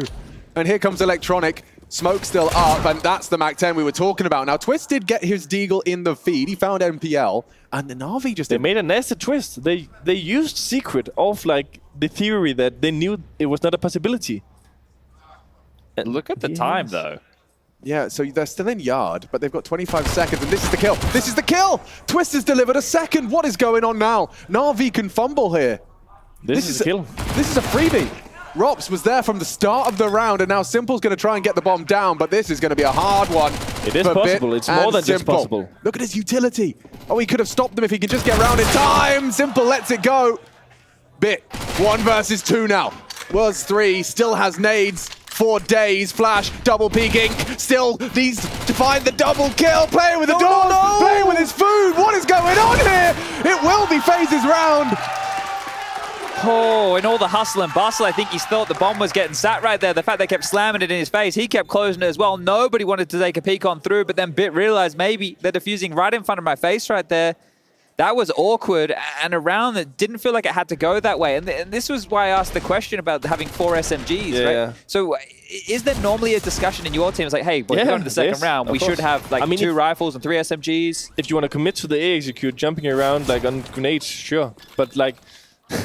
Gotta respect Electronic for trying, but like Mac 10 from heaven towards CT. And he's full spammed. He didn't even like try and tap and do some jiggy peeks, and then okay, I got the information. We can commit to secret. He's gonna flank ramp, split B. Excellent decision. He would have seen the guy on boost while his teammate came from radio. Would have been excellent. But it just seemed all odd to me because MPO was the hub player who's to sell a fake on towards A, and he was the only one with a Galil. Yeah. So it was all a little bit disjointed there from Na'Vi. That was an opportunity to get themselves back in. Carrigan on that hurt, he's going to try and hide himself, extinguish with the smoke preemptively, and Twist already onto MPL, so a real opportunity for Carrigan to get one. None. Oh, he's on floor with an op! Brokey's dead! He missed his chance! A window closes, but another opens. It's Rops who gets them back into a leading way. 10 bullets. Oh yeah, he's used most of them already! Oh, he had enough for Rops, but Rain immediate on the trade does manage to get and extend FaZe's lead, recovers the AWP as well. Do you buy again? I think that's not a one-on-one. I think they should. I think they should. They will buy. They will buy. One thing I will say though is I tried this against FaZe numerous of different times. When you execute A, look how fast they are 5A. I tried it so many times. You're like, oh yeah, trade, yeah, 3-on-3. Okay, someone through the mini smoke, someone out heaven, down to floor. Wow. Drops quick up through the vents, you know. He was mollied, flashed, and still got a kill. Brownie points to Twist, and you can see the relief on Karrigan's face. Oh, the dismay on Simple's right there. They've had opportunities in these last two. I mean, you can tell he was watching Brokey, right? You could just tell the relief after finding that 2v1 in a 1v1. This is the Navi 101, though. Like, okay, you don't buy, but you give an AK to the best player in the world, and anything can happen, you know? Yeah, you just have to set him up, right? A very forward position. Brokey to set him up for success. So Rain close. Oh, Simple! Clearing close. Oh, got both! He's doing it on his own. The only rifle. What ready for Rops, though? Why would you expect a third? Yeah. I mean, you talk about having 5 on the A site, but never mind 3 on Yard immediately. Yeah. But that's exactly what Kaden was talking about when we were talking about the aggressive position that Simple used, which was the same one Rain just found himself in before, right? There'd be support. And Simple knew that. The penny dropped. He took Brokey out. He's like, well, Rain has to be around here somewhere. Why would he be overextending around this smoke if he wasn't supporting someone? Exactly. Well, MPO, you'd love this, wouldn't you? Will they let you have it? I don't think so. I don't think so. Hi, I'm Twists. Oh, I will let you plant. Look at that. Twist is going to give them the extra money. That actually helps them out a lot here, but it's a huge gap now. 7-round lead for FaZe after this defuse comes through. And that's always the hard part, you know? Helping your teammate, drawing their attention, being a presence, but not like... Because, like you said, it's a bit obvious there, huh? You're standing in the middle of everything and outside. Yeah. Surely you have someone helping you. That's why that's why Rops is actually coming in clutch here massively, because that is the last thing they'd expect, especially that's the ramp player, right? Yeah. I know that he's the early one to rotate, but they're expecting that move. Yeah. Rops isn't there if they're not ready for that type of a play. So they fortified, that's likely Karrigan with the call, hey boys, let's lock down Yard. Yeah. We can give him a bit more ramp space, we can give him a bit more top space, but let's just lock down Yard. But this is also the reason, though, that I love like Counter-Strike, you know? Simple goes out, 2 crazy kills, instantly Robs back, 2, you know, it's just excellent players on this server making plays happen. And they will continue. FaZe are 3 away from taking us the distance. That's an aggressive flash. Oh, he missed him. Oh, and he knows. He actually realizes. That was a bad flash. I'm not going to commit. He even poked his barrel out. Like I think Simple was looking away as it happened, but there was just a little bit of Robs poking out of the smoke. Simple doesn't look happy at the moment here. No, he doesn't. And I understand why. He's 8 kills higher than anyone else in his team, but he is going to have to keep his cool if they want to win this. Flash forward, baits Rops into the turn. Massive and Simple. Looking like a marauder right now. Just wants to get it done on his own. Yeah, I mean, he has the capacity to. He's one of those players that sometimes, you know when someone gets mad at you, feels like they have to do it on their own. They can't. Yeah. But Simple kind of can. I have a weird kind of theory. Do you think Source 2 kind of lit a fire under Simple's ass again? Oh, I'm sure it probably got him feeling like there was a lot more to learn and do. You know? Right. I can't imagine what it's like to feel like, you know, you've completed Counter-Strike to some extent. It's not a bad theory. Now, at a disadvantage. That was down, reaching. Yeah, table tennis, it's heating up over there. And this is a good A split. Could be interesting. Karrigan, he needs 1 hit. It's money more than that. Yeah, I'm not sure. Straight from the smoke. Timing. So screwed, so dead. Clean one from NAVI here. And this is something that people has been like super good at. Like this is something that didn't happen at all like 2 years ago, but like this executing A, controlled, slowly, smoking gate, mollying CT vent, floor, flashes on timing, peeking, not just like running headlessly out. And then what they do is they have one guy like creeping around outside. So if you're like running in to help the A players, or if you're like spamming the main mini smoke, I don't know what you guys gate, mini smoke. Yeah. Like Bit just finds a perfect time and he gets this kill. The smoke is about to fade. He's helping to execute, clearing angles from this position as well. But this what you're pointing out here, Kaden, is like everything is more segmented now, which means the theory is also more segmented. Like the set pieces that you'd run is with the pathings that we talk about back in the day, right? When I first came over to this side of things. That's when we would interview. Remember how we'd interview like JW and Flusher, guys who have been doing this the entire time. We'd say, yeah, you've been playing Counter-Strike since the very beginning. You won the first major. What's changed now? And they're like, oh, nothing. What Kaden just has brought up here is exactly what has changed, is the fact that the game has been broken down to these little details in each little box. Like, you have options as the player backside or the squeaky player, and then you extrapolate that to a round and a split and an understand. It's so much more detail. Yeah. It is insane. And it's because of the human nature of Counter-Strike. Someone does something cool, and they learn from it. And you keep evaluating from every individual, making these individual discoveries, and it just, the knowledge base expands and expands endlessly. And that's the There's the online door. era, right? That's the online era that accelerated Yes. all of this. Oh, yeah. Right? It was obviously a horrible time, and most of us don't want to remember it at all, but it accelerated Counter-Strike. It put Counter-Strike innovation on steroids. Like, it was just trophy-wise, I'm not complaining from that on that period. A bit more dry in the LAN era, but we're yeah, doing fine. not bad in the clutch department either, No, actually. that's true. Oh, and here, executing again. All right. Let's see if The FaZe counter have Molly they got a talked better counter to that. Oh, did he see him? He did. I mean, Carrigan. Yes, he's spamming spotted him. Still doesn't finish his meal. Really awkward for FaZe as they do have to start save. to fall apart. They have to hold on to what they've got. An AK might be available if Rain could have finished off onto Bit, but Bit comes hunting, and oh, he gets them both. That looks too good. We have a game. I think we have more than a game here. Navi now going to be up to 8. They really want to retain this AWP here on Brokey, but he might get found considering there's 5 alive for Navi. They will send at least 1 or 2 having a little bit of a look. They removed that. Well, they know where it is now. Everyone's going to spring into action here. Okay, I'm going to make a prediction. I'm expecting Navi to make this one strategy that I'll break down where Brokey is saving. And it is what you guys call the L-smokes. Yep. They throw these. They are 2 guys outside. Bit and Electronic, sometimes 2 down, sometimes 1 down and 1 on silo. What they're then going to do is Perfecto is going to be in Squeaky. He's going to bounce a flash into main through the door smoke. He's going to molly CT vent. Simple is going to be on top of the roof, throwing the default combo to floor, molly, flash, flash. NPL is going to be ready to go out of hot. And, you know, 2 guys mini, 1 Squeaky, 1 hot, and Simple on the roof throwing the grenades and like splitting it. Coming in late wherever he feels. They love this strat. They've done it so much. Down, in love with it, copying it, making us do it, preparing for them yesterday. We saw, oh, it's still in the arsenal. They're still doing this a lot. Do you expect this now or in the next gun round? Next gun round, maybe. Okay. Oh, I mean, at some point when like game gets tight, it's a comfort strategy for sure. So I think a lot of teams must have those kind of go-tos. Yeah. They do. Many, you know. That's why also people bring back the old strats. I don't know if you remember the Astralis overpass short strat with like running in with the flashes. Then there was a time, everybody knows about it, we're gonna stop doing it. And then at time, this is a boost, never seen before. Yeah, and it does get the this is double shady, from this is shady, he Rob. doesn't know! He doesn't know as Robs gets the what?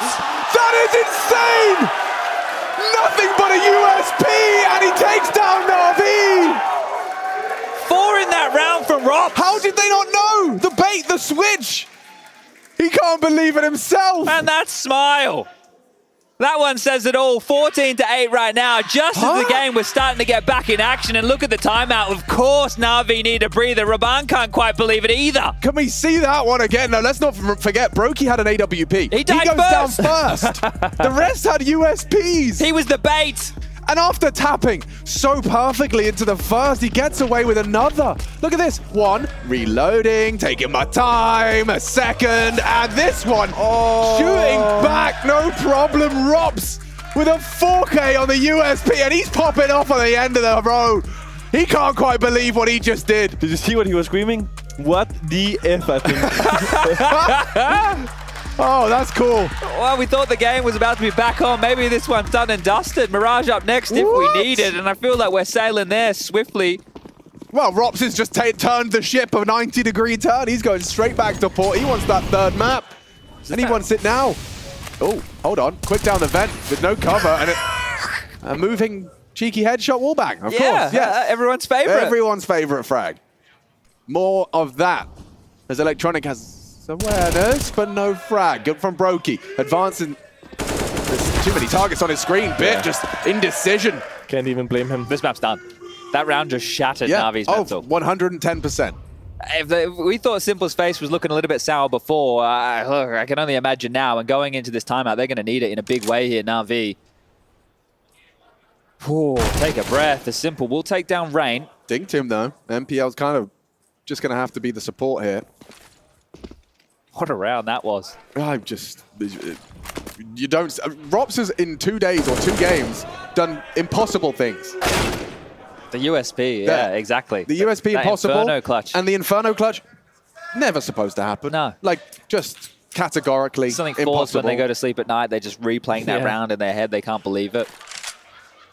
I mean, that is like a occupational hazard of being a Counter-Strike player. You are going to have some rounds where you just can't forget them. You're desperately trying to just remove them from your memory, but you just can't. Yeah, I bet. Let's not talk about Hunter on Nuke, Grand Final, Katowice, 12-12 or something. Nightmares. That was such a shaky map as well. I remember that one. Simple, 1-on-3. Instead, Twist secures it.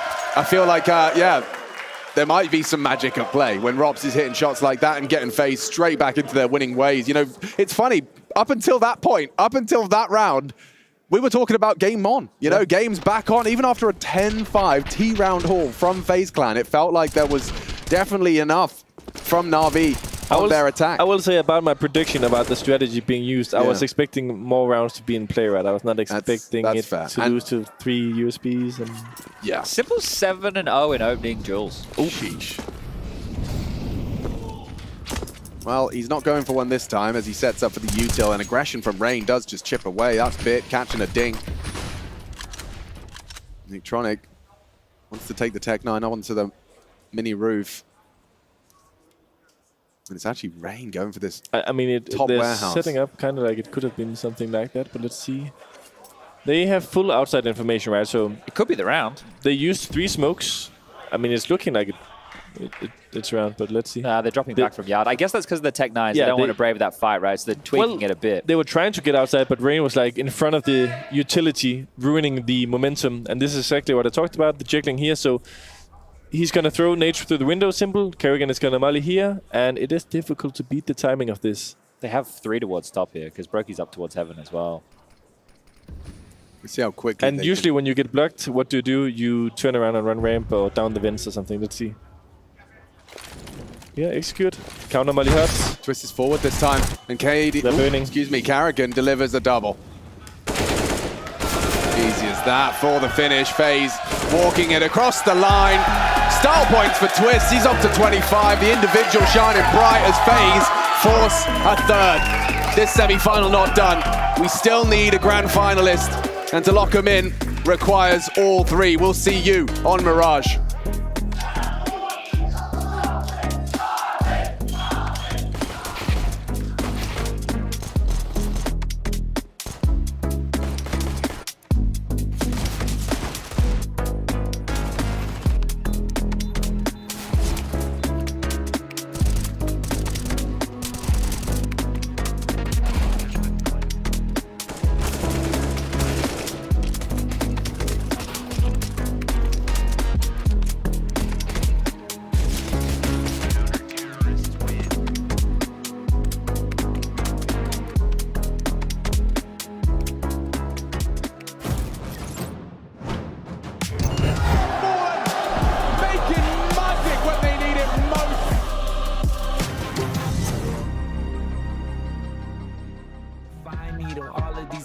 Equal proof that I live alone. Got the benefit of time to deliver flows. Eating creamy peanut butter, buddy, I lick the bowl. Brings my soul body into the physical. New cards, new deck, new life. King of Cups, he comes up right. Always, all days, all nights. Sing do I, do I, do I. New cards, new deck, new life. King of Cups, he comes up right. Always, all days, all nights. Sing do I, do I, do I.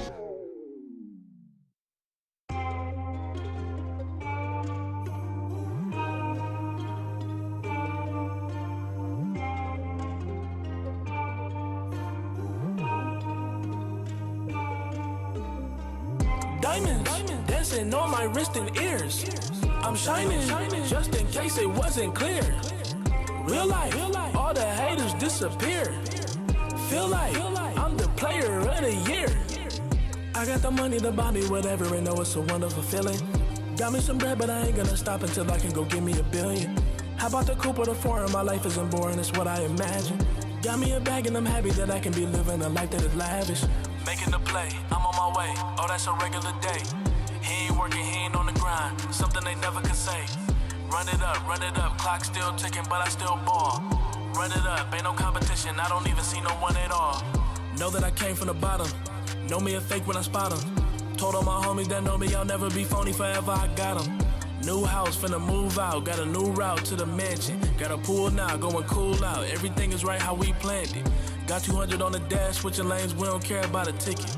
Got a free moment, I'm back in my zone, but I'm chillin', so baby, let's kick it. They riding the wave, I try to behave when I'm with the homies on vacate. Got me a bad little mama, she love me to death, but I tell her I can't stay. Diamonds, dancing on my wrist and ears. I'm shining, just in case it wasn't clear. Real life, all the haters disappear. Feel like I'm the player of the year. I got the money to buy me whatever, and know it's a wonderful feeling. Got me some bread, but I ain't gonna stop until I can go give me $1 billion. How about the coupe or the foreign? My life isn't boring, it's what I imagine. Got me a bag and I'm happy that I can be living a life that is lavish. Making the play, I'm on my way, oh that's a regular day. He ain't working, he ain't on the grind, something they never could say. Run it up, clock still ticking, but I still ball. Run it up. Making magic when they need it most.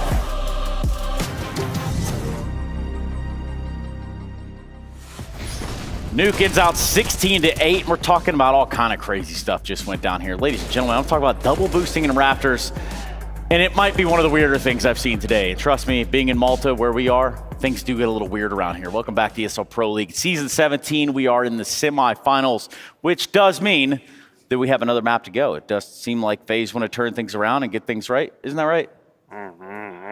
Yeah, exactly that. Speaking of which, we've got some other characters here on the sofa with me. Champions, we'll call them if you play those certain video games. We're looking at Jackie on the end, little Heku to my right.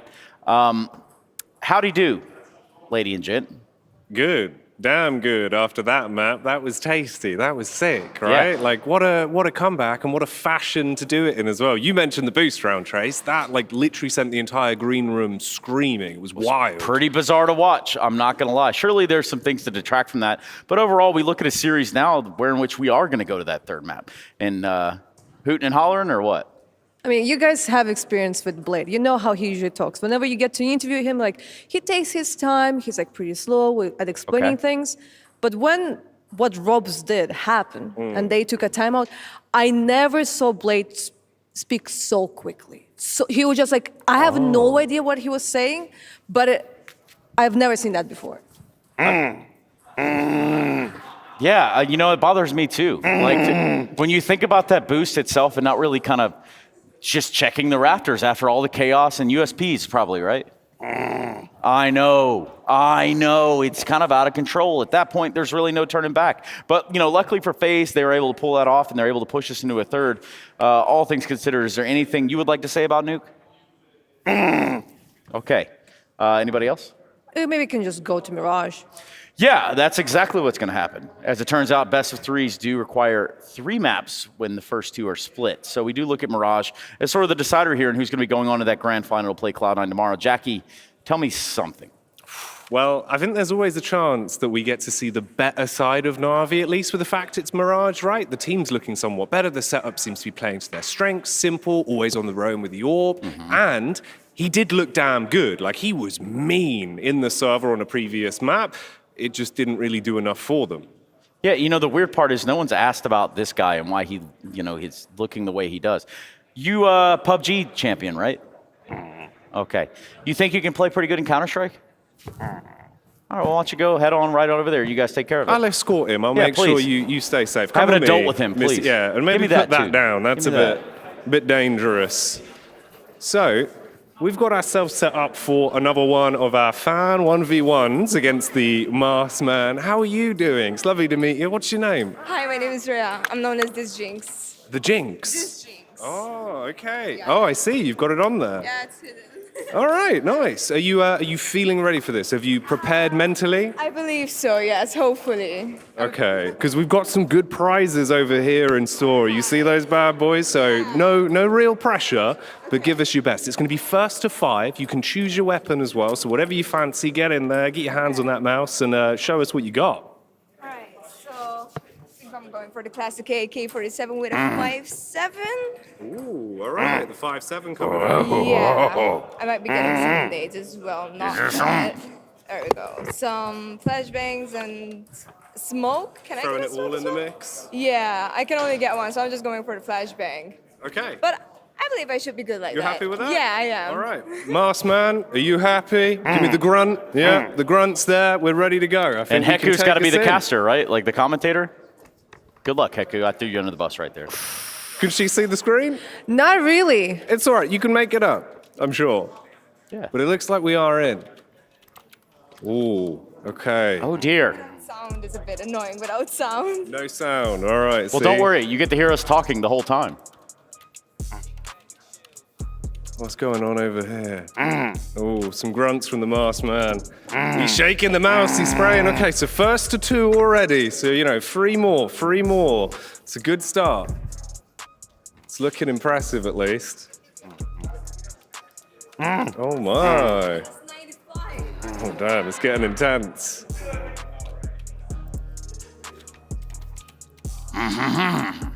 Some big grunts coming out. Oh, there we go. Okay. We're all tied up. Checking the keyboard. Oh, bit of a slam on that one. Okay, the masked man's getting angry. Oh, all right. That's 3 frags in the bag. 2 more. Oh my God. Hitting some heavy shots now. This is it. Yeah, Jackie, the stone face there on our masked man is just, it's kind of, I don't know if it's alarming or if he's sad or if he's happy. Like, I can't really tell. Damn, all right. There we go. That was it. That was the 5 frags. You've owned it. You've literally nailed it. How do you feel? I feel amazing. Congratulations. All right, let me grab your prizes. I'll bring this stuff over. There's so much here. Show us what she's getting. Okay, so first and foremost, the Team Liquid jersey, completely signed. Look at it all. There you go. So that's for you. You also get yourself a lovely backpack. You can put that in. You can take that home. It's huge, by the way, so everything can fit in there. Like, I actually, hold on. I think that's one of those that's made out of the canvas from, like, events in the past. I think it is. I think it is. Damn, there you go. And finally, you get this. The entire team from Furia signed on there. You can take that home. There you go. Any final thoughts? Are you proud of yourself? I'm really proud of myself. I'm just going to start grinding on CS again because I miss that game so much. Like, thanks so much for this opportunity. Thank you, ESL. Well, there you go. Thank you, ESL, and thank you for watching. There'll be so much more in store when we come back after the break.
He's still going to go for it.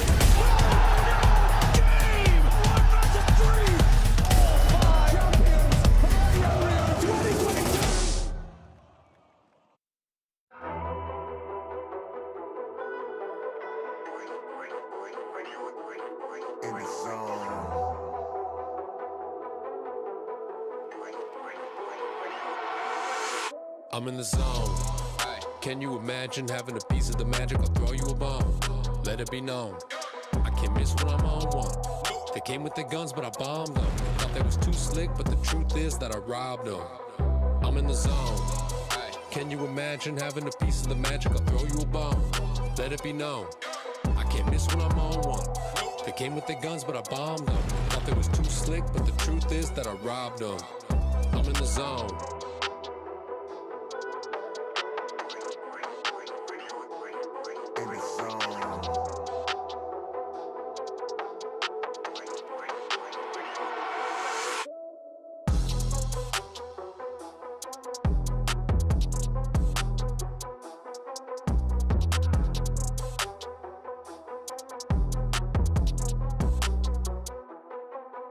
I'm in the zone. Can you imagine having a piece of the magic? I'll throw you a bone. Let it be known.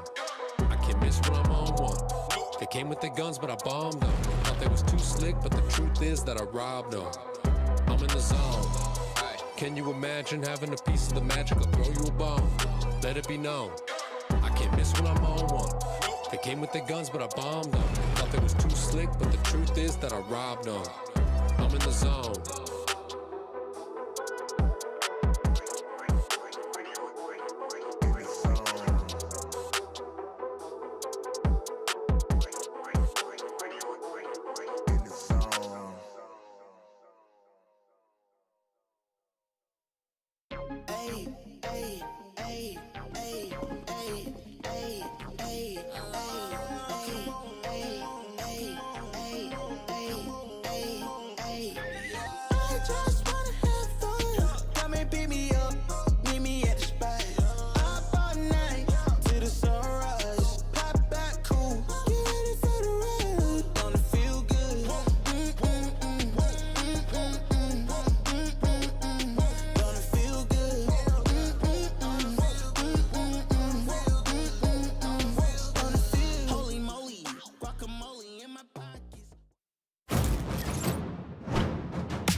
What are you saying, lads? One map, one team to get to the grand finals. NAVI, FaZe, both have had moments of sheer ridiculousness and domination, and the opposite of that.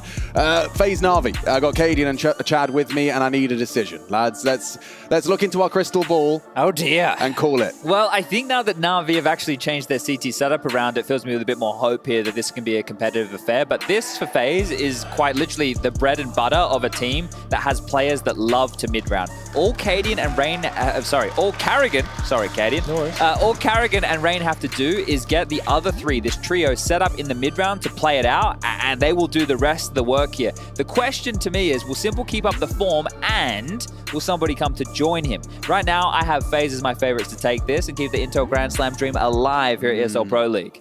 You got faith in NAVI, or are you back in that FaZe train here, Casper? Probably going to stay with my initial prediction of FaZe. I think what you guys are bringing up with the change of positions on the CT side of NAVI is crucial, because they were struggling hard on Mirage. We picked it in the semifinal of Katowice, and we stomped them pretty hard. You know, NPL was not having a good time in Connector. Bit was not great as a B anchor. So they changed it up. They put Electronic into Connector, Simple in the window, and this has changed the dynamic a lot. They're coming off 2 very strong wins since that change, and I don't think this map is going to be easy for neither team. I love that Nafly is in the crowd there, probably supporting his boy Russell. You know, of course, teammates for many a year, and we always see them hanging out when they're off the server. But now, yeah, a single map, Mirage, baby, and it begins now. CT start for FaZe. NAVI on the T side and heading towards A immediately. They've got some intent straight off of the go. Up and down smokes, in P250 and Palace taking duels. Brookie hiding behind triple. Yeah, how far does he get with that? Rob's already hit a great shot. Simple doesn't even get to use his P250. They were ready for that, but Perfecto back. Now Electronic eats dirt. Good shots out of both. Still, Rain can't seem to hit the second shot. He's already got one. It's Twist. Swarming. Swarming is the perfect word for it. All of them arrive. So I think Kerrigan was a lone B with a molly. Can buy time, can stop, make them abort the rush. And then there were 3 guys, a top balcony, ticket, and hidden triple. But not only that, the guy who was like around window jungle had a support flash thrown, which really disrupted the execute. You see Twist with the flash assist? Yeah, he was around jungle. Oh. So a very A-heavy pistol from FaZe, and yeah, they had a good read. And Carrigan didn't have to use that incendiary right there, so gets himself $600 bonus coming into the next round of play. It is going to be NAVI into the Force and Rain inquisitive towards the ramp, but nobody home for now. Perfecto on the scout, so this is a little bit curious.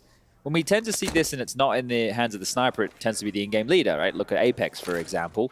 So I'm interested to see how Perfecto wants to wield this bad boy. I'm hoping that this is not being held. He looked away. He looked away. Oh, he doesn't. He seems to suspect it. And Perfecto should search this with the scout. Uh-oh, Brokey. Dead! No, not! Does get met by the scout. There you go. Perfecto connects with his. But Rain Maintains ramp control. You can see the bomb's in T-spawn. Like, he's in limbo right now. Does he want to take the bomb and take that duel, or does he want to meet the team through mid? He looks like he is willing to brave ramp, but there's 2 there. They have them surrounded, but they have to take the fight simultaneously, otherwise they're screwed. Yeah, like, who takes this first contact? Is it really Bit? Bit? Watching ramp? Oh, yeah, this is better. Oh, okay. Well, Rain's going to hell? get warded off. Oh, lots of info, lots of damage, but the bomb now down, and it's up to NPL. Can he get 2? Can he get 2? Would be huge. Oh, I thought that was the knife. Strafes into him. They can rotate B if they want. They got time. I mean, 30 seconds. I know people in these situations, they don't go B, they go Palace. They do? You might need to that's eat your risky. words. They are running into Karrigan. He's heard it. He's going to get the bomb, Is he going to fight it? No, he's going to call it. So Twist will rotate over. And he's on the flank as well. Twist won't be MPL, but he might be Perfecto. Smoke good. Nice from Twist. Deals with MPL space taker. That's it. He has to plant. Yeah, he'd rather not. No, but he needs to plant. They'll just kill him after time. Needs to get that bomb down, and there you have it. Twist to remove Perfecto. That could have been so much worse. I mean, Perfecto looked for the kill. I will say that is the reason people don't rotate B off that. It's because, Yeah. you know, people oftentimes close in on the rotation, either through underground or top middle, they get the early sound cue. And, like, when you have to move with such little time, it's kind of, like, suicidal in a bit. Right. But the thing is also that the CTs has to respect it as an opportunity. So you will be 2-on-1 on A in many of those situations. That's why people just freeze, and then they wait a bit for that to be a possibility, and then they go A. Right. I mean, but at the end of the day, it's a gamble, you know? Oh, another gamble. Simple with a AK-47 here. So if they can find this opening, MPL at the ready. Simple alongside for the ride, and the timing of the push. Rops, that's perfect. Simple's going to actually go looking on both fronts, and Karrigan that does land some damage, but the helmet keeps him alive. He's in like God mode right now. Yeah. Where we were looking at his stats thus far, and it's old Simple, right? It's Simple that goes, I will put you all in my backpack, and I will carry you through LA. So you like that reference, game? Yeah, I you like like it. that one? Yeah. Not bad at all. I mean, I will say one thing, actually. Let's hope Simple doesn't do any crazy shenanigans here. They should not. 2 guys, no armor. Yeah, round's done. I'm Bit- with bit it. dead, I'm going for the story. And if he makes a 1-on-3 or something, that's it, guys. We'll not talk about it, okay? Oh. No, talk about it. Okay, Talk about it. So, You're all right. I mean, you guys will be happy I'm going to talk about it, because I was in the bathroom and, you know, had a little bit of a pee break, surely. Sure. But the TMI, thing, dude. the thing is, like, Christ, we're so freaking lucky to have you guys and all the other CS:GO talent in like our scene. You know, you guys are insane. I'm just like, okay, yeah, sure, 5 seconds to go. You bring on the headsets, no stress at all. You just deliver the opening. You just deliver the phrases. You guys are so damn good. So I want people on Twitch and on the Reddit communities, everything.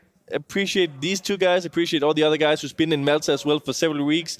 Also the people controlling the camera, the observers in game and stuff like this. We are lucky to have people who help produce Counter-Strike the way we have. You're a sweetheart. Thank you very much. Yeah, that's really kind of you. And, well, let's see how this first weapon round really tastes. Ooh, I've never seen this flash before. What's going on here?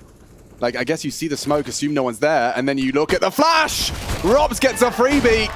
That's nerdy. That's better. Bit actually immediately takes down Twist, and Twist, the top performer for FaZe right now. Robs builds upon it with a second. That's a big frag onto Electronic. No surprise to see Twist, the one setting up Rops right there. Right? He is a man who is selfless, more than happy to set up the superstar. How does he get to be selfless and also be at the top of the scoreboard? And that's the thing. Twist is such a good player that he understands that he can set up other members of his team and still play his role. It's like JKS in Katowice, where he's playing the most passive roles and still was at the top of the scoreboard. And this is the thing. You have a couple of elite level players who are great at this. Like, people look at Rops and they put them in the same category as like a JKS and a Shush. I actually think Twist, even though he plays different positions than those 2, it does that for FaZe. That's cool. Right? So they kind of doing it a little bit differently. And how many could do that? That's like a handful. Exactly. Who can perform on those roles. Exactly. Yeah, and coming, into our third map, Twist with 40 frags in the series so far, Simple with 48. So he's kind of hanging with the big boy in respect to the server frag totals.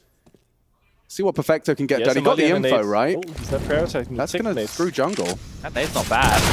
Karrigan just lost more than half his HP, and he's lost all of it now. Perfecto combines with Bit. They have the number advantage here. Brokey and Rops, do they consider this?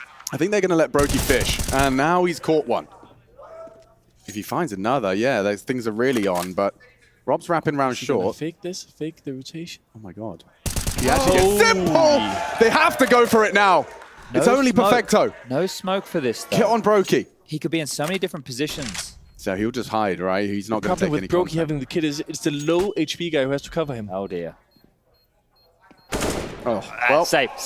Get out of there, Brokey. You can't win this one now. Take the orb. Simple orb in jungle.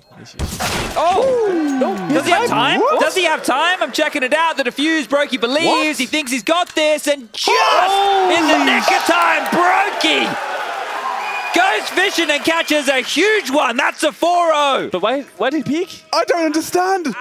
Me either. The bomb wasn't tapped. He was. I think it must have just been as simple as I've already won the round. You, a professional Counter-Strike player, we're talking about the save. Yeah. That's how close it was. Let me see this. I mean, Brokey did so much, but he wins the round, dude. What's going on? Did he tap the bomb? Am I wrong there? Did he tap the bomb? He was standing at jungle steps. I don't think he could have. That's a misplay. That right there is going to get under the skin of Na'Vi. I'm surprised not to see a timeout after that, just for Blade to cool them down. Yeah. Anyhow, it should have been a face round in the first place. 4-3, aggressive underground push, cleared B-apps. They had the information, they had the man advantage. Somehow, good team play, coordination, they brought it back. Back and forth is this game right now. Third map, playing for a grand final spot. Whew. Yeah, a lot at stake. And let's not forget about the pride, the prestige, and the Intel Grand Slam. There's a lot to be determined by the rounds of Counter-Strike ahead of us here. But this one is a massive round for Na'Vi. Sure, they lost the previous, and they're probably going to be a little bit red-faced about Is this what you talked about when you were commentating with Hooksy? Oh, and then I talk about the economy. There it is, Katie. And hey, funny that. It's exciting, Win actually. this one, and there's not going to be an awful lot for FaZe to work with. It is very true, though. It is very true, Chad. Yeah, I mean, there's a reason we keep him around, Cadian. You know, some people might think it's not necessary, but I'll tell you, it's necessary for me. I need someone with the abacus out, keeping track of all the moving ones and zeros. Robs is up to no good. He's in the connector, but Bit just happy to concede it. They swap places. Yeah, the roles have definitely been reversed, and but one knows and the other doesn't. Oh! It's no problem. And Twist has actually gotten away with a move from 2015. Just hidden in the ninja box. And another headshot. He's got the triple. Can he actually win the round? They've got so much time for this, but it's simple electronic. This duo does not give rounds up easy. And Twist, not ready. Simple will finish it off with a messy one on the Galil. Go on, Brokey. Blow my mind. He could with one. Is electronic quick to the draw. This is a crazy game of Counter-Strike. Robs thinking he has to play. Twist thinking he has to play. A guy playing close ticket to the smoke, which Twist doesn't see. He then gets a double. Whoa. I mean, after everything Twist just did, to lose your first round, I mean, it's credit to the remaining Na'Vi players. But that situation with Robs versus Bit in connector, like it feels like this is Robs' kill every day of the week. So what does Bit do to, like, how does he sense that? Wait, Robs isn't here? He's the connector player? Where is he? He's played so many repetitions of Counter-Strike. His sixth sense of the smoke is fading. If I was going to die badly, it would be now. He swipes his mouse, and he just has the keenest of eyes, and the muscle memory kicks in, just blows his head off. Well, we've seen Na'Vi fumble around like this before, but it was on Nuke, and it was with 4 MAC-10s and 1 Galil. This time around, they have the AWP for Simple, rifles in everyone's hands, up against really just the boogeyman of Brokey's AWP. We're fine, guys, because Robs bought a 5.7. If he just kept the USP, he'd be fine. But you see, the way this works is Brokey dies first, and then Robs kills everyone with his pistol. We'll see if that one can manifest again. They are moving into a interesting setup here. So like Orb can have, are they gonna split A or B? Looks like a B split right now. But is he gonna take an initial contact on A then? Because who's 9, 6, 7, 8, 9? That's Perfecto. So what's his role? What's his role in all of this? Maybe it's like to have the backup plan if the initial B split doesn't look too good. Plus Nibble is gonna come up through underground. Electronic is still in middle. They are splitting options. They are yet to decide. 30 seconds. I don't love this. If they don't He's know where making they're noise, running away. This is being heard by Kerrigan for sure. 100% A. And that's brutal. Rain puts the 50 caliber bullet and has escaped the clear. Oh, Rain, give me another one, please. It's gorgeous from Rain. A triple on the Deagle, and Na'Vi immediately sent straight back to hell. A clean one. They pick up AKs, a second AWP. They came in with nothing but a $500 pistol. This is really... Where's the timeout? Where is the timeout? Na'Vi have had 2 of these rounds. They should not have lost. But you can even argue, where's the timeout from FaZe? You know, let them tilt a little bit. Yeah, right. Let them look at each other. What went wrong? This here, and this is the same as the nuke scenario that I was painting at the start of this round, is indecision is the problem. Yes. They have too many options available, but way too late. If that was at a minute, fine. But at 30 seconds... So when I saw it initially... Hold on. We don't have time for this We right don't now. have time. We'll come back to that because already action is taking place. Twist, he's mad. He's going straight forward on that. They've got a deep incendiary to facilitate a push, and he's already up and cleared it. So now he can focus all his attention on NPL. He's burning. He's yeah, maybe burning. not. Maybe not the element of surprise he was hoping for, but that might not stop him. Fortunately, it's just a Glock here, so yeah. It's just a Glock. Yeah, starter pistols, apparently the best gun in the game. That is actually a tidy frag. That's a second AK that can be dropped to Electronic, who has Kevlar. I mean, if they pop B on an AWP, one missed shot, and there is possibilities. Karrigan doesn't miss AWP shots, mate. Okay. Watch this. Oh, great smoke. Actually awkward as hell. Oh my god. Okay, nails the first, but Electronic is gunning for him. He sprays. Oh, can't track. A quick wide one out of Electronic. Bomb should be planted. Should, yeah. Deep, a bit too deep on the molly. Simple did catch a dink from Robs. This can go either way. They still have a kid. Robs goes wide. Tags him up. Still somehow Simple alive. Brokey, smoked off for now. Bit confirms. Robs still dancing around short, but that's the distraction. And that's the destruction. Rain with 2. Simple, what you got? Too many bodies. That's what he's got. Brokey heading towards it. Baits the shot and closes. Electronic gotta trade that. He gotta trade that while baiting Bit a little bit, letting them out of the window, peeking on the... That must be a trade. Then it's a 1-on-2 for Simple. Different possibilities. Anyhow, just to quickly sum up the round, because I guess that's why I'm here, and it's also a tactical timeout, so we have time now. Perfect. Talking about that anti-eco before, right? Yeah. Right. So the thing is, when you spread out like that, which I was saying, okay, they're keeping their possibilities open, but... Then you looked at the time. But you gotta open your eyes and you gotta search for the information. You gotta try and peek a little bit, flash for each other, get inside connector, clear ladder room, stuff like this. If you're just spreading out, all of a sudden, 35 seconds, your in-game leader says, guys, we are splitting freaking A, and we have a guy B, and he starts running. Telegraph. These sound cues, and you're stressing it, and you're not executing, you're not setting it up correctly. Rain was inside a smoke and connector. You're brute forcing a smoke with 30 seconds left, no flash, no like jumping around. It's all right, man. Next year, they just need a HE. The difference maker, right? No, but this is the thing. Like, I really glue in on this. Actually, double ops are in play again here for FaZe. This is not traditional for them, right? It's possible for them, but it's not traditional for them. Ooh, double molly. Yeah, so for both teams, you can see that decision-making maybe a little bit flustered here. And I think that's the key for Na'Vi. If it's not Simple who's taking the initiative, and it's not Electronic who was doing it on Ancient, failed to do it on Nuke, he had a real tough time on Nuke, then who do you turn to take that risk? Bit, even though he's bloody won a major, he's still very inexperienced. Perfecto's not going to do it, and NPL's too bloody scared to do it. Maybe a stupid question, Casper, but I saw they just extinguished that, and now they've smoked connector. They've got 1 smoke left. Does it not cost you that much on Mirage? I mean, so basically they were the first team to do this. Throw the smoke from the right side of middle to behind the boxes. While smoking top mid. Right. So the opponents don't know if you are out behind the boxes. And what teams usually do, if they pressure mid and they like flash peek out short and connector, they'll pull the HGs, nade the boxes. So you get the presence that they are scared of it being a possibility. So that's why they won't push up and take deeper angles and stay in con and stuff like this. Is it not difficult to finish with only 1 smoke, I guess, on No, Mirage? no, it's okay. It's okay. Like if you smoke jungle, you like smoke Depends behind your on what you connector, got. jungle and stuff like this. Here comes the jungle smoke. Yeah, and there it goes. So that will allow Wow. Never mind. Rain's so ready for that. He knows what's coming. And now he can drop a smoke. This is going to be great because he can play around that. Gets up and over it. Brokey. Oh, he strafes out into Simple. Na'Vi, they need this round. They don't know about Twist, though. And he's using that smoke to great success. I Will don't think Simple so. overlook it? Oh, what? Oh, they're nading default. Surely they do then. It all hinges on that frag, and Simple so ready for that one. Takes him down upon the fade, and Simple announces his presence, reminds us who he's up against. I think there's some...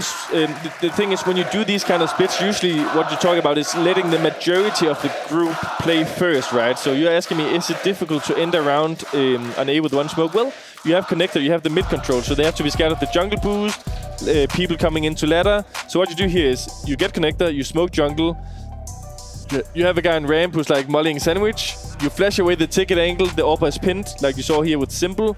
You molly under Shadow from Palace, so you're still eliminating positions, just not with the smoke, right? Yeah. Makes sense. And then, so I think the connector guy should maybe wait a little bit with splitting, because when he dies first, before all of this, turn their attention they to can turn their Ramp and attention. Palace. Yeah. So that's why Brookie got the first peek onto somewhere on Electronic, ramp, I think it was. Yeah. Oh, Brookie, on the yeah. But Rain was the one that killed Electronic. But then he also did a Brookie thing, right? When it works, it the looks overpeak. insane. Okay. No, but like I don't even think he overpeaks that much. But like he makes these moves where you're like, how did he get there? Like he was ticket, now he's triple peeking me from that side. But he likes to exploit those little windows. Yes. Ooh, Elik into Yeah, this is actually very They don't aggressive. know. They don't know. I mean, this is a dream for a T side to have someone in ladder room already. Karrigan's under a lot of scrutiny here. Yeah. Oh, what? Did he? Yeah, he's burnt down.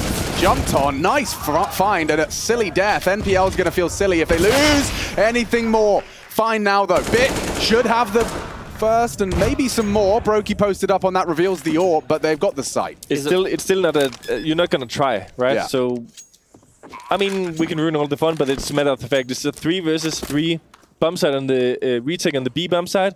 And the thing is, it's one of the hardest sides to retake in the game, because getting out of these small choke points on the kitchen on market, kitchen long yeah. and kitchen window, it's so fragile, you know. And there's not like a lot of good flashes you can throw to get out, and people can watch you from B apps, bench, car, default, everywhere. If you retake it through short, it's such a long distance where you have to run in the open, exposed to peaks and stuff like this. So that's why they go for the save. It is a percentage play, even though it's a 3-on-3. And yeah, keeping another buy in check. Now, this is the question I have, and it wouldn't make much sense with where the loss bonus is at right now, right? So they just got 1,900 coming into this. In the next round, they get 2,400. But the question is if they buy fully a round. Exactly, right? Yeah. Because the problem I see here is how likely is it that Brokey, Twist, and Rops all retain their rifles? Pretty slim chance, right? And the worst would be losing Brokey's AWP. Yeah. So do you use the money you have right now and force buy behind this, and you can get pistols, and you can get some armor and maybe some light util for the other two, or do you take the save? And if everybody gets wiped out now, then everybody has about 4.4. I'll say 3 weapons you can definitely argue for buying. Okay. Like dropping 2 MP9s, playing them with a lot of utility, like ladder room, close ramp, stuff like this. Ooh, what is this? What is for the underground play? Ooh, AWP, close short. Brokey. A real opportunity. Apparel, he knows. Electronic. Dead. A clean kill to start off Brokey's campaign, but he's not ready for Bit. No support. No chance for Brokey. Trade him. Not present. A double so far from Bit, and he's got a third as well on the docket. Finally, someone brings him down, but the damage is done. But he's running to get this AWP from Brookie, right? Run, run, run. They should be able to get this back, especially with those mollies in play here. No. The AWP is right around the corner, guys. A little bit too late to this one. Yeah, they don't want to go back, and now it falls into enemy hands. Thank you very much. And there's no AWP in the next round available for FaZe where the loss bonus is at. I'll say, if I were in the FaZe situation, I would buy. And the thing is, if you then want to go for your kind of theory about, okay, you're potentially losing a buy in the next round, well, what do? You gamble, right? You gamble. They did, but they didn't, because the AWP was alone short, had to, like, they didn't. If that happens, one guy is going close ladder room, surely there's more people in the middle. You need to try and help him, fight it, run through the top connector smoke or whatever, you know, fight that part of the map together, because I mean, I guess in the end they ran away with 2 weapons, so they only lost. It could have been worse. It could have been worse. But I think the key is they lose the AWP. It could have been better. Yeah, they could have had the AWP for sure. And back in the game right now with NAVI, because you look at this situation, NAVI are going to have a much better buy than that of FaZe. Even though FaZe are rocking predominantly silenced M4s here, sure, they're going to get out the U2 extra that they can drop a couple of guns, it's all good. But then into the next round, like if they lose the openers here and they lose the side, they have to save again. Yeah. And they know they can drop again in the next round to play, that's fine, but they're in a position where without Brokey being able to set the tempo with this AWP, their options are limited here in the type of holds they can have. They are a bit more careful of the underground pushes now. But note that Brokey would have been dropped the gun here because he still has 2.2. He got a drop from Twist, Yeah, which making means sure he has that extra bank. We do that often as well. Like, I have the same money or a little more than someone else, I'm still not dropping. Gotta save it for you get to be more selfish. Yeah. Yes. And it makes a whole lot of sense. And I think people look at your form in recent history. What have you been doing? Yeah, I don't know. What have you been having for breakfast? I think that's the conversation. Things are starting to work out somehow. Just took 8 years. Because I've done the oatmeal thing my entire life, so it's not the oatmeal, guys. All right. It's a nice slow release of energy, and Rain puts Perfecto down. Simple, he's been spotted out and just trying to distract. As you can see, the space has been taken, sandwich surged upon. Rain on retrieval, still gets his gun lined up in time. No. Simple went for the front plant. He does get it down, but that could be the round. What? That's a weird one. There was nobody else available at the site. Are they still? I mean, they don't know. They don't FaZe know. don't know. He has a flash. There's on timing. they're so confused. Not yet. So the flash could be the difference maker, right? Bit just has to hit 2 clean headies off this flash. Will they wait for the call? Smoke. Oh, that's a good smoke. He's got to go through that. Here he comes. Bit. A chance. Denied by Robs. It should be done. Safe forward plant. Didn't hear the defuse and covered nicely by Robin Cool. If he jumps, we call that corner Apex. Maybe he was standing there a lot at some point, but if he jumps through the smoke to Apex, he gets the guy on stairs. It's like headshot angles for the next duels and like side. Right. It's possible he gets another one. Then there's a 1-on-2 behind the smoke, can spam, can go through. Many things is possible, you know? It's a good shot here from Rain here to open up the account. Yeah. Completely kind of ruins the opening here because Simple with the AWP then has to drop this defensive. So I cannot believe that he's planning the bomb in that situation. I assumed it was behind him. I couldn't believe it. What are you doing I could not there? believe that. All right, well, 7-4, 3-round lead right now for FaZe.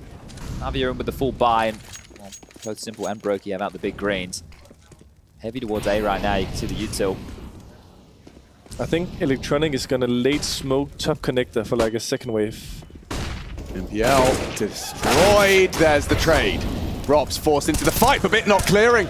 That was the bomb carrier. Simple has to do a lot now, and the top connector smoke is coming.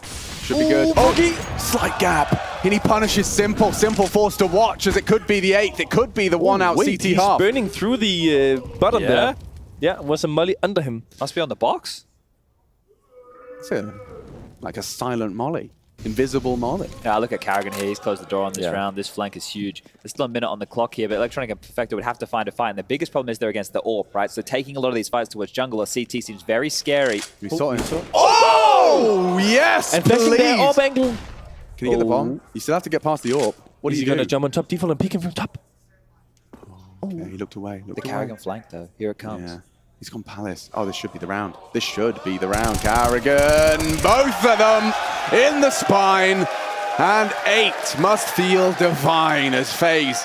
They have had a journey throughout this series. Ancient into Nuke. Now here on Mirage, they do weather the storm and present 8 with still 2 rounds to play. I want to compliment Brokey for having an angle. He knew he had them pinned on the right side and he could stay. He would have died to top of default. Unexpected peak that you cannot do anything about in that situation. But he knew that Carrigan had such a good play that it was more important for him to stay alive than to hold a great AWP angle, which, you know, you could be selfish and say, I'm going to get this one kill for sure. So, yeah, it's not easy. As we go into Navi's second time out here, gentlemen, I want to propose a bit of a question to the two of you. You can't cheat. Don't alt-tab and look at HLTV. How many opening kills on the T side do you think Navi have? Now, I'd only be asking this if it was odd. Yeah. I'll say 2. 1.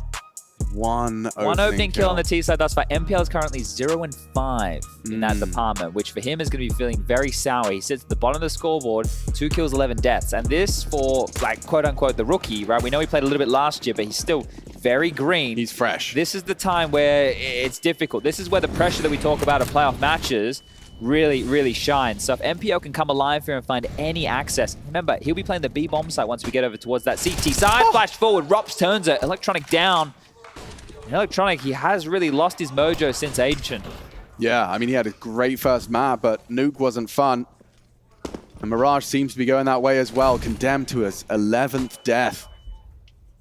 Rain, meanwhile, boasting a consistent 14 for 8, 125 ADR. If he jumps up here, it's a good position. Yeah, he may not need to, because MPL, we spoke about him, is not ready for this angle. But he has no support on that. It's like, yo, MPL, go search, but you literally have to worry about everything, and if you die, no one's even going to attempt to trade you. No. So, good luck, son. Like, that was... What was that? There was no connection to the rest of the round. They were just hoping there was room. Hoping that he could find a miraculous kill onto a FaZe Clan setup. Now, it's simple. Jesus. Oh, he's dead. He is a dead man walking. A ding, something, but look how clean FaZe really tidied things up. I mean, how many is that in a row? 3 because it was not looking that grim at like 4-6. Yeah. But these last 3 rounds are really changing the pace and the momentum and who's going to feel comfortable for the second half. Yeah, especially if they continue like this. I mean, this duel especially, right? Electronic, he's flashed for himself. Rops has enough time to turn it and have his cross-sev pulling the trigger first. Very clean round out of Robin. What's the deal with this? Have they moved away from standard defaults because Rops was harassing underpass so much? Right, he was playing through underpass in at least 3 or 4 rounds. He's doing it every round. Look at this guy. And again, he's been spotted out. He's got his head on a swivel, spots out one, and it's woo clean on that Tech 9. Yeah, he should be punished for that, right? How many times are you meant to get away with that type of move? Oh, and here we go. We were saying it's looking grim. Force buy off the book. Tech 9 in the face of Robs. 1 deke from Perfecto. Oh, yeah. And now it's FaZe under the thumb, under the pump. But you still gotta finish. You still gotta slow finish. it down and do this as a team because Electronic...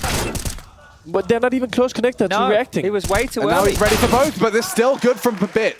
Brokey won't have much if he can't hit the first. Solo swing. MPL swung on his own, but now there's a chance here for Brokey if he could just catch Simple on that spray. Does reposition. It's a 2-on-3, and their finances are fine. He's not considering that. They can give this a go. Their money's fine, right? They have to. They have to go for it. Min loss bonus, sure, but you've got a smoke for the bomb. You've got a flash in play as well. Time not yet halfway gone. If they hurry this up, there's a chance. It's losable. I mean, look at that setup, dude. It's too good. Perfecto's still short side, so crossing. Oh, the smoke, though. Threatening, and a miss from Simple. A big miss. Suddenly, they're on the bomb. Trying to cover his Brokey. Desperately trying to stop that defuse. Oh! He gets it done! Twist with 1 HP! They don't have bullets, so why are they not shooting? Oh, there was a knife. They were lost in the smoke. The USPs came out. It got real dicey there towards the end, but both of them stayed alive. Oh, man. Simple's going to be kicking himself.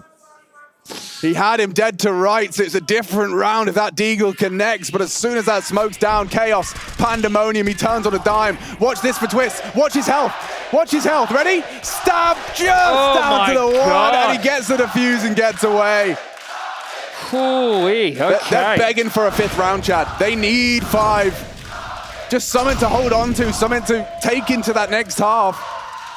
Now there's a grand final, it's fading away. Hold up, Rops is here. Rops is here with the AWP. Trained on the line. Tibble's going to walk into this with the AWP, and Rops, dynamic as ever, missed the second. Bit with one towards Connector now, and the pressure is on. It's just Rain here. Yeah, they know Rain's an A player. They're looking for him, but typically towards default. This is a perfect opportunity to get the both. Oh, good trade. He's waiting for him to swing out of Palace. Yeah, great. Nice work, NAVI. They've got 5 to work with. It's time to find out who's going to be in that grand final. Cloud9 need an opponent, and we find out after this.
Let me relax. Stop assuming what we doing. Keep it moving. What we doing? Cause it can get big rough. Cause it can get big rough. Cause it can get big rough. Hey, please don't play no games with me. I promise I'm too much. Hey, I can never let up even if you had enough. Hey, this ain't for the faint of heart. We always playing rough. I had enough. It ain't luck. I needed a vision, I needed ambition, I needed a mission to beat in submission with no intermission. I see the collision, the crash in the distance ain't coming off track. No. Now when they ask what's the motive, don't talk like the show 'em. They all about to see what I mean in the moment. I gotta keep going. I'm shaking the dice and they're keeping it rolling. They already know. Ain't got no other plans. You don't need to understand. Ay, we on overtime. You don't need to understand. Ay, you just show 'em how to do it when you don't know. know what to say. Tell me how you plan to win if you plan to play safe. Moving fast, already gone, yeah, but you bringing me back. Try to double cross me, dog, just let me relax. Stop assuming what we doing. Keep it moving, what we doing. Cause it can get dangerous. Cause it can get dangerous. Cause it can get dangerous.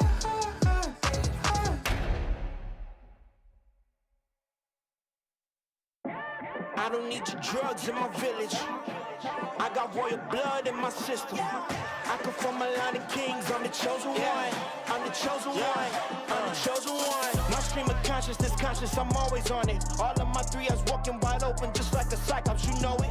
I am what I am, and that's everything you're not. So when you bringing Timbs to my temple, you better rip them off. Holy, you step in my presence, it's all ground, homie. Made of the lessons I learned and those who came before me. My life a R-rated movie, YouTube PG-13. Smash at the box office, baby, you straight to DVD. I really do have the keys, y'all boys still copper rentals. Ask me what I do for a living, my motivation mental. And we do it all for the fame, glory, and precious metals. Top of the stats and a fat back end for speaking on instrumental. Please catch up if you sneeze, I could bless you if you need something special. You should squeeze in my schedule. I'm a king, I'm a legend in my field, a professional. I got things I can sell you for the cheese or the cheddar.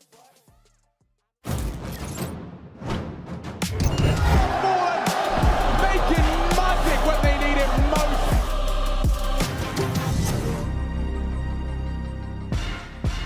Six rounds is all FaZe need to secure a grand final opportunity to collect an extra $1 million. And NAVI can play spoiler right here in the semi-finals. We're in our third map, we're in our final half, and I'm joined by Casper Cadian Muller and Chad Sponge Birchall to bring you all of the action as this final half of Counter-Strike takes place.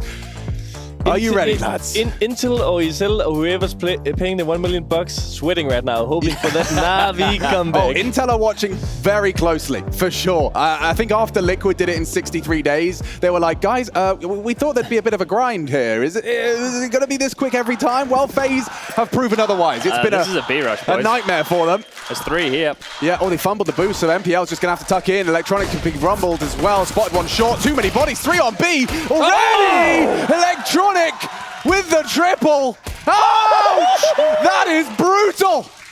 He's just severed FaZe Clan 1 by 1. I was about to say, like, there's a chance it's like, I'm not saying kick territory, but like you are going to look at that game and like, oh, that missed boost cost us the pistol round. And yeah, in right. the end, it gave Electronic 4 Just kills. killed everybody. So Papatronic very happy with that. He's gone from 6 to 10 very quickly here, and I'm sure they want to set him up for the ace. They're allowing him to be the point man on the search here. As Rops has found some territory, but this would be a 1-on-5 for the absolute ages. I refuse. I refuse to even pretend it's No, going to it's happen. fair enough. No, absolutely not. Because last time I did that, some Dane did something crazy.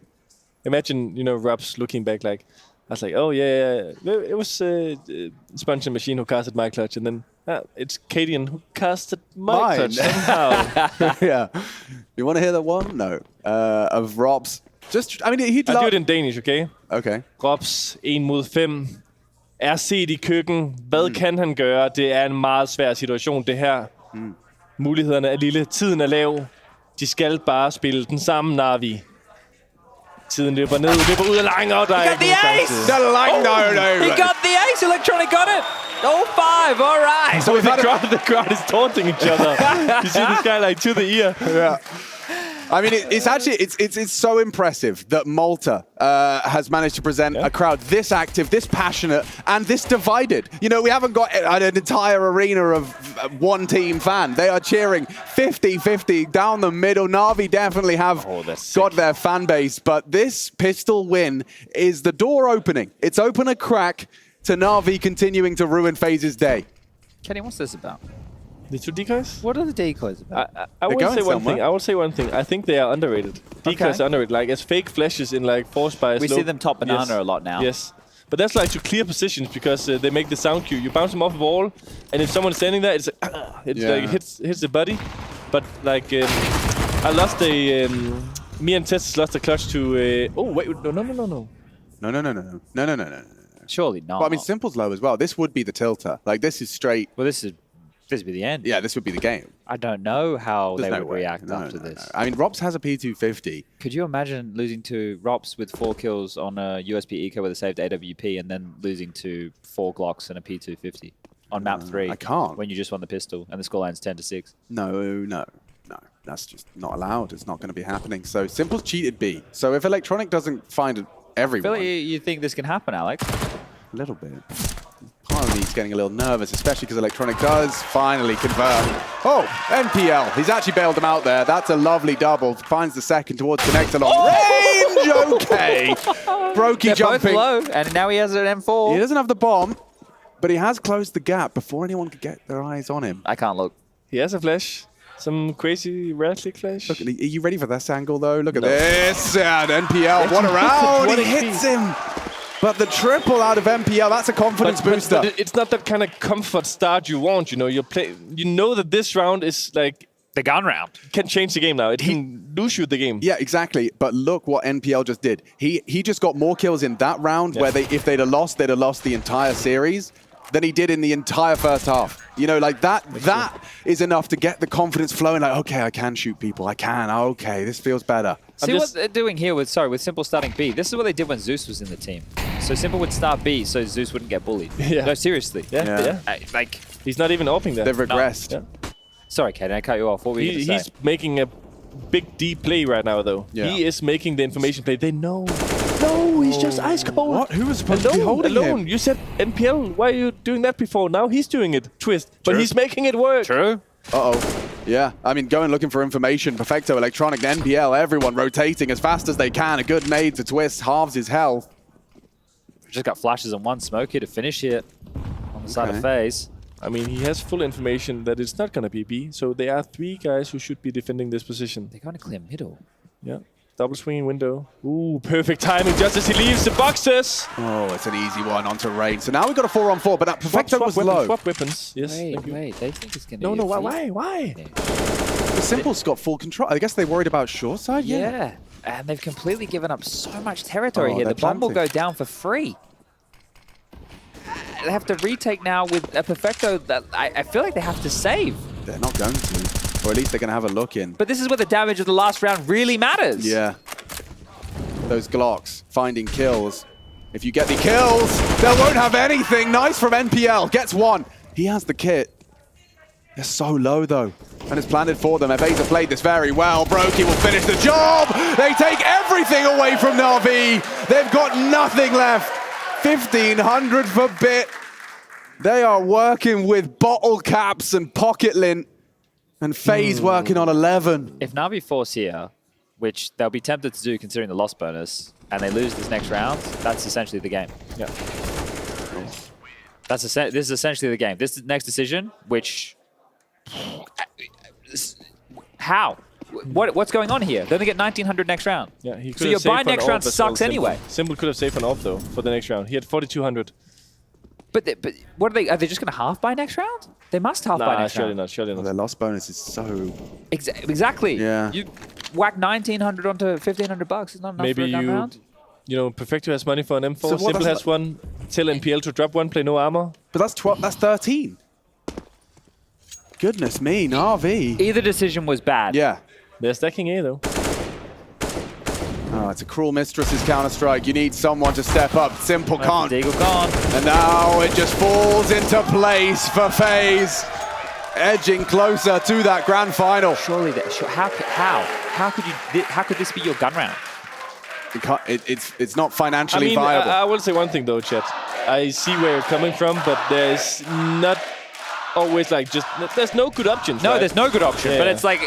There's one that's better than the other. Now it's a glass cannon, which he could have had a Kevlar on, but they're going for it. They are going for it. He is looking frustrated. Oh, yeah. Look at this buy. And Simple's face says it all. I mean, you know you're going in disadvantaged. You have to be a hero, someone across the map. Perfecto opts for an aggressive move in mid, but... Whoa, he is in the right position. He has a feeling. But they understand they're going to bully NPL, right? Of course you would. Why wouldn't you? Why would you not target him? Don't underestimate a guy like him standing in this position, though. He can win you the round. And he might just do it.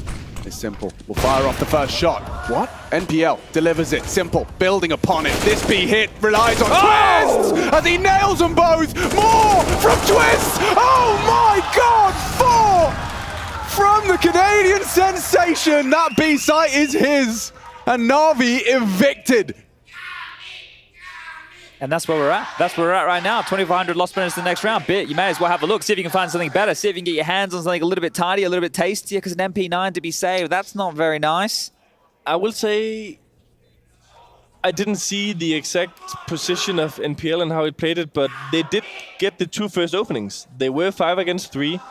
Twist, amazing trade onto Simple, but if NPL you think they rushed it here if from NPL market? had the bench smoke or whatever, like between the car and the, like right here, I don't know what yeah, you guys don't see what I see, but it's fine. I know exactly what you're talking If you play Counter-Strike about. before, you see the B player jumping for information. Yeah. They rush him, he's smoked between car and side, Yeah. and it gives him a lot of space, and the T's are worried, you know. Ooh. I'm not going to drink a beer from someone else's shoe.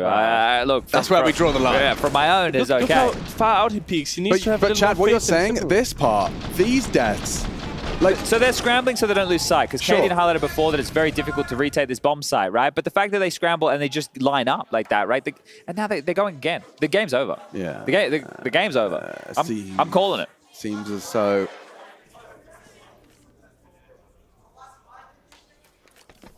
Superb concentration on the faces of FaZe here, though. They do not want to let anything go. This is they would have bitten your arm off if you could have taken a 13-7 scoreline map 3 of this series. They're making a small fake here, smoking 2 A smokes. Grub searching for information. Making steps. So they're doing what Navi weren't doing in these rounds. They're playing a bit of information, not just doing things in the blind. I'm curious if right there, Rob's communicated the M4, right? Because the M4 was definitely noted there. It was spammed from Bit from top of the stairs. So with that information, you'd want to play away from it, really. Bit's going to have to make a desperate move here. Yeah. He might have a chance here. That's the bomb carrier, and Rain's too good. Rain is doing great. He had 6 kills on Nuke. He now has 20 frags here on Mirage. Stepping up, the B bomb site's about to be clear. Carrigan's peering on in. He can call this one no one home. Perfecto, traditionally the short player, and I said traditionally, that's only in the last couple of times we've seen Navi play this map. How often is it that you watch a game and a team's changed a spot? It must be super rare. Not often, yeah. Maybe, yeah, I mean, it rarely never happens from the good teams. Because also, people are perfectionists at their spots. They are, you know, bought into a team, transferred into a team to play a specific role. So how often does it happen? Rarely, never. You know, it's like we had this basically like, let's say, Yabby was taking nearly all the roles 1-to-1 of Refresh, and we changed once with like Yabby, right? And he came in last year. Right. So there was like one situation where it's like I can't play my best game doing this one. Is there anyone willing to It was a matter of like we lost Inferno 6 or 7 times in a row. Jeez. We always had good T sides, and the CT sides, like no matter how good of a start or how good of a situation, we always managed to not get more than 6 or 7. Right. And we changed some things, and it became better. But that's the only map where we've ever changed positions. Well, Blade's trying to change the result right now because he's called a timeout and he's got 30 seconds to try. And just, I mean, there's nothing you can say when each individual is in their own mental pit of despair. You know, like you can't speak to all of them individually. You just have to go for wide, vague, sweeping statements of motivation. And I don't want to put this on Simple because he shouldn't have to do this alone, but he was the factor in maps 1 and 2 who was just performing, right? He was delivering in a big way, and he's cooled a little bit here on map number 3. Yes, and that's the difference maker. Yeah, I mean, that's the thing when you are as good as him, like, and you have a map like this, it's you're not winning, and you can't blame him because obviously he cannot be 1.5 rating every single map. But he's doing it 9 out of 10 times. So the one time he's not, you know, it's... Well, you feel that absence, don't you? Yes, you do. And you do. I mean, someone else needs to step up and help him, you know, get there. Give him the chances, the opportunities. For this game, Chad said it's over, and it's looking very difficult for Navi. But don't say never. Never say never. Here's what we talked about with an H, you know. When you are middle. Perfecto, he's under scrutiny as well. Oh, Twist, he's got more than one here. Simple could be his next victim. He's going looking. Smoke perfectly timed to obscure Simple spray, but they get away. And Carrigan as well has taken an engagement with NPL, so he's feeling the threat. He wants to help. Yeah, you can see ladder room. Simple goes into B to try and confirm there's a threat, they'll go for a and boost. there's like 40 pieces of utility traded in the matter of 25 seconds for both halves. There's not a lot left, but there's an advantage on the FaZe side. And this guy is alone on A. 14-7 down. He needs to make things happen. Yeah, I mean, so much work cut out for Bit. Now, who goes for the first contact? Likely Ramp, Barops to arrive in unison. They're rotating over. Simple and Perfecto have just moved. Okay. Simple with the AK, one tap headshot potential. Big Fang. Nice from Bit, does build upon it now. With Perfecto's help, they could perhaps defend this. Trading blows into a 2-on-2. They don't have to rush the plant. Brokey, unfortunately, has a lot of the work to do with Twist so low. Smoke's going to start fading here. Where are they going to plant? Trying to go for a safe one, but I mean, CT will be swung. Who's holding this? Oh, Brokey has to hit a cracker. Twist exposed. Brokey bodyguards. Can NPL come up clutch to give Navi a chance? So low. One bullet is all he needs. Onto Brokey. NPL will give Navi something to hold on to. Just a tiny bit of substance. I can't imagine that kid's nerves in that moment right there, right? Like, you know who your teammates are, you know who's watching, you know the pressure that's you on the newest addition to this team, and like, it's not an easy scenario to clutch that out, even though Brokey's low, right? That's hard, that's not easy. It's against an orb, you just say, I mean, going up on those stairs, you can imagine how a single orb shot if Brokey was posted. I'll say one thing though, like you talked about it in Blade's timeout, you know, that little voice in your head or like people trying to give you pinpointers or you finding the right focus. I know this is not like a Cologne Blast Royal Arena crowd, but it has a different intensity when it's this close. Personal. And yes, it's different, you know.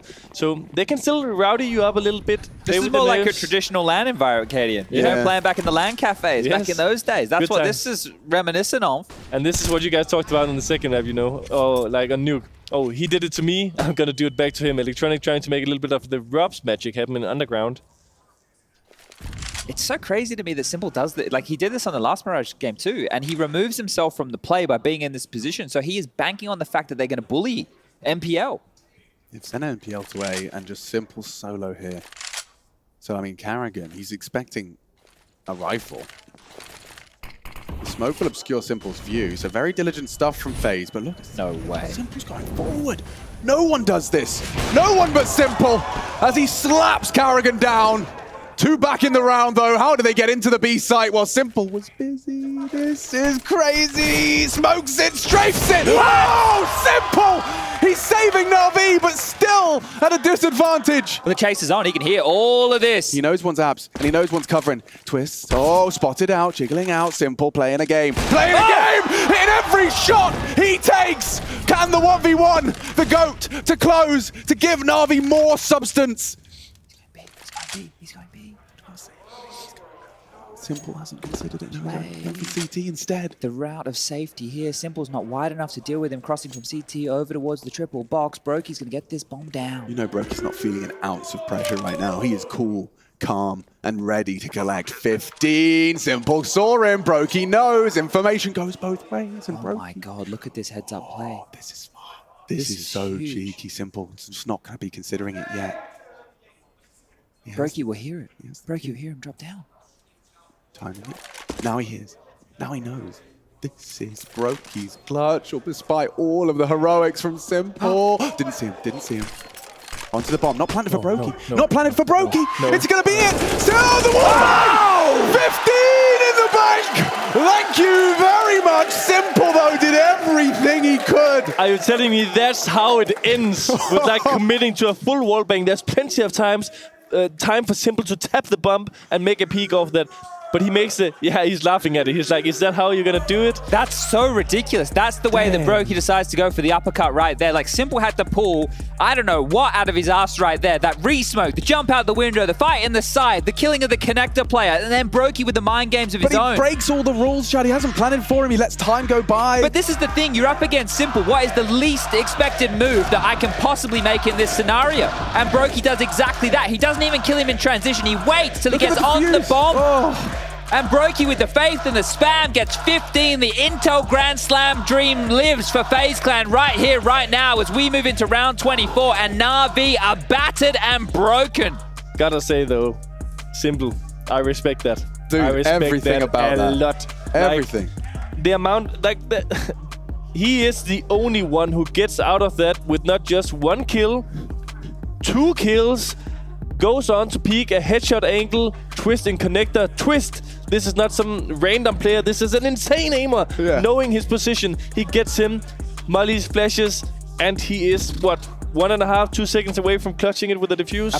Imagine if he gets that defuse in right there. And Brokey looks like a clown. The reason why he's also sticking is that Brokey knows Simple is onto something. He's having a round of his, not life because it's Simple, but he's for anyone else, that would be the round of your life. Yes. But that right there is so the he's expecting him to starter. never stick because you don't want to lose a round like that when you're on fire by sticking the bomb. True. But, I mean, if he wins that, it could be a very different state of affairs right now. Look at who's operating here with the last round of play potentially Simple. This could do a lot of damage here, unorthodox as it is. It's kind of perfect. I mean, you can see this is more evidence that Simple goes where he wants, when he wants. Previously, B-Ab solo, now forward for the Palace fight, and he's in the right place, but they're coming up connected. Ooh, bang! Simple gone, but Electronic steps up and delivers on that connector fight.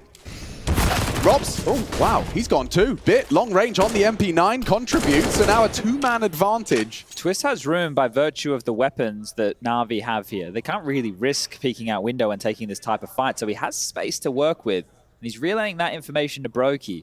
They have a lot of time to work with right now. They're going for a reclear. This is his chance! Can't tame the spray. Puts it all onto Brokey. And This is just a peek off contact, you know? Under balcony guy has contact, close to stairs guy's peek. Electronic waiting for the cue. It's Simple. And there you have it. Lovely find. And just need 6 more of those. I mean, I will say, it is just 6. I can't count. And this one was the hardest of them all, considering the equipment. But with how the game has been so far, we haven't seen any team streaking 6 rounds in a row together, especially not Na'Vi in recent times. Yeah, so. the most is 4. The most anyone has strung together in this map thus far is 4 rounds consecutive here. So yeah, you bang on with that one. I think one of the keys to Na'Vi in this comeback is if they win this round right here, right now, FaZe have to eco, right? They will not have finances. So this is the chance for Na'Vi to actually get back into things. I wish I could say then the freebies are going to come, the free rounds, but we saw them with decoys and P250s. We saw with... Oh, and Robs. Yeah, he's got a little bit of a window there. Spotted. But There's one default. What? No. Was he looking at his radar? Oh no, Electronic needs it. Redemption, but still an awkward death. Bit cannot explain that one. Not like that, not like this. But look at Carrigan now. He's just surging forward and taking the space that Bit will have left. Knowing that these smokes towards middle will lure that in of Electronic Rain. The path of the smoke right now. Wait for the fade. We'll play on the peripheries here. Simple's looking. They left A, but it's an educated guess. Oh, Simple has to watch now. Is this really the last round of this semi-final? Okay, Rain's trying to make it so. A nice find onto Perfecto. They're going to have to partner up. A 2-man discrepancy. FaZe viciously pursuing that grand final. Look at Carrigan. He's ready for it. Spotted out. Wide swing. Electronic delivers the first, but there's immediate trade from Brokey on the AWP. He'll opt for the rifle. It's only NPL. Up against 3. Twist nails it. And FaZe book a ticket to the grand finals. Live from Malta.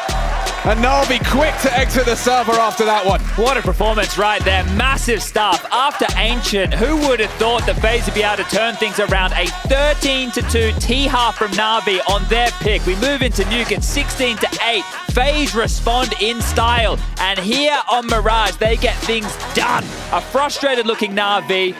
A hot-looking FaZe, and guess what? Their nemesis, Cloud9, waits within that grand final, and that's a tough task for FaZe. We've seen them falter before. Will they falter again? Incredible from all of FaZe. 20 frags apiece for all of those superstars in a grand final secure as they look to take the extra milli, but they're not there yet. Navi condemned in the semis, and it looks like Heku's standing by to get a winner's word.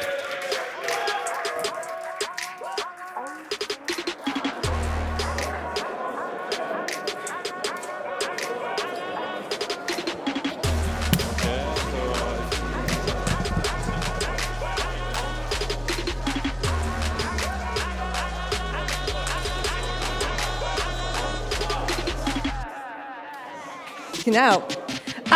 Here it is. Here it is, Twist. I mean, with we need to make sure we are getting this interview because, I mean, the first map, it really did not go towards your way. Did you was there maybe a moment of doubt after that first map? No, there was no doubt for me. I feel like we're so close to the Grand Slam that we're not going to let anything slip. And I think we recovered really well, stayed really mentally strong. And, we didn't want to just win nuke, we wanted to dominate them, and I feel like that's what we did. Well, you are about to make history. You're just one step away, not just from winning a Grand Slam. You're one step away from winning a Grand Slam twice. Is that something maybe is sitting somewhere back in your head? I put it in the front of my head. Right now, it's my main hunger and motivation. I have the chance to make history in this game, and I'm not going to let it go. And you'd be the only person to do it in CSGO because no one has ever won the Grand Slam twice. Twist, do you think that tomorrow is going to be the most exciting series? Because it's going to be against Cloud9. Of course. I mean, this is our first final this year, and I think we're looking forward to it. We played really well today, and even in chaotic situations, I feel like we were able to calm down and put together good plans. And yeah, obviously C9 tomorrow. It's a fun team for us to face, and yeah, I'm just so excited to play another BO5 final. Another best of 5. Well, Twist, you do know what you need to do with this, right? That camera, we want to see your autograph one more time before you potentially win a Grand Slam. One more time, Twist. Congratulations. Everybody, let's hear it for FaZe Clan. Let's go to the desk.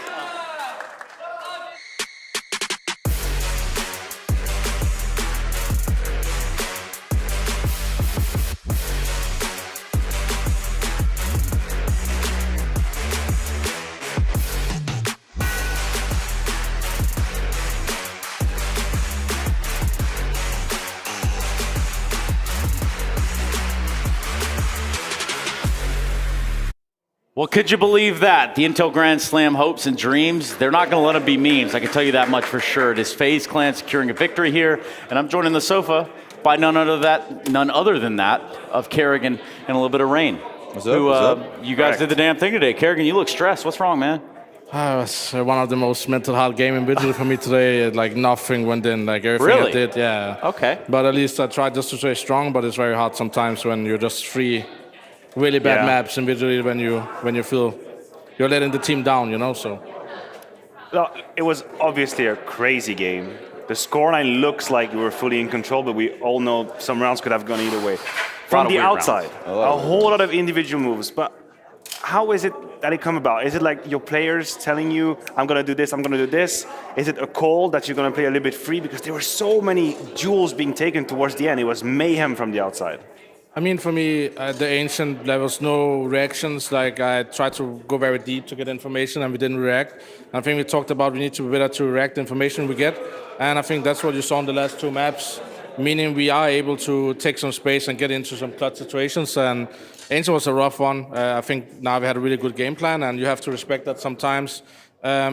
But the way we responded on the T-side nuke, it's not easy to play NAVI on T-side nuke. Right. So coming right off a map like that, I'm proud of the guys. And yeah, I think everybody started to take more initiative the deeper we went in the game. So who called the boost in the rafters? I just want to know right out the gate. Who was the guy we're going to stack here? Broke you with the up. Yeah. Bro, you say, hey, yeah, put me up. Yeah, and he died first. That was the one. He wanted.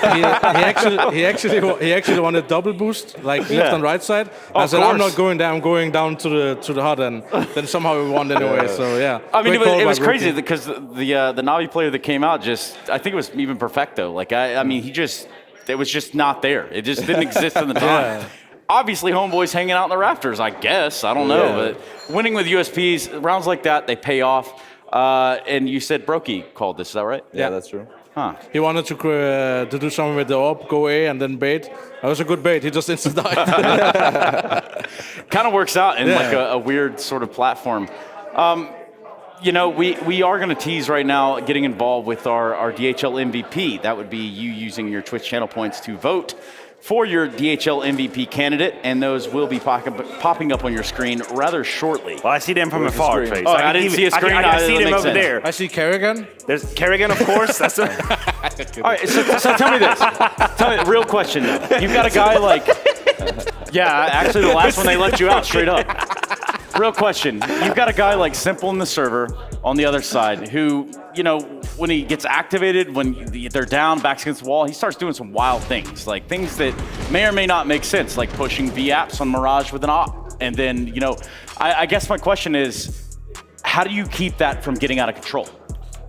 I think on Nuke, I started to get a little scared because he kept had an AK in the first 3 weapon rounds on when we were CT side Nuke. And he did a lot of impact with that AK and keep our money low on Nuke. Yeah. So that was kind of annoying, and he was starting to grow in. But I feel like we are such a skilled team that we're able to. No, I'm good.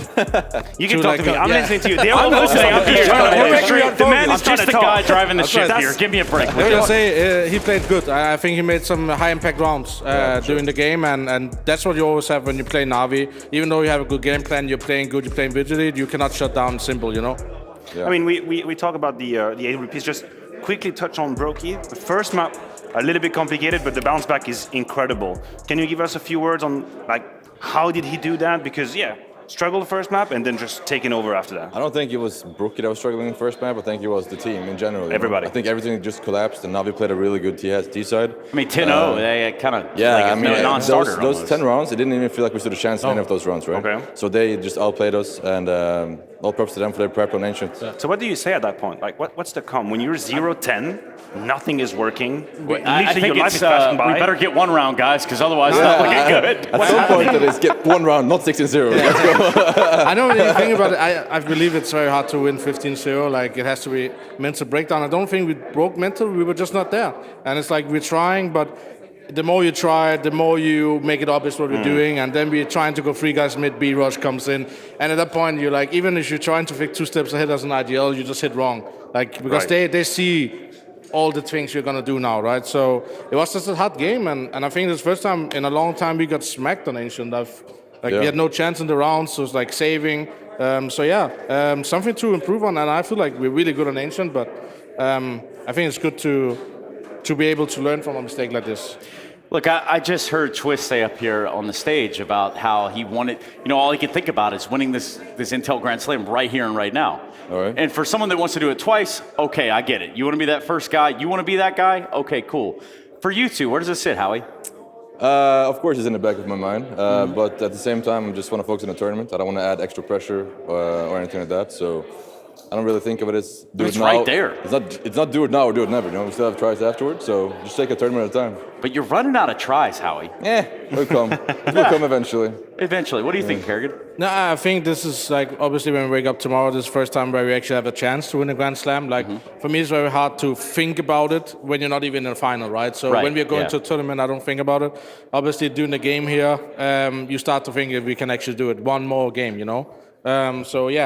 have to maybe be a little more less stressed tomorrow and just try to treat it as another game, but that is impossible, right? It is making history, the first international team to win a Grand Slam, so we're going to try to do that. Me and Hove has been on 3 before, but this is the first time we actually have a chance to do it. And we're going to show up tomorrow and just going to give everything, and if we don't win it, then we can win it next time. It doesn't really matter.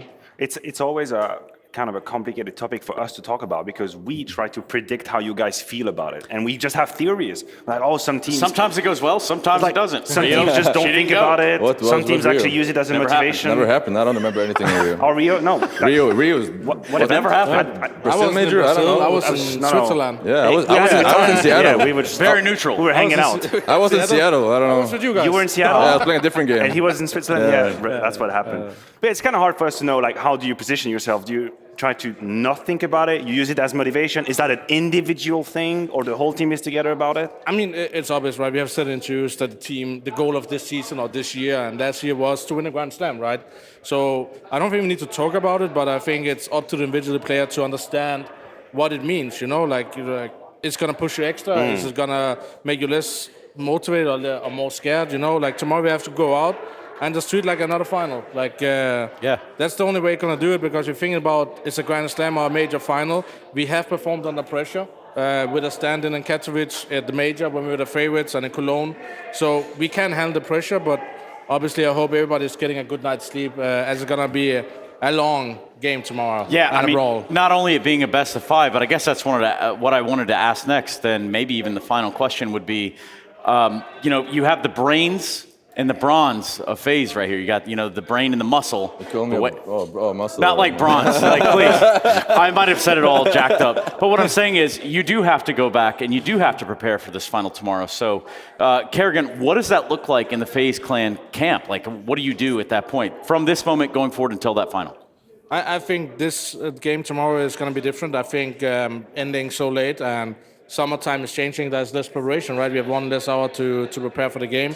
And for me, on a final day when it's the best of 5, if I ask the guys to meet 2 hours earlier to go through and walk through, then it's going to be a very long day. So I'm going to sit and prep as much as I can, give the guys off, and then we're going to take it on the feeling, because in a best of 5, it's not about the prep work.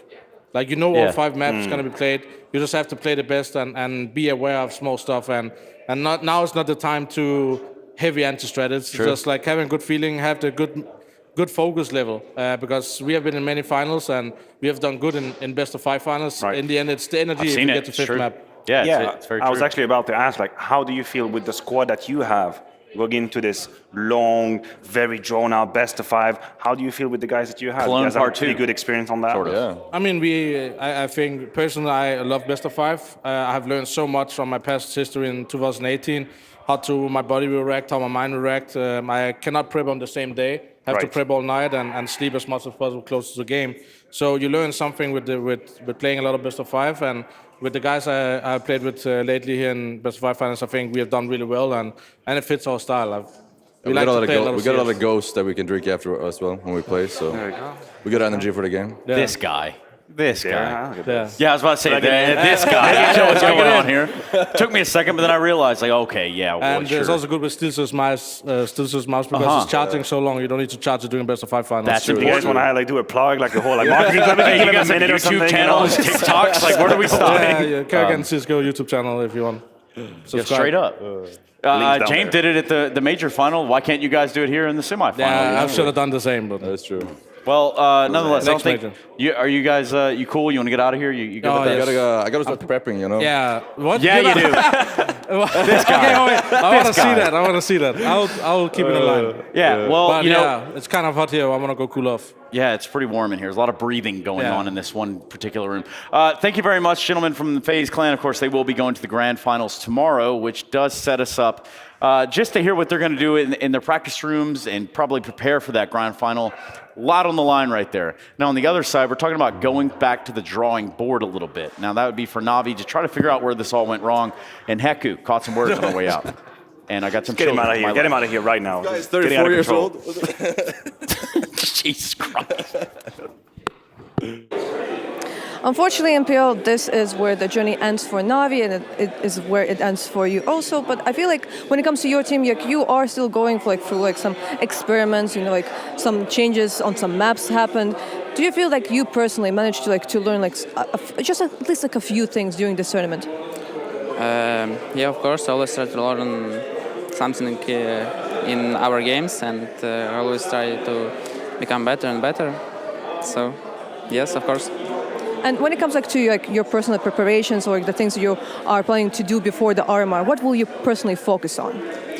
I'll focus on my mistakes, and I'll try to watch more demos and try to make less mistakes. I think that's it. I mean, that's how we do it. That's how we improve. We make mistakes, and that's the only way you can improve, by checking them out, fixing them. But do you think that at the RMR you'll already be able to come on a different level as a team? I don't know. It's hard to say right now, but we'll try our best, of course. All right. Thank you very much, NPL. Thank you. A lot to take from this Navi. I don't want to call it a fumble, because honestly, there were some interesting interesting tidbits in there. But I can't go back to what you were saying, Chad. What was I saying? Well, you were talking about actually Cadian too. I mean, it was Simple can't have a 1.5 rating over every map. No, that's true, right? I think the expectation of Superstar ZywOo falls into the same category. Nico, exactly the same. Is the expectation that these guys are immortal and that every game they need to produce 30 plus kills. Mm-hmm. That was once upon a time the case. We had this conversation a couple years ago, especially when ZywOo was in hard carry mode, and it was no, but we flush for him, right? These conversations with the superstars in modern day Counter-Strike. If you want to be the best team in the world, you need 4 players who are going to frag at the highest level, minimum, and you need an in-game leader leader who can control the team very well and is happy to sacrifice himself as a piece of the puzzle to make things work. So for Simple there to get frustrated on that third map, it didn't start on the third map, his frustrations. It started on Nuke, when they lose rounds, like you guys were just highlighting, with the USP to Rain, for example. He's going outside, getting 2 kills with an AK, and they're not able to trade off the top of that. He's going to get frustrated in those situations, and you could see that he was trying to take the game into his own hands, which I respect the hell out of, because he understood what he needed to do. But if we peel back a layer here, and we don't look at this as just a semi-final of ESL Pro League Season 17. If we look at this as a part of the development of NAVI from where they started the year to where they are now, with the changes they've made, they're headed in the right direction. Yeah. And this is confidence building going into the major, right? Going into Paris, going into the Blast Major, the last CSGO major.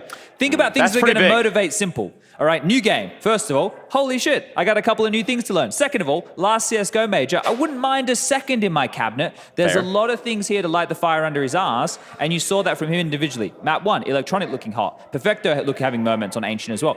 The pieces are there, right? Whether or not MPL is going to be the long-term solution to this team, time will tell. But, right, as long as he can do his job, that's what SDY was there for. Do your job.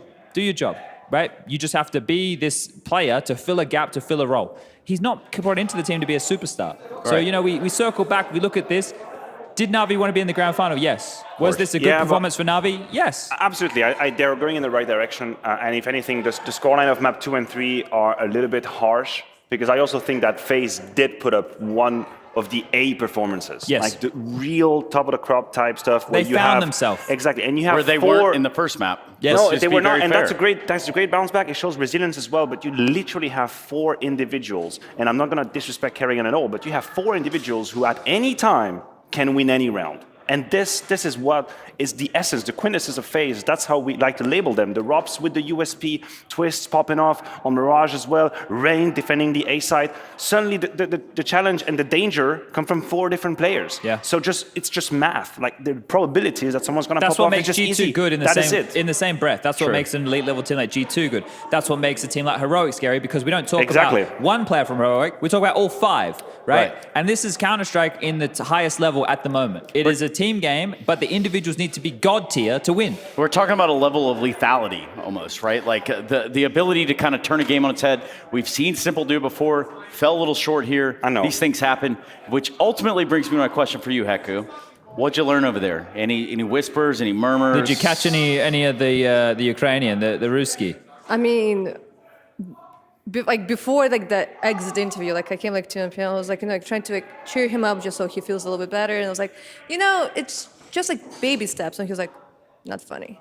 So it feels like this loss, even though it is a semifinal, and recently they did go for the changes, this is not what the team is expecting already. The worst feeling in the world is losing, right? As a competitor, the worst thing in the world is losing.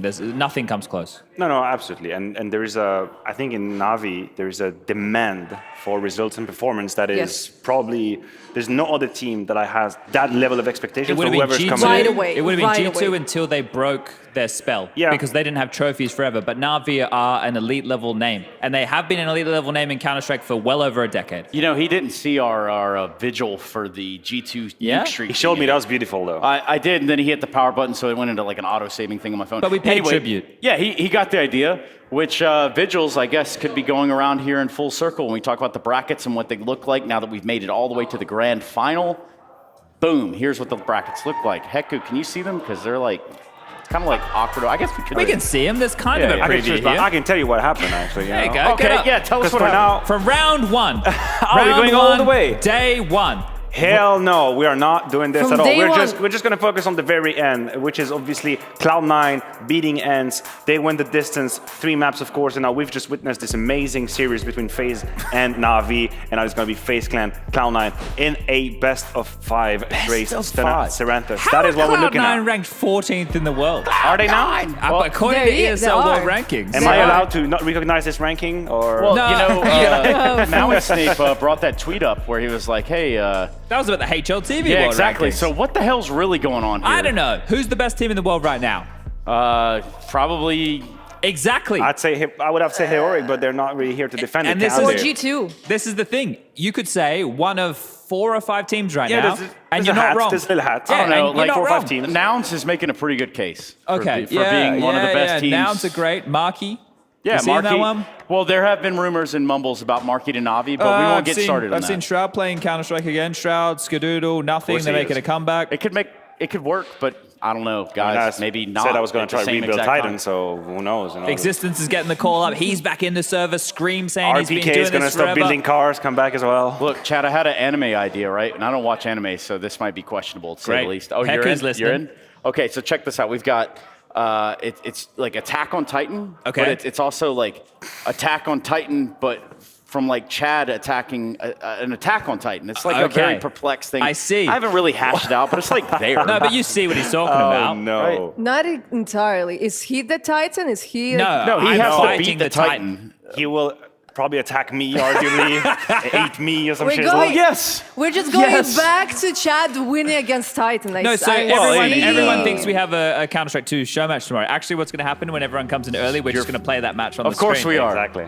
Because that's way And easier Chad and I are than going to commentate organizing live. the rest. That's what we're going to do. Nice. Kind of like a hindsight sort of broadcast. Honestly, that would be kind of They're fun. playing us off, Trace. Yeah, they are. They're playing us off. They don't want nothing to do with us. I haven't even had more than 3 sips of my beer.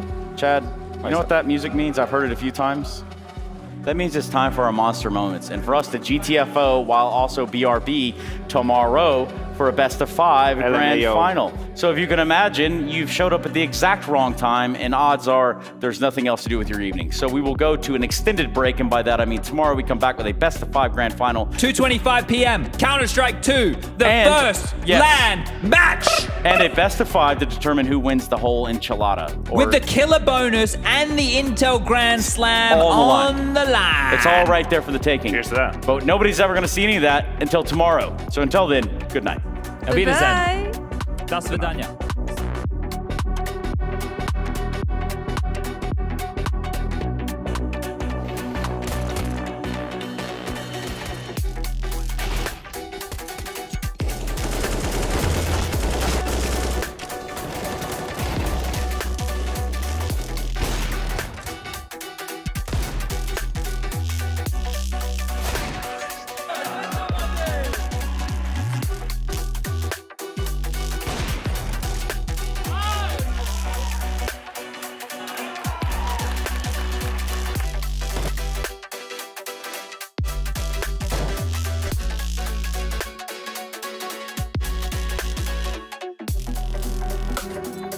Upside down. Upside down! Israel.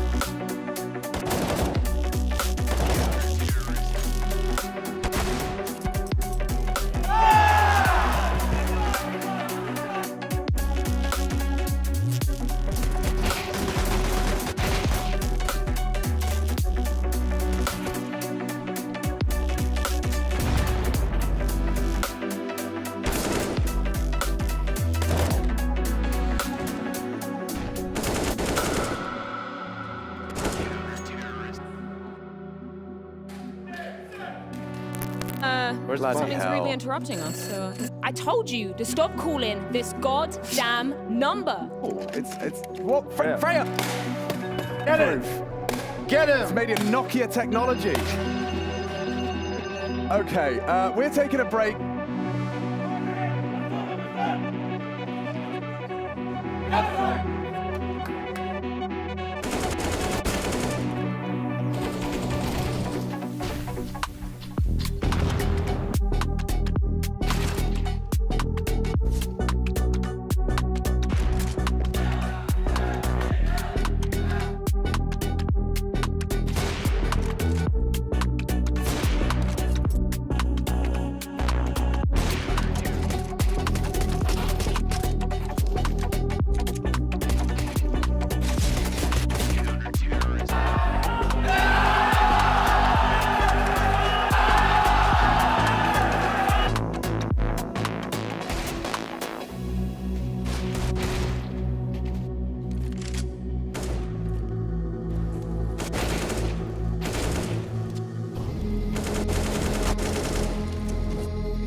You wear it. Wear your passion. Share your passion. Wherever, whenever. Gaming is a lifestyle. Get your merch at shop.eslgaming.com. The bell tolls for Cologne. This cathedral, a cathedral that is stacked from the earth to the heavens with the greatest of all the fans, the most passionate.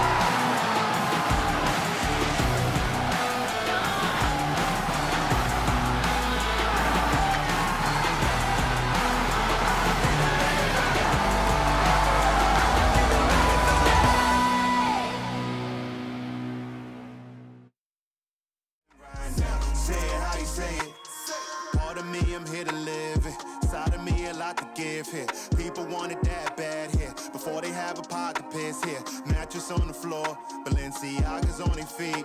They just keep up with the Joneses, but the Jones they trying to keep. They try to break you, so just fall in line. We know the world is ours, but we gotta say it's mine. Gotta hunt for your own or you'll get left behind. Since the last will be first, then it's our time to shine. This little light of mine. Say it how you feeling right now. Say it how you say it. Show me how I look in your heart. Bet it look amazing. Bet it look amazing. Bet it look amazing right now. Say it how you feeling right now. Say it how you say it. Say it how you feeling right now.